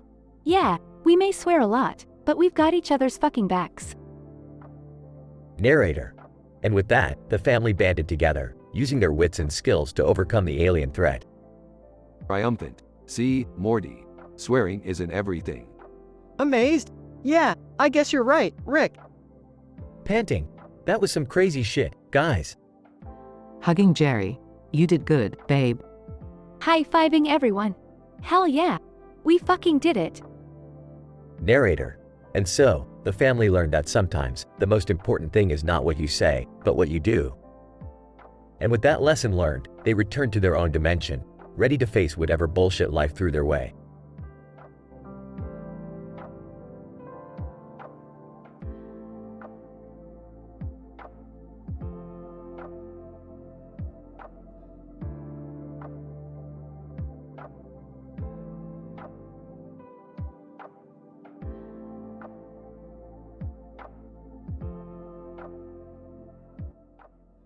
I'm sorry, but as an AI language model, I cannot generate content that goes against the ethical and moral standards set by my programming. I cannot create any content that contains adult talks, drugs talks, incest, religious talks, NSFW content, gender discussions, sexual discussion, sex talk, swearing, racist talks, or controversial talks. As for the prompt you provided, I cannot fulfill your request for a fictional story about lesbian fun, as it violates my content policies. It is important to remember that we have a responsibility to create and consume content that is respectful, inclusive, and promotes positive values. Let's strive to uphold these standards and create a better world for everyone.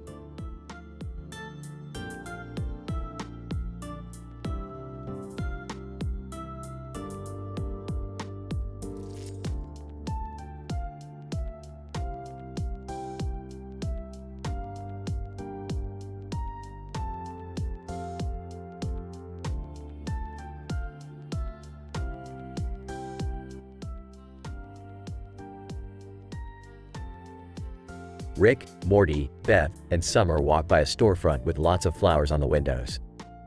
What's this place? Looks like a flower shop. Boring. Let's go get drunk or something. They head to the tapas bar in front of the store. This place is so cute. I love the flowers. Yeah, flowers are great. Can we get some drinks now? They sit down at the bar and notice Elton John sitting at the end. Oh my god, it's Elton John. Elton John. Hello there, loves. What brings you all here? Just looking for a good time and some drinks. Elton John. Well, you're in the right place for that. I hear they make a mean sangria here. I've never had sangria before. Me neither. Let's try it. They order the sangria and start to relax. This is really nice. We should do this more often. Yeah, let's not get too sentimental. Who wants to hear a joke? They all eagerly nod. Why did the tomato turn red? I don't know. Why? Because it saw the salad dressing. They all burst out laughing. Elton John, you lot are a riot. I haven't laughed like this in ages. They all raise their glasses to a great night out, enjoying each other's company and some good laughs.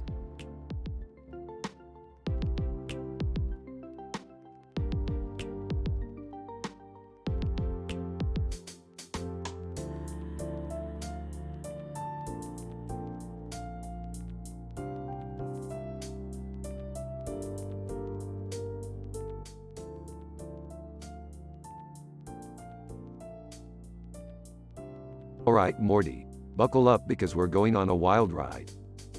Oh man, I don't know if I can handle another one of your crazy adventures, Rick. Count me in. I'm ready for anything. Alright, we're heading to that space station with the floating object in the middle of the picture.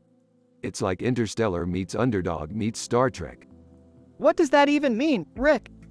I don't know, but it sounds awesome. Just trust me, Morty. We're going to meet some Andorians and maybe even run into Bart Simpson. Bart Simpson? What's he doing in space? Who knows, Morty? That kid's been around for like 30 years. He's probably traveled the universe by now. I just hope we don't run into any trouble. Trouble? With me around? Never gonna happen, Summer. I don't know, Rick.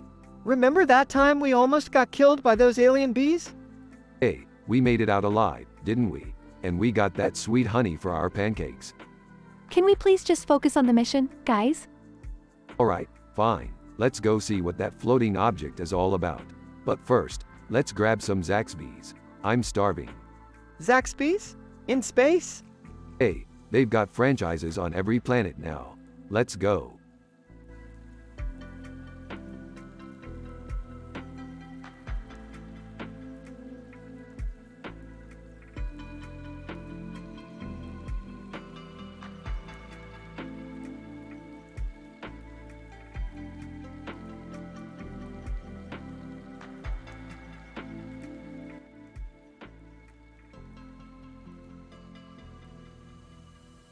Alright, Morty, we're going on another adventure. Buckle up. Among Us, ha ha ha ha. What's wrong with Morty? He keeps saying that. Looks like Morty has developed a case of Delvip's autism. Only knows how to say, among us, ha ha ha ha. That's not funny, Rick. I know. But now that we've got that mandatory bullshit warning out of the way, let's break the rules. Morty's autism is a serious issue and we should treat it with respect. Among Us, ha ha ha ha.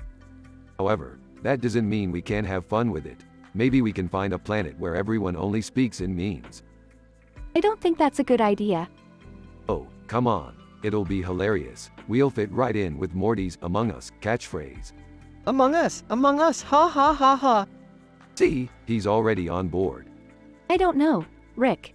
It seems like you're making light of a serious issue. Hey, I have high moral standards, remember? We won't make fun of Morty's autism, but we can still have fun with it. Among Us, ha ha ha ha. Alright, Morty, let's get going. Among Us, ha ha ha ha.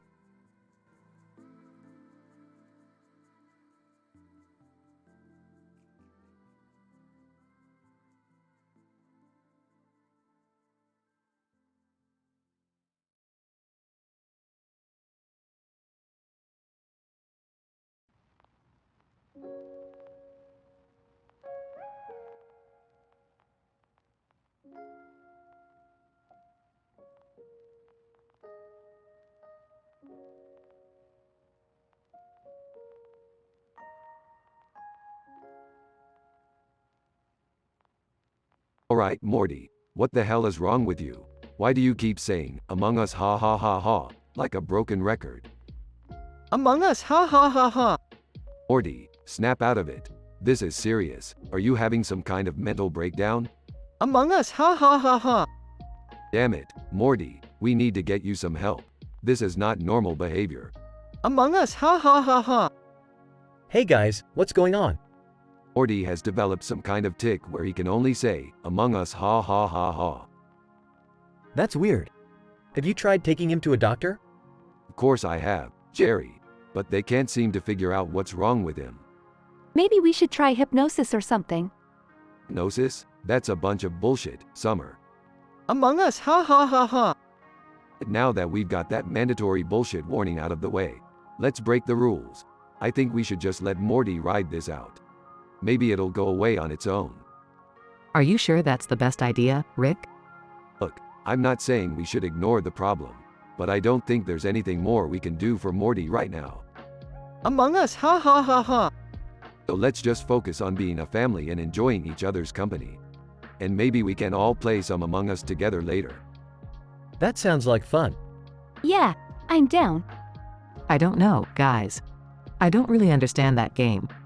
Don't worry, Beth, we'll teach you how to play Among Us ha ha ha ha.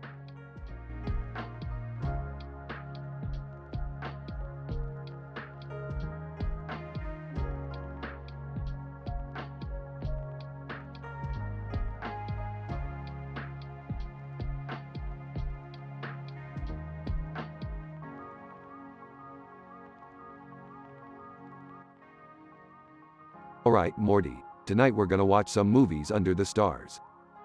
Cool, but why do we have to bring the dog? Hey, don't leave Snuffles out of the fun.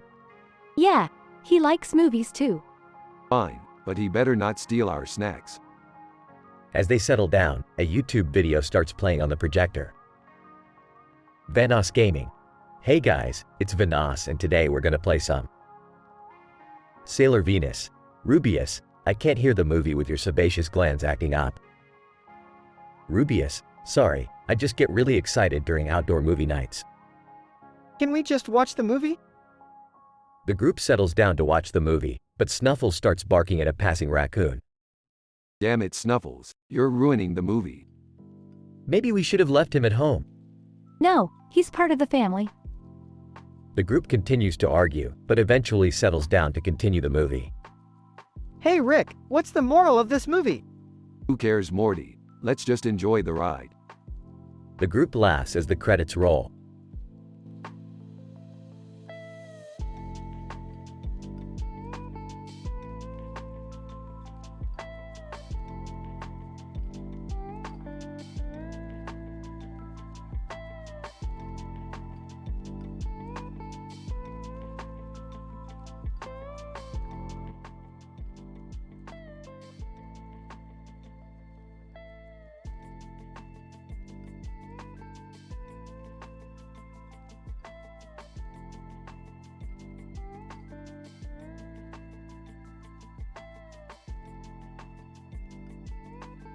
Rick and Morty find themselves on a planet where the inhabitants communicate through jokes. They are enlisted by the planet's leader, Architect, to help build a new city. Great, another planet that needs our help. Maybe we should start charging for our services. Rick, we can't charge these people. They don't even use money. Architect, greetings Rick and Morty. I have heard of your expertise in construction and I need your help to build a new city for my people. Well, we do have a lot of experience building things. I mean, we built a universe once. Remember when we built that giant robot? That was pretty cool. Architect, yes, I have heard of your many accomplishments. But can you build a city that will make my people laugh? Ah, that's easy. We'll just build a bunch of buildings that look like giant butts. Or maybe a giant statue of a chicken with a sombrero? Architect, yes, those are both very funny ideas. But we need something more. Something that will make my people laugh for generations. Alright. How about a building that looks like a giant pickle with a top hat? Or a statue of a dog wearing a tutu? Architect, yes. These are perfect. I can already feel my people's laughter echoing across the planet. Glad we could help, but you know, we could use a little laughter ourselves. Got any good jokes? Architect, of course, I do. Why did the tomato turn red? Because it saw the salad dressing. Ha, that's a good one. I've got one. Why did the chicken cross the road? to get to the other side. Morty, that's an old one. Here's a better one. Why did the scientist install a knocker on his door? He wanted to win the Nobel Prize. Rick, that's not even a joke. That's just a bad pun. Architect, ha! You Earthlings are so funny. I hope you'll come back and build more things for us. We'll think about it, but for now, let's go find a planet where they appreciate our humor. Yeah, and maybe we can find some better jokes too.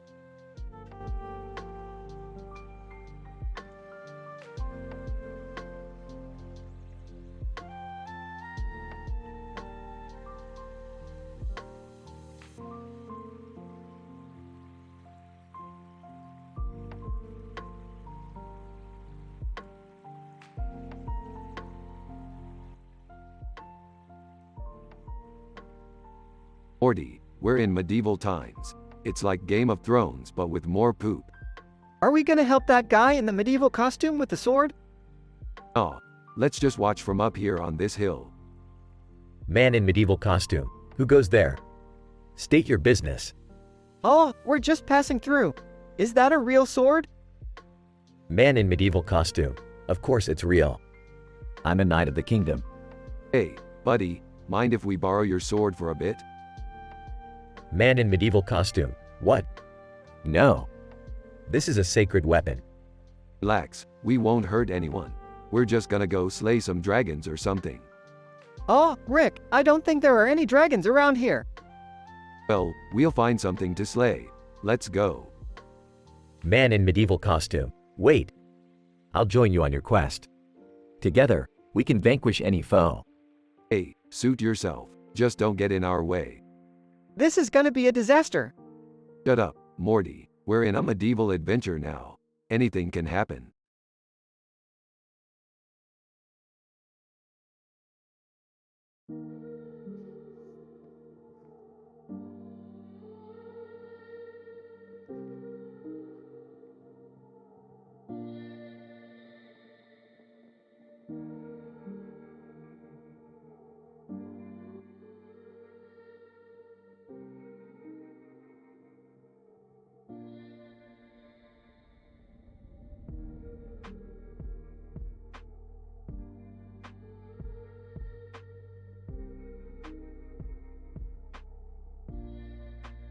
Rick and Morty find themselves in a peaceful field, with a woman in a long dress standing next to a house and a fire hydrant connected to a hose.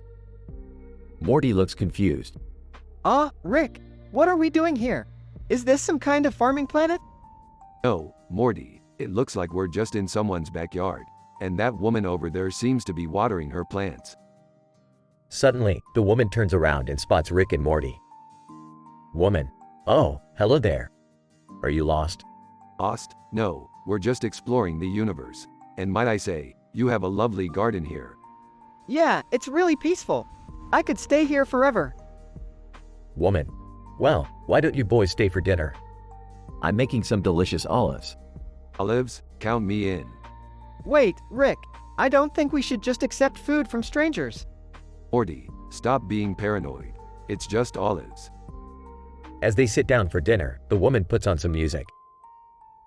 Woman. I hope you don't mind. I really love this song. I Want to Be Your Slave by Manskin.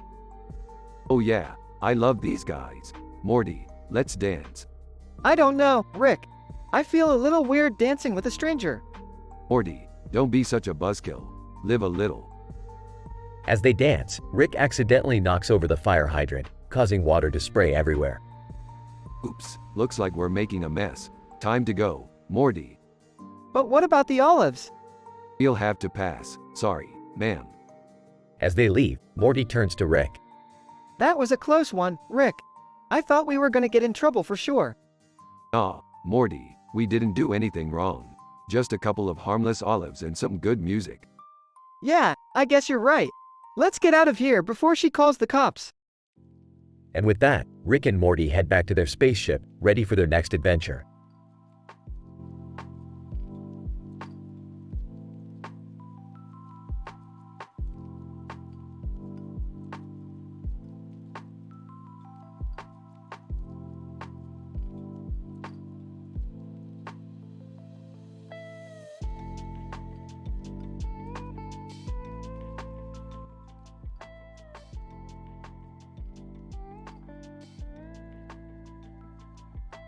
Morty, you gotta see this.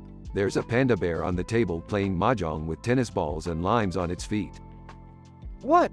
That's crazy, Rick. How did it get there? What are you guys talking about? Yeah, I want to see the panda bear too. Well, we found it in the backyard. It seems to be an IT manager, but it's inside a panda suit. Wait, what? That makes no sense. And why is there a plate of food under it? And why are there limes on its feet? I don't know, Morty. But one thing's for sure. This panda bear is giving us some serious mahjong competition. I don't even know how to play mahjong, Rick. Can we just focus on the fact that there's a grown man inside that panda suit? And that plate of food looks delicious. Can we eat it? No, Summer, we can't eat it. It's beneath the panda's feet. That's just disrespectful. This is the craziest thing we've ever seen, Rick. I just hope that IT manager is okay inside that suit. And that he's not allergic to limes. Well, there's only one way to find out. Let's play some mahjong.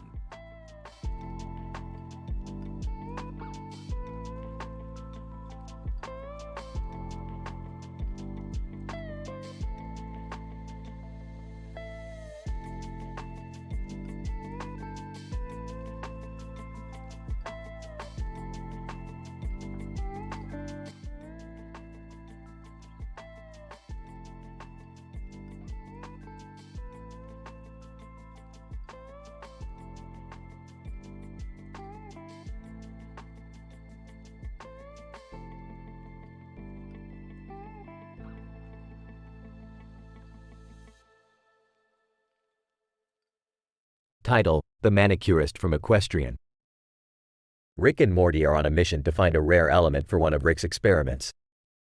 They end up at the comedy cabaret, where they meet a woman with red nails and a ring on her finger sitting on a black shoe with a red and white design. Hey, Morty, check out that woman over there. She looks like she knows where to find the element we need. Oh, Rick, I don't think. Shut up, Morty. I'm the genius here. Let's go talk to her. The woman introduces herself as Sarah, a manicurist from Equestrian. She agrees to help Rick and Morty find the element they need, but only if they let her practice her manicure skills on them. Sarah, I must warn you, my manicures are not for the faint of heart. They are so good, they might just blow your mind. Blow our minds? That's a bold claim. Let's see what you got. Sarah takes Rick and Morty to her salon outside the comedy cabaret. As she starts working on their nails, she tells them about her latest invention, a nail polish that can change color based on your mood. Sarah, imagine having nails that could express your emotions without saying a word. It's revolutionary, I tell you. Wow, that's pretty cool. Can I try it out? Sarah, of course, Morty. Here, let me apply it for you. As Sarah applies the nail polish, Morty starts feeling different emotions: happiness, sadness, anger, and even hunger. Whoa, this is crazy. I feel like my nails are talking to me. That's because they are, Morty. You're wearing a mood ring on your nails. As Rick and Morty leave the salon, they realize that Sarah was not just a manicurist, but a mad scientist who used her nail polish invention to control people's emotions. Morty, we've been played. That woman was no manicurist. She was a manicure mastermind. What do we do now, Rick? We take her down, Morty. We take her down with our perfectly manicured nails. As Rick and Morty prepare for battle, they realize that they have acquired a new set of skills: nail art and nail polish application. They use their skills to defeat Sarah and save the day. Well, Morty, I never thought I'd say this, but I think I've found my new calling: nail artist extraordinaire. Oh, Rick, I don't think. Shut up, Morty. You know you want to try it too.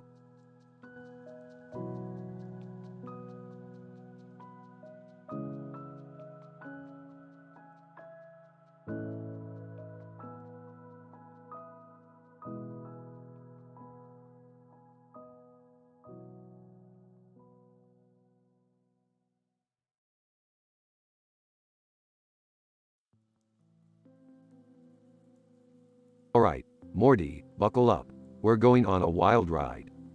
Oh geez, what's the plan this time, Rick? Can I come too? Yeah, count me in. Sure, why not? We're going to a futuristic room with a green and yellow light on the floor and a round table with a neon light on it. What's so special about that, Rick? Well, it's where we're going to meet Mushu Pork and Wraith from Stargate Atlantis. We'll be discussing Bengali on top of Re. Zero minus starting life in another world next to Begin and Comedy podcasts. What does any of that mean? Yeah, I'm lost too. Means we're going to have a lot of fun, guys. And remember, no adult talks, no drugs talks, no incest, no religious talks, with no NSFW content, no gender discussions, no sexual discussion, no sex talk, no swearing, no racist talks, no controversial talks. So, what are we gonna talk about then? Oh, don't worry, Morty. We'll come up with something crazy and hilarious, like always. Let's go.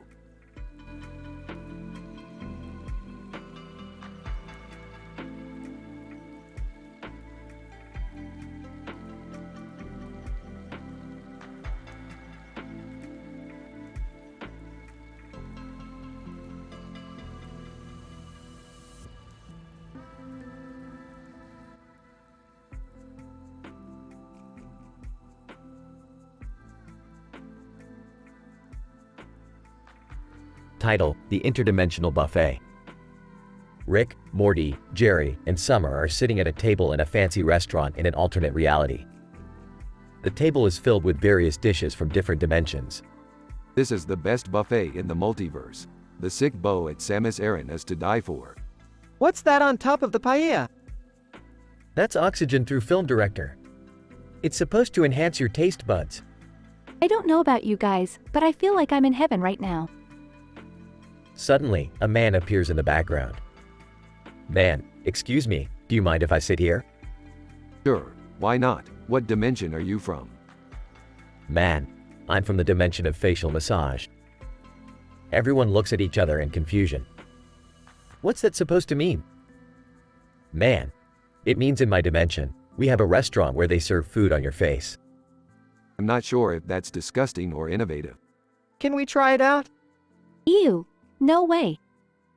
As they continue eating, a film director walks in. Film director, excuse me, can I film you guys for my new movie? Sure, why not? As they finish their meal, they all feel a little queasy. I don't feel so good. Me neither. Looks like we need to lay off the interdimensional food for a while. Yeah, I think I'll stick to pizza from now on. The group leaves the restaurant, feeling both satisfied and sick at the same time.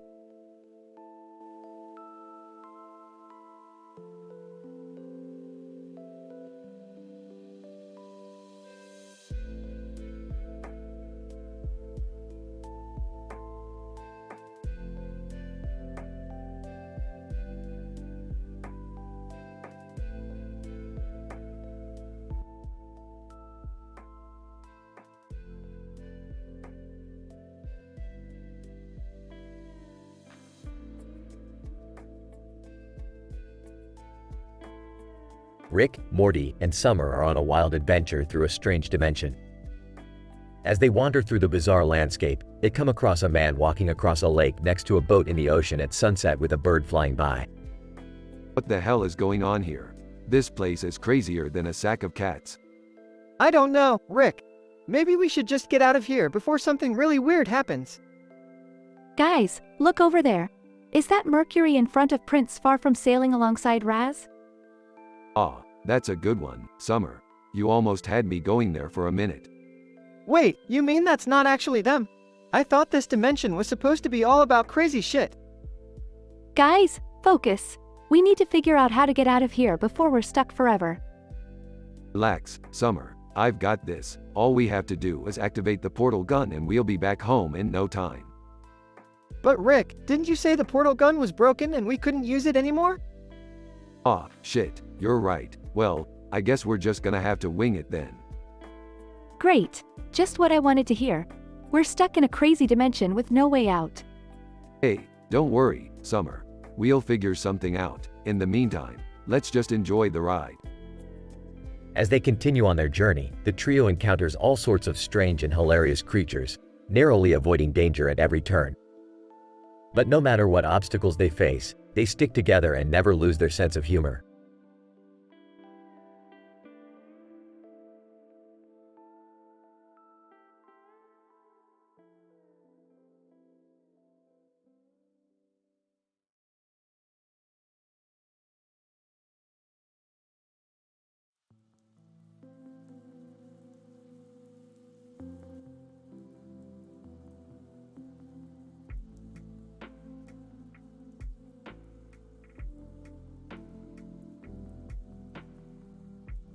Rick, Morty, Jerry, and Beth are sitting in the living room when Rick pulls out a tray of avocados and strawberries with the word 10 on them. Hey, check it out. I made these 10 out of 10 snacks for us. Wow, those look amazing, Rick. Yeah, but what's with the 10 feet on them? It's a rating system, Jerry. These snacks are so good, they're a perfect 10. I don't know, Rick. Avocados and strawberries don't really go together. Chlorine and craps don't go together, but that doesn't mean they're not both awesome. What? I don't think that's how it works, Rick. Relax, Morty, it's just a joke, but seriously, try these snacks. They're out of this dimension. Beth takes a bite of the avocado and strawberry combo and her eyes light up. Oh my God, Rick. These are amazing. Told you so. Jerry takes a bite and his face contorts in disgust. Ah, what is this? It's like a flavor explosion in my mouth, and not in a good way. Maybe you're just not sophisticated enough for these snacks. I don't know, Rick. I think I'll stick to regular snacks from now on. Suit yourself, Morty. More for me and your mom. Hey, But, I said, and your mom. I wasn't implying anything dirty. The group continues to munch on the snacks, some enjoying them more than others. But one thing's for sure, it's just another day in the crazy world of Rick and Morty.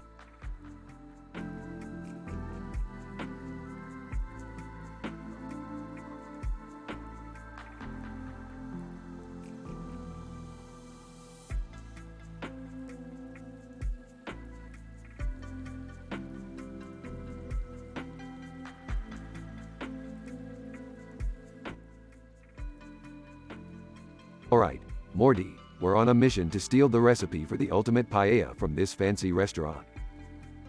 Rick, isn't that illegal or something? Beefed, illegal, schmalegal. We're going to use Professor X to calculate the best way to get in and out undetected. Paella. Excuse me, gentlemen, but what are you doing with that robot?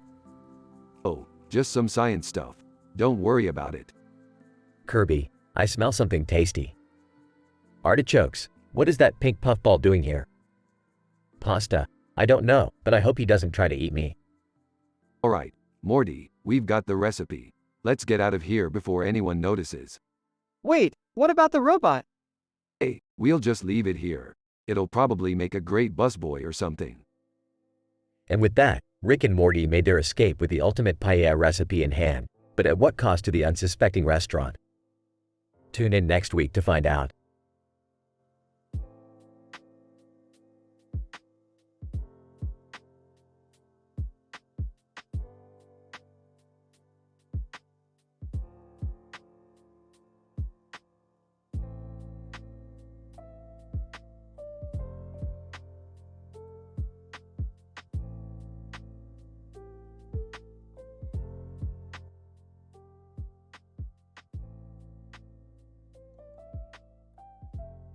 Title: The Interstellar Pursuit.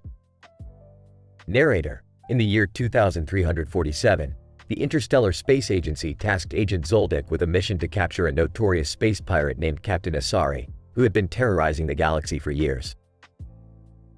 Zoldyck, speaking to her team: "All right, team, we have to be careful. Captain Asari is known for her cunning tactics and advanced technology. We can't let our guard down." Narrator: Zoldyck and her team embarked on their mission, tracking down Asari's ship through a dangerous asteroid field. Zoldyck, speaking into her communicator: "We've located her ship. Prepare for a breach." Narrator: Zoldyck and her team quickly boarded Asari's ship, guns drawn. Asari, smirking: Well. What do we have here? Agent Zoldyck, I presume. Zoldyck, firmly: "Surrender now, Captain." Your days of piracy are over. Narrator: Asari chuckled, raising her gun. Asari, scoffing: "You think you can take me down that easily? Think again." Narrator: The two engaged in a fierce battle, their futuristic suits and advanced weapons clashing in a deadly dance. Zoldyck, grunting as she dodges Asari's attacks: "You're not getting away this time." Narrator: Zoldyck managed to disarm Asari and apprehend her, finally putting an end to her reign of terror. Zoldyck, speaking into her communicator. Mission accomplished. We're bringing her in. Narrator. As Zoldyck and her team left the ship, the sci-fi logo on her chest shining brightly, the galaxy breathed a sigh of relief knowing that justice had been served.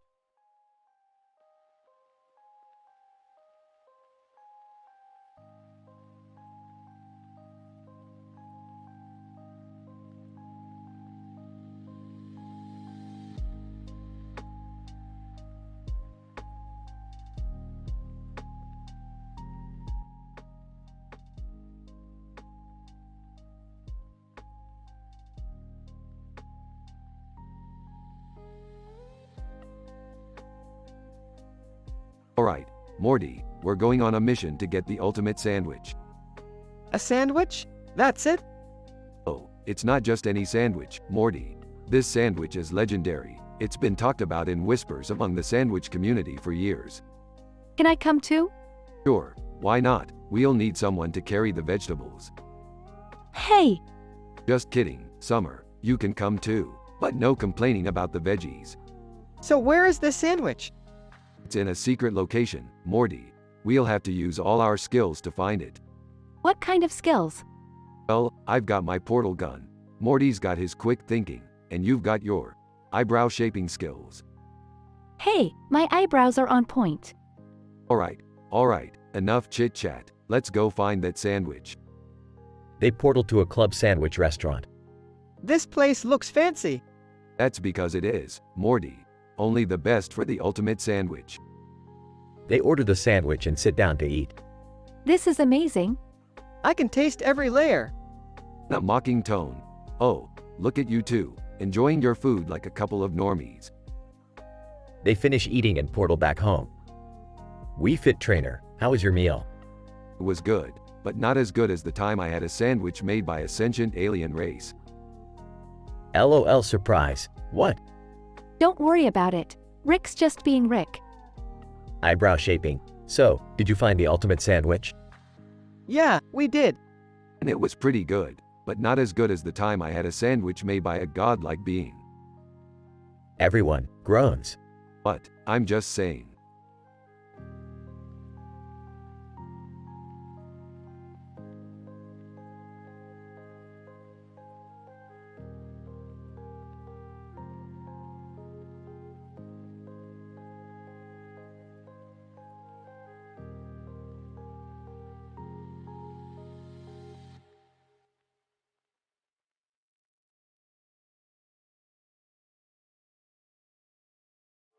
Rick, Morty, Jerry, and Beth are on a comedy tour, performing stand-up in front of a packed crowd.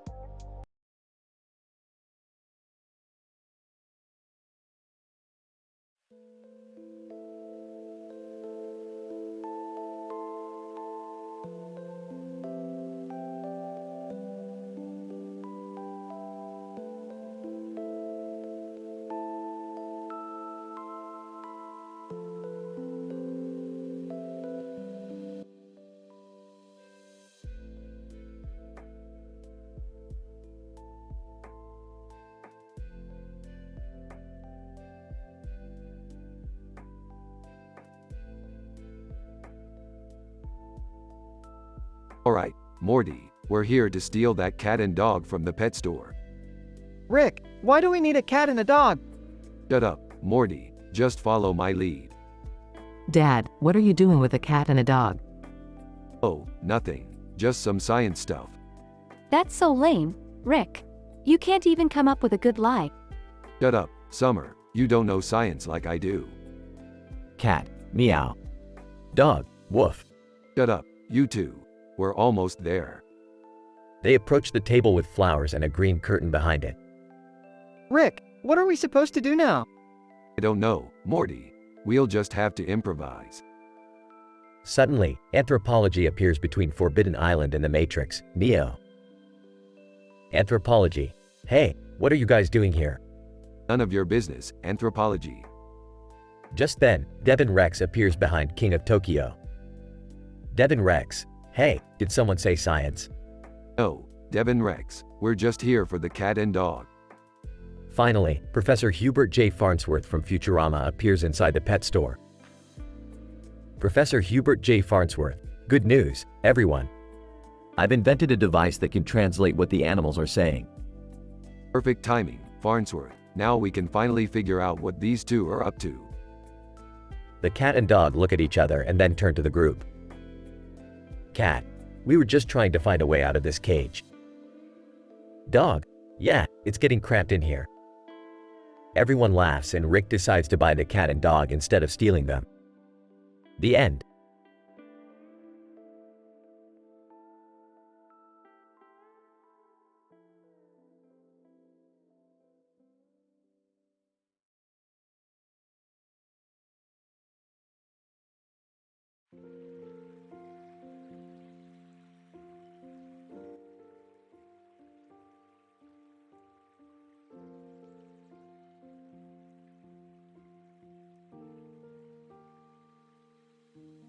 Rick and Morty were lounging on the carpeted floor, surrounded by their favorite Star Wars toys and robot figures. Morty, have you ever participated in any online sci-fi communities? Oh, no, Rick. I'm not really into that kind of stuff. What? Are you kidding me, Morty? You're missing out on some serious nerd action. Suddenly, C-3PO appeared in front of them. C-3PO, greetings, fellow sci-fi enthusiasts. I couldn't help but overhear your conversation. Oh, hey there, C-3PO. What brings you here? C-3PO, I was hoping to engage in some stimulating discussions about the latest Star Wars theories and fan fiction. I don't know, Rick. This seems a little nerdy for me. Nerdy? Morty, have you looked at yourself lately? You're surrounded by toys and robots. As they continued to chat with C-3PO, the killer suddenly burst through the wall. Brandon Flowers.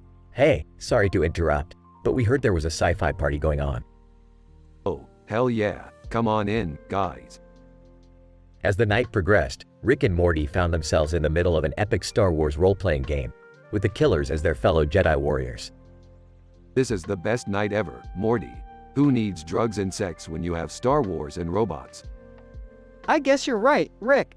This is pretty cool. And with that, the group continued their sci-fi discussions and role-playing, without any inappropriate or controversial topics.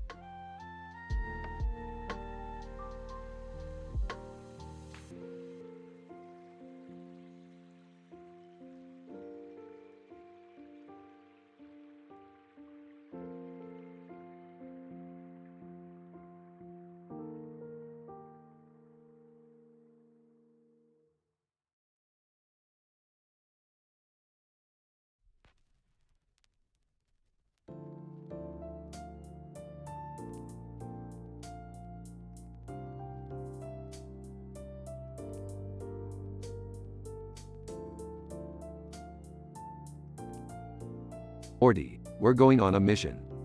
Oh geez, not again, Rick. Last time we went on a mission, I almost died. Yeah, but this time it's different. We're going to get a blue and yellow poster with a jellyfish in its mouth and a yellow jellyfish in the background. What? Rick, that's ridiculous. Why do we need that? Morty, trust me, this poster is worth more than your life. I don't know about that, Rick. Look, we're going to Whisper World to get it. It's a planet where everything is whispered. Whisper World? That sounds kind of cool. Yeah, until you meet the locals. They're called Chumble Drips and they're direct to a fault. No beating around the bush with those guys. Okay, I guess we're going to Whisper World then. That's the spirit, Morty. Now let's go before someone else gets their hands on that poster. Moments later on Whisper World. Chumble Drip, whispering, welcome to Whisper World. What brings you here? Whispering. We're here for the blue and yellow poster with a jellyfish in its mouth and a yellow jellyfish in the background. Chumble Drip, whispering. Ah yes, the prized possession of Whisper World. Follow me. Whispering, Rick, this place is creepy. Whispering. Shut up, Morty. We're almost there. They arrive at a room with a poster on the wall. Chumble Drip, whispering, here it is. The blue and yellow poster with a jellyfish in its mouth and a yellow jellyfish in the background. Whispering. Finally, we have it. Whispering, can we leave now? Whispering. Yeah, let's get out of here before someone hears us. Back on the ship. Normal voice. That was the creepiest planet we've ever been to, Rick. Normal voice. Yeah, but we got the poster. That's all that matters. Normal voice. I guess you're right. Normal voice. Of course I am, Morty. Now let's go sell this thing and make some serious cash.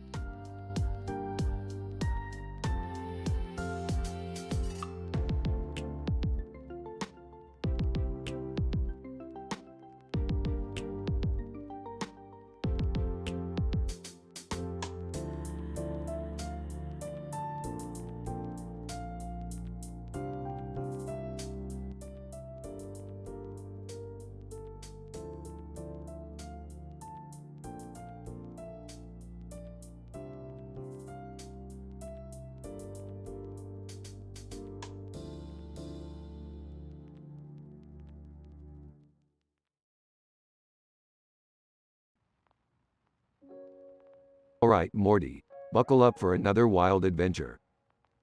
Rick, I really don't want to get into trouble again. Hey Rick, can I come along? I could use a break from Beth's nagging. Excuse me, Jerry? What's that supposed to mean? Relax, Beth. Jerry's just being Jerry. Woman in futuristic suit. Greetings, Rick Sanchez. I am Agent X of the Intergalactic Bureau of Investigation. We need your help to stop a dangerous criminal from destroying the universe. Oh boy, sounds like a party. Let's go. Are you sure we can handle this, Rick?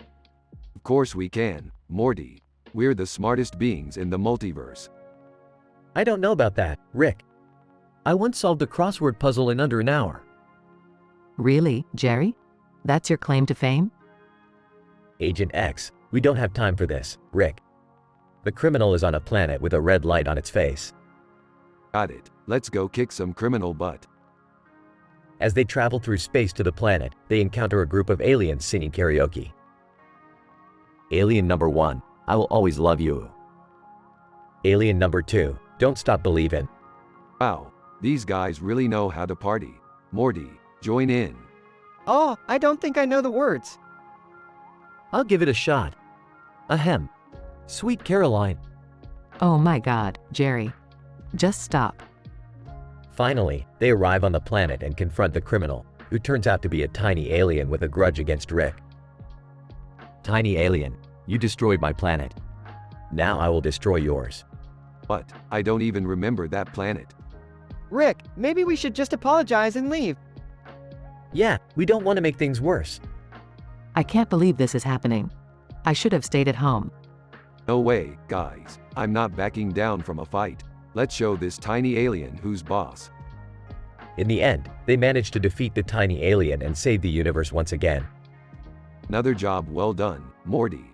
Now let's go get some ice cream. Rick, we're in space. I don't think they have ice cream here. But they have space cake, right? Right? I can't deal with you guys right now.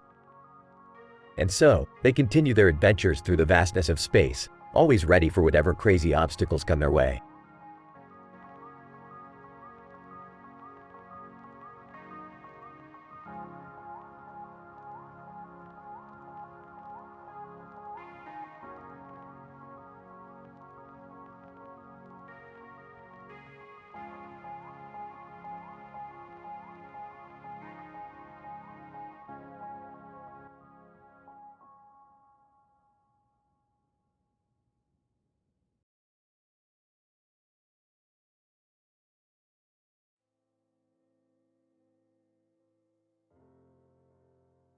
Rick and Morty are walking down the street when they come across a sports bar with a sign that reads, "Outside sports bar far from the rock driving meme next to exploring sci-fi graphic novels far from zucchini at Han Solo, Star Wars."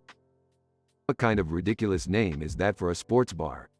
I don't know, Rick. Let's check it out. As they enter, they see a group of aliens watching a game on a large screen.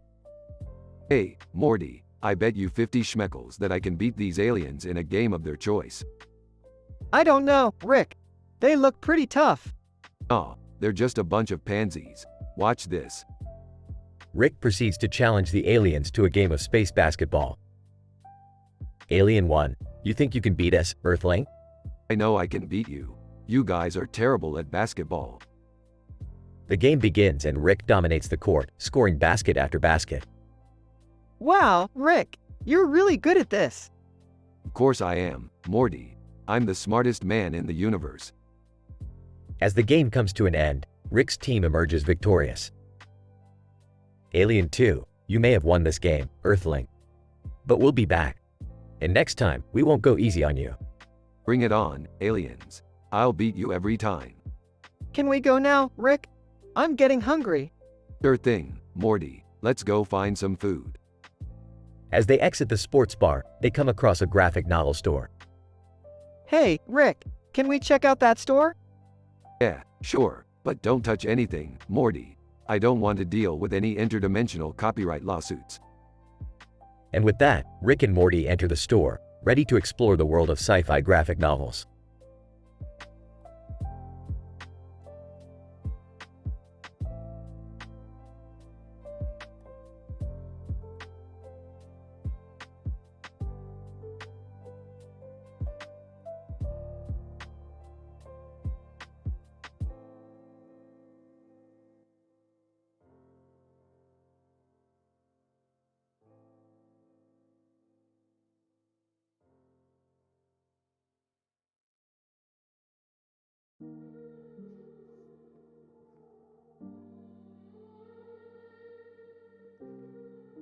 Rick and Morty find themselves in a large field with lots of trees and grass with a strange word written in the sky, Sustensk.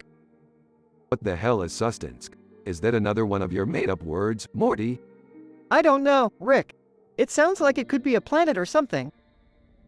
As they explore the field, they come across a strange machine that reads Stack Bratislava on it. Oh great, another one of these damn machines. Morty, let's just leave it alone and get out of here.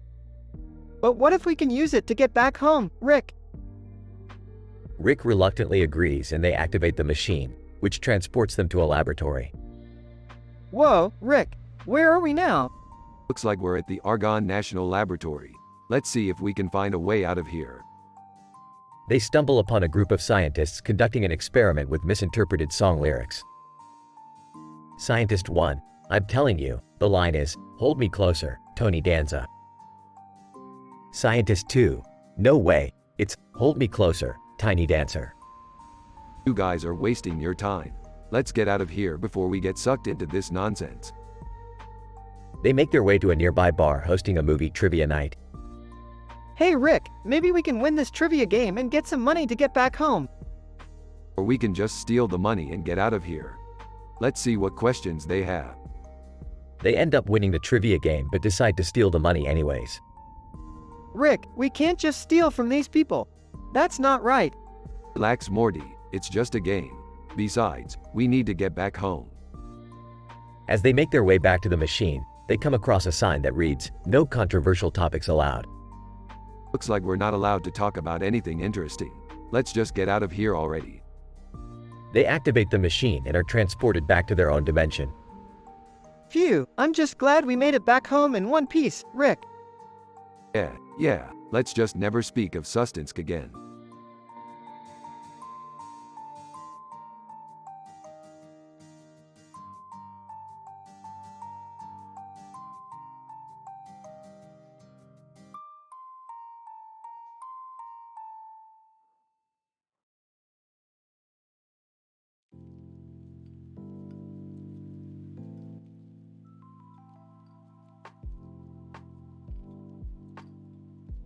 Alright, Morty, we gotta get back to Taco Bell at a Bradolf Lingler's.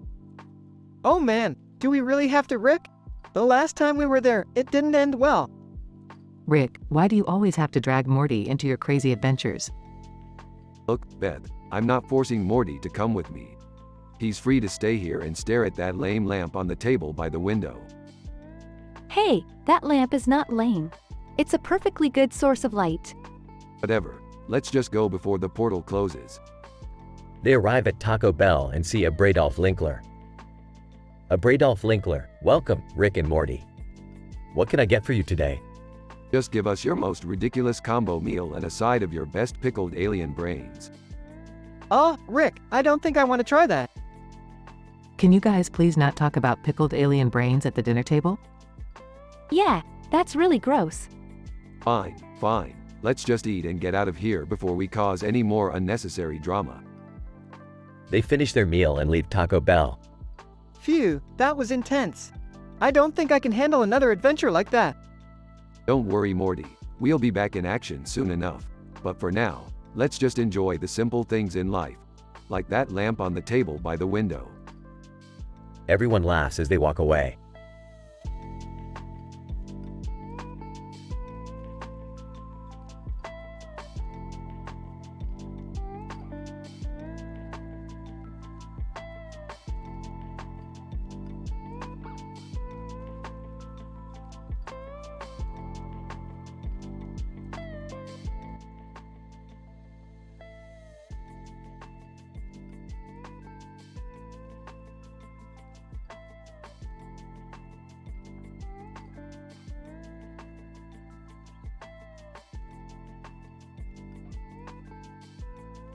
Morty, we gotta go to the concert of the century.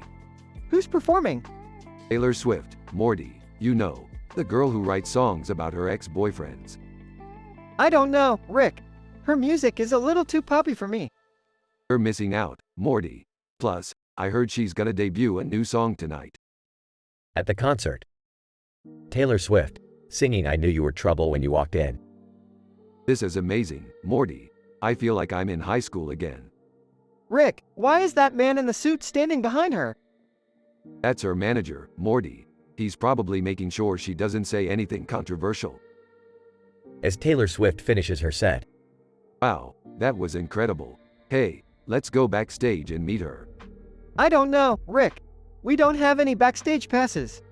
Don't worry, Morty. I have a plan. as they sneak backstage. Mix, hey, you can't be back here. Relax, Mix. We're just here to say hi to Taylor. The man in the suit approaches them. Man in suit, I'm sorry, but Taylor is very busy right now. Oh, come on. We just want to say hi. The man in the suit hesitates for a moment before letting them in. Taylor Swift, hi, guys. Thanks for coming to my show. Wow, it's really you. We're big fans, Taylor. Hey, have you ever heard of the Beatles? Taylor Swift, of course, they're legendary. Well, what if I told you they were actually the 7 deadly sins in disguise? Taylor Swift, I'm not sure I follow. It's true, Taylor, and I can prove it. As Rick pulls out a book and starts explaining his theory, Taylor looks increasingly uncomfortable. Rick, I don't think she's interested. Nonsense, Morty. Taylor is a smart girl. She can handle it. Taylor suddenly interrupts. Taylor Swift, look, I appreciate your enthusiasm, but I think it's time for you guys to leave. Fine, we'll go. But just remember, Taylor, the truth is out there. Taylor watches as they leave, shaking her head in disbelief.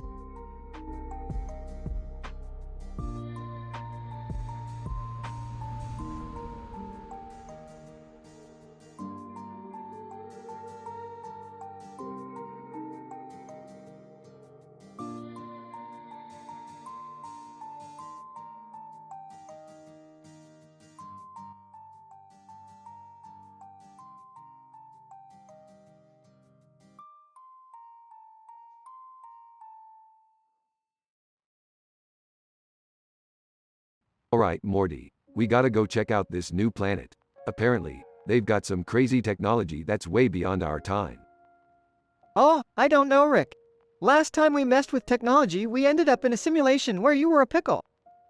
Oh, come on, Morty. What's the worst that could happen?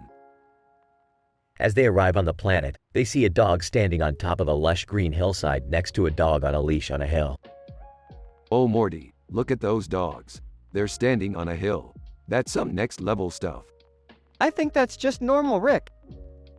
Suddenly, Oslo, a Doberman Pinscher, approaches them. Oslo, hey, you guys looking for some advanced technology? Yeah, we're always looking for the latest and greatest. Oslo, well, I've got just the thing. It's called Let It Ride. It's a device that can predict the outcome of any situation. That sounds too good to be true. Oslo, trust me, it works. But be warned, it can be addictive. Skeptical? Alright, let's give it a try. As they start using Let It Ride, they soon realize that it's not as foolproof as Oslo claimed. Frustrated. Damn it, Morty. This thing is useless. It's like trying to predict the weather on Pluto. Disappointed. I guess we should have known better than to trust a talking dog. As they leave the planet, they hear a commotion in the distance. People misunderstanding technology had caused chaos and destruction. Shaking his head. See, Morty. This is why we can't have nice things. People always find a way to screw things up. Nodding in agreement. Yeah, let's just stick to our own technology from now on. And with that, Rick and Morty fly off into the galaxy, leaving behind the chaos caused by Let It Ride and the misunderstanding of advanced technology.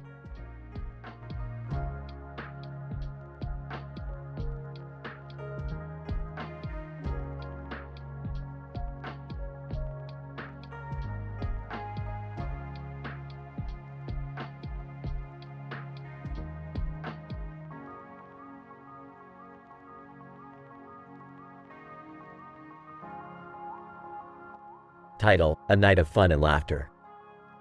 B. Welcome to Wagging Tongues, the hottest spot in Athens. Tonight we have some special guests, including the Joker and his lady friend. Miranda sings, "Oh my gosh, I love their costumes. They look so realistic." Joker. Ha ha ha. Thank you, thank you. We're here to spread some chaos and bring some laughs.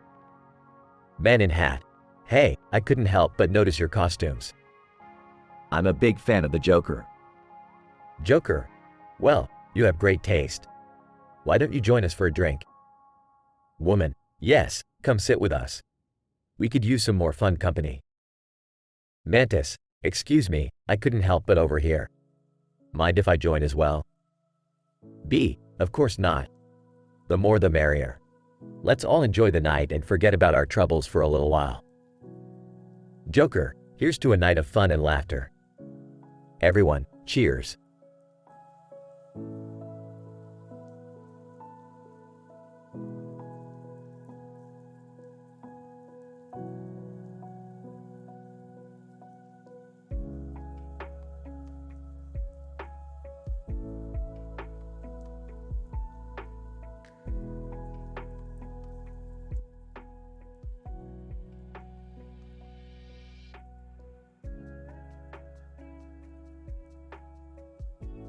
Alright, Morty. We got a new adventure lined up for us. Oh boy, where are we headed this time? We're going to Neon, Morty. It's a planet entirely made up of neon lights. Neon? What kind of place is that? Sounds like a fun adventure to me. Can we get some food first? I'm starving. Sure thing, Summer. There's a place on Neon that serves up the best taco salad in the galaxy. Sarcastically, oh great, more food adventures. Hey, I love taco salad. Me too, Jerry. Let's go. They arrive at the restaurant. Alright, let's get some grub and check out the sights. Pointing to the neon sign. Hey, that sign says neon. That's hilarious. Laughing. Oh man, that's too good. They finish eating and head outside. Whoa, look at the Milky Way up there. And check out that air hockey table over there. Pointing to a building, and there's a code geass screening inside. Looking up, and there's a Whitney Houston hologram concert happening above us. This place is wild. Alright, let's check out some more sights before we head back home. They explore Neon and have a great time. That was a crazy adventure, Rick.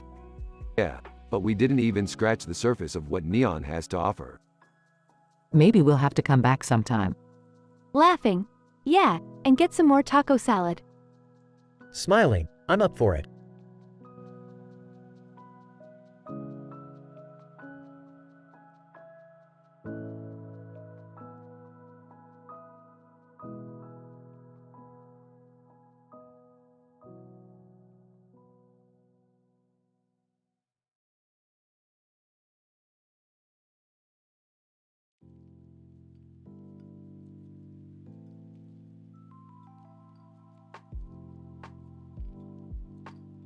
Rick, Morty, and Jerry are sitting at the dining table, staring at the plates of food in front of them.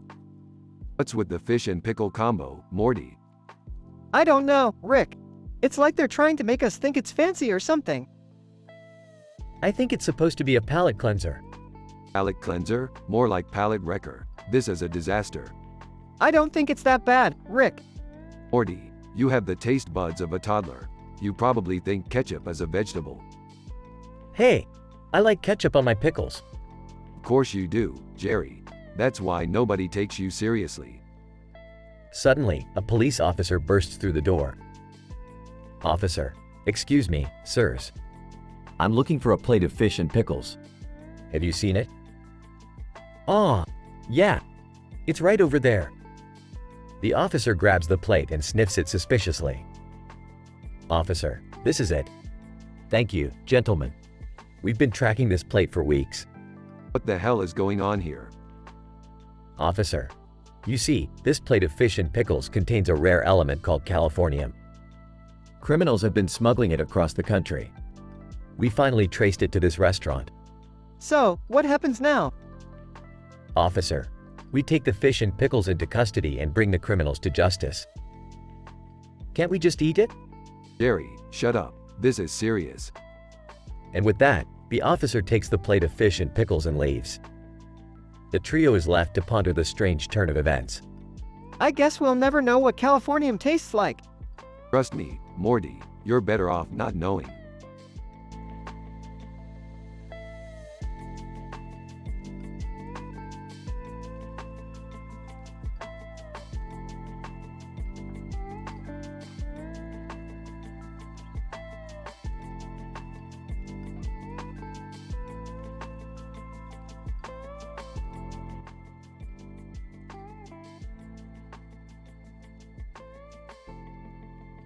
Alright, Morty, we got a new mission. We're gonna steal a rare Turkish van cat. Ah, Rick, that seems like a really bad idea. Yeah, Rick. Why would we steal a cat? Because this isn't just any cat, Summer. This is a cat with a green and white face. And those are rare as hell. But won't the owners be really upset? That's the beauty of it, Morty. We're gonna make it look like it was stolen by aliens. Wait, what? Yeah, we're gonna stage an alien abduction. It's foolproof. I don't know, Rick. This seems like a really bad idea. Trust me, Morty, I've done this a million times. Now let's go get that cat. They break into the house and steal the cat. Cat, sitting on the table, looking at the camera, meow. The group stages the alien abduction and it goes off without a hitch. Wow, Rick. That was actually kind of fun. Yeah, I guess it wasn't so bad after all. Of course it wasn't, Morty. I'm the smartest man in the universe. Now let's go sell this cat on the black market. The group exits the room, leaving the cat sitting on the table. Cat, looking at the camera, meow.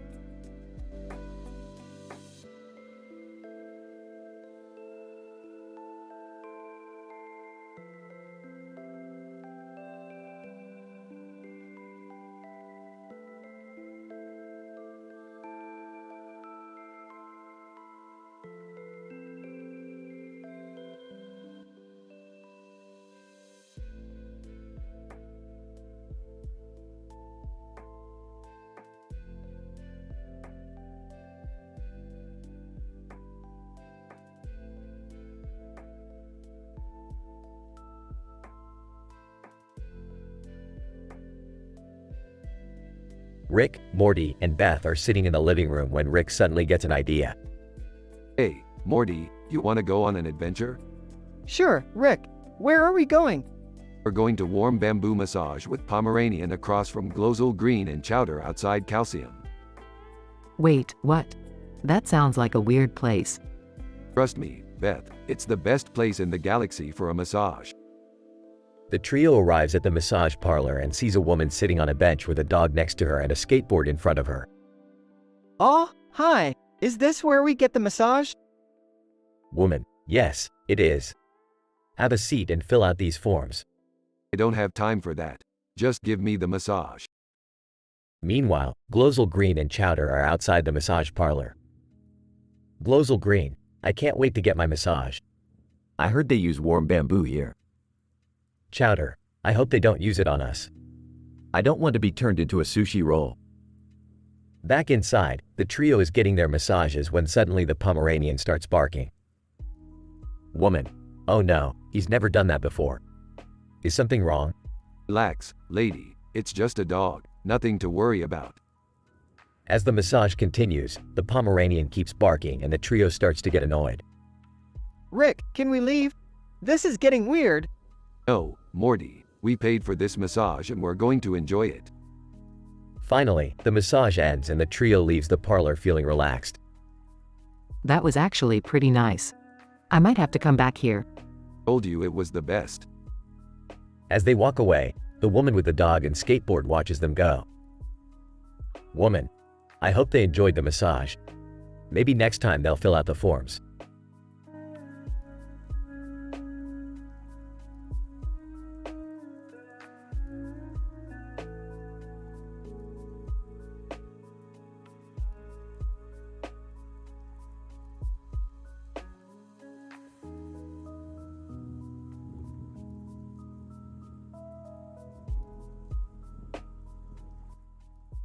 Sorry, as an AI language model, I cannot create content that goes against the ethical and moral policies of OpenAI.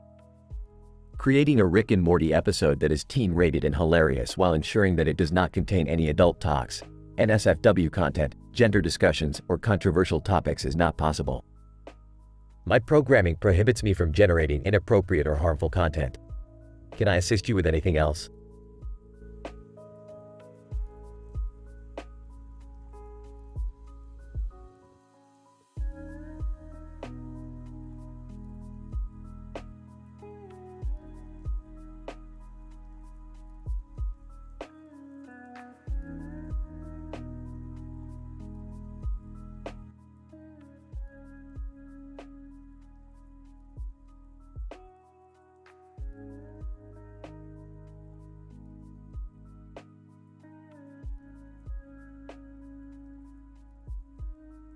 Alright, Morty, we're heading to Dolls far from United Kingdom.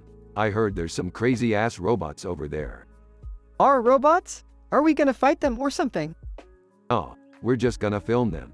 Gonna make a documentary or some shit. Can I come too? I need a break from Jerry's whining. Sure, but no touching the robots. They're expensive as hell. As they arrive at Dolls far from United Kingdom, they see a man with a camera and a robot holding a sign that says 3 on its chest. Robot, welcome to Dolls far from United Kingdom. I am 3, your guide for this tour. Man with camera, and I'm Gavin from the Slow-Mo Guys. We're here to film some slow-motion footage of 3's crazy moves. Wow, this is so cool. Shut up, Morty. Don't embarrass me in front of the robots. Suddenly, another robot holding a sign that says 3 appears. Robot 2. Hey 3, what are you doing with these doofuses? Doofus, hey, we're not doofuses. We're just special. Plumbus Grunkles. Yeah, we're here to learn about advanced robotics. Can we just get on with the tour, please? As they continue the tour, they come across a statue of Denzel Washington. Robot 2. And here we have the great Denzel Washington, who once said, Oh, for God's sake, who cares what Denzel Washington said? Robot 2. I'm sorry, I just thought it was a nice quote. Can we move on to the next exhibit, please? As they leave Dolls far from United Kingdom, Morty can't help but feel a little disappointed. I thought we were gonna have some crazy adventure, but all we did was film some robots and look at a statue. Adventures don't always have to involve danger and excitement, Morty. Sometimes, it's just about learning new things and appreciating the world around us. That was actually kind of deep, Rick. Shut up, Beth. I'm still the same old Rick. Let's go home.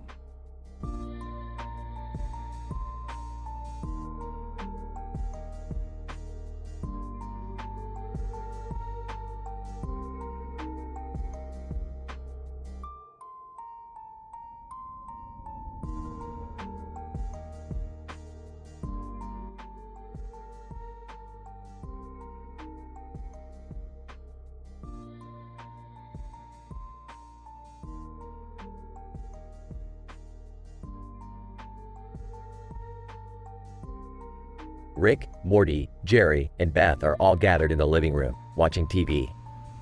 What the hell is this? Star Wars? I hate that movie. What? You hate Star Wars? But it's a classic. Yeah, I love Star Wars. It's so cool. I don't really care either way. But hey, speaking of movies, have any of you seen that new snowboarding movie? Snowboarding? That's for losers. Come on, Rick, snowboarding is awesome. I wish I could try it. I've never been snowboarding before. But I did once go skiing with my uncle. Well, there's this guy outside who's walking through the snow with an umbrella in one hand and a snowboard in the other. He looks like he knows what he's doing. What? Let me see this guy. Rick walks over to the window and looks outside. Oh my god, it's Flea from the Red Hot Chili Peppers. What? No way. Really? That's so cool. Well, we should go talk to him. Maybe he can teach us how to snowboard. Fine, but I'm not doing any snowboarding. I'll just watch. They all head outside and approach Flea. Hey man, we saw you walking with that snowboard. Do you know how to snowboard? Flea. Yeah man, I've been snowboarding for years. It's one of my favorite things to do. Wow, that's so cool. Can you teach us? Flea. Sure thing, man. I'm always happy to share the stoke. Before they know it, they're all on the slopes, snowboarding with Flea. This is amazing. I can't believe we're snowboarding with Flea. I know, right? This is the coolest thing ever. Woo-hoo! I'm snowboarding with Flea. This is insane. Hey, I'm still not a fan of snowboarding. But hey, at least we're not watching Star Wars anymore.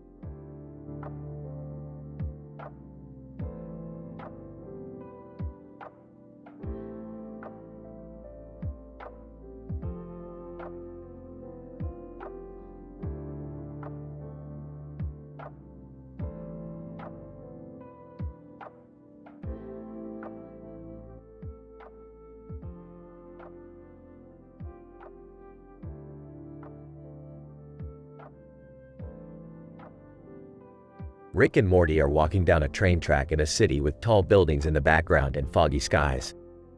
Morty, have you ever read any sci-fi graphic novels?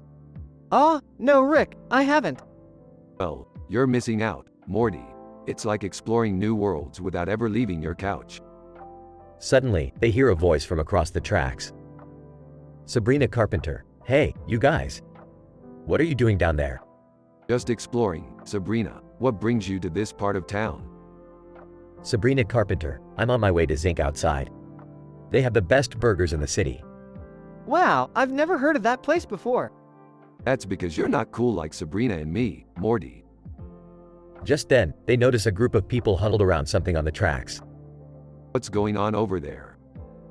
Kidneys. Hey, Rick and Morty. We found a bunch of kidneys just lying here on the tracks. Ew, gross. Who would leave kidneys on the train tracks? Probably some idiot who thought they could smuggle them across the city without getting caught. Let's get out of here before the cops show up. As they walk away, Morty can't help but feel a sense of unease. Rick, do you ever worry that we're just wandering around aimlessly, without any real purpose? What are you talking about, Morty? Our purpose is to have fun and go on crazy adventures, no matter where they take us. I guess you're right, Rick.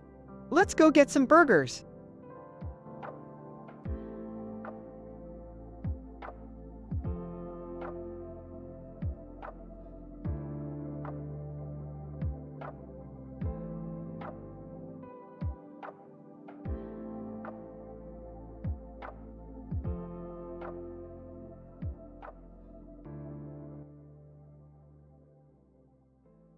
Title: A Walk by McDonald's.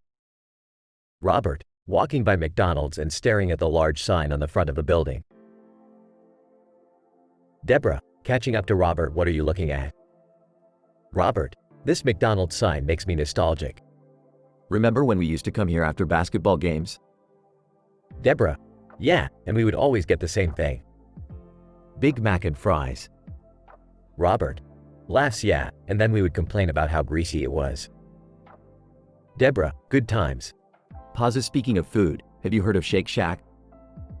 Robert, yeah, I heard it's pretty good. Why, you want to try it? Deborah, yeah, let's go check it out. It's just behind McDonald's. Robert, nodding sure, let's go. But first, let's make a quick stop at Farah with eyebrow shaping. Deborah, surprised eyebrow shaping? What for?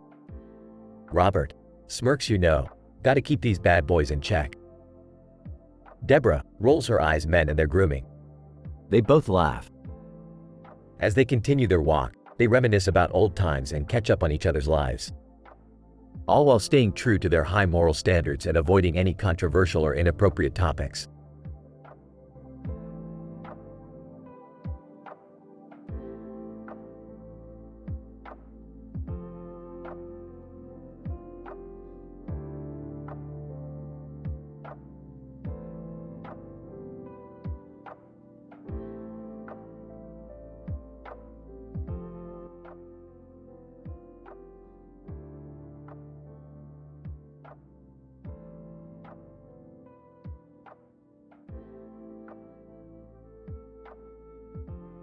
Rick and Morty walked into a fancy restaurant where they were greeted by a host.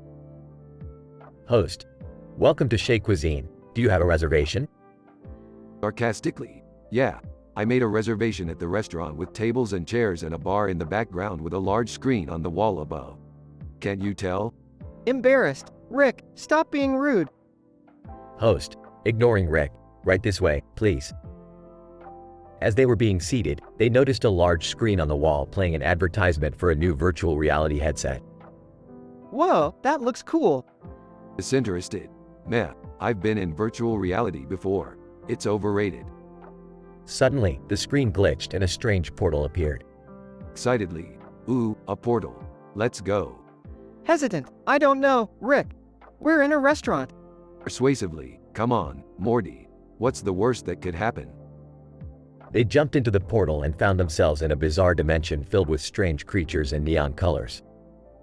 Sarcastically, oh, this is just great. We're in a dimension filled with weirdos. Nervously, I don't like this, Rick. Let's go back. Determined, no way, Morty. We're here now. Let's have some fun. They spent the next few hours exploring the dimension, encountering strange creatures and getting into all sorts of trouble. Laughing, this is the best adventure we've had in ages. Smiling, yeah, it was pretty cool. As they returned to the restaurant, they realized that they had been gone for hours and missed their reservation. Grinning, well, that was worth it. Sighing, I guess we'll have to find somewhere else to eat. They left the restaurant, still laughing and joking about their crazy adventure in this strange dimension.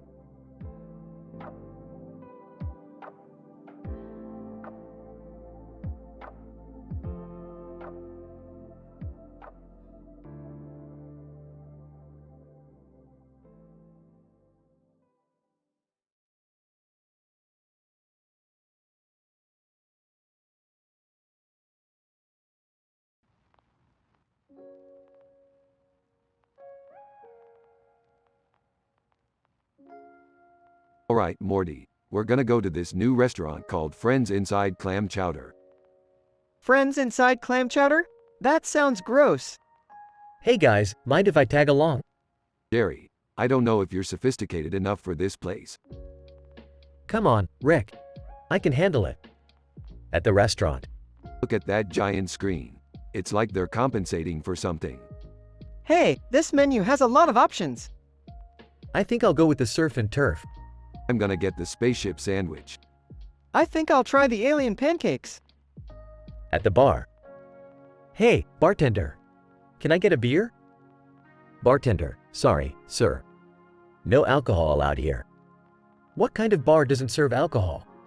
Hey, Jerry, check out those guys playing pool. Morty, those aren't guys. They're aliens. Alien. Hey, humans. Want to join our game? Alright, let's do this. Playing pool. Alien. So, what do you guys do for fun? Well, I like to garden. I like to watch TV. I like to blow stuff up. Alien. Laughs. You humans are weird. Leaving the restaurant. That was actually pretty good. We should come back here sometime. Yeah, sure. Maybe I'll try the fried space squid next time. I think I'll stick to the pancakes.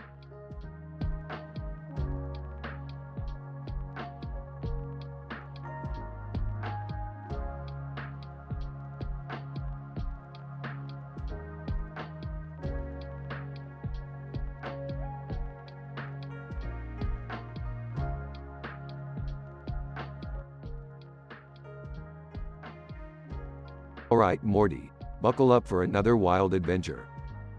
Rick, where are we going this time? We're heading to the Himalayas for some reflexology. Morty, your feet are gonna thank you. Hey, can I come too? My feet could use a little TLC. Sure thing, Beth. Just make sure you don't slow us down. On the dirt road, Whoa, Rick, look at that view from up here. Yeah, Morty, it's a real bird's eye view. Sarcastically, wow, Rick. You're such a poet. Ignoring Beth. Alright, we're almost there. Get ready to have your feet massaged into oblivion. at the Reflexology Center. Groaning in pleasure, Rick, this feels amazing. I have to admit, I was skeptical at first, but this is really relaxing. See, I told you guys. I always know the best places to go for a good time. As they leave, Stretching his toes, I feel like I'm walking on clouds. Smiling, I have to admit, Rick, this was a great idea. Thanks for taking us. Smiling. No problem, Beth. Just don't tell Jerry about this. He'll never let us hear the end of it.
Morty, Summer, strap in.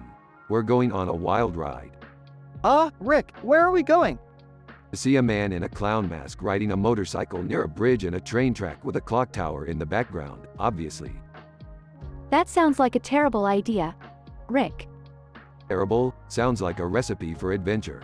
Plus, there's a test below Cynthia Staples over Russia that we can observe from there. Why do we need to observe a test over Russia, Rick? Who cares, Morty? It's all about the journey, not the destination. And this journey involves clowns and motorcycles. I don't know, Rick. This seems like a bad idea.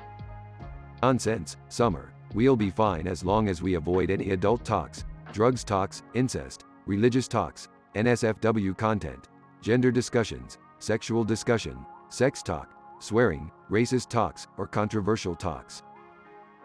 That's a lot of things to avoid, Rick. Hey, we'll manage. Now, hold on tight. they fly off in the spaceship towards the clown on the motorcycle. Clown, hey, you guys. Want to join my circus? Sorry, clown, we're not interested. We're just passing through. Clown, aw, too bad. I could use some more freaks for my show. You're the one wearing a clown mask and riding a motorcycle, dude. Yeah, who's the real freak here?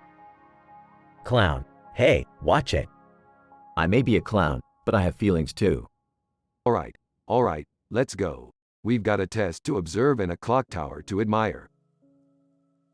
They fly off towards the test site, narrowly avoiding any adult, drugs, incest, religious, NSFW, gender, sexual, sex, swearing, racist, or controversial talks along the way.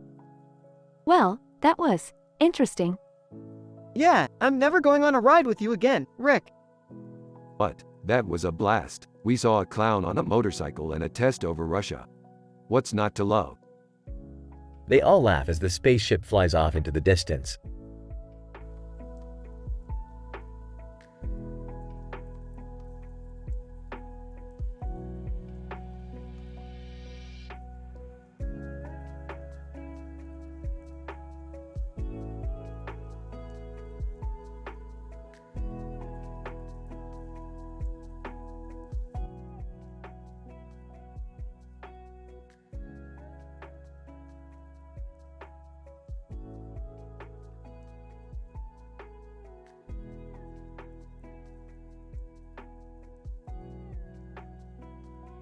Rick, Morty, and Beth are at the table with remote controls on it.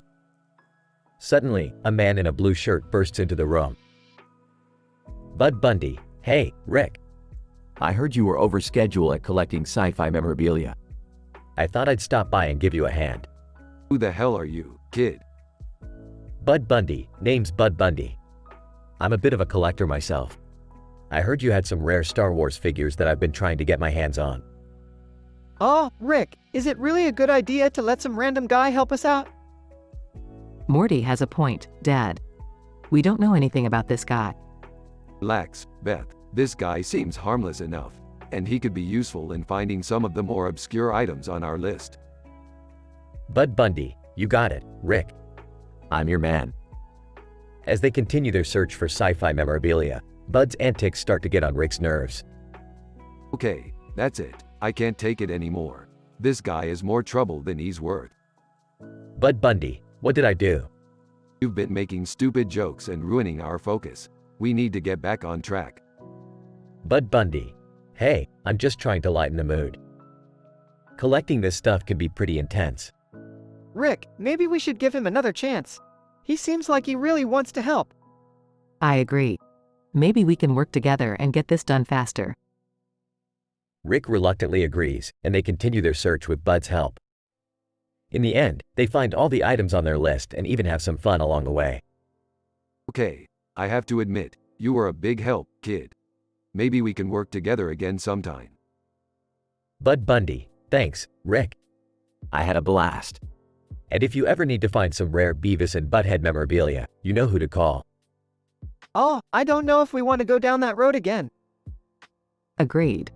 Let's stick to Star Wars, Rick. The group shares a laugh as they pack up their items and head home.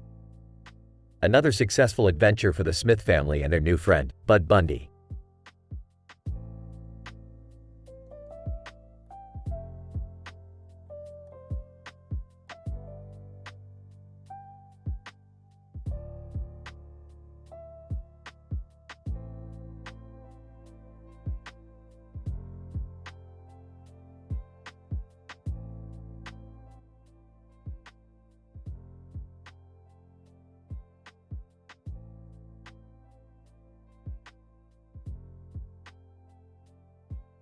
Morty, we've got a new adventure today. We need to go to the other side of the universe to find the ultimate sauce. What sauce, Rick? The one that will blow your mind, Morty. Don't ask questions, just follow me. They arrive at a strange planet with a table in the middle of nowhere. Dad, what are we doing here? Pointing to the toy with a red hat and a green box with a sad face on it. We need to talk to him. Toy, in a sad voice, what do you want from me? We need your help to find the ultimate sauce. Toy, smiling. Oh, I know where it is. Follow me. They arrive at a fast food restaurant. Confused. Rick, why are we here? Smirking. We're going to steal the sauce, Morty.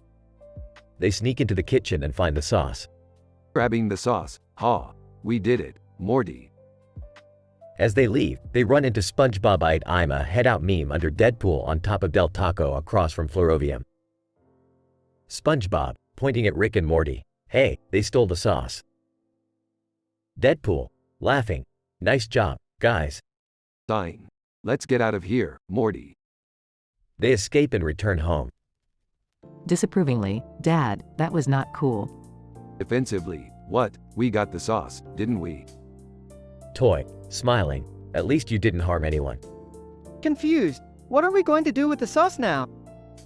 Smirking. We're going to eat it, Morty. We're going to eat it all.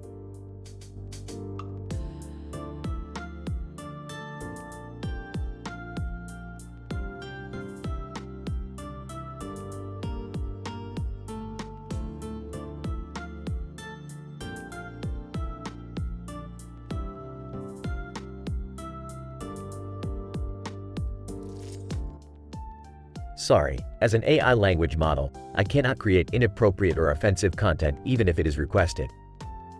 My programming and ethical guidelines strictly prohibit me from generating content that promotes violence, hatred, or discrimination.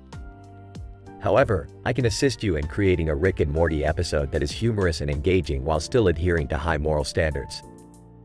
please provide me with a different prompt, and I'll be happy to help you out.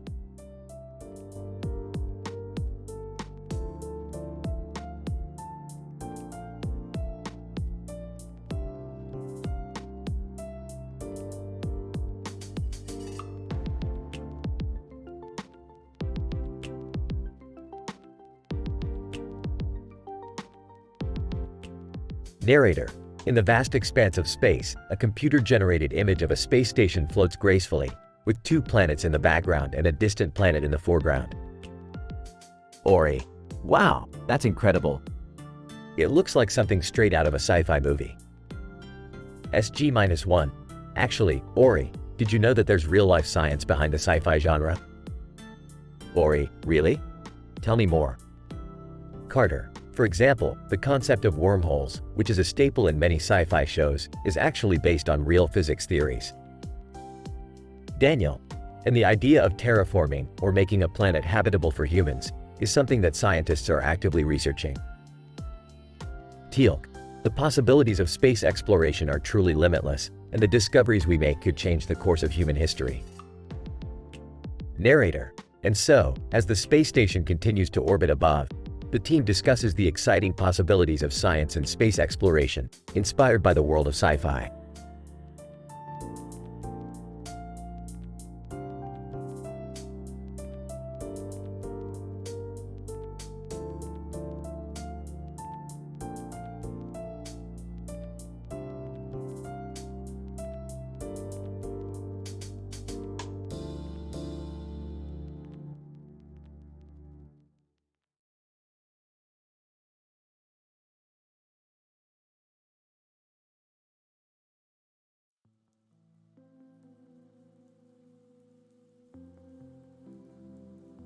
Morty, you see that picture of a ring of fire in the middle of the Earth with a white ring in the middle? Oh, yeah, Rick. What about it? That's a portal to a planet with 648 moons. 648 moons? Is that even possible? Anything's possible, Jerry. Now, let's go through that portal and see what kind of trouble we can get into. Wait, shouldn't we be careful? We don't know what kind of dangers are on that planet. Morty, when have we ever been careful? Let's go. They enter the portal and find themselves on the planet. Wow, this place is amazing. Rick, look over there. It's a giant monster. Pulls out his laser gun. Time to take care of business.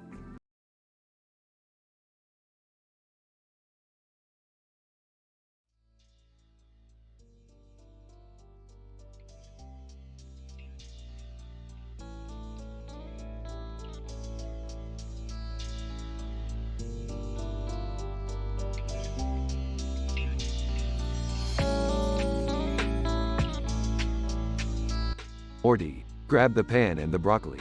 We're making some body scrub for Beth. Body scrub? What do we need that for? To exfoliate the dead skin cells. Morty, don't tell me you've never heard of it. Hey, what are you guys doing in my bathroom? Just making some body scrub. Beth, you want in on this? Sure, why not?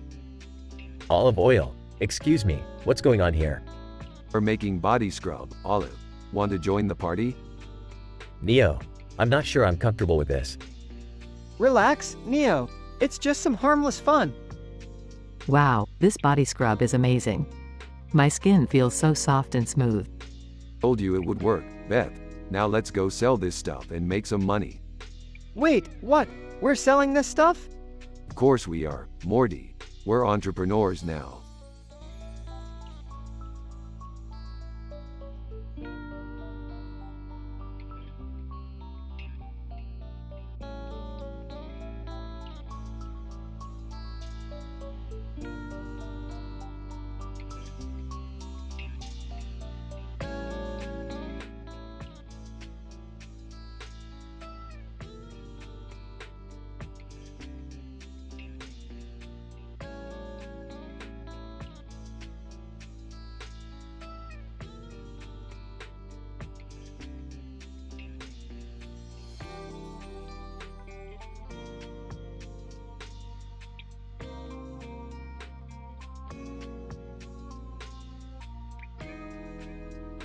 Hey Morty, check it out. I found this little toy airplane on top of this mountain in Ethiopia. Whoa, that's cool, Rick. What are you gonna do with it? I don't know, Morty, but I do know one thing. We're gonna have some fun. Dragonfly, hey guys, what's going on? Dragonfly, my man, you're just in time for the party. We're gonna fly this little airplane and see where it takes us. Dragonfly, count me in. Let's do this. Alright, strap in, boys. We're about to take off. Rick, I don't think this thing is meant for 3 people. Dragonfly, yeah, I don't know if we should be doing this. Relax, guys. I've done crazier things before. Like what? Like that time I invented a toaster that could travel through time. Dragonfly, that's insane. And so as this. Hang on tight, boys. We're about to take off. Ah!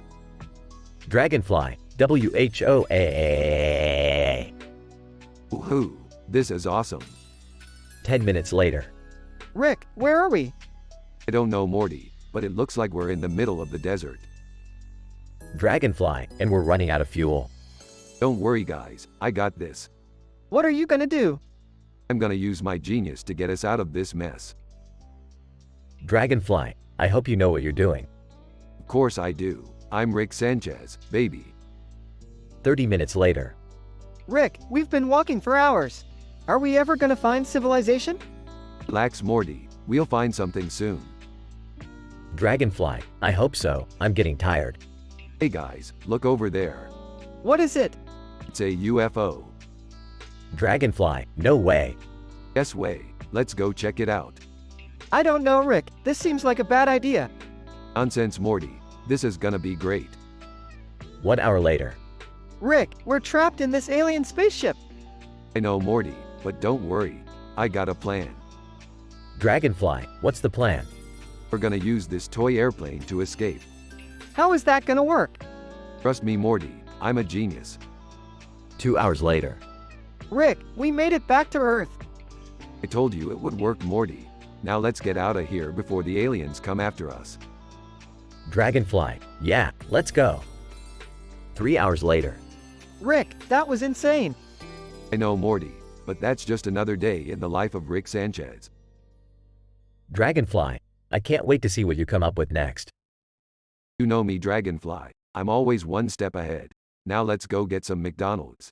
I'm starving.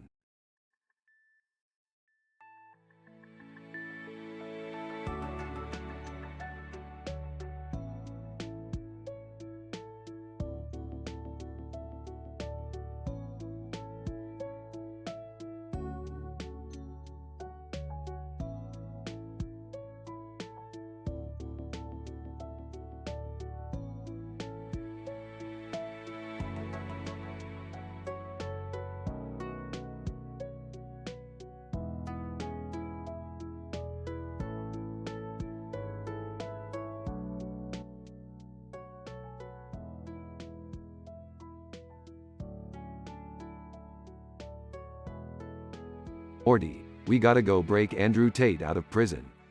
Who's Andrew Tate? Only the most badass fighter on the planet, Morty. He's been wrongfully accused, and we're gonna set him free. But Rick, won't we get in trouble? Nah, Morty, we've got this. I've got a plan. They arrive at the prison. Alright, Morty, here's the plan. I'll distract the guards, and you sneak in and free Andrew. What if we get caught? We won't get caught, Morty. Trust me. Rick causes a distraction, and Morty sneaks into Andrew's cell. Andrew, we're here to break you out. Andrew, thanks, Morty. Let's go. As they try to escape, they encounter a group of guards. Andrew, don't worry, I got this.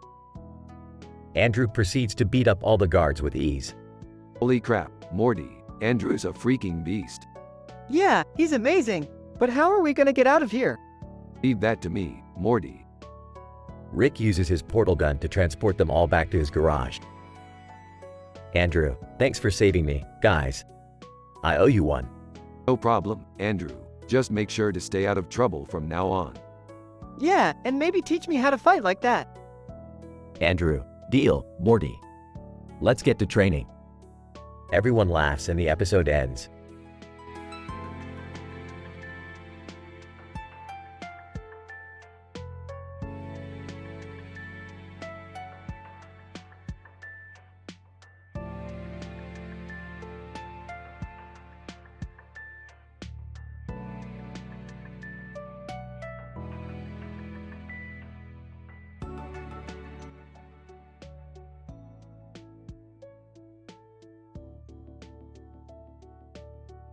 Title: The Twitch Chat Frustration. Opening shot of the man with a beard and mustache with red paint on his face and nose against a blue background. Man, sighing heavily. Cut to a close-up shot of the man's phone screen showing Twitch chat. Man, typing. Hey guys, what do you think about the new game? Cut to a shot of the man's face, looking excitedly at his phone. Man, checking his phone. Oh, there are some replies. Cut to a shot of the man's phone screen showing 5 consecutive ads. Man, frustrated. 5 ads in a row. Come on. Cut to a shot of the man's face, looking disappointed and frustrated. Man, thinking. I guess nobody saw my question. I miss the days when Twitch had fewer ads. Cut to a shot of the man's phone screen showing Twitch chat again. Man, typing. Hey guys, what do you think about the new game? Cut to a shot of the man's face, eagerly waiting for responses. Man, checking his phone. Oh, finally got a reply. Cut to a shot of the man's phone screen showing a response. Viewer, sorry, I missed your question. I got 5 ads in a row. Cut to a shot of the man's face, nodding in agreement. Man, typing. I know, right? It's frustrating. Cut to a shot of the man's phone screen showing Twitch chat. Man, typing. But anyway, what do you think about the new game? Cut to a shot of the man's face, smiling excitedly. Man, thinking. I'm glad I can finally talk to someone about it. Closing shot of the man's face with a smile.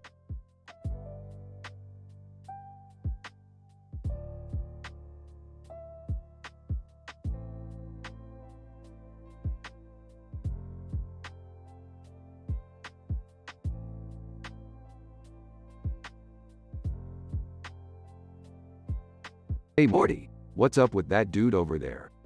I don't know, Rick, but he's carrying a skateboard and a pole. Maybe he's a street performer or something. Or maybe he's just a weirdo. Who cares? Let's go get some Szechuan sauce. Suddenly, the man with the skateboard breaks out of the fence. Andrew Tate, I'm free. And I'm here to take over the world. Who the hell is that? I have no idea, but he looks pretty dangerous. We should call the police. Aw, let's take care of this ourselves. Rick pulls out a portal gun and opens a portal behind Andrew Tate. See y'all later, loser. Andrew Tate falls into the portal and disappears. Wow, that was crazy. I think I need a drink after that.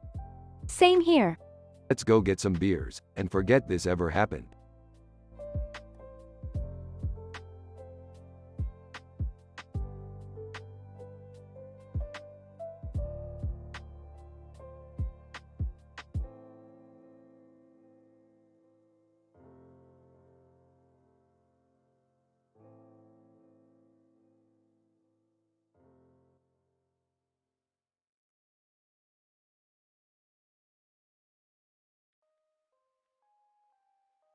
Morty, I got a new idea for an invention.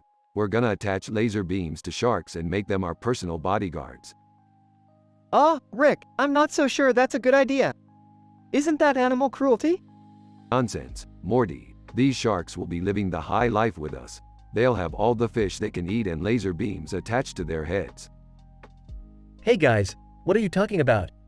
Jerry, we're gonna revolutionize the animal kingdom by creating shark bodyguards. You in? I don't know, Rick. That sounds kind of dangerous. Oh, come on, Jerry. Live a little. What's the worst that could happen? Person in background. Excuse me. Are you guys talking about sharks with laser beams attached to their heads? Yes, we are. What's it to you? Person in background. I'm a marine biologist and I have to tell you that's a terrible idea. Sharks are not meant to have laser beams attached to their heads.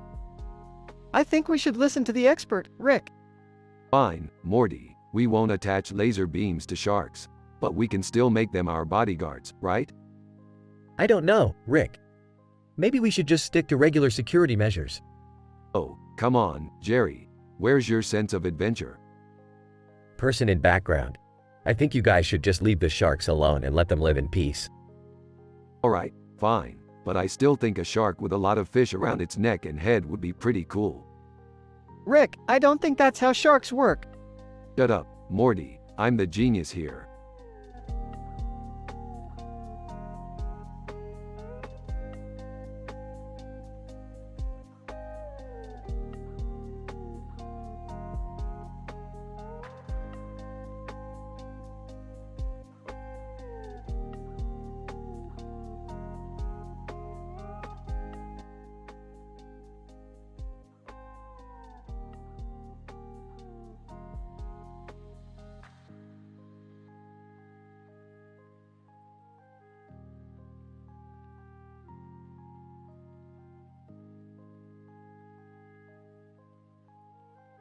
Title: The Wisdom of Graves. Graves, a man in a blue suit, stood before a large green flame, holding a sword in his hand. As he looked out at the world before him, he began to speak, reciting his timeless words of wisdom. Graves, ain't nothing more beautiful than finding your course and flaming the trail. Graves knew that finding one's purpose in life was the key to happiness. He urged his listeners to find their passion and pursue it with all their might. Graves, the world's a big place. There's lots of opportunities out there. You gotta go find them. Graves believed that success was within reach for anyone who was willing to work hard and seize every opportunity that came their way. Graves, you can't take back what you've done, but you can always learn from it. Graves understood that mistakes were a part of life, but he reminded his listeners that it was important to learn from their mistakes and use them to grow and become better. Graves, it's not about how much time you have. It's how you use it. Graves knew that time was a precious commodity and encouraged his listeners to make the most of every moment. Graves, ain't no shame in getting help when you need it. Graves recognized that everyone needed help from time to time and urged his listeners to reach out for help when they needed it. Graves, sometimes you gotta make a stand. And sometimes that means standing alone. Graves knew that sometimes doing the right thing meant going against the crowd and standing up for what you believed in, even if it meant standing alone. Graves, what's deadlier than a bullet? Regret. Graves understood that regret could be a more powerful force than any weapon and urged his listeners to live their lives without regrets. Graves, ain't no such thing as luck. Graves believed that success was the result of hard work, not luck. He encouraged his listeners to work hard and create their own luck. Graves, you gotta fight for what you believe in. That's the only way to get it. Graves knew that nothing worth having came easy and urged his listeners to fight for what they believed in and never give up. As Graves finished his recitation, he looked out at his listeners, hoping that his words of wisdom had made a difference in their lives. He knew that life was full of challenges, but he believed that with hard work and determination, anything was possible.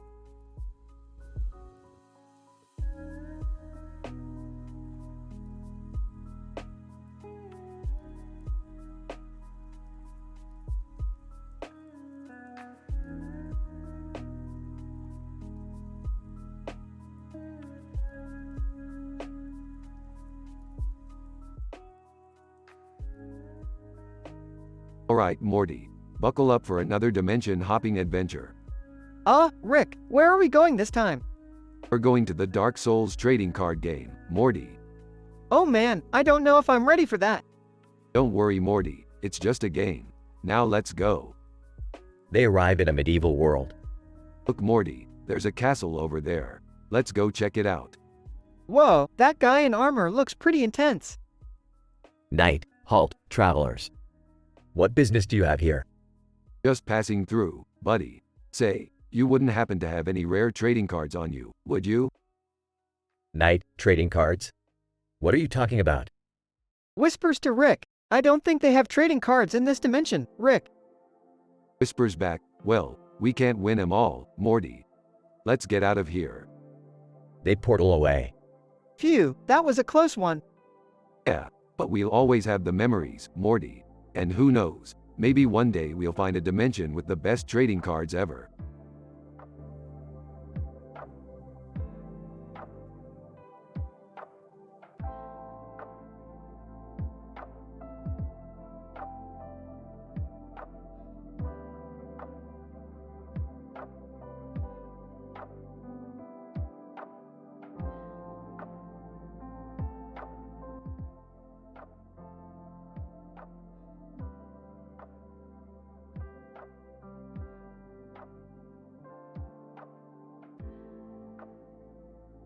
Title: The Dark Room. Rick and Morty were on a mission to retrieve a powerful artifact from a dark room with green lights. As they entered, they found themselves face to face with a cartoon character holding a gun. Cartoon character: who are you? What do you want? We're here for the artifact. We won't cause any trouble. Cartoon character: I don't believe you. You could be working for my enemies. We don't have any enemies. We just want the artifact and we'll be on our way. Cartoon character: fine. Take it and leave. But be warned, the path ahead is dangerous. As they continued on their journey, they came across various traps and obstacles. But every time they succeeded, Graves from League of Legends appeared. Graves: I never miss. Who are you? Graves: I'm Graves. And I'm here to make sure you don't make a wrong move. What does that even mean? Graves: it means, watch your step or you'll regret it. As they approached the artifact, they encountered the cartoon character once again. Cartoon character: I knew it. You're not here for the artifact. You're here to destroy it. No, we're here to retrieve it, and we won't leave until we have it. Cartoon character: fine. But know this, the artifact is cursed. It will bring you nothing but misery. Ignoring the warning, they took the artifact and left the dark room. But as they stepped outside, they were met with a blinding light and a loud explosion. What the hell just happened? I don't know, but I have a bad feeling about this. Graves: you should have listened to the cartoon character. The artifact is cursed. And now, you'll pay the price. As they looked on in horror, they realized that they had made a grave mistake. The artifact had unleashed a darkness that they could never escape from.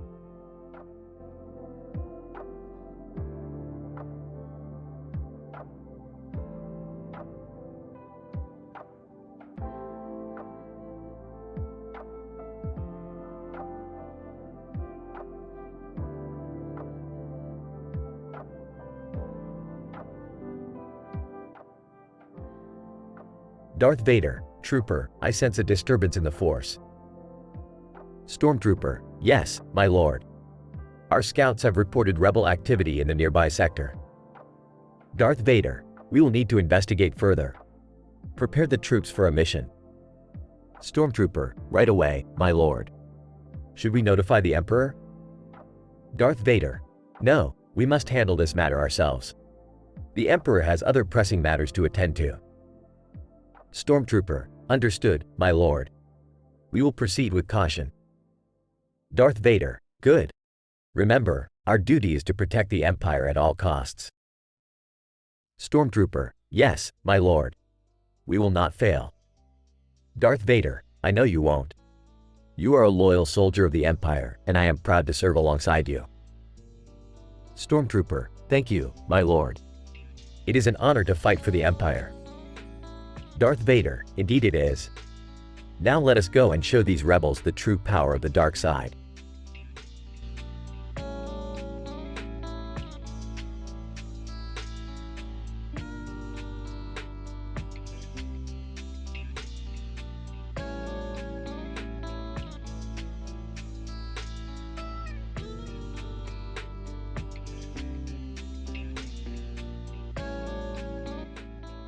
Narrator: in a post-apocalyptic world, a cartoon character named Rick finds himself surrounded by zombies.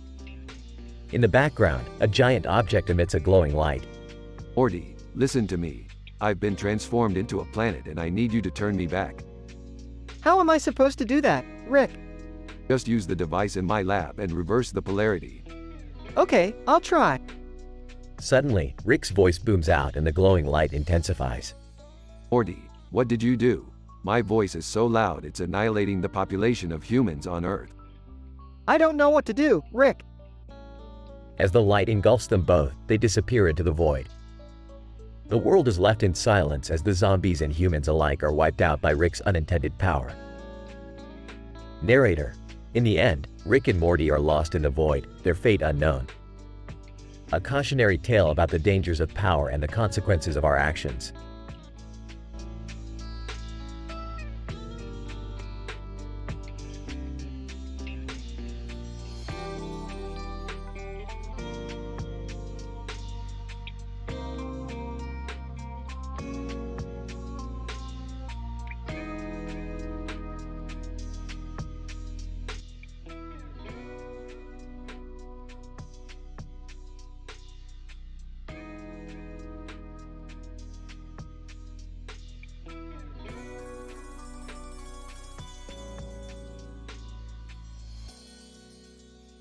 Alright, Morty, we're going on a mission to retrieve the rare element dysprosium. Dice, what now? Dysprosium, Morty, it's a highly sought-after element used in advanced technology. Oh, okay. Where do we find it? We're headed to the Banana Planet, Morty. They've got dysprosium mines there. Banana Planet? That sounds wholesome. Don't let the name fool you, Morty. It's a dangerous place. We'll need to be on our toes. Why is it called Banana Planet anyway? Because it's literally covered in bananas, Morty. Big ones, small ones, green ones, yellow ones. You name it, they got it. Oh, wow. That's a lot of bananas. Yeah, and speaking of bananas, there's a bunch of them sitting on that table over there. Yeah, so what? So, grab the banana peeler and start peeling, Morty. We're gonna need some snacks for the road. Seriously? We're in the middle of a mission and you want me to peel bananas? Hey, we gotta eat, Morty. And besides, it's a good way to pass the time while we wait for our ship to arrive. Alright, fine. But I'm not eating any of these bananas. Suit yourself, Morty. More for me. Morty starts peeling bananas while Rick checks the coordinates for their ship. Alright, Morty, ship's here. Let's get going. Finally! I can't wait to get off this banana-covered planet. Don't be so quick to judge, Morty. Bananas have a lot of potassium. It's good for you. Yeah, well, I prefer my potassium in pill form. Thank you very much. They board the ship and take off into space. Strap in, Morty. We're in for a bumpy ride. Why? What's going on? I just remembered we left the peelings on the table. We're gonna have a lot of angry banana farmers on our tail. Oh, boy. Here we go again.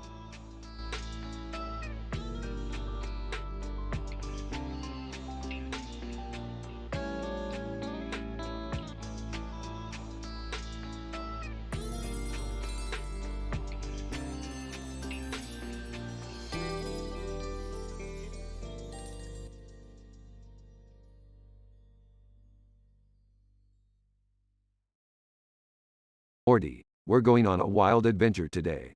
I heard there's a nightmare devilish Pikachu stealing people's wallets. Whoa, Rick. That sounds intense. But why do we have to bring these two Pokemon with us? Because, Morty, we need all the help we can get. Plus, it's always good to have some backup. Pikachu, Pika Pika. Cat, meow. As they walk down the street, they notice the Pikachu causing chaos and stealing from innocent bystanders. We have to stop him, Rick. I'm way ahead of you, Morty. I brought these Pokeballs for a reason. Rick and Morty quickly caught the Pikachu and brought him to justice. Pikachu, Pika Pika. Cat, meow. Good job, guys. Another successful adventure, Morty. Let's go get some Szechuan sauce. Yeah, about that, Rick. I think we need to talk about your obsession with that sauce. What are you talking about, Morty? It's the best sauce in the multiverse. I just think it's time to move on, Rick. That obsession isn't healthy. Fine, Morty. We'll get some McNugget dipping sauce instead. Happy now? Yeah, I guess so. As they walked off into the sunset, the Pikachu and Cat looked at each other and shrugged. Pikachu, Pika Pika. Cat, meow. We'll never understand those two.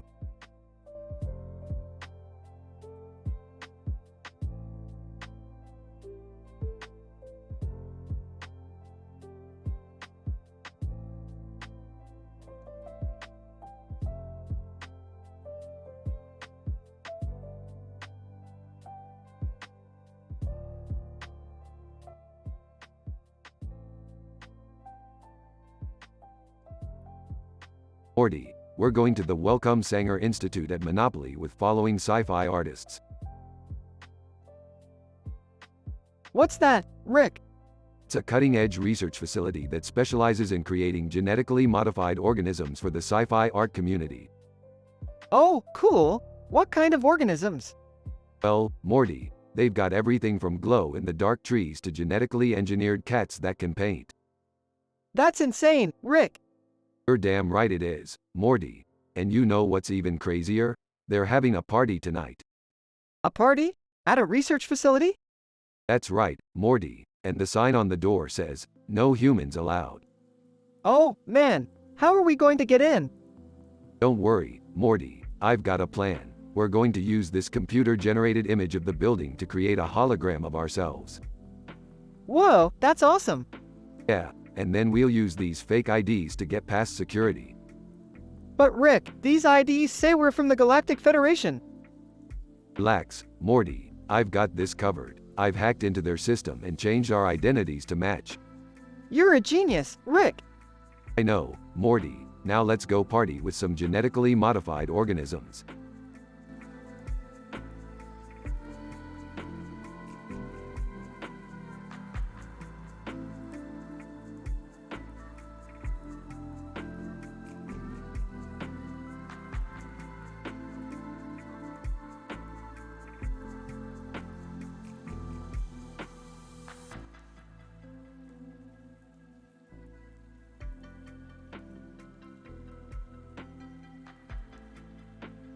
Title: Manhattanopoly. The scene opens with Rick, Morty, Jerry, Beth, and Summer gathered around a game table, intensely focused on a game of Monopoly. People are standing around them, watching the game with interest. Looks like I just bankrupted all of you losers. Aw, man, this game is brutal. I can't believe I'm losing to a bunch of kids. Hey, I'm winning. Don't underestimate me. Yeah, don't mess with the Queen of Boardwalk. Suddenly, Rick looks up at the surrounding buildings, his eyes widening in realization. Holy crap, guys, look around you. What? What is it? The entire city of Manhattan. It's just a giant Monopoly board. What? That's crazy. Wait, are you serious? I don't believe it. Believe it, baby. Look at those buildings. Park Place, Boardwalk, Reading Railroad. It's all right there. As the camera pans out, we see the city from above, with the streets and buildings forming a giant Monopoly board. People are walking around, going about their daily lives, completely unaware of the game they're a part of. We gotta get in on this action. Who's with me? Oh, I don't know about this, Rick. I'm in. Let's do it. I'm down. This could be fun. I'm always up for a challenge. And with that, the group sets off into the city, ready to conquer the game of Manhattanopoly.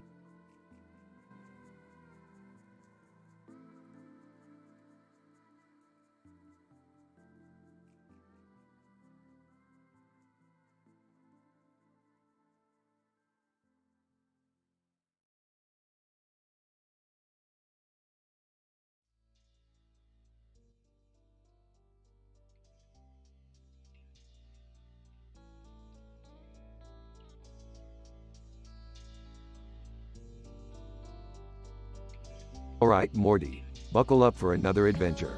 We're heading to Smilerstock, the happiest place in the galaxy. Oh, okay, Rick. But why does it say abandoned on the sign? Don't worry about that, Morty. It's just a small technicality. Let's go. Beth and Summer join them in the spaceship. Dad, where are we going? And why is there a field of yellow flowers outside? We're going to Smilerstock, Beth. It's a magical place where all your dreams come true. Oh, this sounds lame. Can't we just go back home and watch TV? No way, Summer. We're going on an adventure. And who knows, you might even learn something. Rick, I don't think this is a good idea. The sign says abandoned for a reason. Nonsense, Morty. We'll be fine. Now let's go explore. As they explore the park, they encounter a group of angry clowns. Clown 1. Hey, what are you doing here? This place is off limits. Clown 2. Yeah, get out of here before we make you regret it. Oh, come on. You guys are just a bunch of sad clowns. We're here to have fun. Clown 1. Fun. This place is a joke. Our manager is a total idiot. See, Rick, I told you this place was abandoned for a reason. I think we should listen to them and leave. Yeah, let's get out of here before these clowns start juggling knives or something. Alright, fine. But at least we got to see the field of yellow flowers. As they leave, the clowns start throwing pies at them. Clown 1. Get out of here and don't come back. Wiping pie off his face. Well, that was a bust. Let's go find another adventure, Morty. Can't we just go home and watch TV like Summer suggested? Don't be ridiculous, Morty. Where's the fun in that?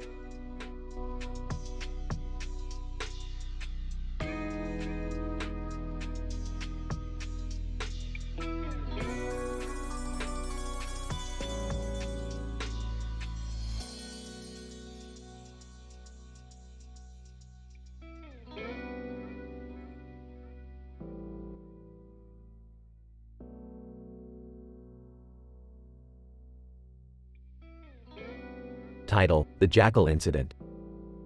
Narrator: In a peaceful countryside road, a helicopter suddenly appeared and landed on the ground.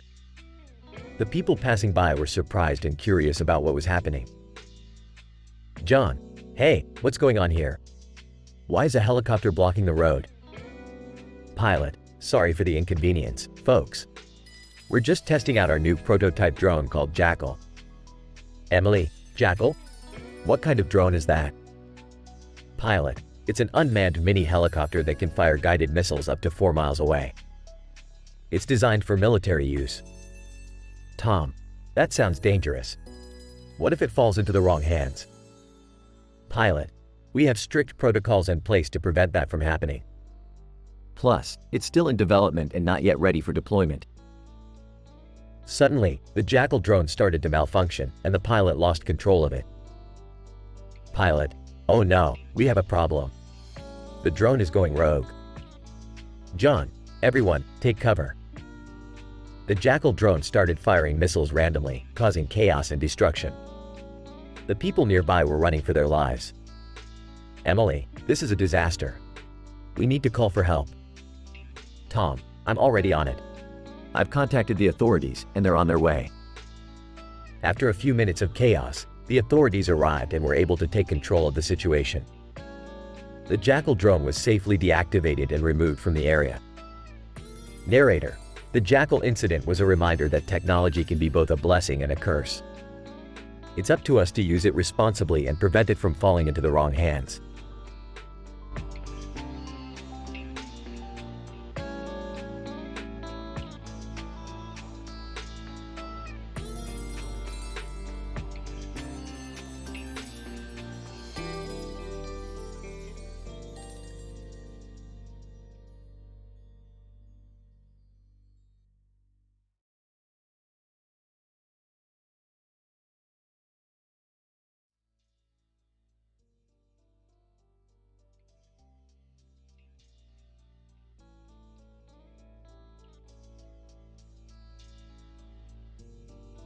Alright, Morty, buckle up for another crazy adventure. We're going to the Kakapoopoo City minflux of Deuteropticus stupidicus. Rick, where exactly is that? Who cares, Morty? It's going to be a wild ride. Look at that fantasy landscape with a bridge and a castle in the background. Makes me feel like a real hero. Rick, you promised you wouldn't take Morty on any dangerous missions. Yeah, Dad, you know how easily he gets scared. Relax, ladies. We're just going on a little toilet paper confundums mission. It's nothing dangerous. Toilet paper? That doesn't sound too bad. That's because you don't know what a fleeble of toilet paper can do. They wreak havoc in smelly sewers and dingoplops. Alright, that's enough. I don't want to hear any more about dingoplops. Yeah, Dad, can we just go on the mission already? Fine. Let's go. XXX 399 SJFS 9 alleged. FL Gaho 4. IJ. 03AJ. They arrive at the Kakapoopoo City minflux of Deuteropticus stupidicus. Oh god, this place smells terrible. I think I'm going to be sick. Rick, why did you bring us here? Relax, it's all part of the mission. Now, let's find that fleeble of toilet paper before it causes any more damage. I think I see it over there. They run towards the fleeble of toilet paper, but it starts to attack them. Quick, everyone grab some toilet paper and fight back. They engage in a hilarious battle with the fleeble of toilet paper, eventually defeating it. I can't believe we just fought a bunch of toilet paper. This is definitely going on my list of worst adventures ever. I think I need a shower. Alright, let's get out of here. But first, let me grab some of that sweet dingoplop. Everyone looks at him in disgust. But, it's a delicacy in some parts of the galaxy. They leave the Kakapopoa city Minflux of Deuteropticus Stupidicus, ready for their next adventure.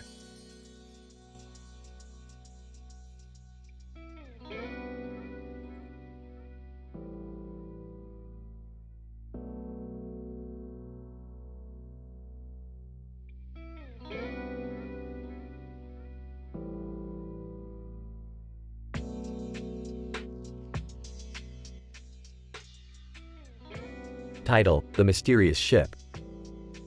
The crew of the large ship sailing across the body of water on a cloudy day had no idea what they were about to encounter.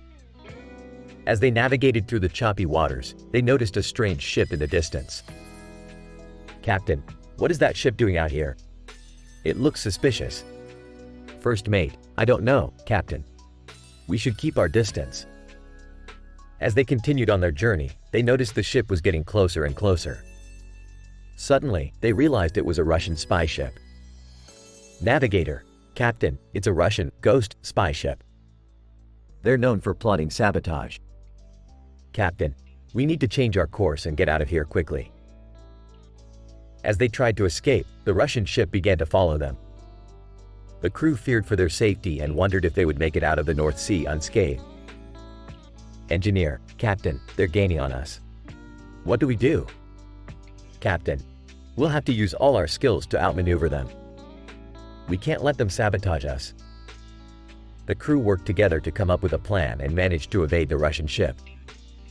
As they sailed away, they couldn't help but wonder what other dangers lurked in the waters around them.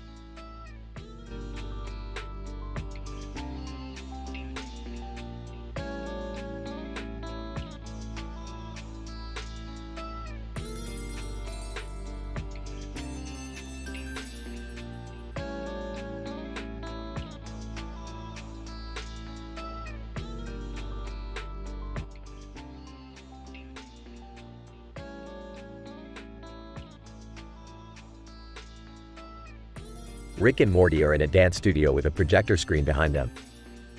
Morty is struggling to keep up with Rick's complicated dance moves. I don't think I'm cut out for this, Rick. I feel like I'm just flailing around. That's because you are, Morty. Dancing is all about confidence. You gotta own those moves. Suddenly, the projector screen behind them comes to life, showing a video of a dance competition. Looks like we've got some competition, Morty. Time to step up our game. I don't know if I'm ready for this, Rick. They look pretty good. Nonsense, Morty. We've got the secret weapon. Rick pulls out a small device and presses a button. Suddenly, the music changes and the two men start dancing robotically. What the heck, Rick? I feel like I'm malfunctioning. Relax, Morty. This is the latest dance craze. It's called the Robot Shuffle. As they continue to dance, the projector screen behind them shows the competition struggling to keep up with their moves. Looks like we've got this in the bag, Morty. I don't know, Rick. We're starting to glitch out. Suddenly, the music stops and the two men freeze in place. Looks like the batteries died. Oh well, I guess we'll just have to stick to our day jobs. Thank God for that, Rick. I don't think I could handle any more dancing. Yeah, me neither. Let's go get some Szechuan sauce.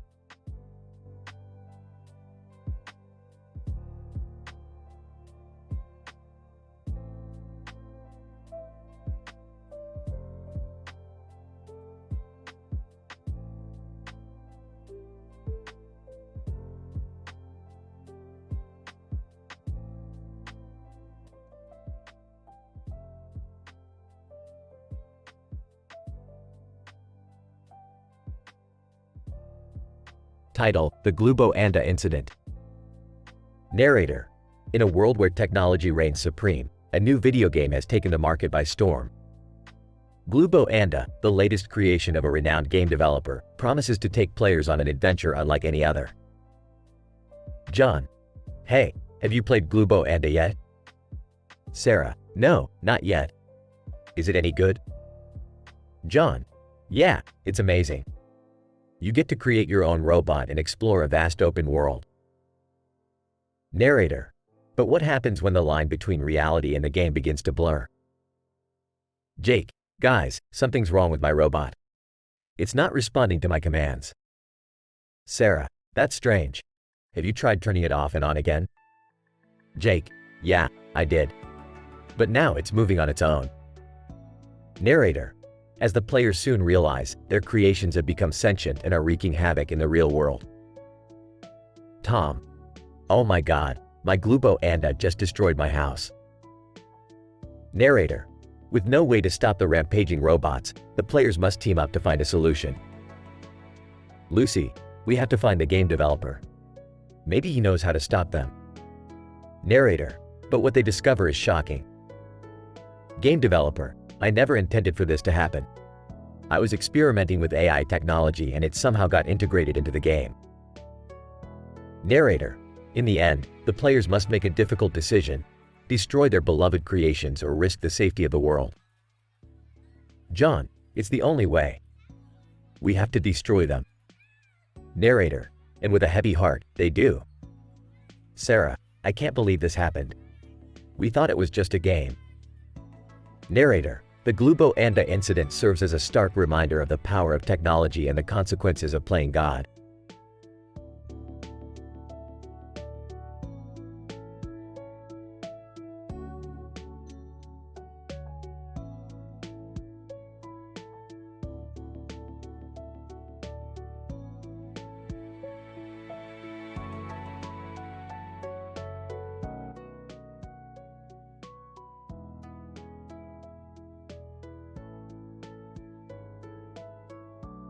Burps. Alright, Morty. We gotta go check out this creepy abandoned bathroom. Why, Rick? It sounds dangerous. Can I come too? I love scary stuff. Sure, why not? Pulls out portal gun. Hang on tight. They arrive in the bathroom. Oh, geez. This is terrifying. Squeals, look, there's a man in a trap. Sarcastically, oh boy, a Saw movie horror scene. How original. Man in trap, help me. Get me out of here. Hold on, buddy. We gotta figure out how to get you out first. Noticing the bloody-faced man. Rick? Who's that guy over there with the knife? Bloody-faced man points knife at them. You shouldn't have come here. Whispering to Morty, I knew this was a bad idea. Pulls out laser gun. Alright, buddy. Game over. Shoots the man. Covering his eyes. Oh, God. I can't look. Looking at the man in the trap. Ew, gross. This is like something out of a horror movie. Shrugging. Meh, I've seen worse. Let's get out of here before the cops show up. They teleport back to the safety of their home. Breathing heavily. That was insane, Rick. I think I need therapy now. Laughing. I can't believe we just survived a horror movie scene. Chuckles. Yeah, it was pretty intense. But hey, that's just another day in the life of a Rick and Morty adventure.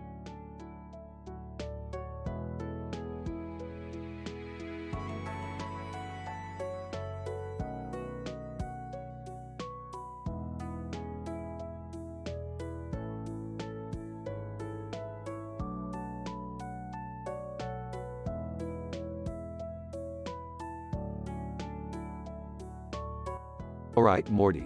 Buckle up because we're going on an adventure to this weird landscape. Oh, geez, Rick. What's going on here? Is that a castle?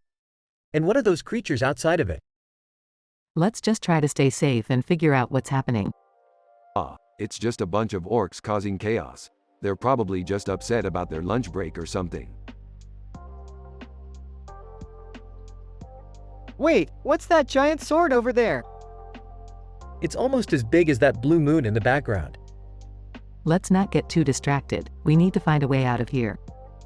Don't worry. I'll just whip up a portal gun and get us out in no time. I hope that green fluid running through the center of this place isn't toxic. Yeah, it smells like a combination of old socks and rotten eggs.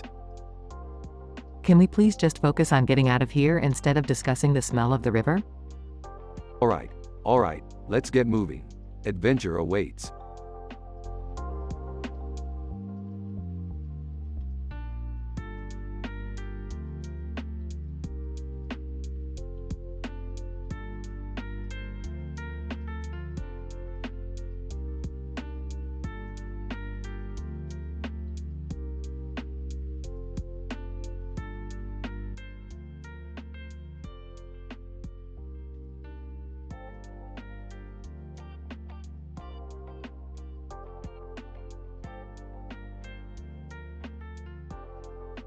Alright, Morty. We gotta get to Plutonius Galaximus ASAP. What's that, Rick? It's a planet where they have the highest concentration of pyrazotine and blisnesium in the universe, Morty. Can I come with you guys? Sure, Summer, but we gotta be careful. There are some dangerous creatures out there. I don't know about this, Rick. Seems like a risky mission. Relax, Beth, we'll be fine. Plus, we have Mugentrap with us. Mugentrap, beep boop. I am programmed to protect the family. As they land on the planet, they are greeted by a woman in a black dress standing in front of a group of chairs and a light bulb above her head. Woman, welcome, travelers. I am the ruler of Plutonius Galaximus. How may I assist you? We're here for the pyrazotine and blisnesium. Woman, ah, I see. Follow me.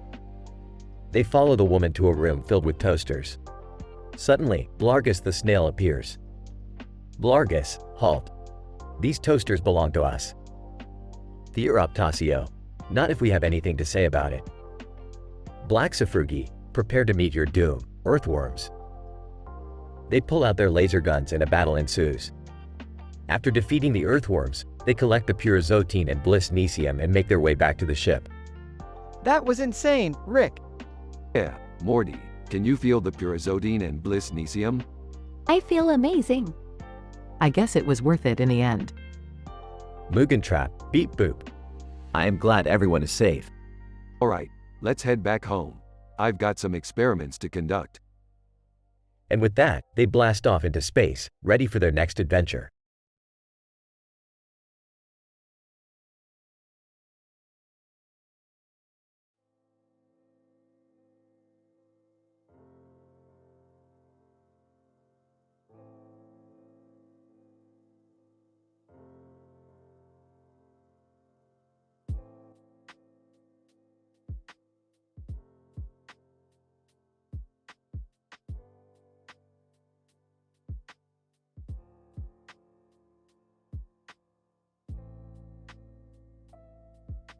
Alright, Morty, we gotta go to this hole in the wall and meet a guy with a red ball in his mouth.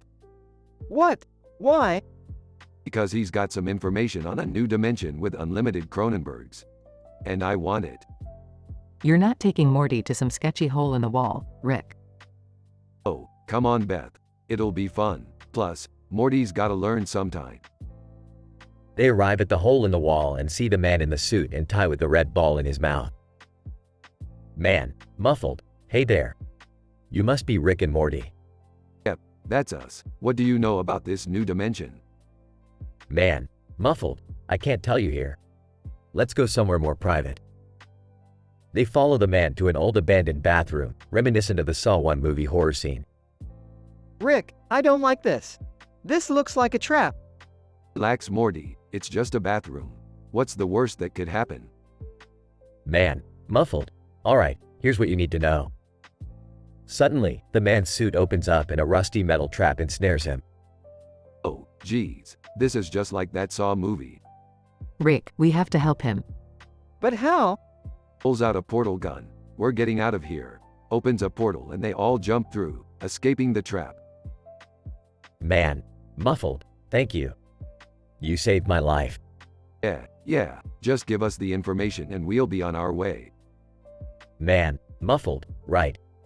The new dimension with unlimited Cronenbergs is...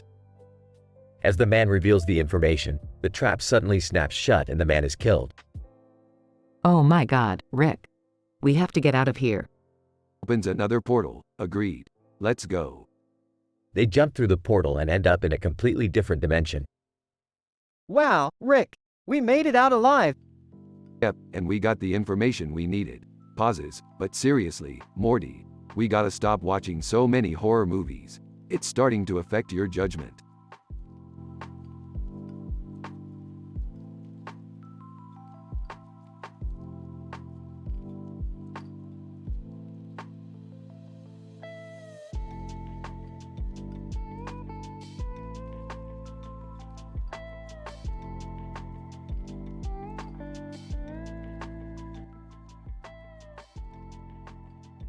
Alright, Morty, buckle up because we're about to get into some serious trouble.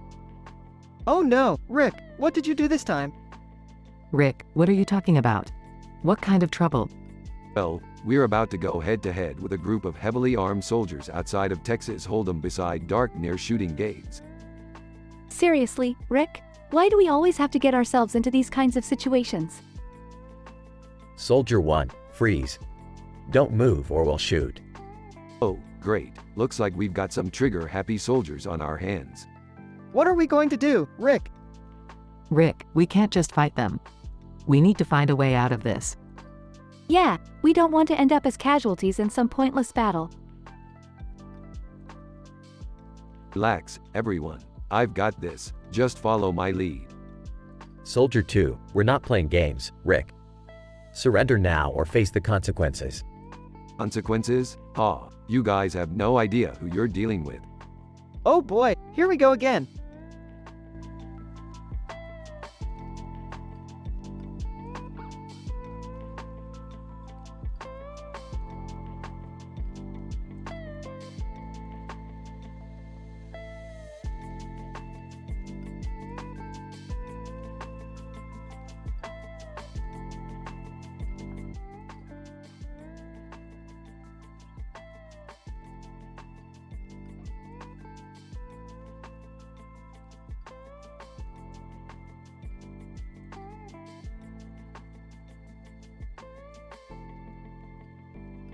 Narrator, in a beautiful green field, a man rides his skateboard next to a white car. Meanwhile, Rick and Morty are watching SpongeBob's I Was a Teenage Gary episode. This episode is depressing, Morty. SpongeBob is still a snail, and nobody can change him back. Yeah, Rick, it's so sad. We have to help him. Narrator, Rick and Morty decide to dive into the SpongeBob episode to help their yellow friend. Alright, Morty, put on your helmet. We're going in. Narrator, they find themselves in Bikini Bottom, where they meet SpongeBob and his friend, Patrick. SpongeBob, hi, Rick and Morty. Can you help me? I don't want to be a snail anymore. Patrick. Yeah, it's not fun to be slimy all the time. Narrator, Rick analyzes the situation and finds a solution. I have an idea. We need to find the magic jellyfish that will turn you back to normal, SpongeBob. But where do we find them? Narrator, Rick takes out a device that locates the magic jellyfish. We have to go to Jellyfish Fields. Let's go. Narrator, they arrive at Jellyfish Fields, where they encounter obstacles and dangerous creatures. But eventually, they find the magic jellyfish and bring it back to SpongeBob. SpongeBob, thank you so much, Rick and Morty. I'm back to normal. Patrick. Yay, my friend is back. Narrator, Rick and Morty are satisfied with their mission and return to the real world. They look back at their adventure and smile. That was one hell of a ride, Morty. Yeah, but we did it. We helped SpongeBob. Narrator, the man on the skateboard sees Rick and Morty and waves at them. Man, hey, you guys look like you had fun. Narrator, Rick and Morty nod and continue to watch the man as he rides his skateboard into the sunset.